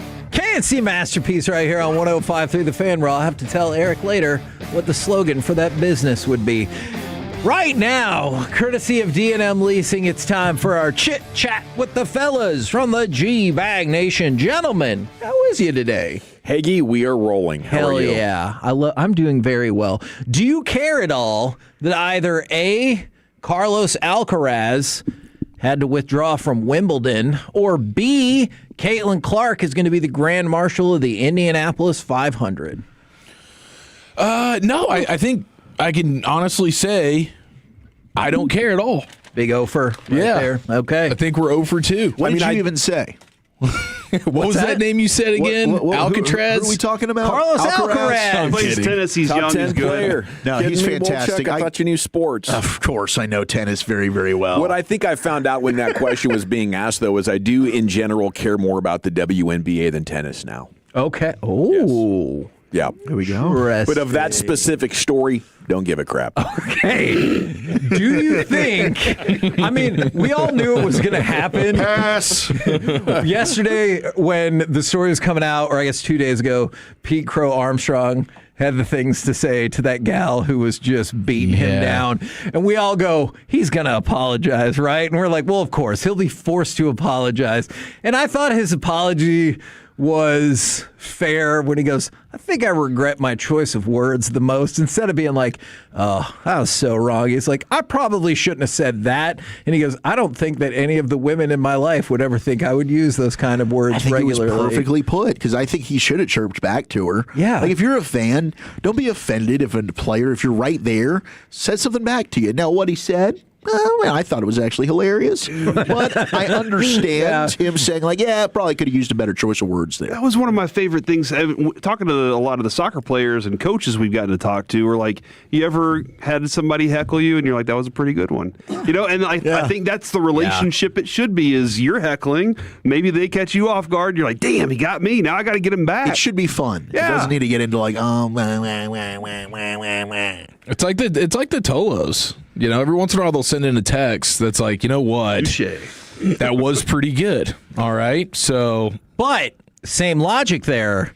I don't go down that exact route of language, but if you come in hot and you're like, I just want to let you know your show sucks, don't be surprised if you get a text back. Might get that right hook. Just don't go full Reetma, okay? Because then you might get suspended. Oh, no. Does he, like, angrily text people back? There was just, like, one time. You guys weren't briefed on that particular suspension. Well, look, it'll always fall below Sean Salisbury, who's like, here's the address. Why don't you come and fight me? That's true. And so, Salisbury, what an animal. Just don't go that far. Then follow up with a graphic photo. What? Yeah, he's a farver. Hey, that was in the past. Is that what we can say? People don't forget. Why are we bringing up old stuff, dude? Yeah. If somebody sent a dirty picture, would you be okay with being like, oh no, is he a farver? Would that be an acceptable farver? Unsolicited crock shot? Yeah. That's farv. Yeah. Shout out to Jen. Just a note for all the men out there. Never. Remember, because his Crocs were actually in the photo. And that's what actually pissed her off the most if you go look at the details of everything. It was just like, why are you wearing Crocs? So gross. So it's just disgusting to look at. Really to the rest of it, whatever. Ruin the feng shui. Yeah. You know? Doesn't look like a Hall of Famer. There's just so many things you can fire back with. They're problematic. Jackson Smith and Jigba, the NFL has already announced they will get him a new trophy. Good. Chief NFL spokesman Brian McCarthy said the league made a mistake. We sincerely apologize. Blah, blah, blah, blah, blah. I do just want the backstory. Like, was this just a total mail-in from somebody? Was it an honest mistake? Is it a Rams fan doing bits? What's the deal here? Do you like this quote, this part of the quote then? Of course, like the teams he played against this year, we know how great of an offensive player he is. We just had a problem spelling it. Do you like that little Attempt at humor right there. It feels like Wolchuk supports. I don't think JSN appreciates the humor. I think he's pretty bugged. This wasn't a spelling error. Like you left out one of the F's in offensive. Yeah. This was. They put defensive. Significant and put oversight. The year as one word. Yeah, you screwed up. Now, as from somebody, an AP perspective, that really bothers Maybe it's me. dyspraxia, Wolchuk. Could be. Oh, but that's for the numbers. Oh yeah, that doesn't apply to letters. That's a totally different thing. Dyslexia. Okay. Well, maybe it's that. I mean, it could be. Yeah. I could totally see myself making an error like that, though, Hagee. Okay. So I don't want to be too tough on the NFL, although I do wonder if somebody like who was that elite level of responsible that would have everything dialed. Yes. You know, like a Marine Corps accountant. I bet that guy is not letting something like this slip. Yeah. You know, he's got processes and discipline for everything. The NFL doesn't have that person, apparently. So did that person recently get fired, or did they get fired today as a result of their screw-ups? I think it was probably today, thanks to the Instagram post. And do you ask to keep that one? So, like, you could taunt a defender. I'd be like, "Oh, good job, Micah. You don't have one of these." Yeah, I'm a decoy. A defensive player. Could they of the spin year. this into like a positive thing where that gets auctioned for charity? Like Yes. he signs it maybe. Absolutely. And Like Great that. You can idea. do something cool with it. Jackson Smith and Jigbis from Rockwall. We have the Sandlot Children's Charity. We've helped out My Possibilities. We have endless numbers of charitable organizations if he wants to do that. I think that'd be awesome. We'll auction it off for you. Yes, we will gladly. Cool way to make the mistake a positive. Yeah. Absolutely. I did also want to add to that story, though, Hagee, and I know JSN is one of ours. I don't think I don't think it is a clear sign of disrespect. I am with you. Is he kind of trolling there, or is he just having fun with it? But to say the NFL doesn't respect me, right, as they're giving you the second most prestigious award, there was a stoner in an unfortunate department, right, who put the wrong trophy in the mail. No, this is was one idiot. This is how the great become great, though. They take everything personal. So you think this is the Jordan thing where he has to invent an antagonist? The NFL's against me. Every single one of the dudes on the field except for my teammates. Doesn't the disrespect tie back to the awards show though, where Drewski and seemingly intentionally screwed up his name? I do think that there is an element. Oh yeah, yes. Don't repeat that was disrespectful. part, yes, though. I think it's just like I don't remember what he said, but I'm not going to say it. Yeah, you should. It's his name. Now it's the position on which the side of the ball that he plays. It's like, do you guys even know me? Who am I? And again, I can see typing it in wrong and it printing wrong, but then looking at it afterwards and being like, oh, the year is together. That would be the part where I'd be like, all right, I got to go back and change that. Whoops. And then look again and be like, oh, I typed a whole nother word wrong in there. If you reset the betting odds going into Game 2, is the favorite to win that series now San Antonio, or does it remain Oklahoma City? It should be San Antonio. I think it. was so good last night. It was an amazing game. I do really think was. because you just won on their home floor. You didn't even have De'Aaron Fox. Yeah, you just took home court back without your seemingly second best player And you've got the best player in the world. to ever exist. Probably in any sport. If he can do that long term, I could see Greatest that. athlete of all time. Hey, those Wemby cards I got, they're going to be going up. Wow. Those legs didn't give up last night. I mean, guys, everybody else was wearing down, and he's still diving for balls. Is that a and crazy blocking take? shots. Like he is the greatest athlete I think I've ever seen. I don't think think now it's- to just I don't think piss it's one insane. person off. I pick now because I'll be honest with you, I've been a casual NBA fan this year. I think the sport has sucked. That's and now fair. finally there's been a reason to tune in. Yeah. You got two badass teams going at it, and Wemby just showcased and flexed his greatness in front of the entire world again. And it's like, damn, now you're looking at a team that is the reigning NBA champions that you thought was a juggernaut that was going to go on and repeat. And what did he just do? He's unbeatable. There's nothing he can't do on the basketball court. He's making Chet Holmgren look small. It's one of the greatest sporting spectacles of my lifetime to see a guy that big and coordinated and skilled. So however much the league sucked as a result of half the league tanking, he more than makes up for. This is one of the greatest things, and this breakout factor. The Thunder are still favored -115, but the Spurs are -105, based on FanDuel. As close as it gets. Who do you think should be favored then? I still think the Thunder are going to win it. I think Rust, and they could have easily won last night. What do you guys got coming They just up? didn't make any threes. Right, that is true. Though, wouldn't the Spurs be like, neither did we? What do you guys got coming up on the program today? Pure Gold, as always. Thanks for asking. It's a double guest Tuesday. We'll have Cody Alexander, matchquarters.com, join us for the corner. My favorite person to talk to, I think, in the media about NFL defenses. Cody Alexander's coming up at 3:40, and then Kyle Higashioka, 4:20 Rangers Player Show. I like it. Nice. Roll home with the G-Bag Nation. We have been the Can't-See Masterpiece. Make your way back with us tomorrow, 10 a.m. to 1:30 p.m. Leaning into Rangers right here on 105.3 The Fan. Say Dragon Dash, Kevin. Do you like dragons?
105.3 The Fan. Hour one of the G-Bag Nation here on 105.3 The Fan. Welcome into the show here on a Tuesday. Thanks for making us part of your day. We got 5 hours of sports coming up here, and the Rangers are going to get back after it tonight, 7 o'clock pregame. General at your service at ease. Broadus remains out for the next 2 afternoons. He'll make his return on Thursday. Lucius Alexander's in the Pimp Cup here. Master Control 75 and 635. Fixing to go 5 flawless. Like it's nothing. The man has it stuck on automatic. Of course, you got Wolchuk and Chiafalo here. Aiden Butler is coordinating your video. And along with you, we are the G-Back Nation here on 105 through The Fan. A reminder to get you that Odyssey app, the ultimate Tolo backup in your pocket. Rangers late rally, 3 in the 8th, 7-6 the final. They come up short. So I think you like how they competed. You got some runs.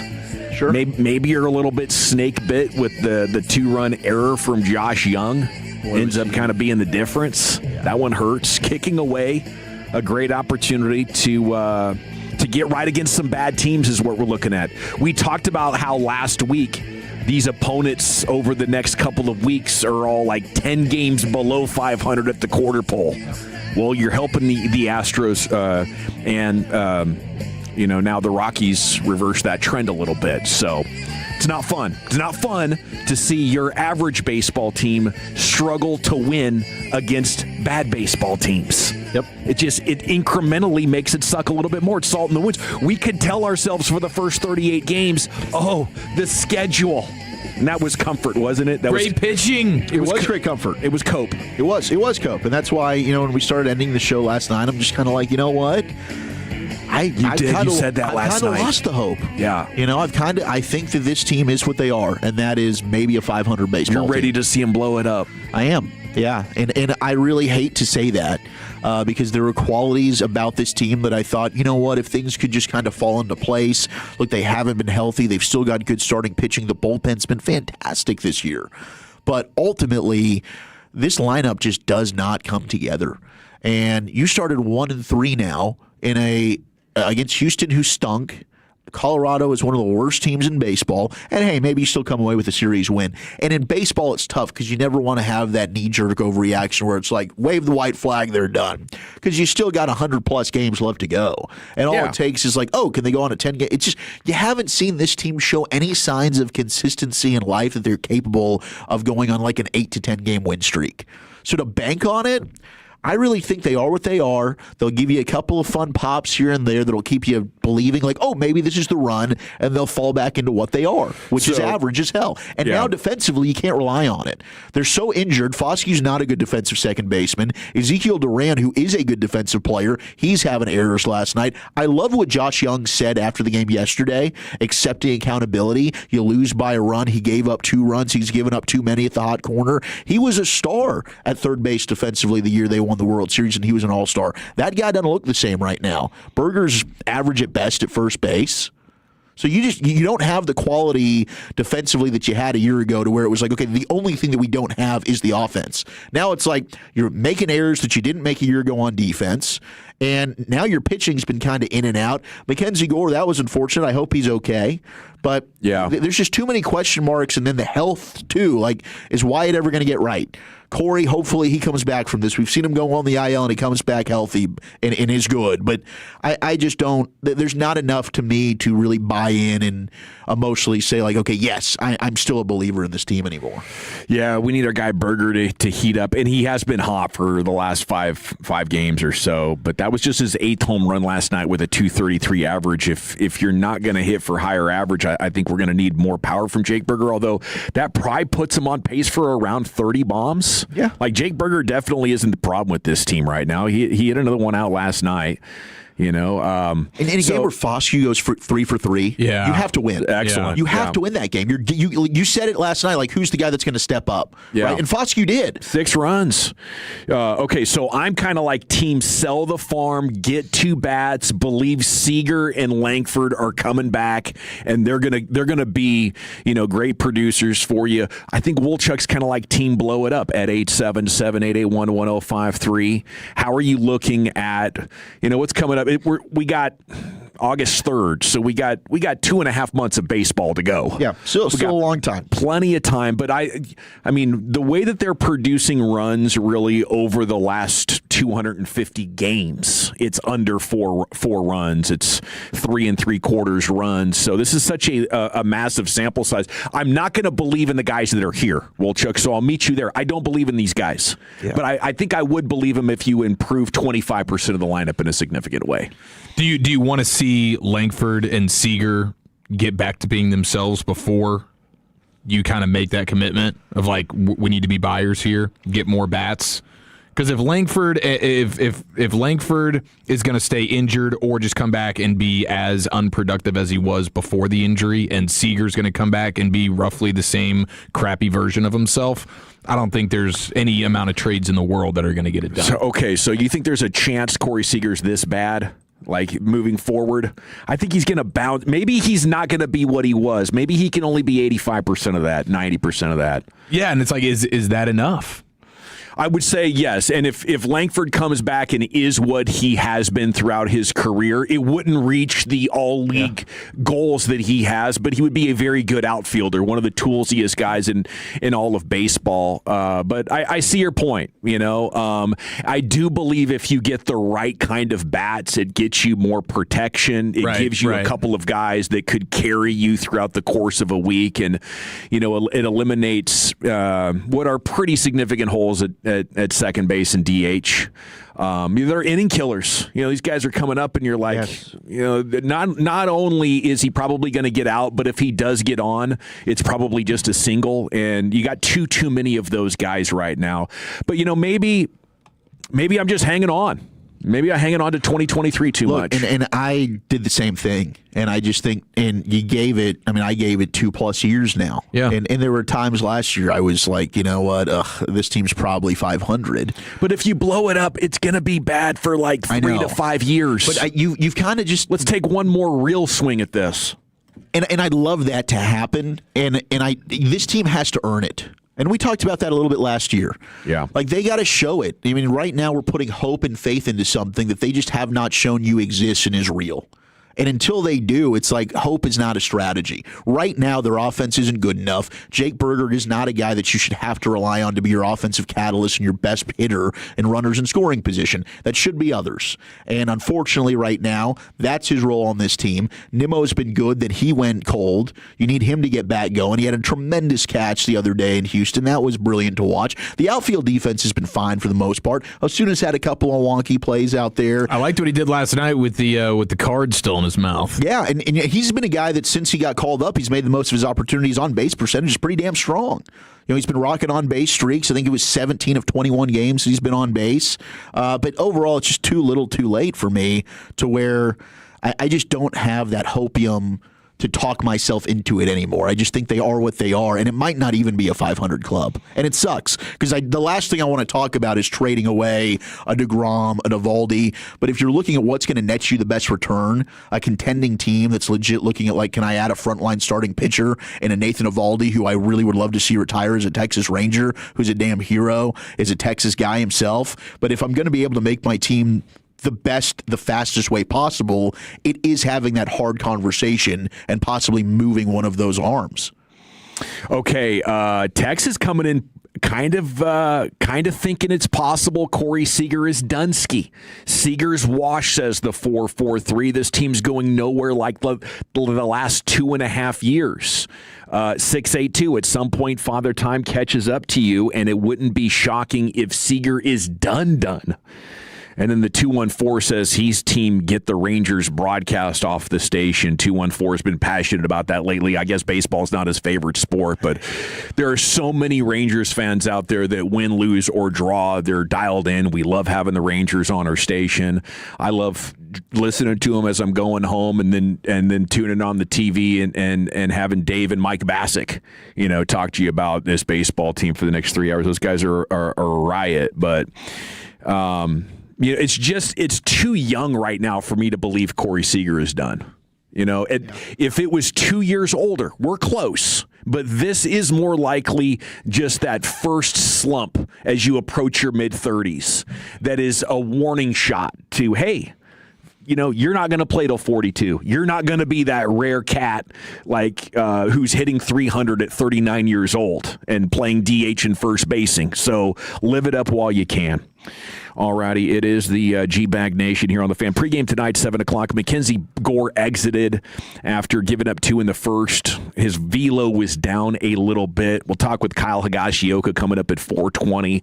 But then the bullpen gave it up and dug you a big hole led by Peyton Gray there in the air from Josh Young. So at 877-881-1053, 214 says, keep talking about the Rangers. I love the Rangers. I still think they can make the playoffs this year. Let's not intentionally become terrible for half a decade. That's where I kind of am, and I don't know if last night's loss bumps them out of playoff positioning, but they're right there. And this might be another one of those years where if you're looking up with 84, 85 wins, you might actually sneak in. They've been bad for a decade. They've been terrible for a decade. We had 2023. They've had a losing record every year since 2016. Yeah. Guys, we're living in the purgatory right now. This is it. We got a moment of reprieve. They made a phenomenal run, and we thought, oh my gosh, this is the spark of another dynasty. It doesn't seem like it is. It's the top 5 rotation, Wolchuk. It is. And the top 5 rotation last year didn't net you a playoff spot. And maybe this year it can because the division just sucks so bad. We got $70 million in payroll under the threshold. And we're asking for more. Write the damn check, Ray. Hey, that's, you know what? If you can do it and there's somebody out there that can do the job. I want that. I want them to. There's nothing better than October playoff baseball. I want it. I don't have it in me to believe that it's happening right now. Wow. I never thought I'd see the day. Wolchuk is one of the most optimistic sports fans I've ever known, Chief, and he loves his Dallas sports teams. This doesn't come easy. No, this doesn't. I can see the pain on his face, but this is 2.5 years of building, and when you extrapolate it outside of 23, this is a decade. This is a decade of frustrations. So I get it. I get where he's coming from. And when you go into Colorado and you spit the bit versus those guys, and your best player, again, I think – it's like, dude, Seager and Langford, those were supposed to be the guys in your lineup, and they've given you nothing. Yeah. Hopefully they're due to progress to the mean or whatever and have the kind of last 100 games that will create the 270 average with 30 bombs. Like, how amazing would July, August, September be? That would be so much fun. If they can come back and rock it. Tonight, Kamar Rocker on the hill for the Rangers. Let's go, Rocker. Get it going. Rockies are going with an opener. So are the Rangers. So Tyler Alexander's going to open tonight. Oh, okay. And then Rocker's going to come in. That was a change made a couple hours ago. So it's kind of interesting. Maybe Rocker struggled in the first inning. So maybe this is something that they're new strategy for him. Yeah, I saw from Kennedy Landry. He's got 11.25 ERA in the first inning this season. Okay. Rocker does. All right. So it makes sense. Decent strat.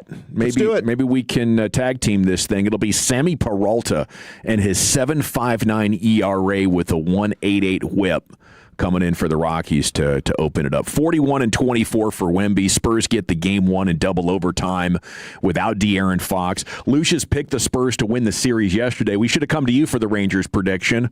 Are you team buy 2 bats or team blow this Rangers team up coming off your heater pick of the Spurs? Oh, it's time to go ahead and blow it on. No. There we go, baby. Press the button. Baby. Code red. Oh.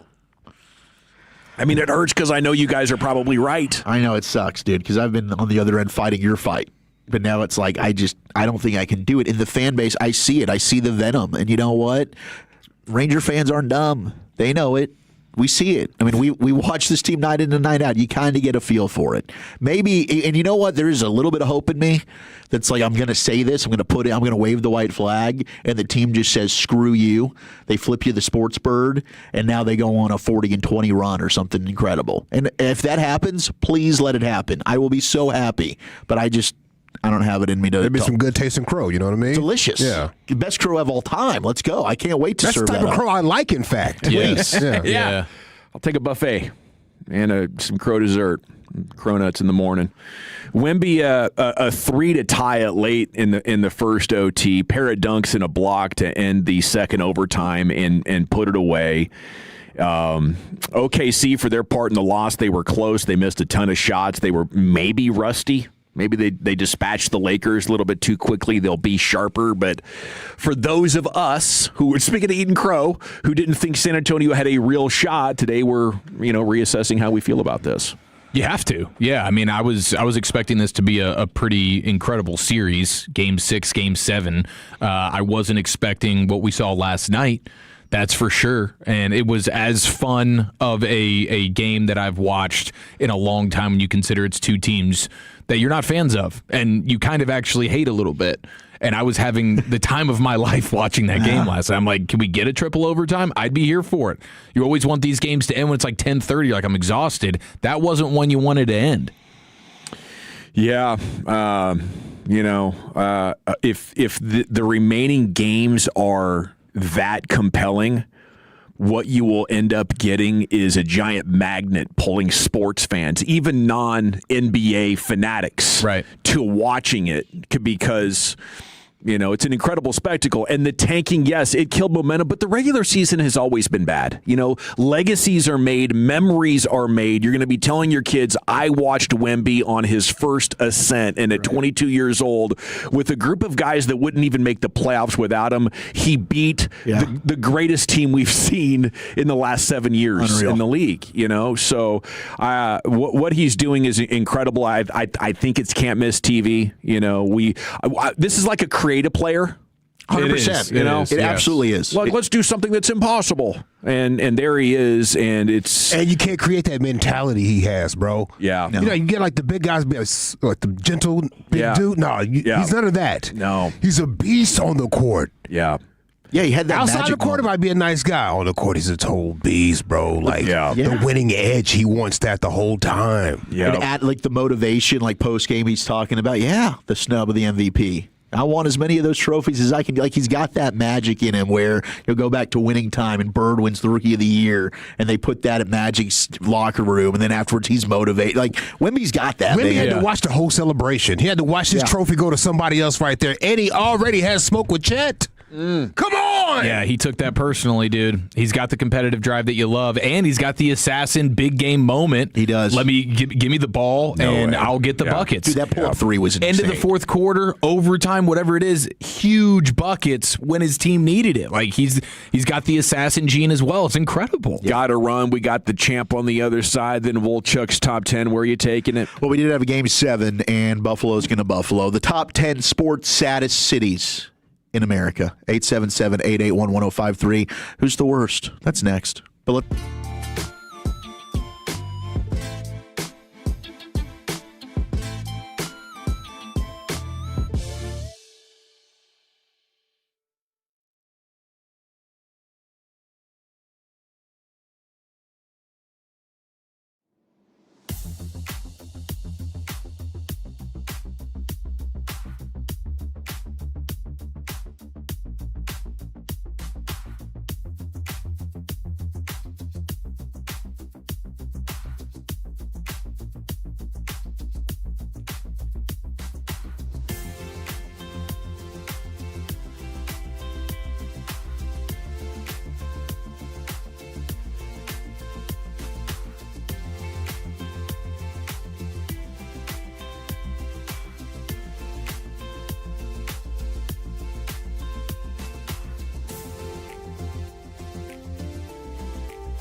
Barricades.com. All right, here we go. It's the G-Bag Nation on 105.3 The Fan. Segment's brought to you by the Frankels. If you've been injured in a car or truck wreck, call the Frankels first, 214 or 817-333-3333. There's never an out-of-pocket cost. They only get paid when you win. The Frankels, the go-to car and truck wreck attorneys in Dallas. Okay, we got top 10 here in just a minute. Let's go to the Pimp Cup. Lucius has your champ.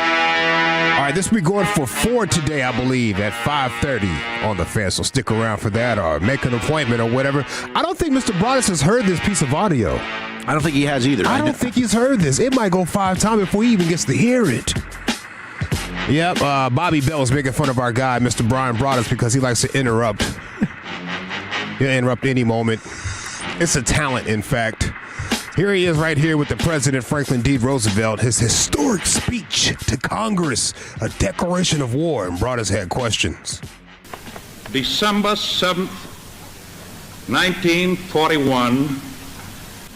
Who did it? A date which will live. Was that Germany or was that Japan? Who did it? The United States of America was suddenly and deliberately attacked. Watch, he's going to say Germany, I by bet. naval and air forces of the Empire of Japan.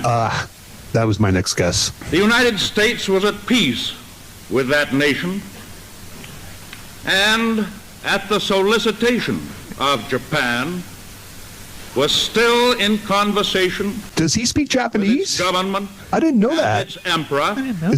Has he always known Japanese, or is that like you think? Peace in the Pacific. Like once he lost use of his legs, did like make his brain stronger?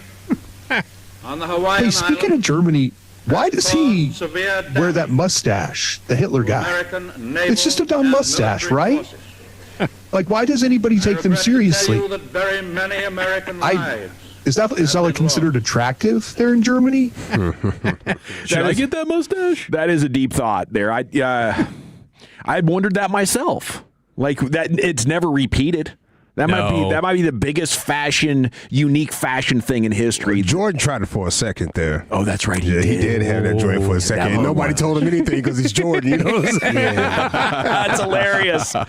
Yeah, but AI brought us to be looking for 4 tonight and then maybe 5 tomorrow, depending on when the Rangers game. Oh, is yeah. over. Okay. Yeah. Because we got a 2:00 Rangers game tomorrow, so that means we'll probably get on the air 5:30 or so. Gym time, baby. Yeah. The 214 asking Gavin, have you paid off the best pellet for a pellet smoker tease from yesterday? No, but I'm about to. Let's go. Kirkland.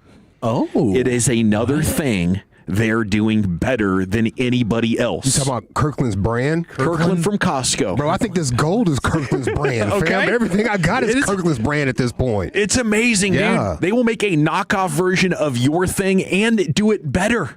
I want to see their Fruit Loops. You know? Yeah. Okay. What else they got? Their chewy granola bars, chips. I want to see their Fruit Loops. Show me them Fruit Loops. Captain Crunch. Kirkland freaking barbecue pellets. So strong and good. I think you'll appreciate that at a great price. Dude, this is crazy. So did you do the oak or? I got the blue bag. I'm not sure what the blue bag is, but it is kicking out. Like my problem with pellet smokers is if you're, it'll end up tasting like you cooked it on a gas grill sometimes. If you don't get the right pellet. Some of these pellets, they'll be like, oh, look at this. We got gourmet pellets. Trash. Kirkland. Trash. There is a wide range of the quality of the punch you're going to get. And if you want punchy, smoky barbecue, and you got a pellet smoker, I get it. You want the convenience of the pellets. Yes, I don't do. like starting the full fire either. It's a pain in the butt cleaning that whole thing out.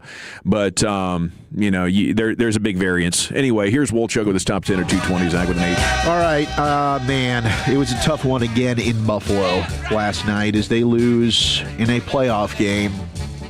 Winner go home style in overtime. 3-2. The Montreal Canadiens win in OT. They will move on and take on the Carolina Hurricanes. Tonight will be game 1 of the Western Conference Final between Colorado and Vegas. Now, Buffalo's the most tortured sports fan. Yeah, I think so too. Yeah, I think Buffalo should be number 1. Somebody buy them a beer. Cities. It's no wonder they get so hammered and jump off Winnebagos. The Bills joined the NFL in 1970. The Sabres joined the NHL the same year. Neither team has won a championship. 55 years and 110 seasons of losing. And the Bills lost 4 freaking Super Bowls in a row. Third time in a row, they really thought they had that third one. 4 in a row. Said, there's no way God will play with us on this third one. It's like all the losses are heartbreaking. Like even the Sabres Stanley Cup loss, it's the Brett Hull goal, which they still to this day say his skate was in the crease, it shouldn't count. And then last night, Game 7, overtime loss. I mean, the way the Bills have lost to Mahomes and the Chiefs in the playoffs with Josh Allen recently, it's crazy. I mean, we've had heartbreaks in Dallas lately, with the Cowboys in the postseason. There's been some tough ones. And a lot of people did text in, and I put it out on X as well, which will always be Twitter, Lucius. I'm with you on that. And Dallas did get a lot of, hey, we are. I mean, if you look at it, since the dynasty of the 90s, it's been the Rangers in 23, the Mavs in 11, the Stars in 99. It's not like you're winning a ton of championships, but it still doesn't compare to what Buffalo's dealing with here. It's brutal. No, it feels like it can get pretty barren and that you're out in the desert without championships, but we're in a freaking paradise compared to Buffalo. It's crazy. I mean, we did at least get couple of years ago, Stars and Mavs are playing in the conference finals. Like, that was fun. Every other night for about a month, we had a Stars or Mavs playoff game. It's a hell of a run. Mavs go to the finals, they lose, but we got to enjoy that. But this Buffalo thing is terrible. So honorable mention, you've got San Diego. They lose the Chargers. I mean, when you're losing your own team, that sucks. And then the Padres. Now, the Padres are one of these teams that does, like, they're exactly what we would like the Rangers owners to do, where they're spending the money, they're writing the checks, they're aggressive with A.J. Preller at the deadline, they're going to get every single big name possible, and then it just results in nothing substantial in terms of postseason success. So San Diego was an honorable mention. Detroit was listed. Cincinnati. I mean, Cincinnati, outside of 1 year with Burrow going to the Super Bowl, I guess they made another AFC championship game, but that was a dumpster fire of an organization. The Reds have been Yeah, that's a pretty good one right there. I mean, thank God for Joe Burrow and those 2 seasons where you had some fun. Maybe they get back to it this year with an easy schedule. But my gosh, Cincinnati's been tough. I think Minnesota has been texted in quite a bit, like Minneapolis. Yeah. They've gotten, I mean, no titles since what, like 91? 91 with the Twins. Kirby Puckett against the Braves. That's a toughie. The Falcons. I always think about the Falcons in that 28-3. Yeah. And they Atlanta, just they're going to make an appearance. They would have to. New York is at 10. Because outside of the Yankees and the Giants did get a couple of Super Bowls, but you've got 2 teams in every sport. And like the Islanders are terrible. The New York Rangers haven't done anything for you. The Mets, they went to the 2000 Subway Series where they were in the World Series. That's been a dumpster fire organization, spending a ton of money, losing. So they're number 10 from the sheer number of teams and lack of success. Mets and Jets. Jets? Oh my gosh. I love watching this New York bias national media get all worked up about the Knicks. Like, what's different about New York this year? Like, oh man, everything is so amazing, right? We got the right coach and the right. No, the conference sucks. Right. Somebody's got to win it. You finally waited out Brown and Tatum and the Celtics and Giannis with the Bucks. Yeah. And Halliburton tears his Achilles. Embiid and Halliburton, yes. Yes. You aren't special. You were trash. You are in the NBA I grew up watching. New York is at best second round road team losing in 5. That's how good New York is. Yeah. Shaq and Penny would have kicked that team's ass. Jalen Brunson, Anunoby, Karl Anthony Towns. Poochies. Oh, my goodness. The Hall of Fame. In my boots. That's the real big 3. Yeah, I don't know how a Knicks fan could look at that game last night and be like, yeah, we had a shot. You know? Oh, we got this. Get back, Cleveland. These haters on Twitter saying New York doesn't have a chance. Casuals. Good luck. 9 is D.C. Commanders, awful. He said you are trash. Come on, bro. That's a reach, dog. Come on, a little bit. You're right. I went over the line there. You're not trash. Come on, bro. Wizards are trash. The Nats did win a World Series, and the Capitals won a World Series recently, 2018. But overall, you've got a lot of stretches of bad sports there. At 8, you do indeed have Detroit, which has been terrible. The Pistons, I guess, is their last championship. Yeah, like 04 05 or 04. Lions whatever. got close, losing that NFC Championship. They've got a lot of game. hope. They still got a lot of hope there. They're not hopeless. Tigers They're not sad yet. Yeah, that's fair. Tigers had some good runs. They did. But ultimately, this team Tried this to year, buy it. the Skubal injury, that's a tough one that they're dealing with. Nashville comes in at 7 with the Titans and the Predators. Good fan base, but just teams that don't have a ton of success. Atlanta's at 6. There they are. With the Falcons, 28-3 blowing Super Bowl lead. The Braves are their most recent title. And, then there's the Hawks, who gave them hope with an Eastern Conference Finals run not too long ago, but have been terrible ever since. Once again, Eastern Conference. Yep. 5 is Buffalo, and I think they should be 1, but they're at 5 on here.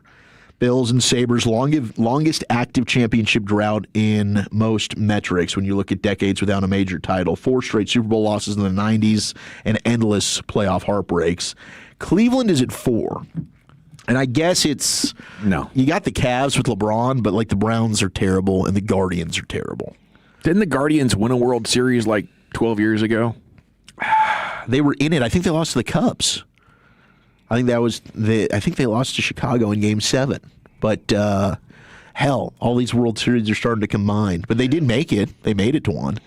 Okay, they did not win one. But still, you had LeBron, right? You did have LeBron. And you came back from a 3-1 deficit. That's an outstanding run. Wouldn't you agree that the championship the Mavs won in 2011, even though it was 14 years ago, your experience as a Mavs fan is 10 times better? Yes. You will cherish that and love it. They can't take it away from you. If you've won a championship at any point in the last 20 years, you are in way better shape than Buffalo. Yeah, I can't put them ahead of Buffalo. Phoenix comes in at 3 with the Cardinals, the Suns, and the Diamondbacks. Then they lose the Coyotes because they were so damn bad. They won it in 2001, Luis Gonzalez. They did. That's their one title among all their major franchises. And the Suns got there. And then Luka just killed them in the playoffs, and they had to nuke everything. The Suns lost to Milwaukee in the bubble title. Yeah, the year after the bubble title. Yeah, and Barclays. Yeah, that was. Didn't they blow a lead in that series too? I think they were up 2-0. Yeah, I think they did.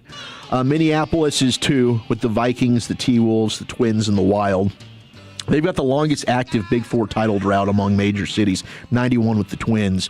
But number 1 is Charlotte, with the Panthers and the Hornets, as the Hornets have been especially dismal, rare playoff success, and Carolina didn't make it to a Super Bowl. They've gone to 2, but have also been very mediocre the majority of their run. So Charlotte comes in at 1. I would still vote, probably my top 2 would be Buffalo and Minneapolis.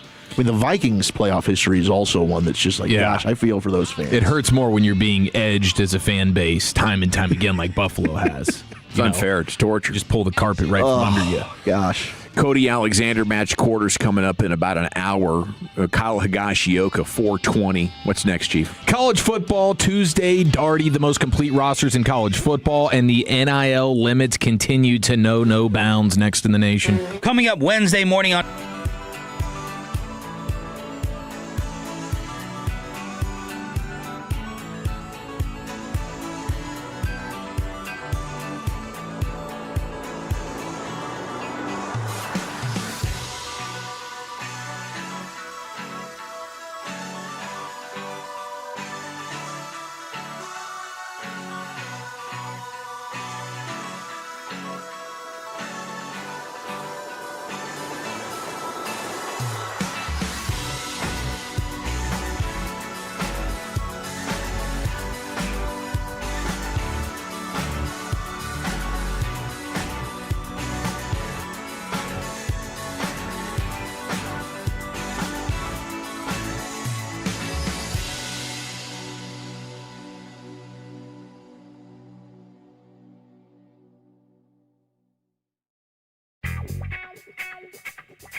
dealership 3 years straight, and they've got more new Chevys than anyone in the all-price of sale. Silverados, Tahoes, Blazers, Malibus, Equinox, and more.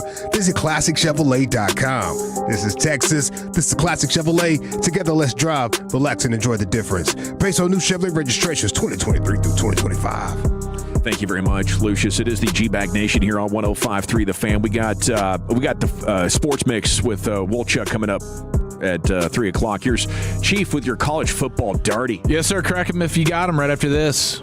Well, looky here. Mr. Cold Turkey put a mini booze bottle in his headset.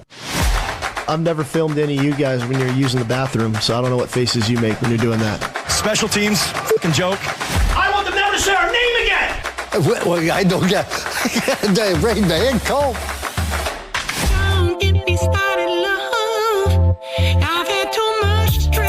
Life in the SEC can be challenging, can be very rewarding as well. I saw new Miami Dolphins first-round pick Caden Proctor, formerly of Alabama, described what it can be like, what it can feel like when you're roaming the streets of an SEC campus after potentially a poor outing. He was on Sirius XM NFL radio. Quote, not too many people know this, but after the Texas game my freshman year, I think I gave up 2 sacks that game, and we lost at home. It was a tragic loss for Alabama, and all hell broke loose. I remember I was going to Jimmy John's to pick up a sandwich. That had to be the gargantuan, right? Oh, yeah. The gargantuan at Jimmy John's. I don't know if I've ever had a gargantuan. How many inches are we talking? This is, it's not necessarily, it's more about the girth than the length. Because they just pack as much in there as possible. It's like the everything sandwich. Right. It was my go-to at UNT because it was the most filling. It's like for $10, I can get the biggest sandwich that Jimmy John's has to offer, and they'll bring it to me basically seconds after I click the buy now button. I was just speculating there, but so Caden Proctor goes to Jimmy John's. He picks up a sandwich after the game. And he says, I had my own Alabama fan come up to me and ask me if I was Caden Proctor. I said, yes. He said, well, you bleeping suck. Oh. Right to my face.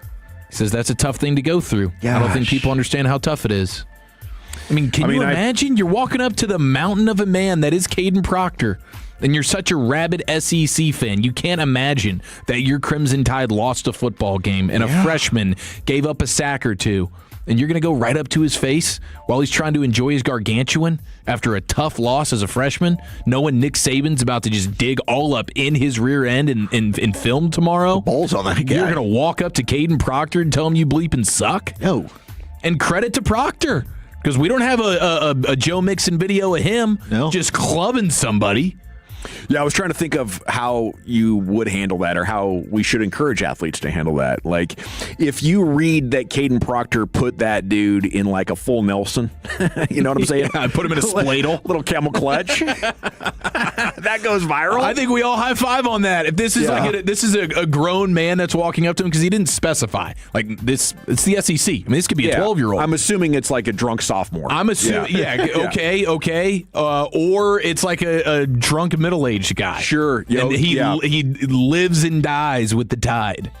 Yeah, I just think it's another example of the corrupt relationship that some fans have with their players, and I guess they don't see them as actual humans. Yeah, or they don't see them as vulnerable in any way. It's just of course you can take whatever disrespect and toxicity I throw at you because you're a professional athlete and you got $5 million. So it totally excuses me being a total bleep, but I wish there was a stronger discouragement of that kind of behavior because I think for the player, he's probably thinking, I can't kick this guy's ass. I'll get in trouble with the coach. They'll come arrest me. Definitely. He should be able to kick the kid's ass for doing that. Yeah. But he's also so big that he literally could kill whoever this is. Oh, he could. Oh, yeah. You want to use restraint. Which also I don't think it justifies homicide. But my gosh, for this guy to have the cojones to go up and even say that to him. Yeah, no, he's standing on business. It's because he feels like the player won't do anything. But that's true. For one reason or another. Yeah. He knows. It's rage baiting. And shout out to Caden Proctor. You're right. He held his own, and you just gotta eat that. Now, I would say at the office. Caden Proctor still sucks, I would agree. Watching him play, it's like, how could you be that big and not block better? Oh yeah, his tape was frustrating. There's moments where it's like, my gosh, this guy is a star, and there's other times I'm like, holy hell, Caden Proctor, are you the slowest footed person I've ever seen? Some of the workout videos that he and his team were putting out, it looks like a jumbo running back going through some of these drills. That's how fluid he is when he knows what his feet need to do. Yeah. You ask him to move spontaneously, and it's just like he's short-circuited. Yeah, there's times where he is so slow off the ball. But 682, what would you guys do if you walked out of the building and someone said your last radio show sucked? I mean, you should see the texts that come in here. We kind of get that on a daily basis. But if it was in person, I'd probably just be like, you're probably right. And then I'd feel terrible, and I'd think to myself, "Am I any good at this? Should I quit? I'd eat. Do I need to go back to Chick-fil-A? I have days like that, or I'd just get in the car and say, "Screw that guy," and go about my day. Go pick up a gargantuan from Jimmy John's. I'm gonna eat my feelings. Eat your feelings. Just get back up to 300 pounds. That's probably what. I mean, but I think people can actually relate to this because they're on social media and they put their takes out there, and then the world jumps on you. Like this dude put in the comments the other day on my podcast, "You look like you were born without shoulders." And I was like, that's kind of funny. That's kind of funny. Sometimes it is good. That's what I respect. If you're going to send some hate, at least make it a joke, man. Yes. Try. But I have been thinking, bro, I need to get back in the gym. You look like Captain America straight. before he got in that machine. Yeah. Yes. I respect a good joke. You look like you were born without shoulders. My gosh. You should have said, "You should see my legs." Okay. All you can do is laugh because it hurts. It's funny. Yeah. It does hurt, though. Gosh, it hurts so much. This is pretty interesting here. The number one quarterback, we remember the number one quarterback for 2026, Jared Curtis, signed with Vanderbilt, true freshman quarterback. And Nate Bargatze, the famous comedian, is a big Vandy guy. He was actually on College Game Day at one point during the season trying to recruit Curtis to Vandy. Well, he's come correct, and now Nate Bargatze, who has a new movie coming out called The Breadwinner, he part of the NIL deal for the number one quarterback in 2026. The NIL deal is to have like a cameo in the movie. So now we've leveled up the NIL, where it's not just collecting a check. I'm also going to get some screen time in a cinematic feature. That's pretty sweet. That's nice, dude. Yeah, that's awesome. You got to figure out ways to make it unique for these kids. And I don't know, I think it's just a pretty small moment on screen, but this kid's going to collect a check for it, and he's going to be in a big movie. So that's how Vanderbilt's able to secure the number one player. That's how you get it done. So respect to them. Man, their commitment to winning is impressive because they have risen from the ashes. But they're nerds who have apparently learned great things at Vanderbilt over the years and gone off into the real world. Apparently they still love football and are willing to write checks to make it happen. I love football. I guess so, man. I guess so. Now I have the top 10. Knew they love baseball. Yeah, the baseball was kind of their wheelhouse. They also love football. But but they just couldn't. They just weren't good. They couldn't let that be known, because they suck so bad. But now that they're up, it's like, sure, I'll throw something down. Why do you It's call like them the nerds, Hoosiers. bro? What happened? Well, that's a term of endearment. Harvard of the South. Smart. Yeah, they're smart. Like those are engineers right there up there in Vanderbilt. Yeah. Yeah, not all engineers are nerds. I saw my roommate, who was an idiot, find a way to get that degree. I mean, I don't know. Yeah, it took a long time. It took like 8 years, but he found a way to get it done. It's impressive because my friend who tried engineering bailed after the first year. You know what? Sometimes it's just all about the persistence. And my guy, Matthew, I love you, buddy. You got it done. 12 times he that test, he's like, I get it now. Seriously. I mean, I watched that guy live in the library. Seriously. I never saw him. 8 years to get a degree, man. Respect. It is Texas with the most complete roster, according to CBS Sports. Their best position group is going to be wide receiver. They do have the most expensive roster in college football, so they should have the most complete. But you also have Ohio State, and their best position group is at wide receiver. It's wide receiver. It's wide receiver. They got the 5-star freshman Chris Henry Jr. Yeah, they do. He's a savage, man. Yeah, he's the son of the late great Chris Henry from the Bengals. I believe didn't Chad Ochocinco adopt him? Somebody adopted him. I don't know. It was one of his teammates. Apparently, Ohio State has another linebacker Do some named freaking research, dude. named Sincere Johnson. Oh, that's a cool name. Who's apparently a carbon copy version of Arvell Reese. So they have Arvell Reese 2.0 apparently on that defense with Fat Patricia. So those are your top 2 most complete rosters. You got Georgia, you got Oregon, Notre Dame, Miami, but it's a lot of SEC North up Texas? in there. North Texas, they're in Stillwater now. And Okay, they're fair. paying, where's our Oklahoma State Mean Green? They're paying Mess to Maker $3.5 million per year. I just can't wait to do the deep dive on Sincere to see, if it turned out the way his parents imagined. Is this guy class clown? Is he very serious in his studies? Sincere with a C, by the way. That's how it's spelled. Were they fans of the movie Belly? Okay. Oh, there was a Sincere in there? There's a Sincere in there. I don't know how old his parents may be, though.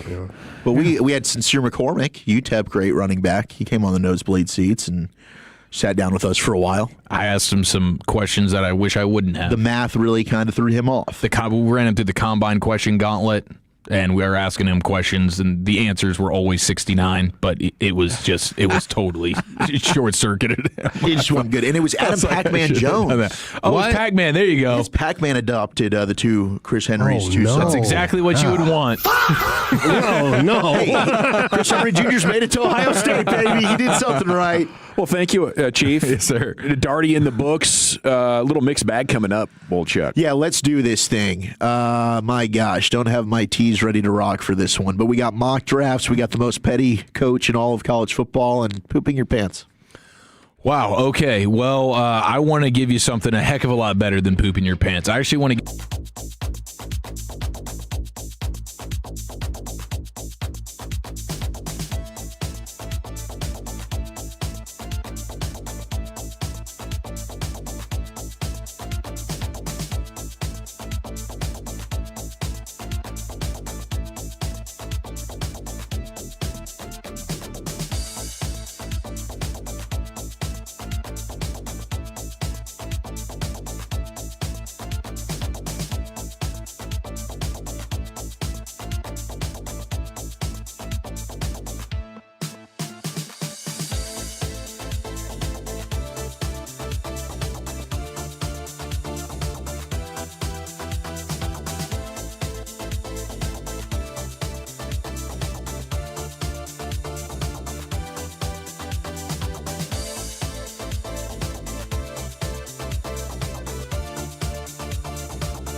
The Fan. Tolo, baby. KRLD-FM and HD1, Dallas-Fort Worth. An Odyssey sports station. Driven by our D&M Leasing Studios, you're rolling with the G-Bag Nation on 105.3 The Fan. Here we go. Hour 2, G-Bag Nation, 105.3 The Fan. It's time now for Wolchuk's Mixed Bag. We got C-Note coming up in 20 minutes, and then Cody Alexander match quarters in Krusty's Corner at 3:40. Here's Zach.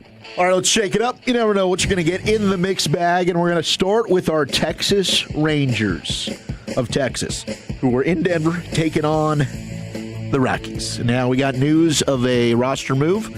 The Rangers have activated Chris Martin from the injured list and optioned Gavin Collier to AAA Round Rock.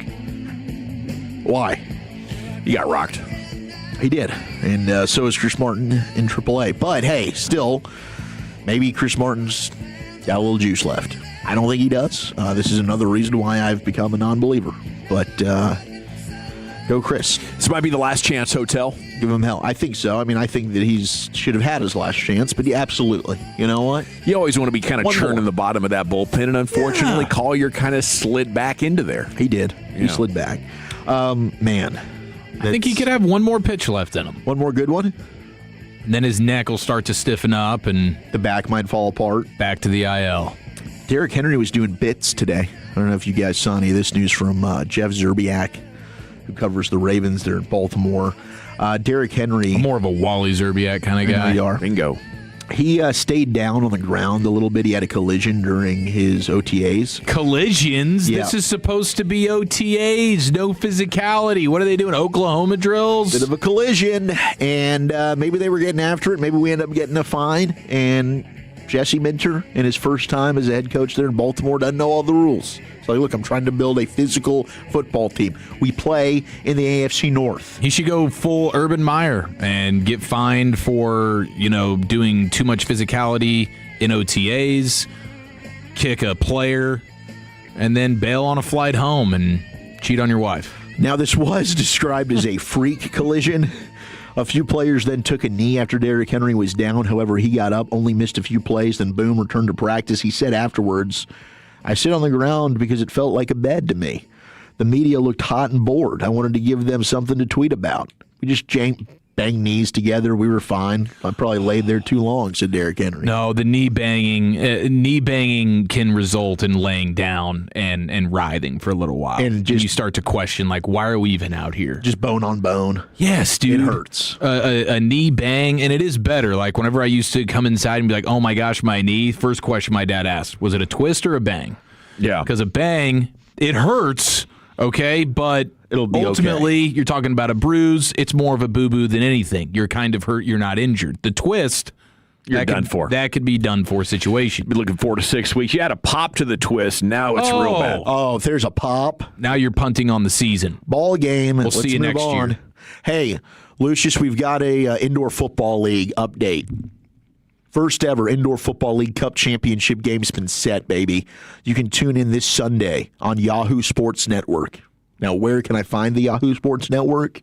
Is that just online? Is that like a website? Is that a channel? I don't know. But you can get it at 7:30 to see who takes home the cup. The two teams that are going to be playing in this one, it's the Arizona Rattlers, which I think was one of the coaches. One of those coaches. He'll go chest to chest with you. The Arizona Rattlers against the Vegas Nighthawks. Okay. Hey, wait a minute. I think that's a situation. Is that the same situation? Is that a rematch? rematch? Okay, boom. This is going to be juicy. The storylines here.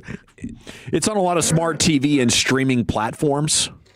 The Yahoo Sports Network, 24/7 ad-supported streaming TV on the FAST channel. I'm not familiar with their game, but good for them. I'm excited. Wow, so this is the rematch then of what they called the greatest indoor football league game of all time. Oh. Whenever the two coaches were ready to come to blows. Do you think pregame they should fight to see who wins the toss? Yeah, they should fight for the coin toss. Yes. Who gets the right? Whoever wins gets, you get the kickoff. Yep. You get to decide, bro. We get to return or you kick. Pick your coach up now. Help him out. Yeah. Take him over. One coach is giving the other coach a red belly, just slapping him all over his tum-tum. I'm excited. excited. Okay, speaking of fighting, I did send this audio to Eric yesterday, and I gave it over to Lucius today. Oh my gosh! Okay, that's what you meant by poop your pants. Yeah, the poop. Oh, you thought? I thought you were teasing your weekend. No, I'm not going to share that. Are you kidding me? That's so embarrassing. That's going to live with me forever. I'm not going to tell anybody I may or may not have crapped the bed this weekend. I'm not going to do it. He told us on the elevator last night. Shut up, Gavin. And what I was the like, hell? oh my goodness,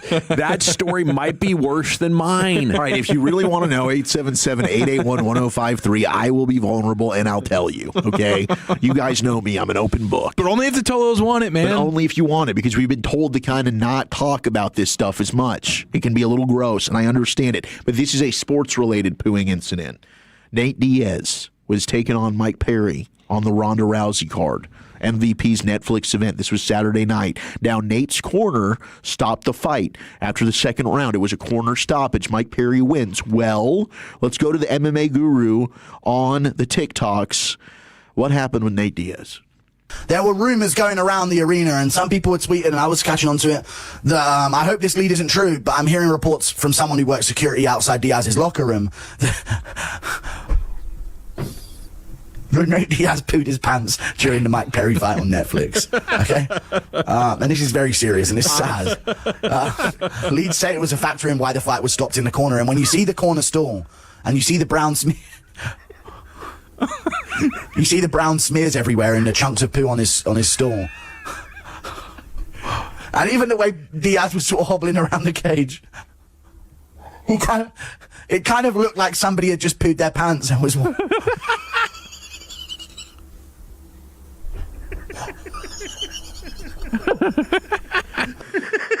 He had poo on his stool? Yeah, it was that's unbelievable. He was covered in blood and feces by the end of that fight. I mean, that is as much of an L as anyone has ever taken in the history of humanity, old Chuck. You're drenched in your own blood and feces. On Netflix for the world. Beat the S out of him. Literally. Yeah. Yeah, and you do. Blood, sweat, and poo. I don't know if that was poo, bro. Oh, my gosh. I don't know if that was poo. Are you questioning the I think it might be a whole lot of blood. It might be an angle. I mean, the way he got beat up, it possibly could be poo. We need a 30 for 30 on this today. Blood, sweat, and poo. Yeah. Nate Diaz story. Did Nate Diaz poop his pants during the Mike he was sitting there when the fight was over before, second there on the mat. Yeah. And I don't know if he was just sitting there because, like, man, this guy just whooped my behind, or my behind. I think I might have just pooed. I can't get up. Give me a towel. Give me the Paul Pierce wheelchair, somebody, please. There's poo on my stool. He pooped his pants. I don't know, man. Wow. Yeah, I don't know, because in the moment I didn't notice that either. But if you go back and there are now pictures circulating of the stool, it does look, as the MMA guru pointed out, that there is some brown, poopy-like substance that is on the stool. Look, Nate's been in many wars, and I don't think he's pooped his pants before, but there's a first for everything. He did cut some weight, though, for this, right? He did. Yeah, bro, that cutting weight, you know. He did. Mess with your stomach. They're liquid. He cut some cheese. Yeah, that's a tough one, man. That's a tough one. Well, that was a first for Nate Diaz. I had a first probably since I was like a wee little lad. That happened to me, as the Tolos get what the Tolos want. Wait, and, do they want it? Yeah, most of them. Oh, yeah. He wants to give it to him. It's a thing. It's a thing. Come on, dude. Like, can you just let the bit ride? Yeah. Well, take us in. We were having a nice family moment. Oh no. We were playing with our youngest daughter, Leia, on the bed, and I was doing like the helicopter thing over putting her up like an airplane, and woo, okay. yeah, not the Blake Elliott helicopter. No, not that. Okay, this is PG-ish. And the next thing you know, accidentally, I had a toot moment, and it was, you can't trust a toot here. Okay, so I tooted, and I thought to myself, oh my gosh, I might have just sharted. So I immediately get up and went to the bathroom. Respect to your self-awareness, dude. Indeed, there was an incident. That's rude as hell, though. Be playing with your kids like, just one right. Well, my wife was right there, right? So I just That makes it better. It doesn't. The whole thing's terrible. Okay, this is an embarrassing moment for me, guys. I'm well aware that this stinks. I don't know why the hell I should even share this, but I'm sharing it, and I'm ashamed. So later on that night, I've changed and everything. I've showered. My wife's like, "Did you check the bed?"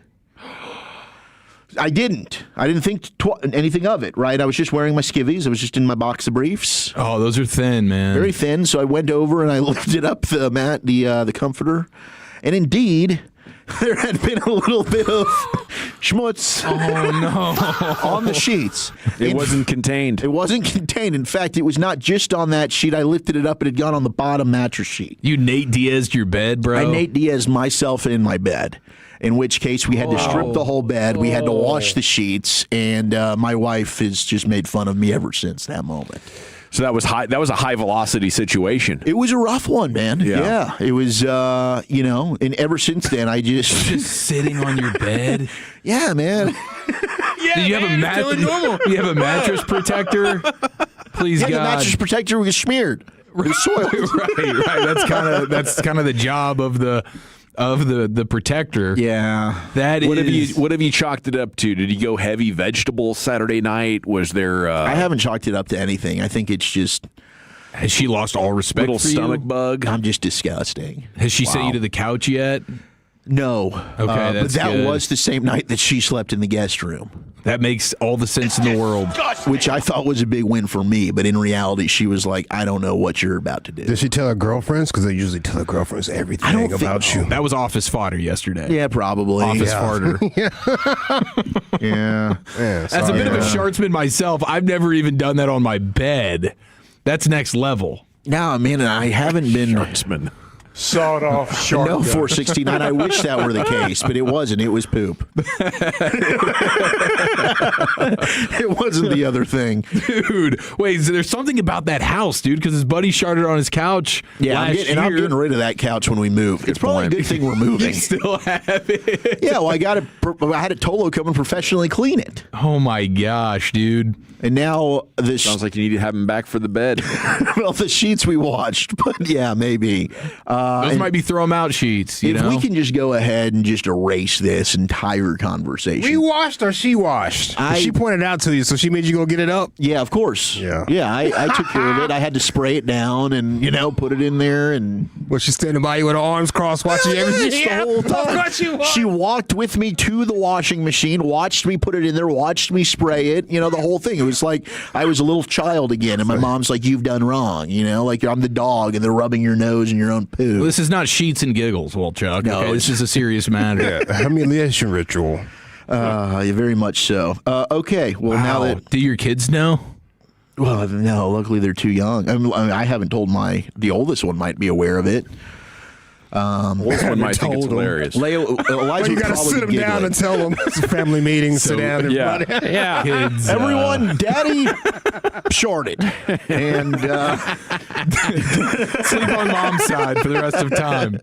I can tell you for a fact, if you told that story to Remy right now, she would be rolling on the ground hysterically. I think Eliza would find that pretty funny. Leia will probably hear this back in about 15 years, as this will live on for forever. And I love you, everyone. I'm sorry for that incredibly embarrassing moment that I've just revealed. It's the first, but it probably won't be the last. It won't. It probably won't be. It won't. I think I've hit a bad stage. Watching you hit 40, bro. In my life.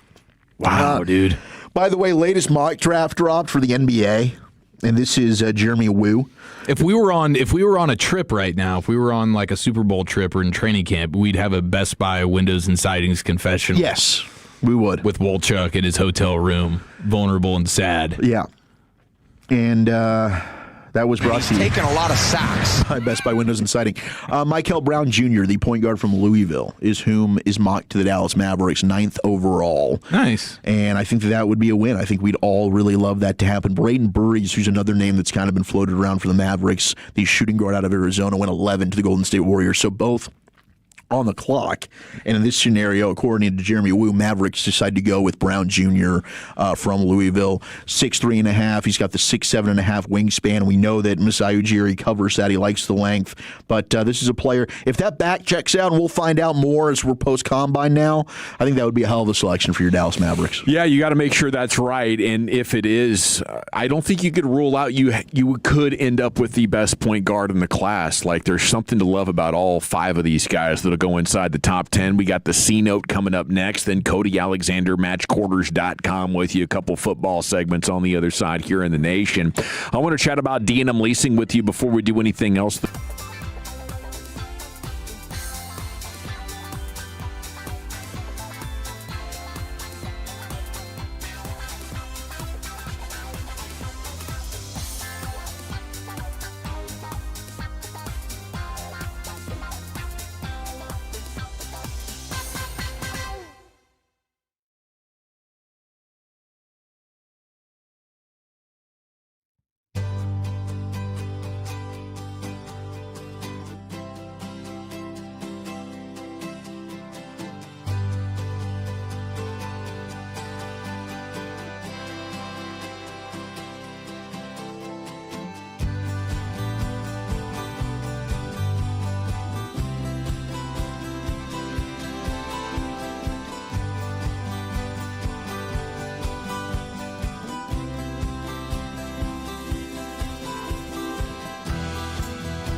Welcome back. It's the G-Bag Nation here on 105 through the Fan. It's time for the C-Note. Cowboys news of the evening. Cody Alexander, matchquarters.com, is going to join us coming up for Krusty's Corner here in about 15 minutes. Segment's brought to you by the Frankels. If you've been injured in a car or truck wreck, call the Frankels first, 214 or 817-333-3333. There is never an out-of-pocket cost. They only get paid when you win. The Frankels are the go-to car and truck wreck attorneys here in Dallas. Okay. The Wemby shot last night, not only iconic, tied the game, but longest shot of his career.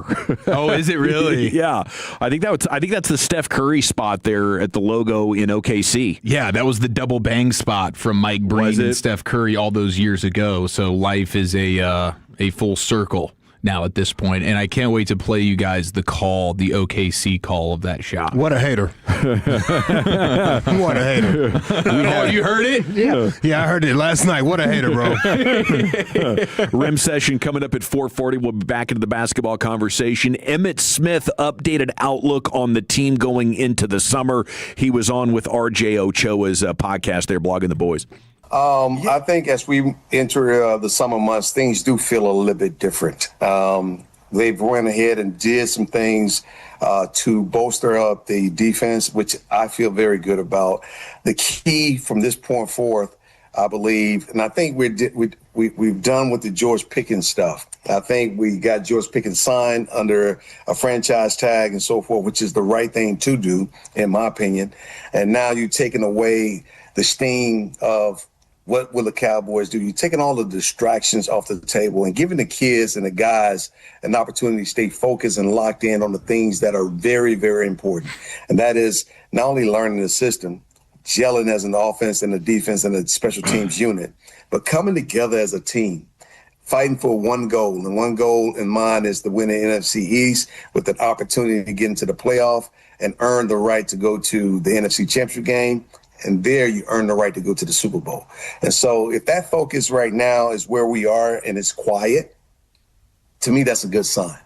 That's a very good sign. That means that all the noise, all the chatter, everyone's talking about this and that has nothing to do with what's going on in that locker room. And right now, all focus and all eyes should be what's going on in that locker room. And so I feel like, Darren Woodson, things do feel a little bit different.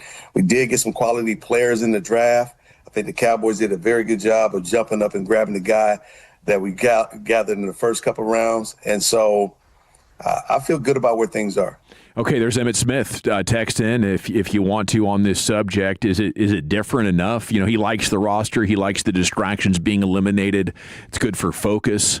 I wonder if that's Shoddy's impact. Like, Jones boys, we can't have another offseason of this amount of drama. Like, it hit a toxic spot last year with all the words they were talking about Diggs and Parsons, you know, at the press conference, at practice, like going on for weeks, just, you know, and I don't know, sometimes it's like, is that really a distraction? Like, how good are you at football? That's what really matters. But I think it does matter to a lot of teams. Making sure your culture and vibe is right is a priority of Shoddy. And, you know, as far as the players that they brought in and the retooling of the defense that Emmitt talks about, I'm trying to balance how I feel about those things and the positivity compared to what they didn't do. You know, is this like the Seahawks had one really good off-ball linebacker? Their offensive line was pretty good, but not really good. Like, you can have a couple of spots on your roster that aren't amazing, right, and still win. And you know, maybe that's really where the Cowboys are, considering they're going to have like 7 different starters on defense. Maybe they've already accomplished that. I have been in a mode of training myself to be cynical about this football team, admittedly. Sure. So they could build a contender and I might miss because I'm like, nope, look, you got tackle issue, you got linebacker issue, you can't rush the passer off the edge. Sorry, seen this play before, not selling me. And maybe that team will be the one that ends up winning the Super Bowl. So that's what I'm trying to balance, and I think all Cowboys fans are right now. Like, how good, how different is it? I think it's a fair amount different. and it's exciting for what is to come in the future, and you hope to take at least a step this year based on where you were last year. But I don't think it's one of those, oh my gosh, off seasons where you've gone from picking in the top 12 of the draft to all of a sudden you're now contending for a Super Bowl. And even for the Seahawks last year, they have maybe the best defensive mind in all of the NFL as their head coach. And they did have, at least when it comes to their defense, like they had an unbelievable secondary, and they were 9-10 deep on the defensive line. Like they had at least some positions where it was like there is a surplus here. And so that can make up for maybe some weaknesses that we have in other places. We're going to have the deepest defensive line in football. We're going to have a dominant secondary, and we have the greatest defensive mind in the NFL today. Mm-hmm. Okay. That can go ahead and get it done. Oh, by the way, you also have the Offensive Player of the Year in Jackson Smith. Mm-hmm. And some great coaching, which maybe the Cowboys have. And it didn't happen in just a year. Like, they had to have that offseason where they added Tank. I mean, they drafted Devin Witherspoon, who's awesome. You draft Nickham Ward, who ended up being great for them. They had to trade for Ernest Brown at linebacker at the deadline the year before. So I do think there's an element of this Cowboys defensive line. Like, I don't think we've talked enough really about how good Quinn Williams is. And now you finally do have a defensive front that I think is going to help out your linebackers, where before it was the opposite, where you were so weak, especially in the middle of your defense, to where your linebackers were constantly having to evade second-level blocks and offensive linemen climbing to the second level. Now, like, if you can get a healthy Overshown, and I do think D. Winters is an improvement, is he great? I don't know. We'll see. But I think that he's better than what you had. I mean, I do think this team has taken a giant step forward, but it's not a completed product just yet. No, I don't think so either. And, to further that point, when Chief was talking about the numbers on Seattle, I think that's important to look at. Like, bring up the roster of the contenders and add up how many really good players you think they have that they can count on this year. And I think for Seattle, you will get to 11 or 12. With Philly, I did it this morning. I got to 12. With the Cowboys, it's like I get to 7. Okay. And then I'm like, I need young guys to step up, and I need veterans to have bounce back years to get to 12. And maybe we'll get there, but I think that's a leap, and that's consistent with what the Cowboys have done trying to contend in the past. It's not guaranteeing anything. It's laying the foundation for if things go great, then we'll be able to stack up on paper with some of those better teams. So, I think it's time to give them credit to what Emmett was saying for doing more and hoping that it's enough. And then when the season is going on, if it's not enough, are you going to be aggressive again? Is Max Crosby still on the table? If Max comes out and plays well, but the Raiders are 2-5, are we talking about making a move for him week 8? Sure. If you can tell me that, then that could be a big part of it. Absolutely, and I think they should be. I think they should be looking to be aggressive if indeed your defense proves like, okay, we're solid here, we're competitive on that side of the ball, and your offense does not have that regression to where, okay, you are still one of the top 5 offenses in the sport. You think you can make a Super Bowl type of run with that side of the ball? Then there's absolutely no reason why you shouldn't mortgage maybe even that first round pick to go and get a guy like that. Elsewhere in the C note, CD Lamb has a great question about the stadium. I don't know if you guys have seen this, but he was on Insta asking if the NFL can just keep the natural grass that's being installed at AT&T for the World Cup. Pretty cool. We had a story about it last week, how they got this pulley system where the light, the infrared lights or whatever, the grow lights, are dropping down from the rafters. You can get them right up there against the lawn, and boom, we're getting good grass. I think the owners are treating this idea with contempt in the NFL. I think if the Players Association wants it, they could get it. You just have to ask for it in the next CBA. But I think AT&T and the World Cup folks just proved this is logistically doable, and we're doing this for 12 games. If the NFLPA feels strongly that this is causing more injuries to be playing on this artificial surface, I would think it's a big enough deal that we should threaten, what do we do? We walk out? Yeah, we threaten a walkout on the union side, right? It's a lockout or a walkout or something like that. Yeah. But I would threaten nuclear winter, basically, in order to get this done, if I feel like all these Achilles and ACLs could be greatly reduced by it. The owners will argue back and say, nah. Players are getting hurt on the natural stuff, too. So it comes down to what you're willing to negotiate for and what you're willing to threaten the league of this is a non-negotiable on. And it, remains to be seen. I think they for the last couple of cycles, they wanted time off. They wanted a 50% split of the money and less drug testing. They got those things. Yeah. I mean, you got to go pretty hard with some level of threats, and then you also got to be willing to relinquish something else that the owners want. Usually, there's usually something that they want a little bit more of a piece of or whatever, and you might have to be willing to relinquish that. But the threat of the walkout, I just don't know that it's ever really worked in the NFL because it's hard to get everybody on board with that. Yeah. You have your top tier guys that could afford to miss game checks for an extended period of time. Most of the league can't. No, a lot of young players. Yeah, they're like, dude, this is my time. I have like a few year window to capitalize. I don't know, turf, concrete, whatever you want me to play on. I got to do this. Yeah, and the veterans get annoyed, but it's like, it's like they forget where they were at one point. For the guys that came out of nowhere and blew up, at least. I would say to the Jones boys on top of this, the artificial grass does look crappy on TV. Oh yeah, doesn't it? Yes. I mean, some of them are better than others. Like I do think there's like the Cowboys kind of looks unique. In compared to other artificials that I see out there, like you can tell it's AT&T Stadium compared to other stadiums. It does. I don't know the way that it lays down or something. I just in a lot of the camera angles, I'm like, man, that just looks fake and weird.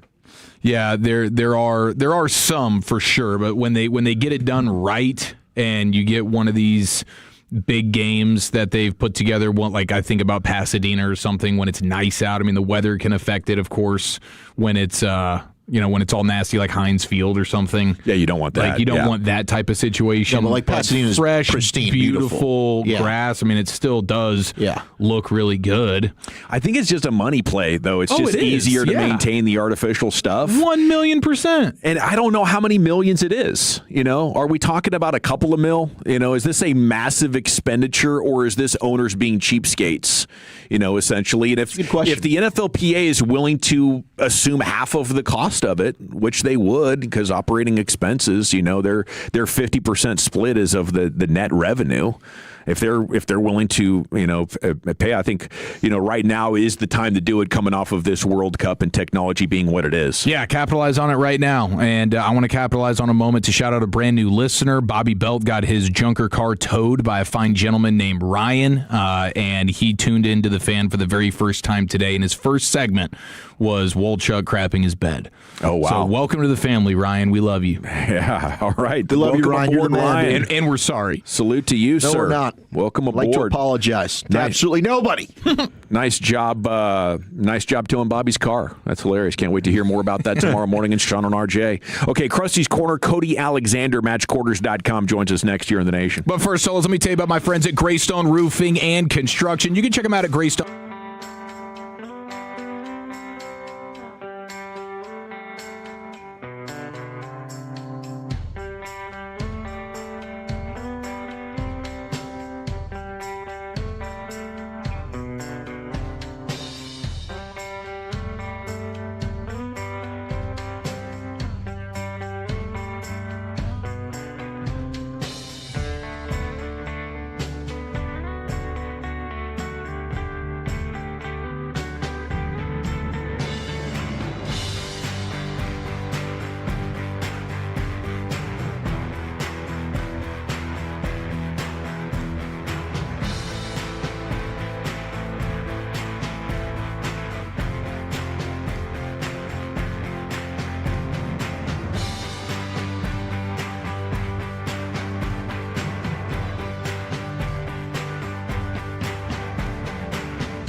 here on 105.3 The Fan. We're about to have a special guest join us once again for Krusty's Corner. The Corner brought to you by Greystone Roofing. Go to greystone-roofing.com.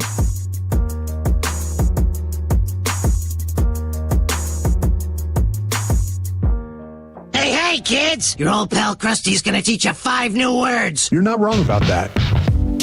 From Dallas, Texas, number 55, Brian Brothers. Yeah, buddy. Brian will be back on Thursday.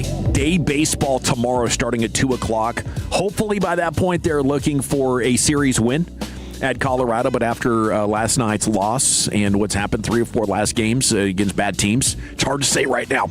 So we're regrouping. Pre-game's coming up at 7 o'clock as Cody Alexander, matchquarters.com, joins us now. You can watch his podcast on YouTube, and you can follow him on Twitter, The Coach A, as Cody joins us once again here on The Fan. For my money, the number one resource for talking football defense today is this man right here. And Cody, good afternoon. How the hell are you? I'm doing great. Thanks for having me on. Man, it's great to have you. What's the hottest trend in defense going into 2026? Well, I think that more and more people are going to be trying to find that safety that can actually play nickel. I think we've seen that. I think, too, getting into 5-man fronts out of a 4-2. So basically playing with your leverage points on the front. Those are kind of the things that everybody's kind of talking about right now. So a 5-man run at a 4-2, how do you get there? Yeah, you're going to have that weak side linebacker, and you're going to walk them down, basically creating an edge. So that's why you're seeing kind of a run on these hybrid off-ball guys that, a couple years ago you didn't know what to do with them. Now you're like, well, hey, we can either blitz them, we can walk them down and create an edge, or we can, use them as an off-ball linebacker. So is that 5 down with one line? Is that what people are calling penny right now? I've noticed people saying penny a lot more. Yes. So a true penny would be a nickel, so 5 DBs, 1 linebacker, 2 edges, 3 interior. But you can get to the same penny look from a 4-2 by just walking down that will linebacker into kind of a 50 front. And, of course, the other thing that you mentioned in there, the safety that can do the nickel stuff. What do you think of Caleb Downs stepping in here? Yeah, I think it's a perfect fit, and I think that they needed to have that. It's really interesting. You need a nickel because he touches the most players on the field in terms of who's going to relate to him. And I think in the modern game, the better that guy can fit the run, the better that guy can pass coverage, then you're going to be a better defense because you're going to be able to kind of do some other things. And everybody kind of wants to be in 12 personnel, 2 tight ends. They want to throw the ball on first down through play action. If I can live in nickel and have those 5 DBs, I can change the math on the back end for that. So, Cody, I think one thing we've kicked around is when you think, or fans might hear nickel, they're thinking, okay, a Caleb Downs is going to go and cover that slot wide receiver. How much of that is he really going to be asked to do in your knowledge of what Christian Parker might want to run, where it's him just in man coverage, isolated one-on-one with that slot receiver? Very rarely, especially in a heavy zone system. Now, this is one of those systems that it'll be interesting to see how much man that Parker actually wants to play. If you look at the Eagles tape, they played a lot of man, which is why Cooper DeJean, all-pro, makes it really easy. Quinn Mitchell, your boundary safety, makes it really easy. I think what this system does when you look at other ways that people are doing this, like go and look at Staley with New Orleans, they want to play zone, so he's going to have help. It's more of a match and not necessarily heavy man. I've got it kind of that old school nickel where it doesn't matter where you go, I'm going to take you all over. I'm at least going to have safety help a lot of times. Talking Cowboys football with Cody Alexander of Match Quarters here in the G-Bag Nation. What gives you the most pause about this Cowboys defense right now? Like, where do you think they still have a little bit of a weakness? I've heard you guys talk about it plenty, and I think it really was something that's carried over from last year. If you look at what they've brought in the offseason, the one area of concern has to be the linebackers. It has to be that kind of a link point there in the middle between the front and the back end. They just, is Overshown going to be healthy? D. Winters, does he give you that ability to do that? There's not a lot of size outside of Barham which is another concern. So does that mean that you're going to play a lot of 5-man fronts? There's just a lot of questions around that linebacker core. 5-man fronts, does that help you more on rundowns or passing downs? It helps you more on rundowns. I think on passing downs, you could argue that it creates one-on-ones, but you're eliminating a coverage defender. And so now you're constantly playing with one less coverage defender, which in the modern game, you probably don't want to do that. So it's give and take, and it really depends on. And so if your back end is not as great as it needs to be, you want that extra defender. And so that's where kind of that play, that sliding scale of where you need a fit is going to come in. Cody, how much do you believe in the Cowboys piecing together a good enough pass rush to have a good defense? I think that's going to be a concern as well, right? Like is the edges that are left over, are they going to be able to kind of take another step? Some of them, they've been here for a couple of years. Ezraku, is going on year 2. But no, I think that is a legitimate concern. I think inside there's not. I think with Quinn and Williams, Kenny Clark, you kind of feel like, okay, we can get some interior pressure, but then how is that going to translate on the edge? That's definitely a question. Cody Alexander with us here in the G-Bag Nation. One thing that we've worried about from a Cowboys perspective, Cody, is going up against that, McVay, Shanahan, LaFleur, those type of offenses in the past. When you study Fangio and whatever you think Christian Parker might be adapting from his history, how are they better suited to maybe take on those type of challenging offenses? I mean, they have in the DNA essentially what McVay handpicked for his defensive coordinator when he hired Staley to stop his offense and to work against it on a daily basis. And really, if you go and look at Shula and what he's doing, he's running, Fangio-adjacent schemes. And so I think what this system does is it creates backstops for a lot of these deep over routes, these intermediate crossing routes, a lot of that split action that you see from this offense, especially with McVay. This defense is layered and creates answers for that type of offense, whether it's they can zone over a particular receiver, or they can create a backstop opposite where that receiver is if they run a ton of crossing routes. So the system is built to handle pretty much what they're getting from the McVay system. Cody, outside of Caleb Downs, who do you think is the rookie that could have the biggest immediate impact this year?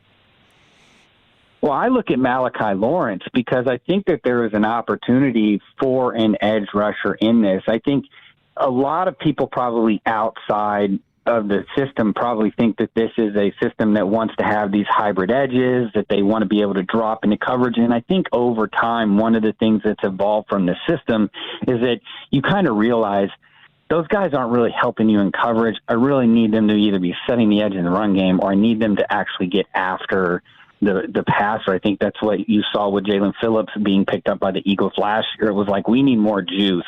We can manufacture some of the things on the back end. We can answer problems, because that's really where this system wants to place all of their capital. So you need some sort of a pass rush engine. And I think Malachi Lawrence can do that for you, being that, first round pick edge. Cody Alexander, matchquarters.com, at the Coach A on Twitter.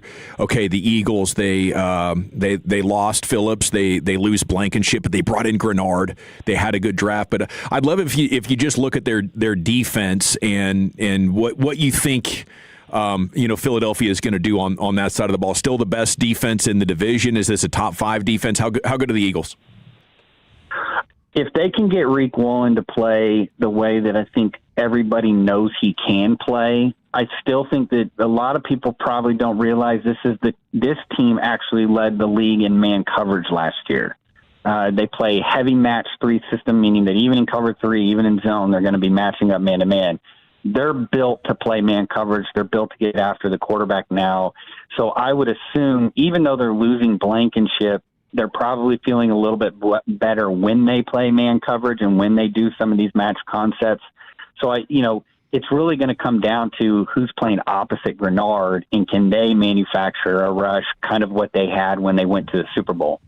Cody, Quinn Williams is a player that I don't know that we've even really talked enough about this offseason. When it comes to a player of his caliber, what are things that maybe don't show up on the stat sheet that he can do and impact defensively?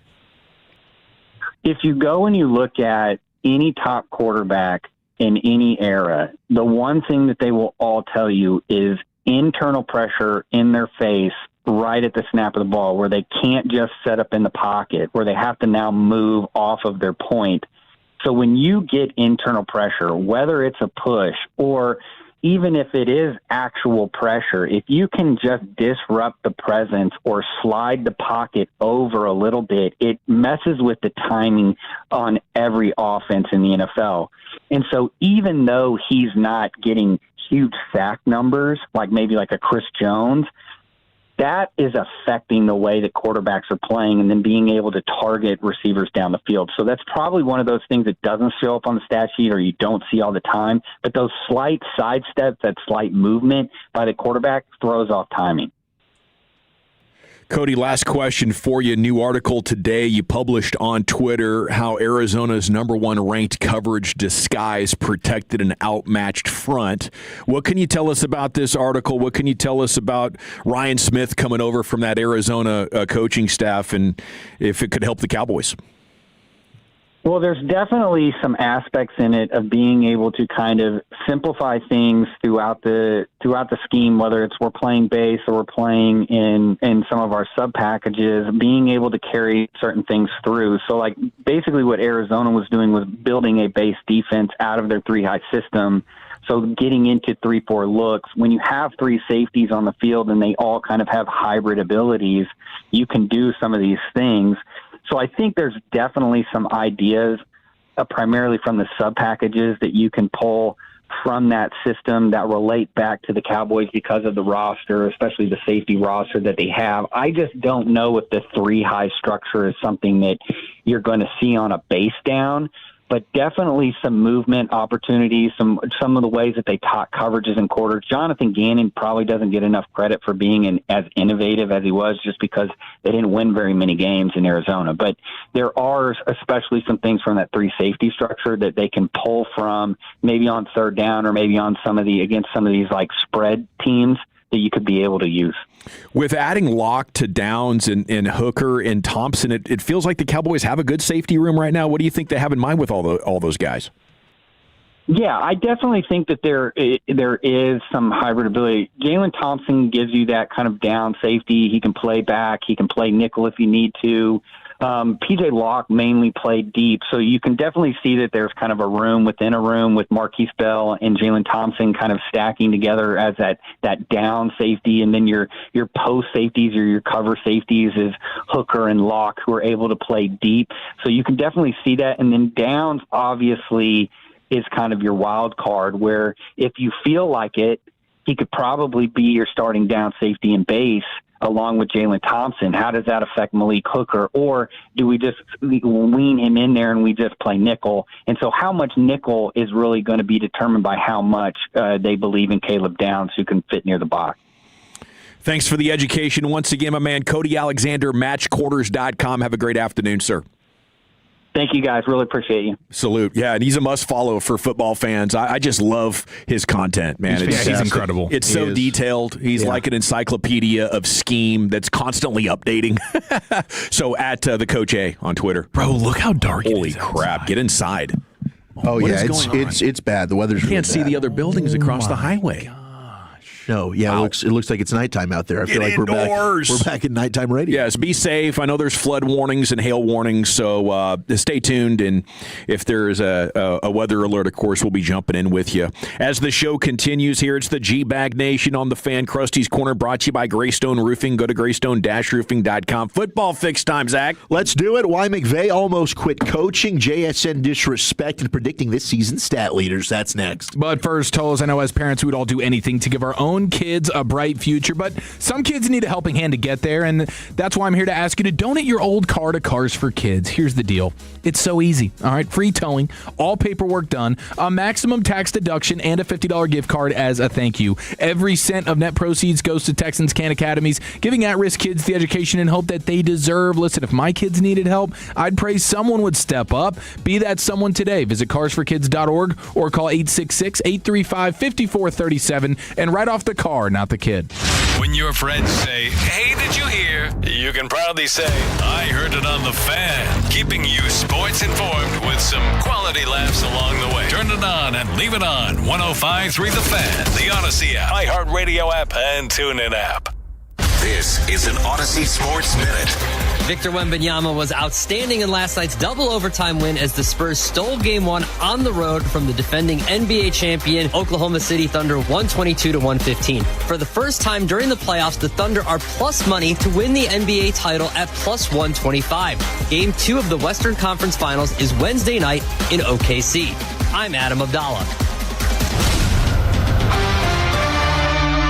There's only one Ozempic. Hello, I'm Ozempic. And I'm other GLP-1s, kind of like him. Ozempic, you redid your jingle? Thanks for noticing. Catchy, right? No. Okay, then. Well, ask your doctor about which FDA-approved uses of me, the Ozempic pen, may be right for you. Call 1-833-OZEMPIC or visit Ozempic.com to view the medication guide and learn more about Ozempic semaglutide injection, 2 milligrams. Only Novo Nordisk makes FDA-approved Ozempic. There's only one Ozempic. I told you it was catchy. My dad passed away unexpectedly. Of course, it was awful in every way, but we are very grateful that he had life insurance. So even after he was gone, he was still able to provide for us. And that's why I have life insurance for my family. Ethos.com. They make it fast and easy to get covered. It's 100% online. You get a quote in seconds, and you can apply in minutes and get covered the same day. Get your free quote at ethos.com/game. That's ethos.com/game. Paid spokesperson. Time spent on application may vary. Online health questions required. Rates may vary. Summer is coming. Are you ready to look and feel your best? If you're dealing with low energy, weight gain, muscle loss, or low sex drive, your hormones may be holding you back. BioT certified providers help treat men and women for low testosterone, low energy, muscle loss, and low sex drive. Visit myhormonelevels.com to see if you qualify for a reduced cost program or call 817-518-4580. That's myhormonelevels.com or call 817-518-4580. The outside sweeping to the lead. Lone Star Park at Grand Prairie, your exclusive home for betting in North Texas. They move off the turn and into the stretch. Tickets are on sale now for the Thoroughbred racing season. Join us on Memorial Day Monday when someone will drive off in a brand new Ford Escape. We'll have great racing, live music, and family fun activities. The horses are ready. Are you? Golden Chick. Golden Chick's 2 new $6 golden deals are here. $6 cluck. $6 cluck. Everybody's clucking about these 2 new deals for just $6 each. $6 cluck. $6 cluck. Choose Golden Chick's 3-piece golden tenders or 2-piece stark with mashed potatoes and a fresh baked roll. Just $6 each. $6 cluck. $6 cluck. Golden Chick is an official partner of your Texas Rangers. Golden Chick. Texas Rangers Hall of Famer Elvis Andrus. Baseball has given me amazing moments, but what matters most happens off the field. Family, memories, and the future we're building together. As a player, I prepared every day for what might happen tomorrow. That's why I believe in Globe Life. Globe Life helps families feel secure and ready for whatever tomorrow brings. Globe Life is the official life insurance of the Texas Rangers. Globe Life, make tomorrow better. Pool days call for cookouts and lots of laundry. This Memorial Day at Lowe's, save $80 on a Charbroil Performance Series 4-burner gas grill. Now just $199. Plus, get up to 45% off select major appliances to keep dishes, clothes, and food fresh. Having fun in the sun is easy with us in your corner. Our best lineup is here at Lowe's. Valid through 5/27. While supplies last. Selection varies by location. See associate or Lowe's.com for details. Straight Talk Wireless presents Pickup Truck Wisdom. Trust is earned. That's why I've stuck with Straight Talk. Same price since 2009 on Verizon's 5G network. Because shoot, anyone can make a promise. Keeping it for years, that means something. Now plans starting at $25 a month with 4 lines. Find us at straighttalk.com and Walmart. Straight Talk Wireless. Straightforward. Always. Same price claim applies only to the base monthly price of our $45 plan from October 2009 to present. Hey everyone, I'm Josh Radner, and I am so excited to tell you about How We Made Your Mother, a rewatch podcast looking back at How I Met Your Mother. And I'm here with Craig Thomas, who co-created the show along with Carter Bays. Hi, Craig. Hey, Josh. Somehow it has been 20 years since the show premiered. I'm going to check the math on that. 10 years since it went off the air, and we thought that made this a perfect time to look back, see what the hell we did, and why the show still seems to resonate with fans around the world today. Follow and listen to How We Made Your Mother wherever you get your podcast. Hi, it's Eric Giafalo. Looking for a great deal to stay connected? Now for a limited time, new Verizon Mobile and Frontier Fiber customers can get Fiber 500 internet and a line of mobile for just $59.99 a month with auto pay for 1 year. Get Fiber 500 internet for $19.99 a month and unlimited welcome for $40 a month plus taxes and fees with a new smartphone line. Visit a Verizon store today to learn more and switch. For new Frontier Fiber internet and Verizon Mobile customers in select areas, mobile and home discount enrollment required. Additional terms apply. In times of congestion, unlimited 5G and 4G LTE may be temporarily slower than other traffic. Domestic data roaming at 2G speeds. This is the exclusive home of Dallas Cowboys football. KRLD-FM and HD1, Dallas, Fort Worth. Let's go, Cowboys. An Odyssey sports station. Driven by our D&M Leasing Studios, you're rolling with the G-Bag Nation on 105.3 The Fan. Welcome to the nation. Here we go. It's Hour 3, G-Bag Nation 105.3 The Fan. We got the Rangers player show coming up here in about 20 minutes. Catcher Kyle Higashioka is going to join us here on The Fan. Hit a nice bombski over the weekend, Sunday afternoon. Yes. Sunday night. Okay, so that's coming up here at 4:20. Of course, it's a full show tonight with the pregame coming up at 7 o'clock. Here's Wolchuk with your football fix. All right, let's get our fix right after this. You think football is still fun? Yes. Sir. Wrong side! Left side! Wrong side! Left side! I use these for acid indigestion. So what are we going to use these for? Intimidation. You know I got to get my fix, man. Tyler Smith, wow, he is in rare company. Shout out to Nick Eatman. Make sure you're checking out our friends over at DallasCowboys.com. But he's got an article out today highlighting Tyler Smith. And with another Pro Bowl selection, Tyler Smith has joined only Trey Turner and Quentin Nelson as the only guards in the history of the National Football League to earn 3 Pro Bowls at the age of 24. Now, if he ends up staying at guard and he's able to do that again, he's going to turn 25 coming into this season. He's going to be able to put himself into the only guard to be able to hit 4 Pro Bowlers before 25. So incredible. He's also got this stat, courtesy of Pro Football Focus, but a 4.0 is 4% of his offensive snaps in 2025. That's the only pressure that he allowed. So on 4% of his entire snaps, he allowed a pressure, which was among top 15 of all offensive linemen, tackles, guards, centers, everybody combined. And that includes the 3 games that he did play at left tackle. So even on a hobbled knee, where Tyler Smith was really what we think is shell of himself, he still graded out in terms of pressure rate among top 15 in the sport, which is a great sign heading into this year where he's healthy. Hopefully he can stay healthy and be healthier than he was a year ago. But you're talking about a guy, whether it's a tackle or guard, at least statistically, the numbers are he's a wall, and he's not allowing your quarterback to get hit. And no disrespect to your guy, Cooper Beebe, who's pretty good, right? But I feel like right now you got Smith, you got Booker. Smith's, and Booker, incredible. But you need one more great offensive lineman. You need 3 great ones and 2 okay ones, and then you can really start talking about dictating to the defense. Yeah, and the one area that Tyler Smith does need to improve, 44 penalties over his 4 seasons. Now, that's something we knew coming in. He had the most holding penalties of any tackle in the draft class at Tulsa. Last year, he was flagged 10 times. That was a team high. So that's something that he can clean up. But I feel like there's not a ton of games where we're looking at it and we're like, man, Tyler Smith really cost you because of that penalty right there. So it's not like maybe big moments. Not that that's a great thing. But, hey, at least if he's going to get a penalty called on him, maybe it's not one that's a total drive killer. But that's an area of improvement for Tyler Smith. I do think BB's going to take another step in year 3 here, and maybe, hopefully, he can get to that great level that we're talking about. But otherwise, you're looking at your tackles, and Tyler Guyton, as we've highlighted throughout the offseason, big-time show-me year for the other Tyler of the 3. Voch was giving me some hopium on Guyton, man, yesterday. It's kind of reminding us of how good Tyler Guyton looked before he got injured in training camp, and then everything just kind of fell apart for him. It's like, man, if he could just stay healthy, you might have at least a decent tackle. Yeah, I was doubting Guyton hard last year. Voch insisted when we talked to him at camp, he's out there, he's crushing, he's whipping a lot of ass, I think was the exact quote from Voch that afternoon. And then as he came back from injury and the season went on, there were games where did he have a game or two where he didn't give up any pressures? Yeah, like, there were some good games from Guyton. So I'm willing to believe more than I ever have with Guyton, but not if he gets hurt again.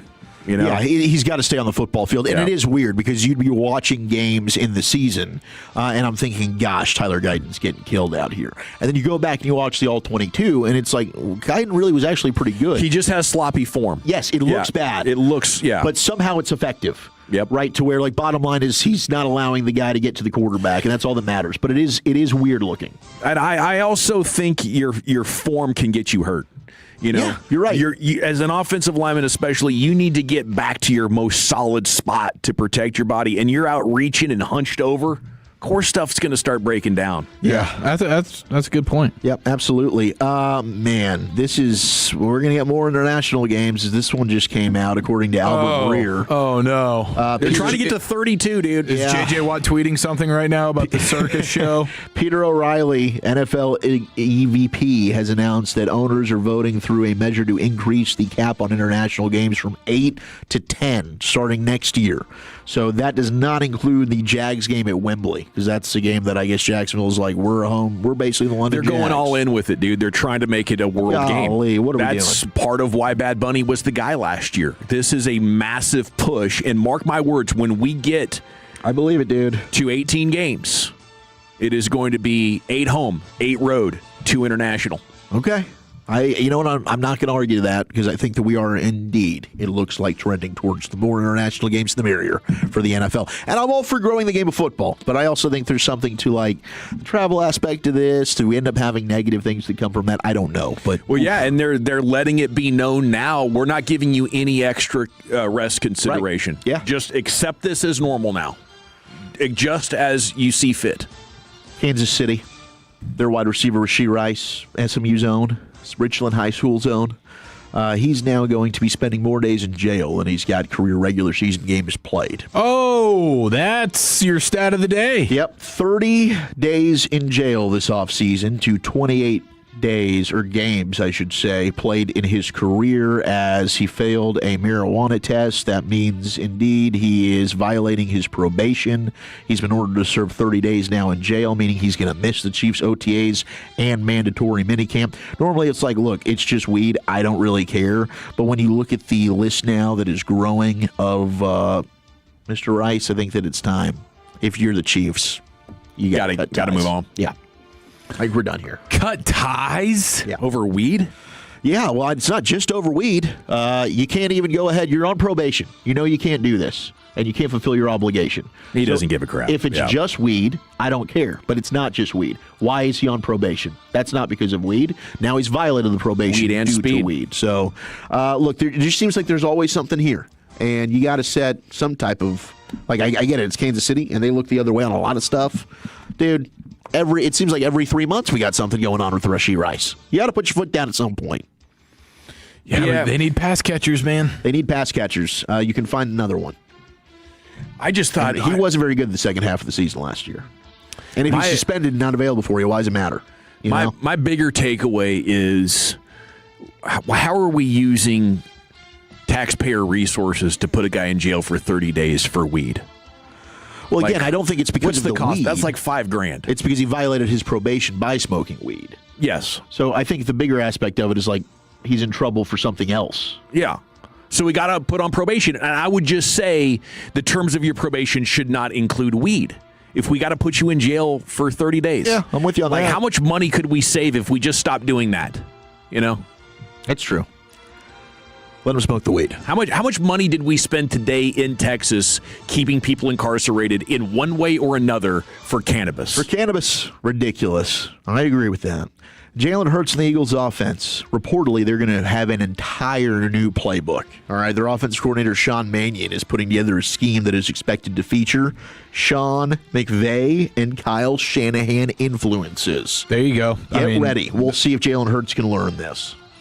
Yeah, I think it should benefit him. I mean, they did so much as to get basically Jeff Stoutland, the longtime pretty legendary offensive line coach. Like, we don't even want your input anymore, dude. Like, we're changing all of this.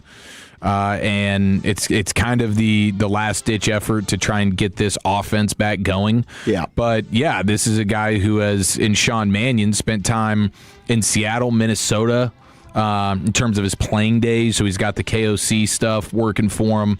And then I guess he did spend at least a year or a couple years maybe with McVay as a quarterback with the Rams. And then he was just with LaFleur in Green Bay. So, I mean, we'll see. This guy's never called plays or anything, but, I mean, that's the type of sort of coaching tree you would want to pull from. It'll be interesting to see, like, it'll be a huge come up for this guy, Sean Mannion, if he can turn Jalen Hurts into like a legit pocket passer. Yeah, all of a sudden. And shout out to Oregon State, big time Beaver, really good Beaver quarterback there. Now, speaking of McVay, let's go to Bussin' with the Boys. And if you remember, after 2022, we were like, is McVay really going to retire? Is he going to go to the booth? McVay kind of highlighting and sharing details on exactly what that conversation was about. But it took that 5 and 12 year where you're really getting broken down. And I'm almost quit coaching. And you could use the narrative that I was going to go to media or whatever, but like the truth would have been I was quitting because I couldn't handle the losing. It was almost like a scarlet letter. I mean, there was moments that you think about it, it's like so crazy to me. I was like counting down the days for that season to be over. What a fraud. And then I'll never forget though, I remember explaining the situation to my wife, Veronica. You know, maybe I'll step away. It's going to be a really tough upcoming season, you know, maybe so even the situation you're explaining to is like here are my options on the table. Here are my options. Massive media deal. Had some media stuff, and if I had done that, I would have conveniently hid behind that. But the reality is, I would have been quitting. Basically, I was trying to rationalize and justify why I should do it. And it's like, okay, let's step away, maybe even come back to coaching. And it coincided with her being pregnant with our oldest, Jordan. And I remember I was explaining it, and she just kind of looked at me, and it was very loving and supportive. But it was like, man, this is only coming from your wife, where it really landed the punch. And she's like, you know, that never really sounded like the kind of leader you wanted to be. And I was like, boom. It hit me like a ton of bricks. And I also remember thinking to myself, the most important thing I've always wanted to do was be a father and be a husband. And I'll never be able to look at my little boy when he grows up and goes through adversity and say, do as I say, not as I did. And that was when immediately you're like, I'll never be able to live with myself if I did this. And he didn't. Wow, that's pretty touching. It is, right? And look at him. I mean, he's the best head coach in football, arguably. And he's got this team humming right on the cusp of a Super Bowl yet again. But amazing. I mean, a powerful conversation there with the wifey. Yeah, you know, I think it goes to something that I believe for a long time, and I've talked about it. I don't know the last time I talked about it, but you talk about the people that have a toxic relationship with losing, right? It hurts so bad. And for a lot of the greats, they have that, like Jerry West, you know, and obviously as a player, he was incredible. But as an executive, he had to leave the Lakers because he couldn't physically stand to watch them play anymore. You know, then so he was like, I'm going to go GM for a team that I care less about, but still he cared a lot. Jordan, obviously, right? It's this feeling of, and McVay described it as a scarlet letter, but it's a feeling of like ultimate humiliation and embarrassment. Yeah. And somehow as kids, we you know didn't play the game just to play the game, but we thought if we lose, I'm a failure. Yeah. So you're running like with this existential. It's not just to win the game; it's to believe that you're sufficient for the world. Yeah. Right. So you know it drives greatness, but also on the other side of it, if you know how do you develop the coping skills or the mindfulness, I guess, to be able to get through that and stay on the job. Nearly chased him off. Absolutely. And I do remember that vividly. You know, 4 or 5 years ago, it was like, how would Sean McVay be quitting now? I know. Like, what the hell? It's wild. I mean, I think he'd be great whenever he does decide to retire and go into the booth. But, man, right now, Keep coaching. You're one of the best. We'll have Kyle Higashioka on the other side. Football fix in the book. It's time for the Rangers Player Show here on your home of the Rangers. I want to chat Frankels with you, though, before we do anything else. Life's unpredictable. Accidents happen. But, we have quite a resource here in North Texas, the Frankels. If you're hurt, not your fault. Commercial vehicle hit you, 18-wheeler, rideshare company, anything like that, or just a regular negligent driver, it can wreak havoc on your financial life. The Frankels make sure you don't settle for less, and that's what the guilty party is going to really try to get you to do. Yeah, they'll call you, they'll talk real nice to you, lawyers, insurance adjusters, but the whole time they're trying to get you to settle for less. So don't let that happen. Call the Frankels when you're hurt, not your fault. They'll help you make the full recovery. You could be looking at 6 or 7 figures of damages, between the hospital stay and the ambulance ride, the lost wages, vehicle repair. Maybe you need career re-education, and let's not forget potential pain and suffering for the rest of your life if it went spinal, affects your lower extremities. You're going to play with the kids still, playing with the grandkids. Can you get around in your older years? Did somebody's negligence take that away from you? The Frankels will do their best to make sure you don't settle for less. 214 or 817-333-3333. Go online, frankelfirm.com. Sean and RJ, the KNC Masterpiece, G-Bag Nation, and Fan After Dark. Live and local. Turn it on and leave it on. 105.3 The Fan and our Odyssey, iHeartRadio, and TuneIn apps. When you think mortgage, think TexasLending.com. When you're trying to get a home equity loan in Texas, you want to work with someone who knows what they're doing. At TexasLending.com, we have some loan officers who've closed dozens of home equity loans per month for over 20 years. Call TexasLending.com. Work with people you can trust, people that know your own backyard, people that can close fast. It's TexasLending.com for your home equity loan. Call us today. We got them. 4201 Spring Valley Road, Suite 1150, Dallas, Texas, 75244. NMLS number 2297. Equal housing lender. Texans. Do you work in industries such as trucking, agriculture, or construction? Then you might be operating equipment that we want to help you upgrade or replace. The Texas Emissions Reduction Plan provides funding to help Texans upgrade or replace their old equipment and vehicles. From trucks, tractors, forklifts, school buses, and more, we have grants that can benefit you and your business.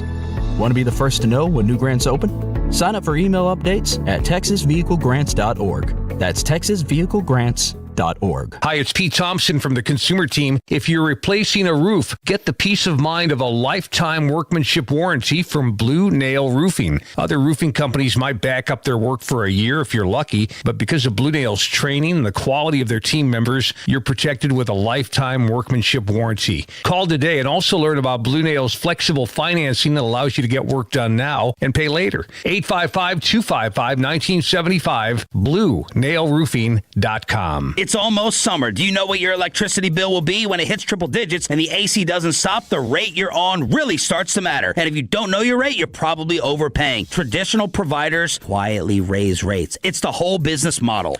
Base Power is different. Our rates guaranteed below the Texas market average now and at every renewal. So switch before summer hits. We'll cover up to $150 of your cancellation fee. See what you save. BasePowerCompany.com/thefan. That's BasePowerCompany.com/thefan. Golden Chick. Golden Chick's 2 new $6 golden deals are here. $6 bucks. Everybody's clucking about these 2 new deals for just $6 each. $6 bucks. Choose Golden Chicks 3-piece golden tenders or 2-piece dark with mashed potatoes and a fresh baked roll. Just $6 each. $6 bucks. Golden Chick is an official partner of your Texas Rangers. Golden Chick. Golden Chick. Golden Chick's 2 new $6 golden deals are here. $6 bucks. Everybody's clucking about these 2 new deals for just $6 each. $6 bucks. Choose Golden Chicks 3-piece golden tenders or 2-piece dark with mashed potatoes and a fresh baked roll. Just $6 each. $6 bucks. Golden Chick is an official partner of your Texas Rangers. Golden Chick. Yeah, buddy, welcome back. It's time now for the Rangers Player Show here on The Fan. It's brought to you by Golden Chick, and it's brought to you by Globe Life. For over 125 years, Globe Life has helped protect families when they need it most. Globe Life, make tomorrow better. In his second year with the Texas Rangers, it's catcher Kyle Higashioka here on 105.3 The Fan, and a good afternoon, sir. How the heck are you? Great. Thanks for having me. You betcha, man. It's pouring down rain back here in DFW. How's Colorado this afternoon? Not bad. A little chilly, but it was sunny out. Yeah, it looked a bit nippy last night. Do you have to do anything extra to stay comfortable behind the plate? I mean, I just make sure I have cold weather base layers on, but that's it. Right on. Now, could you tell last night, first inning, something might have been going wrong with Mackenzie Gore there as he had to leave after one inning? I don't know. I mean, Jansen behind the plate, he was behind the plate, so he had a better view than I did, but definitely he was shaking something out when he was coming off the mound, so you never want to see that. Yeah, no, that's tough to see for any of your guys. Now, on the other side of the spectrum, how dialed in is Nathan Eovaldi right now? Oh, he's great. He's hitting his stride. Had a few rough outings early in the year, but I mean, he's the type of player you never worry about. He's always going to find it. So the catchers, Higgy, have been dominant when it comes to the new ABS system and their challenges. I mean, not a surprise. They've been the best position group this year in terms of getting their calls correct with their challenges. So for you, I mean, how have you liked this automated ball and strike deal? It's been good. It's been good. If I catch a pitch terrible, I can kind of get it back, get the call back, and it doesn't hurt the pitcher. So that's been good in that aspect. And then if you're hitting, I mean, and it's just an egregious bad call, and 100% that it's a ball, I mean, it's nice to have those back too. How do you think the umpires like it? I think that at the end of the day, they all just want to get it right. So, I've never heard anybody complaining about it back there, but I think the one thing we have learned is, us players don't exactly know the zone as well as we thought we did, and that these umpires are actually pretty darn good. Who's the most confident, you think, on the team when it comes to having the eye at the plate? At the plate, it seems like Seager's pretty good. I mean, in my opinion, he's been the most successful hitter doing it. Okay. Foskey has actually been surprisingly really good. But he's also had some practice with it in AAA last year. True. Do you feel like you got a pretty good eye since you get a good look at so many of them? Behind the plate, yeah. At the plate, it's just the obvious one. It's definitely tougher to see where exactly the zone is when you're hitting versus when you're catching. Kyle Higashioka here with you on The Fan. What is the story of your baseball career that maybe Rangers fans don't know yet here as you're joining us in your mid-30s? What's something from the Kyle Higashioka backstory in baseball, your journey to the game, or something that stands out to you from your past? I mean, I don't know. Spent 10 years in the minors before I got called up, but I mean, that's just down to just downright poor performance when I first signed. So I was just lucky to be given plenty of opportunities by the Yankees until I started playing well. And then, eventually got called up, and, it's definitely, it's Major Leagues is, it's extremely difficult to be here and stay here. So, it's been a grind every year to crank out some decent numbers, but, I enjoy it. It's it's all I know. What was it that clicked for you? I think just experience and being able to kind of harness using my mind a little more. As a catcher, you kind of have a good idea how pitchers think and how catchers like to call games, and so there's times where you can use that to your advantage at the plate, and then I feel every year I'm just growing as a game caller as well. So just continually learning new things. It seems like you and Danny Jansen have kind of fell into some roles of okay, Danny's going to be catching these guys, and you're catching, I believe it's Leiter and Evo. What have you seen from Leiter, and do you like kind of now knowing maybe what day somebody's pitching you're going to be catching for them? Yeah, I mean, in my mind, it doesn't really matter to me. But yeah, Leiter's been awesome. I mean, it seems like every outing that he goes out, he learns more stuff about himself and what it takes for him to be successful. So it's been fun to watch his development. How has your recovery changed over the course of your career? Just like the wear and tear playing catcher, how intense is the recovery? Just as you get older, you just have to be more diligent. You know, the diet, the sleep, making sure you're consistently lifting. You know, just making sure that you're 100% warm, you know, before you do anything. I think that's the biggest thing. It's just being very diligent, disciplined about all the little things that are really, really boring to do, you know, because playing on the field's fun, but, you know, the little things that you constantly have to do every day, they just get a little mundane. That's the stuff that you really have to lock in on. It's Kyle Higashioka here with you on The Fan. What's your approach when it's time to talk to a pitcher about, you know, what maybe he should be doing more or less of? Do you go brutal honesty? Do you try to lead with positive? How do you have that conversation with the pitching staff? I think it just depends on the guy.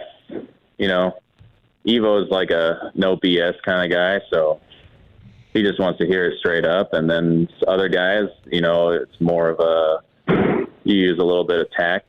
But at the end of the day, it doesn't do anybody any good to sugarcoat things or beat around the bush. So, you know, you got to try to earn their respect on the field, and that way they trust you when you say something. How do you earn respect in a big league clubhouse? I mean, in my opinion, it's just making sure that you're prepared every day and you go out and you play your best.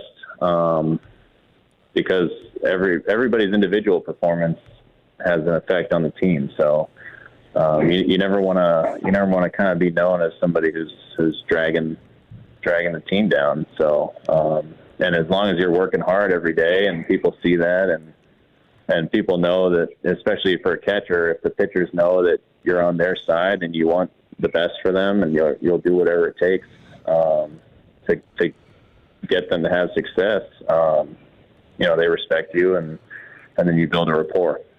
So what's your assessment of where the team's at right now? As we're a little over that first quarter mark of the season, still a lot of baseball to go, but got a good stretch here on the road and in the series in Colorado. Where do you see you guys are maybe strong and where areas you need to improve on? Yeah, I think from a run prevention standpoint, I think we've been pretty good. So I think it's just at the plate, we got to find a little bit more consistency. That's kind of just been the name of the game. We've had plenty of games where we faced good pitching and we've put up runs and we've had great at bats, and then we've had games where, you know, we didn't exactly show up against maybe a pitcher we should have, you know, really taken it to. So that's the nature of baseball. It's about how consistent can you be at your best. What's the Skip Schumacher experience been like for you? It's been great. Skip's been great. He's a really good communicator. So I think all the guys are really enjoying playing for him right now, and you know we're just trying to string together a few more wins. How do you now? You're a Southern California guy, right? How's Texas treating you? Great. It's been good. I appreciate the DFW area. You know, there's like so much space. It's nice to not be, you know, super crowded. So I mean, me and my wife love it. Much more affordable real estate than Huntington Beach, although that's probably not that big of a factor for you. No, it definitely makes a difference. Okay. All right, now, what was it like growing up? Does everybody from Huntington Beach surf? Did you play multiple sports? Were you a one-sport guy? How'd that go? I actually grew up playing golf and baseball, but golf was the first sport I was serious in. And then I kind of gave that up when high school came around because I chose baseball. And then I didn't start surfing until after I signed. Oh, wow. So how good were you in golf? Not great, but not terrible. I think tied for first in one tournament, and then had a few others where I was top 3, and then plenty of ones where I shot like 12 over. So you made the right choice, you think? I think so, yeah. Are you the best golfer on the team, though? No, not even close. I haven't golfed in like 12 years. Oh, you fell out of love with it. It's just doesn't really get me going, Yeah. What does get you going outside of baseball? Good plate of barbecue, maybe brisket sandwich. What's Yeah, I like the barbecue. I like definitely the surfing, guitar. Do a little bit of competitive shooting, so it's been good. Interesting. Like skeet shooting? More like pistol, rifle, that kind of stuff. Okay. How long are you good for? You think couple hundred yards, 1,000 yards? How far do we stretch here? Well, I mean, the PRS shooting, that's like probably up to that goes out to like 1,200. Wow, nice. And you're dialed out that far? Those are fun. I'm not very good, but those are fun. Well, right on, Kyle. Appreciate you. Congrats on the success, the dinger over the weekend. It's fun. So it's fun watching you, and best of luck here tonight against the Rockies. Give them hell. We'll be pulling for you. Yeah, thanks, guys. I really appreciate it. There he goes, Kyle Higashioka here with you on 105.3 The Fan. Getting into shooting. I love that. That is fun, man. You hit a target from that far out, you're like, oh my goodness. You shoot on the pistol range when they had the little steel target. Ding, ding, ding, ding. Yeah. There's so much fun to be had out there, and it sounds like Higashioka's enjoying it. Texas is rubbing off on him a little bit. Yes, Absolutely. yes. He likes the area. We have some great laws and some great shooting facilities to take advantage of. The Player Show brought to you by Golden Chick and brought to you by Globe Life. For over 125 years, Globe Life has helped protect families when they need it most. Globe Life, make tomorrow better. Yeah, this Tolo took me one time to the shooting range over in Farmers Branch, and he had this assortment of weapons. He was like working for the government, Okay. So he had access. Let me shoot a fully auto MP5 from the video games. The actual H&K MP5, that was pretty badass. The big AR that has the banana clip that comes out the top, I think that's an Israeli AR. Yeah. Fired one of those. Dang, dude. Yeah. Yeah, it's a good place to shoot. All right. Okay, it's the G-Bag Nation here on 105.3 The Fan. When we come back, it's time for an afternoon basketball discussion. Chief, where are you taking us? Yes, sir. Who needs a fox when you have an alien? That's next here in the nation. But first, let's go ahead and get you that brand new vehicle, Tolos. For my people in the 817, good news because the all-new Alliance Hyundai, it is here, ladies and gentlemen. Conveniently located right in Fort Worth. That's my backyard. I-35 in Golden Triangle. And I spent a few years in the car business, and I love what my buddy Ryan Watson is doing. He's the owner, big-time Tolo. Him and his wife, Heather, they are amazing, a true dynamic duo. And what they're doing at Alliance Hyundai is second to none. From the moment you walk in, you feel the difference. Honest deals, real care, and a team that's truly passionate about taking care of you and your vehicle. And I'm always looking for the right deal, a good deal. And that's what you get when you go to Alliance Hyundai. All their vehicles, you're looking for the Elantras, the Tucsons, the all-new 2026 Hyundai Palisades, ready to drive home that same very day, and you will get the best deal on those vehicles. Now, keep in mind, every new Hyundai comes with America's Best Warranty. We're talking 10 years, 100,000 miles, limited powertrain warranty, plus owner's assurance. And I love this. No appointment needed for same-day oil changes. That is fantastic. You can enjoy quick turnaround service, relax in their comfy waiting area with free Wi-Fi, drinks, snacks, the whole nine. Come see the difference at Alliance Hyundai today, or check them out online at AllianceHyundai.net. That's AllianceHyundai.net. And remember, at Alliance Hyundai, it's their mission to be your ally in the automotive business. Coming up on the next KNC Masterpiece, we've got some NFL overreaction or reality, and I do believe we will have Texas Rangers manager Skip Schumacher join the show. We'll lead you into Rangers 10 a.m. to 1:30 p.m. right here on The Fan. What's up, everybody? Nick Costos here helping you beat the books for Westwood One Sports. Taking a look at the pro basketball futures market, Oklahoma City still the favorite to win it all following its Game 1 loss to San Antonio. OKC plus 120, San Antonio plus 155. I expect OKC to win Game 2. This may be the best price you get on OKC to win it all. Give me OKC plus 120. Bet smarter and beat the books. Download the BetMGM app today. My name is Whitney Allen, and I'm a widow. My husband, Ryan, died. We never thought we'd ever have to use life insurance, but the unexpected happened. With Ethos, signing up was fast and 100% online. You can get a quote in seconds, apply in minutes, and get same-day coverage. No medical exams, and you can get up to $3 million worth of coverage. I'm grateful we were prepared. Get your free quote at ethos.com/play. That's ethos.com/play. Paid spokesperson. Time spent on application may vary. Online health questions required. Academy Sports and Outdoors doesn't sell meat. We do sell the things that make meat meat. Grills that make steak sizzle, smokers that melt brisket, and chairs that make you say, let's sit and eat meat. But that meat didn't come from us. The shade you're under, spice you're tasting, and American flag shirt you're wearing, that's us. Cherry wood and charcoal, yes. Corned beef, no. Corn whole, yes. Canopies, yep. Canapes, I don't know what that is. Meat, no. Everything but the meat, yes. Academy, fun can't lose.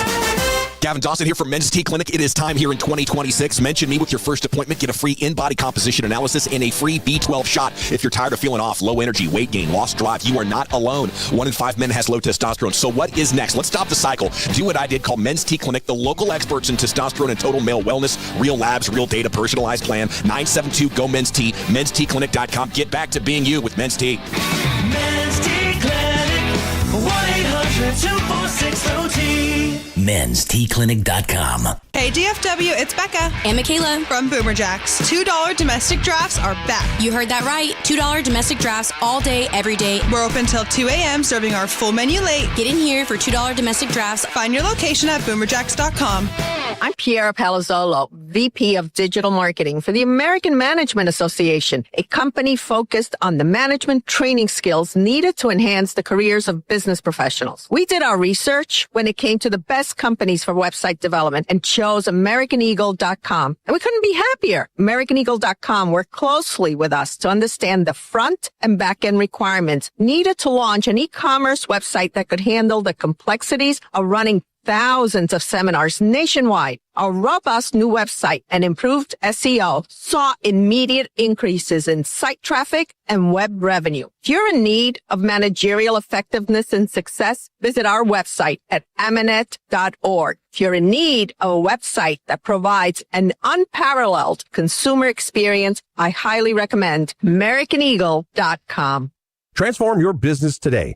Dial 877-WEBNOW1 for a free digital consultation with AmericanEagle.com. Do you owe back taxes or have unfiled tax returns? The IRS won't quit until they get your money. Here's great news, fresh from those in the know. Major changes have happened at the IRS. If you owe more than $10,000, you may be eligible for a 99% reduction of what you owe. Haven't filed a return for a while? Their happy clients are talking. The IRS was going to levy my bank account, but Guardian was able to prevent that and fix all my IRS issues. Thanks again, Guardian Tax. Need relief from crushing tax debt? The IRS now has special programs. Guardian Tax knows all about them. Personal or business, this is the fresh new break you've been hoping for. We aren't the company you call when you need a hug because you're scared of the IRS. Guardian Tax is the company that wins when you need it most. Guardian Tax Service is really great to work with. They really help me out. I'd recommend them highly. Call now for a free confidential consultation. 800-499-1424. 800-499-1424. 800-499-1424. If you're looking to buy a brand new car,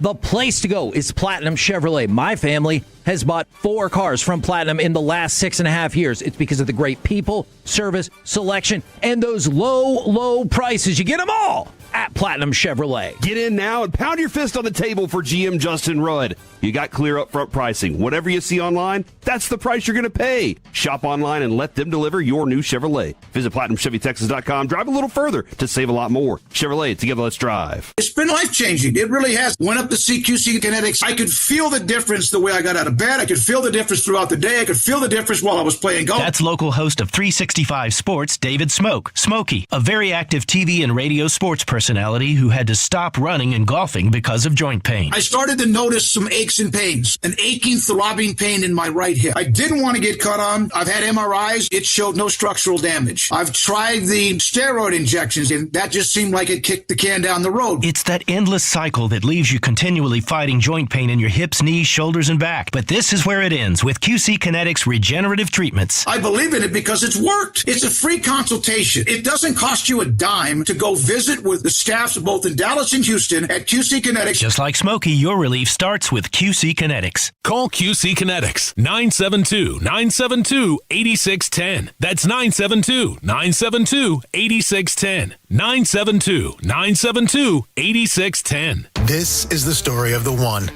As a maintenance tech at a university, he knows ordering from multiple suppliers takes time away from keeping their arena up and running. That's why he counts on Grainger to get everything he needs, from lighting and HVAC parts to plumbing supplies, all in one place. And with fast, dependable delivery, he's stocked and ready for the next tip-off. Call 1-800-GRAINGER, click Grainger.com, or just stop by. Grainger, for the ones who get it done. Straight Talk Wireless presents Pickup Truck Wisdom. If you're only good to your new friends, you're not going to have any old ones. Straight Talk gets it. That's why new and existing customers get free 5G phones on Verizon's 5G network. Pretty simple, really. You keep good people by being good people. Find us at straighttalk.com and Walmart. Straight Talk Wireless. Straightforward. Always. Taxes and fees apply. Plan purchase required for free phone offers. Copyright 2026 Verizon. It's frustrating when people intervene on you, but they have problems of their own. It's like when someone sends you a text, but the text comes from their email address. I hate this. Your name at iCloud, they FaceTime you from their email address?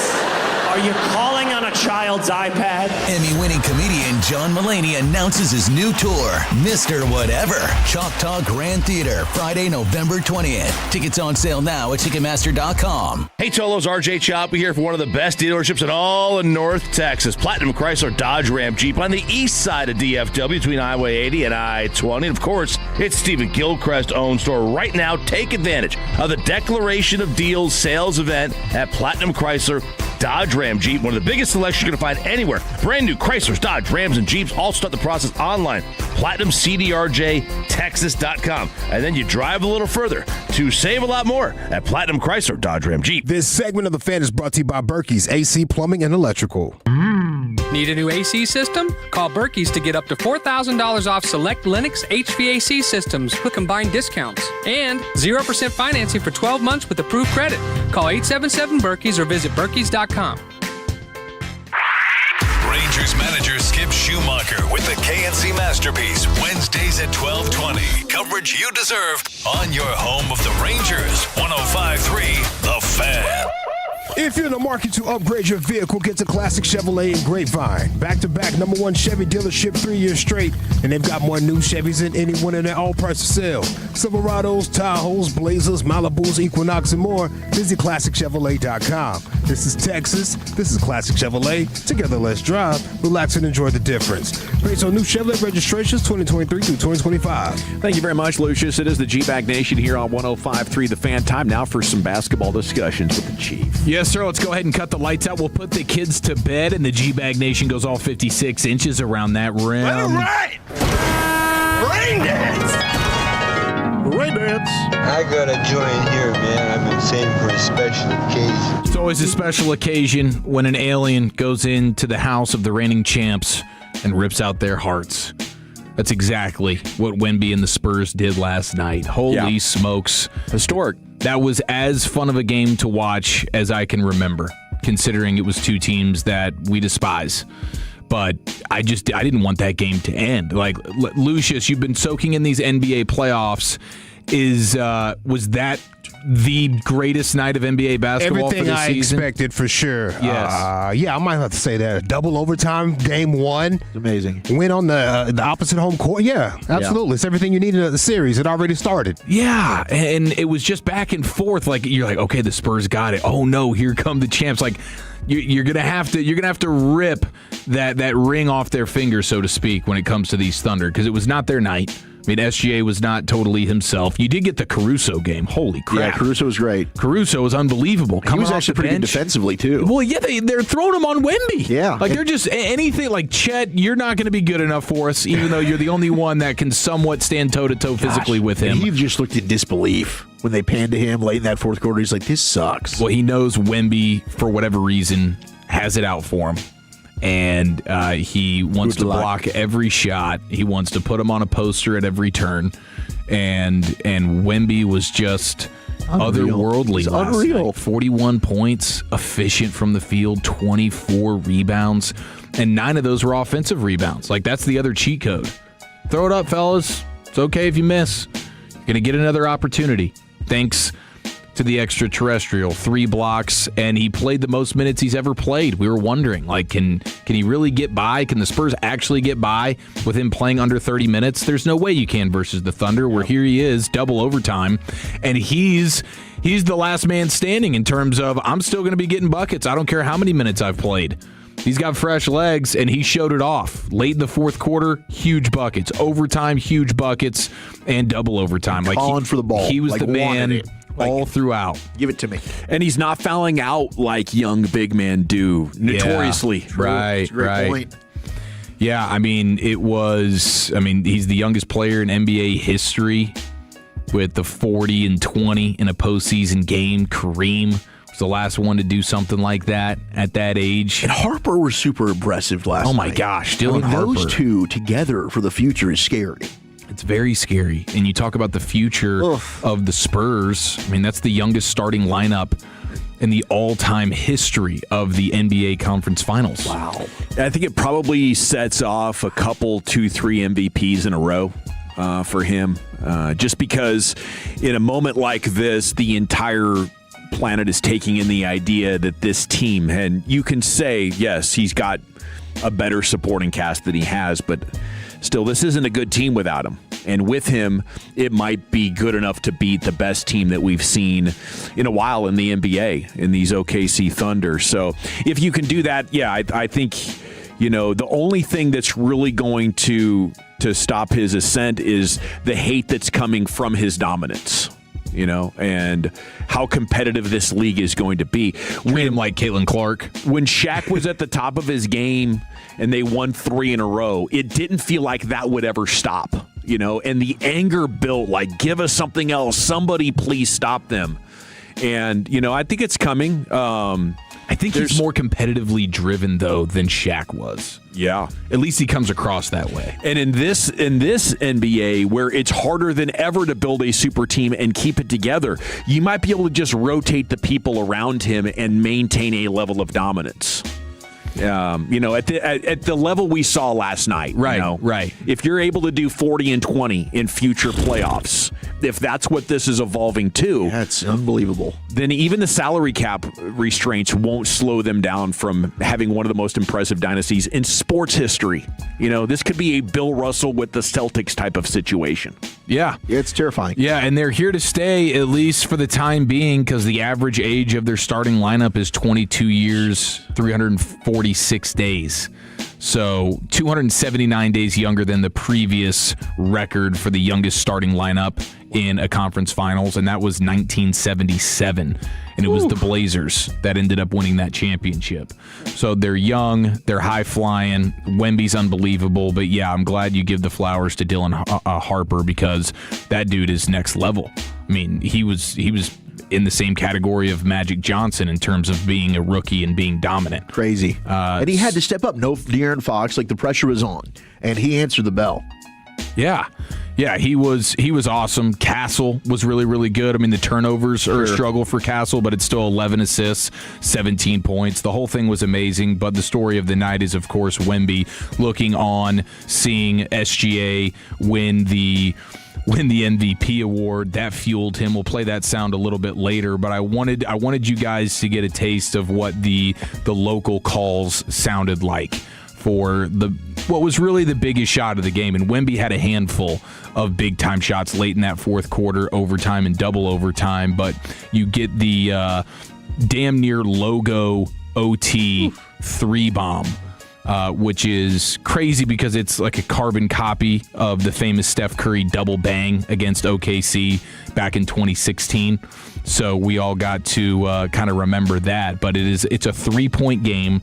There's 30 seconds to go in overtime. OKC's up 3. And here comes Wemby with the confidence. Now, what do you guys want to hear first? Do you want to hear Spurs elation, or do you want to hear one of the sadder, more useless calls in sports history from Matt the Pinto, Thunder side? Former Mavs voice. Cha-ching, the Maverick Moneyball. Okay, and who's Matt Pinto calling? Matt Pinto's the play-by-play guy for the Thunder. Okay, so we get the Thunder call first. Listen to this, okay? This is the biggest shot in the game, biggest shot of the postseason, but the Thunder was on the wrong side of it. Wembanyama has the left wing castle. Controlling Wemby, leaning 30-foot three to tie is in there. 26.3 to play. It's in there. That's all he can muster up. All right, it's biggest shot of the season to this point. Freaking jerk hit it. All right, 30.3 to tie. It's in there. Man, this guy can move on quickly, you know? Yes. He was not going to give Wemby the emotion. Foot. All right, you know. No, please. Yes, thank you. I'm just saying, bro. Yes, like... This is 30 feet to tie the game. It was a jaw-dropping shot. It's in there. For anybody. He just pulls up, boom, drains this thing like it was nothing from range. A genius Wembanyama has the left wing castle. Controlling Wemby, leaning 30-foot three to tie is in there. That's the most innocuous. It might as well have been game 26 in December on a random Wednesday night. And there's a 3-ball. Okay. It's in there. All right, moving on. It's in there. It's like, are you kidding me? SGA? Gosh, that is so good. Now let's hear the Spurs side. Castle to Wemby, rising deep three. Wee-wee! Victor Wembanyama, 6 feet behind the line, ties the game at 108. I like the wee-wee. The French wee-wee. Wee-wee. Put the sauce on it. I'm assuming that is a sort of patented call for this guy with the wee-wee. I guess. Or maybe do you save the wee-wee for an all-time moment like that? Is that That's a good question. Has that wee-wee been in the back of his pocket for the last couple of years, waiting for Wemby's big moment where he pulls a Steph Curry on the reigning champs? I would hope that would not be a regular catchphrase. I think that's a special occasion at best, because if you go wee-wee multiple times per game, that is starting to feel like a really bad bit. Yeah, you don't want to go too much wee-wee. If you ask me. And then the guy's bang voice. The wee-wee drum over and over again. Yeah, you got to hold the wee-wee for when it's ready to be released. But the whole thing with that call was bad. Like the tone of his voice, I feel bad for Spurs fans now. Okay, we were supposed to be dunking on the Thunder for their call, but I think going the other way. I think I'm bringing up the telecast on my phone and going Bluetooth audio and just living with the lack of details before I listen to that play-by-play man in the greater San Antonio area. Let's hear from Tarico and company instead. But that was a special night of basketball and a great table setter for what is hopefully going to be an instant classic of a Western Conference Finals going potentially 7 games here. And now the Thunder have to be shaken in their boots a little bit. Like De'Aaron Fox didn't even play in that game, dude. Yep. They went into your house and stole your lunch money. And Wemby's like, sure, dude, I'll play as many minutes as I need to play. I'm the best player in the world, not you, SGA. You can be the MVP, but I am the best in the business. And we've never seen anything like this guy before. No. It's scary good. I mean, he's a one-man defense. Give me 4 other guys, we're going to have an amazing defense. And good luck rebounding. I mean, it's just like everything's him. It's just unbelievable, and he does feel like just a man that can't be denied. It's very reminiscent watching that game last night. It was like Dirk in 2011. Like, he's not losing. I wish Dirk in 2011 was that dominant. He was. Okay, we got 3 down, 2 to go, Chief, and I believe you're going back-to-back in addition to the finest is in the offerings. Yes, the funniest coach in football makes an appearance, and his brother wants to kick the Cowboys' ass. That is next here in the nation. But Tolos, I know as parents we'd all do anything to give our own kids a bright future, but some kids need a helping hand to get there, and that's why I'm here to ask you to donate your old car to Cars for Kids. It doesn't have to be running, probably a total eyesore in your driveway right now, but you could change a kid's life by donating that vehicle to Cars for Kids, and it's so easy. That's why I love it. Free towing, all paperwork done, a maximum tax deduction, and a $50 gift card as a thank you. Every cent of net proceeds goes to Texans Can Academies, giving at-risk kids the education and hope that they deserve. Listen, if my kids needed help, I'd pray someone would step up. Be that someone today. Visit carsforkids.org or call 866-835-5437 and write off the car, not the kid. Tolo means turn it on and leave it on. Thank you for making 105.3 The Fan and the Odyssey app part of your day every day. This is an Odyssey Sports Minute. The Arizona Cardinals are holding their first OTAs with new head coach Mike LaFleur, but without their quarterback Jacoby Brissett. Brissett is holding out for a raise and a reworked deal for the 2026 season. The Cardinals have a regular season win total of 4.5, tied for the lowest in the NFL. Does Brissett know he might be doing the Cardinals a favor by holding out and giving reps to Carson Beck? The March for Arch is fully on in Arizona. I'm Adam Abdallah. The right tools aren't optional. They're how the job gets done right. That's why a lot of us run with Napa for tools and equipment we can count on. From Milwaukee fuel sets, sockets, and impacts that deliver real power when you need it, to Carlisle hand tools built for precision, durability, and everyday use. It's professional-grade gear that keeps your bays moving and your business running strong. So when you need the right tool, right now, you know where to go. Napa. This is the story of the one.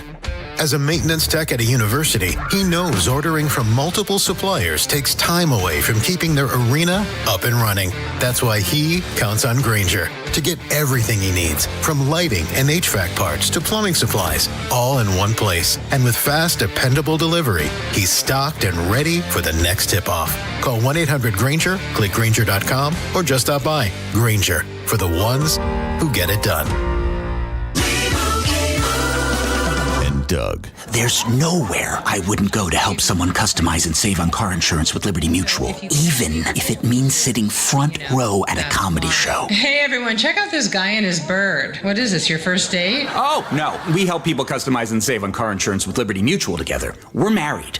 Me to a human, him to a bird. Yeah, the bird looks out of your league anyways. Get a quote at libertymutual.com or with your local agent. Liberty, liberty, liberty, liberty. Hey Tolos, Corey Majors here with Dax Kirks from Best Buy Windows and Siding. This time of year, everything's about baseball, sunshine, and fixing stuff around the house. Windows are usually at the top of that I'll get to it later list. Until that electric bill hits. Exactly. Old windows can cost you money every single month. Best Buy Windows and Siding is the home of 10 windows for just $59.50 with 0 down and 0% financing with approved credit and lifetime warranty. Upgrade now and start saving on energy bills. Call 469-WINDOWS or visit BestBuyWindowsandSiding.com. Best Buy Windows and Siding.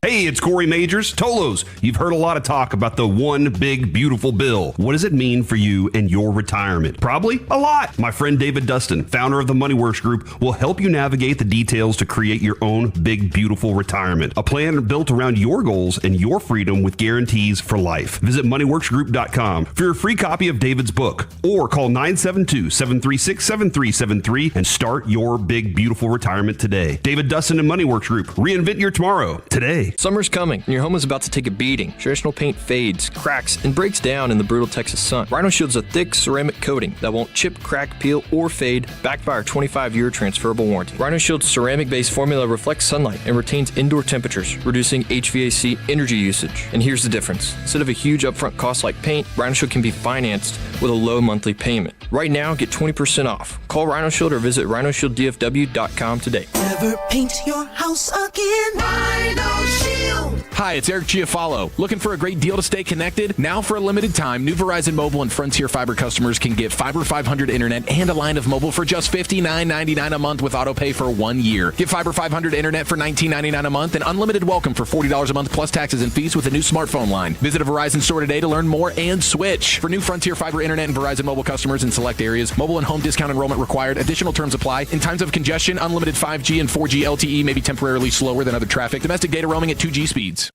This is the exclusive home of Dallas Cowboys football. KRLD-FM and HD1, Dallas-Fort Worth. Let's go, Cowboys. An Odyssey sports station. Driven by our D&M Leasing Studios. You're rolling with the G-Bag Nation on 105.3 The Fan. Hour 4 of the nation. Okay, we got Jared Sandler coming up here in 20 minutes. Tell you what the Rangers need to do to get a dub tonight. Here's the Chief, your football's finest. Yes, sir. Let's do it right after this. But at the end of the day, it's about taking it a day by a time, a day and a day and a day, just continuing to do that. You cannot lose games in the NFL and still win. To win games, you have to win the game, not lose the game. It doesn't matter. He pulls another rabbit out of his head. Okay, so we have the Bears are looking to get their new stadium, and they're going back and forth. Is it going to be Arlington Heights, Illinois? Keep it where it should be? Or is it going to go to Hammond, Indiana? That could be the next home of the Chicago Bears. But the Arlington Heights mayor in Illinois says there's a major problem with Hammond, Indiana. Basically saying it would be near, if the Bears move to Indiana in the town of Hammond, it would be near a hazardous waste area. Okay, so he's like dunking on Hammond here a little bit. He says, I would throw up the red caution flags immediately. That's good leadership. He says, I've worked on enough sites with gas stations or dry cleaners or some sort of hazardous material to know it contaminates the ground. I would be very concerned about selecting a site like that. So it could be, they could be right next to just a hazardous wasteland if they go to Hammond, Indiana, according to the Arlington Heights mayor, who's clearly playing a little dirty here, and I like it. It's a battle. Yeah, if you're a Bears fan inside Illinois, you love this dude right now. I might have just swung your vote. I like what you're doing right here. Now, you probably are looking for an independent expert to come in and verify those claims. But but they can fudge numbers left and right. One guy walks in, oh yeah, it's going to be a huge problem. Another guy walks in, no, you're good. Like the Niners with their electrical substation. No, everything's fine here. We're blowing Achilles and we're blowing knees out left and right, but everything's cool. So said elected official goes to the experts, slips a little something in an envelope. Next thing you know, that site's coming in hot. Why not? Okay. Why not? But I like conspiracy. I love the idea of their new stadium being right next to just like a dumpster zone. Hell, it works for San Francisco. Smells like feces. And it works for Philadelphia. I don't know how I feel. Okay, so you got to put yourself in the shoes and then draw the appropriate analogy, like moving the Mavs to Oklahoma. That's different. Like if DFW was another 45 minutes north, so Oklahoma was only a 20 or 30-minute drive, and they're moving the Cowboys across the state border, is that the same? I think that's the same. I think Bears fans would say, yes, that's the same. Yeah. To me, I don't care, It's just like we've seen it happen where the New York Giants are actually playing in New Jersey. Right. Where's the Washington Commanders Stadium? It's not in D.C. It's in flipping Virginia or something. Yeah. Maryland. Yeah. So we have a handful of these, and I don't know that it impacts me. I think it doesn't. I mean, I get people living there, maybe being like, come on, they should be in Chicago. What the hell? But realistically, big picture, I don't think it's going to be a big deal. And look, you're getting a new stadium, and eventually you'll get a Super Bowl, and hopefully it ends up working out for you. I mean, I always thought Soldier Field was going to be an absolutely gorgeous stadium to go to, and then I heard bad things about it. They need a new stadium. They do. Yeah. Well, we'll have to monitor how this ends up going, but clearly they're in a nice little battle right now for where the stadium is going to end up. And everybody wants that. You get the rights to that stadium in your state. Now you're going to be due for a Super Bowl, very likely. Yeah. Seems like that's where it goes. Super Bowl. So, I mean, it's certainly it's good for the economy. Definitely. If you have that stadium big time in your neck of the woods. And these cities will try to poach you. They'll offer you all kinds of stuff like, hey, this is going to be tax-free. How about that? Yeah. You want to stay in Chicago and pay all those taxes, or come here and extra 10% right off the top for you? How's that sound, Mr. Bears man? Sounds like a win. They'll entice you, dude. Mr. Bears man's getting enticed left and right. Now we're going to hear from the Harbaugh bros. All right. I will tee up John Harbaugh first. He is now the head coach with the Giants. They're on a collision course with our Dallas Cowboys, Week 1, Sunday Night Football. And the Giants held their annual town hall event. And I guess they haven't done it in a while, even though they call it their annual town hall event. But the excitement is real for John Harbaugh. So he's talking with a bunch of season ticket holders. He's getting them fired up. And I hope this sound is good enough. But listen to him talk about what he is doing right now to prepare for Week 1. All I care about is tomorrow's practice. Because if tomorrow's practice is the way it's supposed to be, that'll be one more step in the direction of being a good enough football team to kick the Cowboys' ass. Yeah! He got a great cheer out of that one, dude. He went full Jerry. He did. I know. That's what I was thinking. I was like, did he do some reading up on this thing? He might have. Is that him returning fire on the Jerry kicked the Giants' ass? Now he's trying to kick the Cowboys. I would almost guarantee spot because it seems like the pacing and the setup for that. It was remarkably like Jerry in 2012 or whatever that glory hole offseason was. Glory hole training camp. That's great. I'm still not sure what to expect from John Harbaugh in New York. We know if it was Jim, wherever Jim goes, it's going to win. Yeah, he's got that. Stanford, Niners, Michigan, Chargers. Right. Pretty tough. And he fixed the Chargers defense along with that damn guy that went to Baltimore, Jesse Minter. Yeah, so he got things fixed. I don't know if John Harbaugh has that trait. People are assuming he does. Right. Yeah, we haven't really seen that. I mean, he's only been in Baltimore. What he's doing this summer, they're going to do training camp in West Virginia. Then they're doing joint practices in New Jersey with both the Jets and the Dolphins. So he's got them busy this offseason in New York, trying to change things up. Well, Kayvon Thibodeau, the edge rusher for the Giants, was asked about just the new regime, the new coaching staff. His quote was, "S is different. It's hard."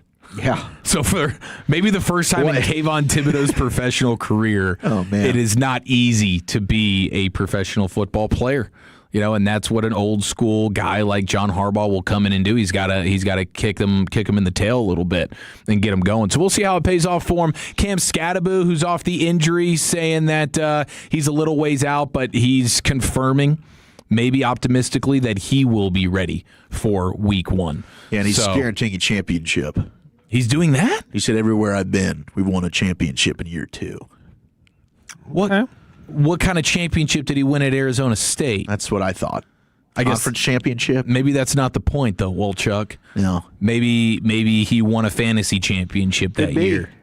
I don't know. Little league title. He's expecting to be ready. So maybe we don't see Malik Neighbors, but we will see the 3 yards per carry of Cam Scattaboo. Maybe that's down to 2.5 now that he's got the bad leg. Little Hitchens giddy up. Yeah, a little, not quite the burner he once was. He can't get those 10 to 12 yard runs. He seemed like podcast influencer athlete, man. Now that I'm getting to know Scattaboo a little bit more. Oh yeah, he likes doing that. So he likes saying stuff. You know, he's a talker. He's a stuff sayer. Comes off a little Jake Paulish, you know? Oh, yeah, I could see Jake him. Paul. I could see him being a Paul bro. He could join in there. 100%. Yeah, he could be promoting fights in his after-football career in 2 years. Now, join MVP. Now, to the other coast and to the other Harbaugh, we have Jim. How about Jim here? Whoa, Jim. I wasn't expecting this to come from him, but it did. He sat down with the local radio station in Los Angeles. I guess they were out at, I can't tell if it's some type of charity golf event or something like that, but Harbaugh sat down with the radio show. And we don't hear it, but what was taking place was the host pulling kind of a Dawson, where he's bringing on a guest and he's listing out the resume. So, you know, you're kind of hyping up the guest that you have coming on. So the host just did that for Jim Harbaugh, Chargers head coach, and this is what happened next. Incredible introduction. That my ninth grade daughter, Katie Harbaugh, would say, "You are a D1 Glazer." That's you. That is a compliment. D1G. I'm first team all glaze. All glaze. Amazing. It's great to see you, Coach. How's it going? You know I'm a big fan of yours. Is that Petros Papadakis that he's with? One of my favorite sidekick dudes. I have no that's idea. Such a great name, too. Former USC running back, I believe, Petros. Oh, really? I think that might be Petros and money. He still does a lot of college football stuff. Badass name, dude. Yeah. My guy Petro. Well, he's got this voice. It's just like, man, he's built for it. And you just want to laugh listening to him. Allegedly, according to Jim Harbaugh, a D1 Glazer. I can see that. His ninth grade daughter is spewing those types of terms. His 14-year-old daughter's like, "Stop glazing me, please, Dad." Like, unbelievable. But he's funny, dude. He is. And he's feeling good right now. He's got a legit offensive coordinator getting ready to coach up Justin Herbert. And we'll see where that offense can go. I am looking forward to that. Now, you also have the week 2 game of the season is going to be the Thursday night Amazon Prime. It'll be the first game of the season on Amazon Prime. It'll be Al Michaels, and they're going to be in Buffalo to unveil the new Highmark Stadium. And apparently, Al Michaels was pushing for this because he's perpetually been the broadcaster to unveil new stadiums throughout the course of his career. Like, he's got a laundry list of stadiums that he's been a part of, including AT&T and Jerry World. Yep. So he's done it. He did it for the Link in Philadelphia. He did it for, of course, AT&T Stadium. Whenever they refurbished Soldier Field in Chicago, I would imagine a long time ago, he did the first game there. The first game at Levi Stadium in San Francisco, SoFi in 2020. That was also a Cowboys game. That was the pandemic year, so there's no fans there, but it was Rams and Cowboys. Michael and Gallup he game. Called that game. Oh, it was a Michael Gallup game. Well, That's Michael right. Gallup, yeah. I mean, he should have. They missed a big penalty call. Could have given the Cowboys a win. But he opened up the stadium in Atlanta and Minnesota, so he's pretty fired up about it. And he says he's still year to year in terms of his career, because we know how just down he sounds for the majority of the games that he calls alongside Kirk Herbstreit. But apparently he's excited for this season, and he's not going to do the farewell tour. Whenever he hangs him up, he's just going to do what I guess John Madden did, which is pick up the phone and say, I'm done. And that's going to be it for Al Michaels. So perhaps one more year, but he wanted to make sure that he got to be the first broadcaster broadcasting a new stadium once again. Apparently, that's something that he cares about a little bit. And likes I don't know, to christen it. Yeah, exactly. He likes to leave his mark and eat all their steak. Mark his territory a little bit. Yeah, he gets the steak. That's true. That's so legendary about him. Steak, no veggies. In the booth at halftime. He's choking down a ribeye. I mean, what a stud he is. He's a star. I mean, and that seems believe unnecessary to me. You know, you have hours before the game. It's only a 3-hour game, Al. Oh, what the hell? Do you really need a steak in the middle of it? What that man wants to eat at halftime. I'm just saying, He needs his iron, dude. If he wants to have a steak and he can put that down in 10 minutes, more power to him. Of course. I mean, it's not that difficult to put down a steak in 10 minutes, Wolchuk. He needs a zinc. Well, then what are you complaining about? I would think this might cause a little bit of indigestion in one way or another. Might have a burp situation. Might have that as well. Yeah, the red meat goes right through me. I'll say that. His riboflavin. You know, I mean, how else is he going to call one of those games without falling asleep? You know, got to fuel up. He's got to get his choline, his zinc, his selenium. You guys know this better than anyone. So the stadium special makes him his own steak. Do we know what cut it is? Ribeye, right? Isn't that what he told you in the pregame? He said that. Yeah, we asked him about it, and I believe he's a ribeye guy. You know, and that's a messy steak. That's the messiest steak by far. Yeah, we don't even realize half the time he's calling second half touchdowns. He's got ribeye fat grease. He's still like chewing on it a little bit on the side of his He gets cheek. it well done. You know, but there's no way he gets it well done. I should have asked him about that. So? Hopefully we get a follow up this year, but I'm thinking he's a medium rare kind of guy. And then finally, I don't know if you guys or your wives are interested in the Netflix season 3 premiere for Dallas Cowboys cheerleaders, America's Sweethearts. June 16th is when that will drop on Netflix. So go ahead and put it on the calendar. Set it in the queue. Yeah, a lot of people are into that. Appreciate you, Chief. Thank you. Football's finest is in the books here for you on a Tuesday.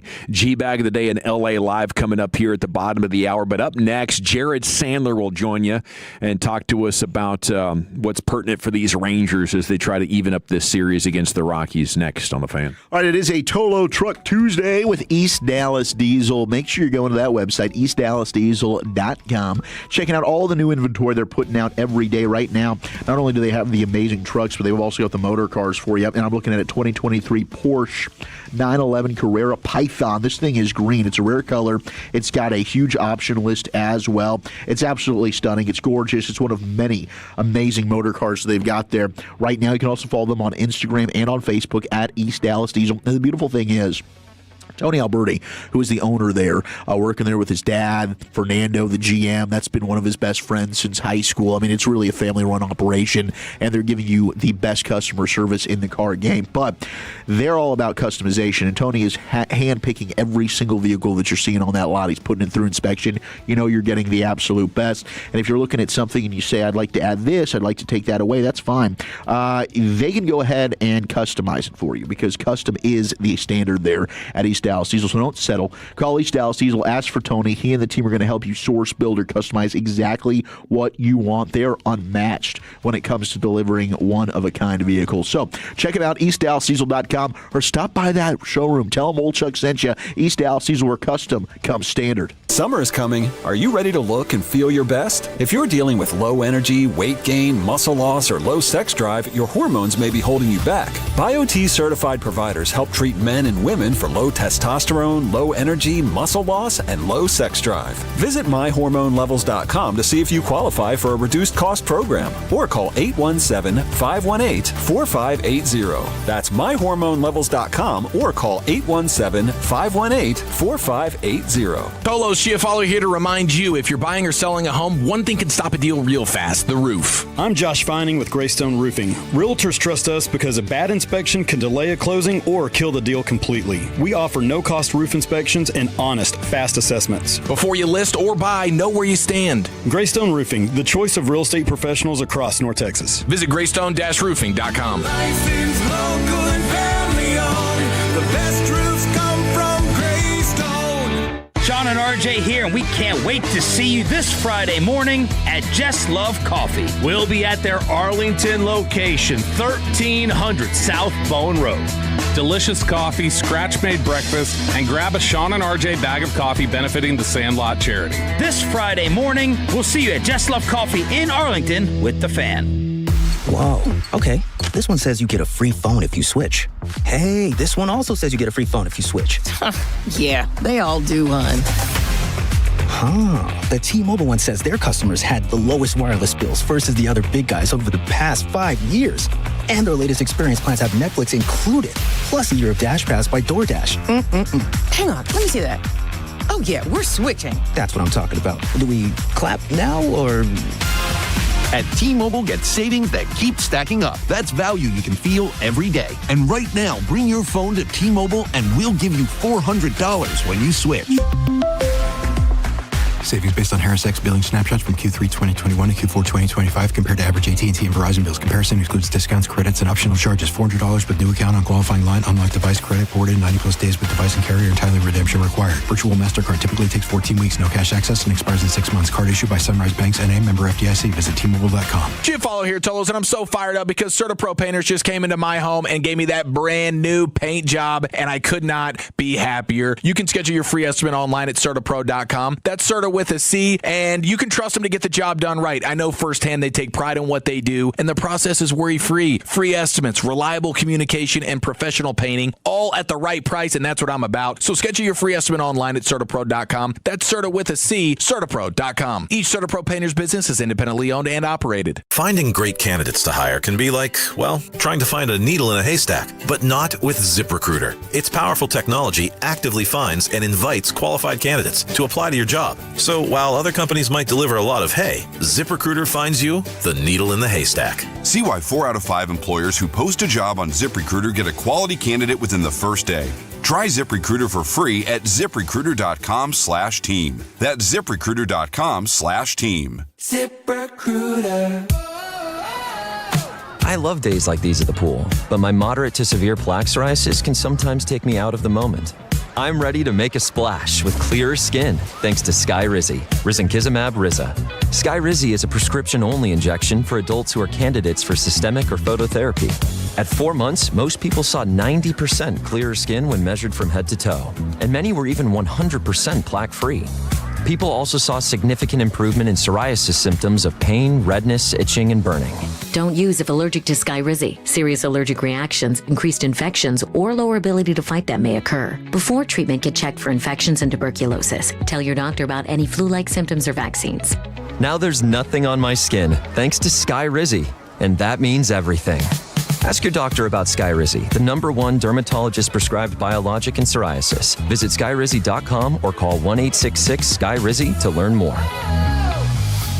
Kevin Hagelin here from my friends at Souza Clinic. I'm down 20 pounds already and love how they have helped me start to transform my body. They're an all-in-one program that combines natural weight loss, plus you get the same treatments that I do to target that deep, stubborn, dangerous belly fat. You also get the skin tightening. Clients can lose up to 20 pounds a month without the side effect of injections. Call today, 972-479-5187, or visit weightlossfortexas.com and start looking your best this summer with Souza Clinic.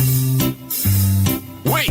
Before you change the station, listen to this. 1-877 Cars for Kids. KARS Cars for Kids. 1-877 Cars for Kids. Donate your car today. Donate your car at carsforkids.org. That's cars with a K. Pickup is quick and easy. You'll also get a vacation voucher and a tax deduction. 1-877 Cars for Kids. Donate your car today. This segment of The Fan is brought to you by Wild Fork Foods. Dolos, don't be the guy grilling up average this Memorial Day. Earn that backyard MVP title with Wild Fork's wild savings on Angus burgers and baby back ribs. Swing by our 9 DFW locations. Grab the essentials, fire up the pit, and win the weekend. All right, welcome back. It's the G-Bag Nation here on 105.3 The Fan. Jared Sandler set to join you here on your home of the Rangers. Pregame is coming up at 7 o'clock as they take on the Rockies, the second of 3. Hopefully can set it up so tomorrow at 2 they could go for the series victory, but they need to win tonight here. The Expressway is brought to you by the On Time Experts, and he's at Jared Sandler on Twitter. Good afternoon, Sands. How the heck you doing in Colorado today? I'd be better if it was warmer, guys. Last night was really flipping cold. My goodness. Yeah, I noticed that in the early innings with some of the guys wearing extra long cold. How cold are we talking up there? The wind chill was in the 30s, and then there's rain. And, I mean, I think, I was talking to some of the players today to ask them, how it compares to some of the other cold games we played this year. And a lot of them basically said that, the first couple innings are always the toughest. But then once you get in the game, once you swing the bat, once you run around in the field, it's a little bit easier. The guys on the bench have the heaters in the dugout, but you're not really moving much. So it was pretty chilly. And here's the thing, the booths we sit in, usually there's a window or glass that opens. Our engineer, God love him, he's great. His name's Jesse Trujillo, but he opened the windows 2 hours before first pitch. So we're sitting there freezing our tails off. So that didn't help matters. But, yeah, it's pretty chilly. My understanding is it's going to be pretty chilly again tonight, so got to deal with it. Got to figure it out. Do you think the cold contributed to Mackenzie Gore's lats tightening up on him a little bit? What do we know? Yeah, I don't know. That's a good question. Obviously, weather does impact that stuff, but I don't know how much it impacted him last night. I do think it contributed to the decision to pull him when they pulled him. Because they didn't put him on the IL. I think, maybe a little more precaution. Maybe they want to wait another day, see how it responds. But, tough to say. And maybe the cold contributed to, his challenge in finding the zone. But at the same time, both teams have to deal with it. And, I understand that, the Rockies maybe deal with these conditions more, so maybe they're more accustomed to it. But it's not like they play 100 games a year in this weather. And so I think, I think the players would tell you, we can't use that as an excuse. We got to be better. And I think, that applies to, all parts of things yesterday, including the defense, which, again, this has been a real challenge for the Rangers. And, they lost the game last night because they gave up, depending on how scoring decisions end up working out, 2 or 4 unearned runs. Forget the unearned runs. There were a number of defensive plays that were not made, that needed to be made, that would have changed the complexion of the game. And that's, I think that's what left the most bitter taste in the mouths of folks last night. We doing the opener deal tonight for Rockers at the plan. Is this going to be a thing moving forward? Yeah, so we're gonna talk to Skip in a few minutes, and I'm sure he'll provide a little insight there. But yeah, I think with Kamar. Perhaps, hey, you only have to face the top of the order once, in this sort of scenario. You go 4, maybe 5 innings and see how it works. Maybe there's something with the weather. Maybe there's something with the ballpark and how they feel like Kamar mixes here. Maybe it has to do with the lineup. I don't know that this is something that they plan on doing every 5 days, but maybe it is. But But, and this is something that's, listen, I understand that when you're 3 games under 500 and no matter you can be 30 games over 500, and there's always, people always pick nits with, managerial decisions. The one thing, we're 50 games into the Skip Schumacher tenure.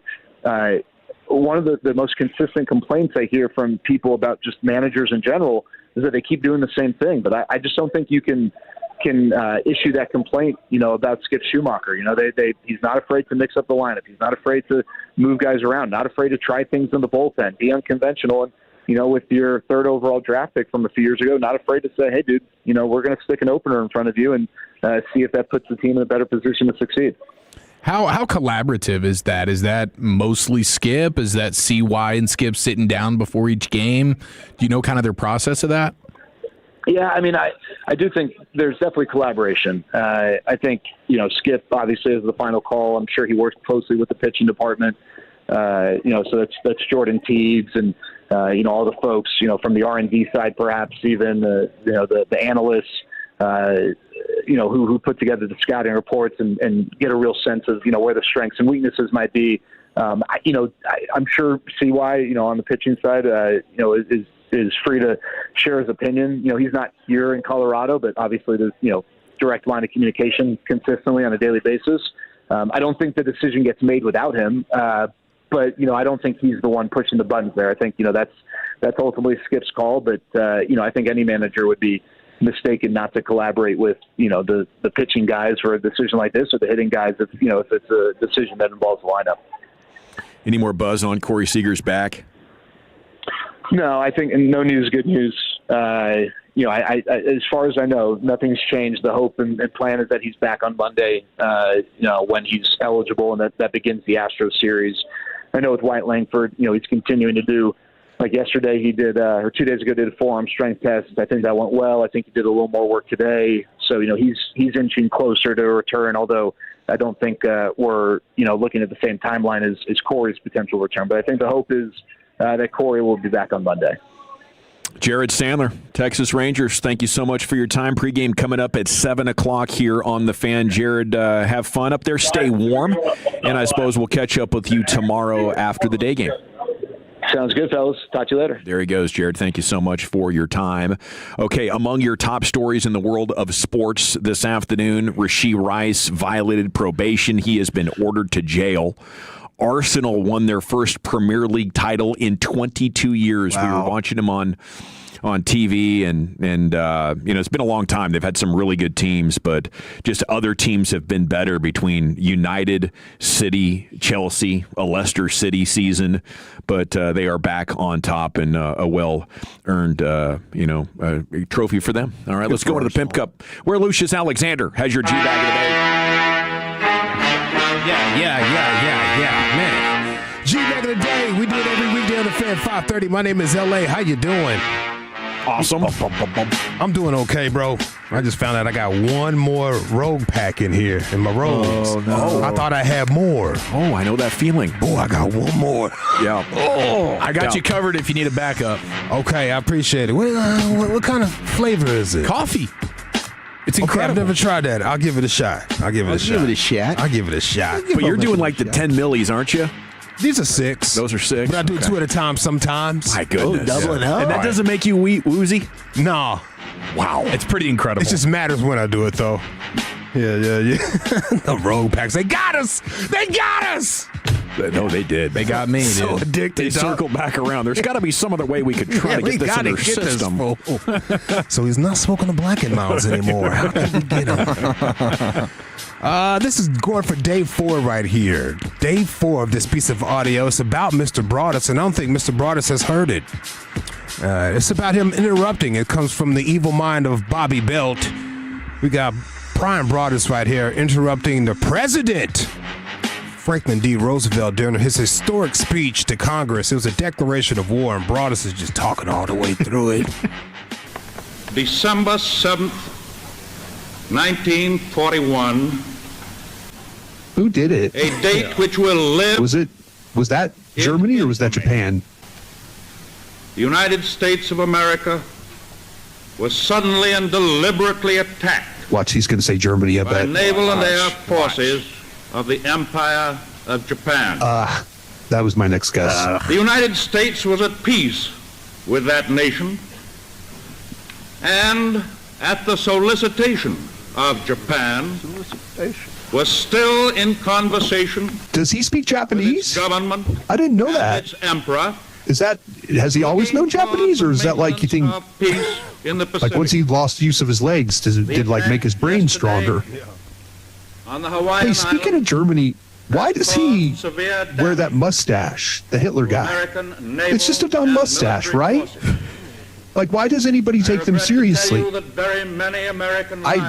Is that like considered attractive there in Germany? Is that considered attractive there in Germany? Mr. Broadus, boy, he'll cut you off, man. Oh, yeah. I love when somebody cuts you off and say, I don't mean to cut you off, but they keep on going.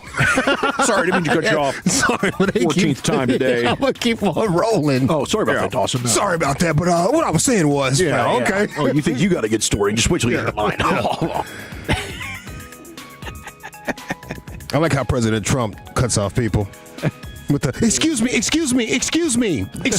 He'll just excuse your ass to death until you finally give up. Excuse me. You are nasty. You are so nasty. Nasty. You are nasty. Really nasty. All right, bro. Let's go to ESPN First Take. It's always on in the barbershop, but I never watch it. Never do. I'm disgusted by them for watching it, actually. I glance at it. I'm like, come on, guys, get better. Well, this morning they opened the show with a WWE prank again. I'm like, oh my God, so please. much WWE. Yeah. Just forcing it on every one of their shows. Golly. I mean, the anchor even came back. I forget her name now, but the anchor came back when they threw to break the little intro. Shay. And so she comes back. She's like, yeah, we got rid of the WWE guy. So, okay. All right. I think it was Stephen A. with Cameron today. It's pretty cool. Killer. So is Cameron doing a weekly? Like, does he have a one day with them? Man. That was just a one-time situation. Yeah. Looks like it's going to be more and more. I mean, he likes doing it. Pause. But we'll see what happens, bro. Hey, First Take, Kendrick Perkins says the Minnesota Timberwolves need to trade Julius Randle. That's their problem out there in Minnesota. I was talking to Julius Randle. I said that he had never got over the fact since the trade deadline, go look at his numbers. It was a drop-off because his name was mentioned in trade rumors when they were trying to get Giannis Antetokounmpo. He couldn't be professional enough to say that this is a business. By the way, we saw this same Julius Randle doing the last part of his stint with the New York Knicks. I'm telling you, before I do anything with the draft, I don't even know off the top of my head if they even have a draft pick.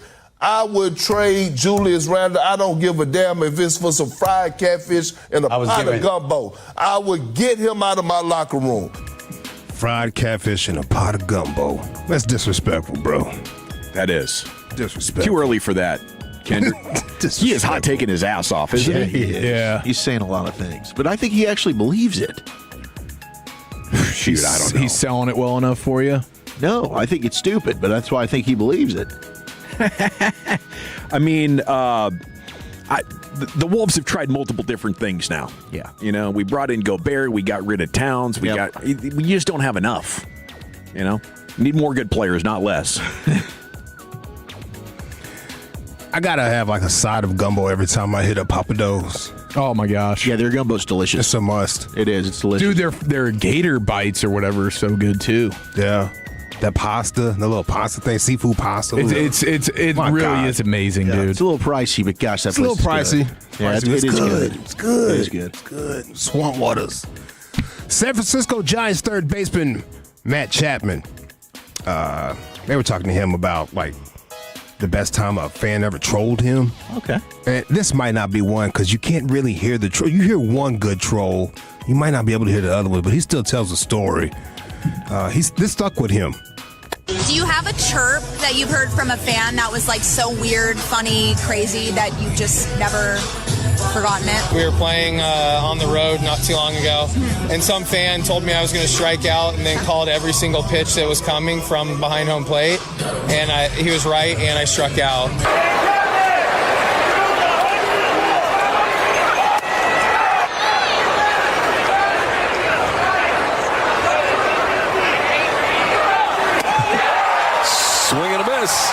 Strikes out Chapman.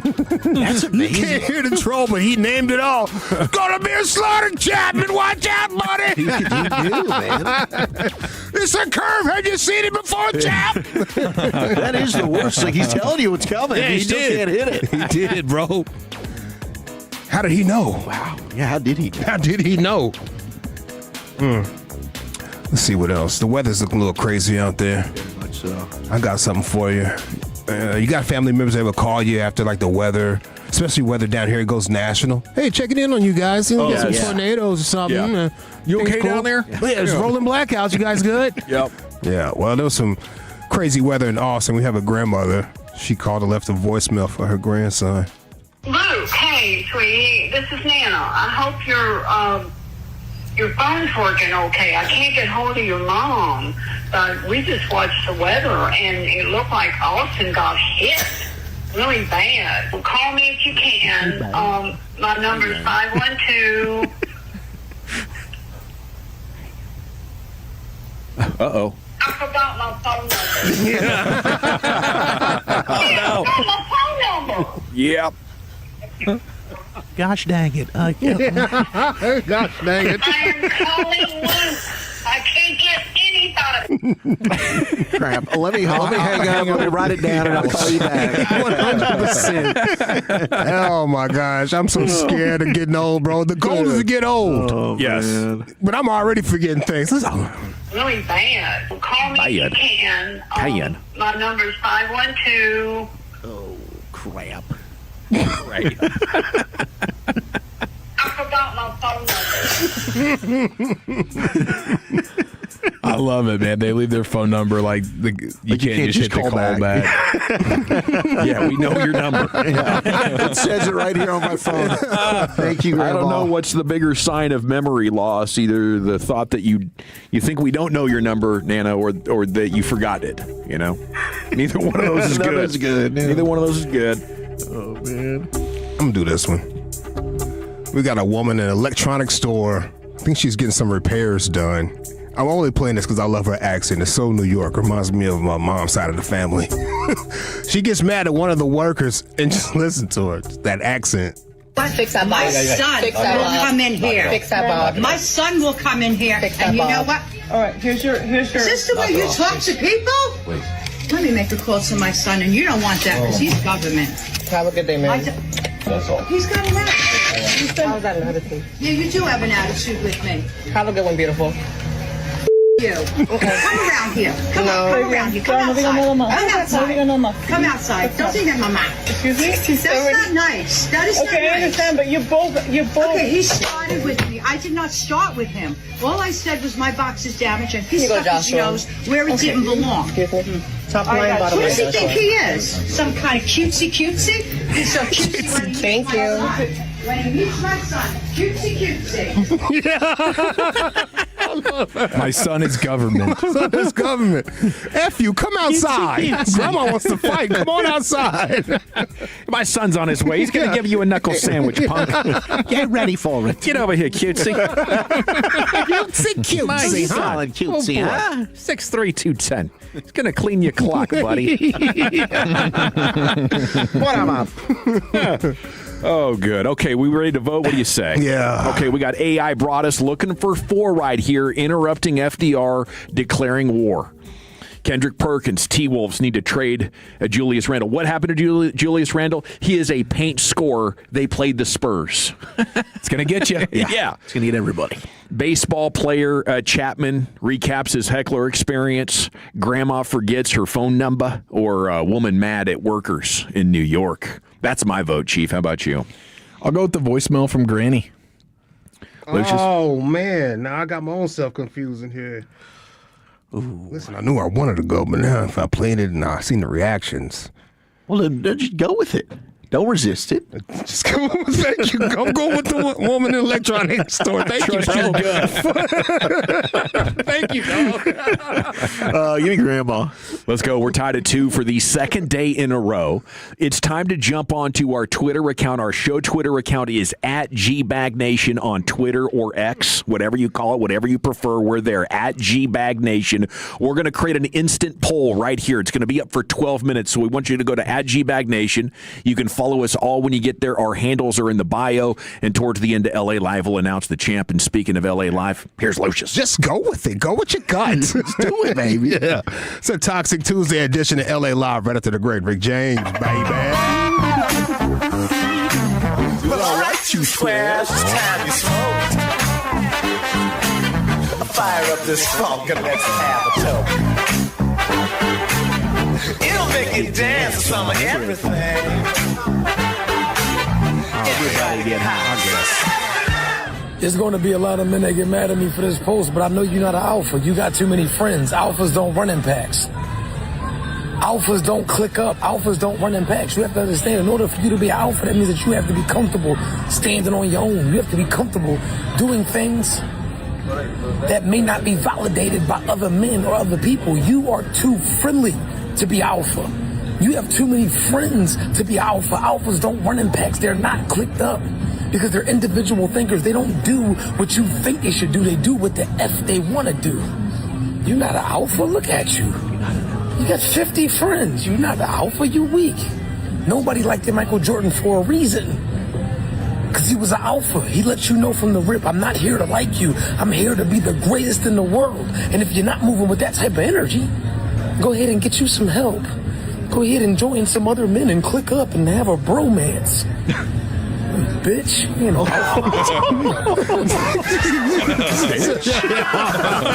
Exclamation point.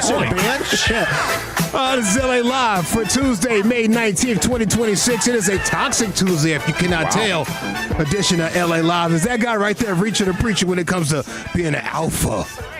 Well, I think as an alpha, you would get people to follow you. Right. Like an alpha would be the clear leader of the group. But it kind of sounded to me like at times he was describing an omega. Yes!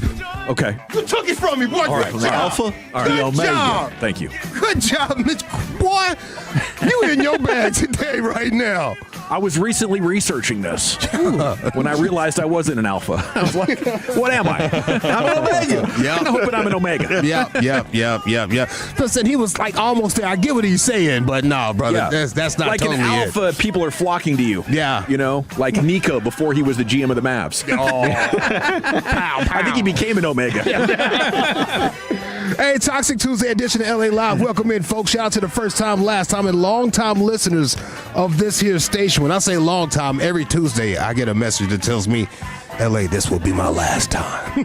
Yeah, you'll be back. Will be my last time. Just turning in their Tolo cards like that. It's just like that. Over a bad piece of audio or a joke that went awry or something. Like, come on. All the way. Free radio. LA Live is brought to you by Greystone Roofing and Construction. That's greystone-roofing.com. Let me get this joke off so I can set the mood right.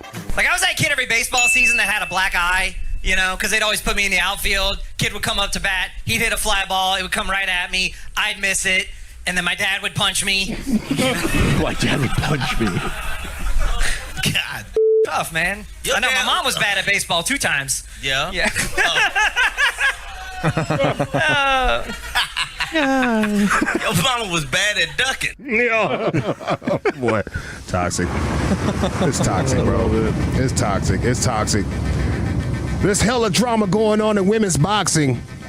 I know you guys seen this on the timeline. The 18-time world champion Clarissa T-Rex Shields has been banned from all Jake Paul MVP events. Uh-oh. You seen this, Will Chubb? No. Oh, you didn't see this? I didn't see this. Must be my timeline. Yeah, Clarissa Shields has been banned from all Jake Paul MVP events for slapping the hand away of 18-1 super featherweight champion Alicia Baumgardner. Okay. So we got to talk nice about Alicia Baumgardner, guys, because she is in the city. She does pop around in the city a lot. I don't want to get popped by her. No. We don't. You see her shoulders? Google that girl up. She's delts ripped. are just unbelievable. She is ripped. Yeah, like a little superhero. This happened during a heated ringside altercation at the Ronda Rousey fight. Okay. It could have turned into a brawl real quick, but the security came over there and the bystanders broke it up. One of the bystanders was Michael Irvin. Okay. Yeah, I did see Mike there. He went viral for telling the story about how it happened. Oh, you should have seen it. It was like Rocky and Apollo. He's going viral. You can find that video right now. MVP, that's Jake Paul's company, issued a formal statement saying they have zero tolerance policy against hostile or aggressive behavior outside of a sanctioned match. I would love to see Clarissa Shields and Alicia Baumgartner fight. Won't happen though. Unless it's like, unsanctioned. Yeah, I mean, that's not the same weight class. And they'll never be able to meet together. I think Shields is 175. She's going down to 160 something for a fight. Wow. But yeah, the catch weight is 147. That she ain't can't getting ask there. her to do that. Have you looked at Clarissa Shields? And I say that respectfully because I don't want no hands from her or Pat Poose. It's a full-figured woman is what you're saying? Very strong lady is what I'm talking about. I think she's from strong. Detroit. Detroit, what up, though? What up, though? I think she's from Detroit. And Cutting down to 165? Yeah, that's what I'm saying. That's a big girl, boy. She's easily $190 in that red dress. That's a big girl, bro. That's Papoose girl. Papoose likes tough girls. His other girl was Remy Ma. Remember Remy Ma? I think she's from the Bronx. That song, Lean Back. Look at her. Yeah, she was rapping with Cameron, wasn't she? Yeah, she's a tough girl, too. Papoose likes him tough. That means he got to be tough or something. I don't know. Anyway, Alicia Baumgartner called it an unprovoked assault, even though you can see Alicia using fighting words. Yeah, it was provoked. Yeah, using fighting words. And after she got hit, I don't think she wants any of this. And she hit her hand, right? It wasn't like a slap in the face, even though you see headlines from these blogs talking about slap the fire out of Alicia. Dog walked her. You're like, what? Oh, you talking. I can't do this part. Oh, sorry about that. Let me turn this on now. I was loving that Silly Orange rabbit Juice tricks are Jones. for kids. Yeah, you silly rabbit. Man, that video blew my mind as a kid. I was like, oh, man. I was heartbroken for the guy. Yeah, it really was. Poor guy. Alicia, what'd she say? Alicia called the situation an embarrassment to all women's sports, and she will handle this legally and professionally. Does that mean a lawsuit? Yeah. I would think. That's exactly what that sounds like. You can't be saying, I'm going to kick your A, let's fight, let's do all of this. You can't handle me, then I'll push your hand away, and you put a lawsuit on me? Yeah, and there's an element to this that, sells fighting. It would, but these two are never going to link up in the ring. But it also does help their brand. Yes. Yes. So, we're talking about it. And some people that might not even know who you are now might know who you are. So there's positives to be gained by this, and nothing really harmful happened. Nothing really harmful happened, except for everybody. We're talking about you right now on the radio, buddy. It's okay. But I don't want you to press charges on this situation. That's not the move. Even though they have done this before. It was like 2 years ago they got into it ringside.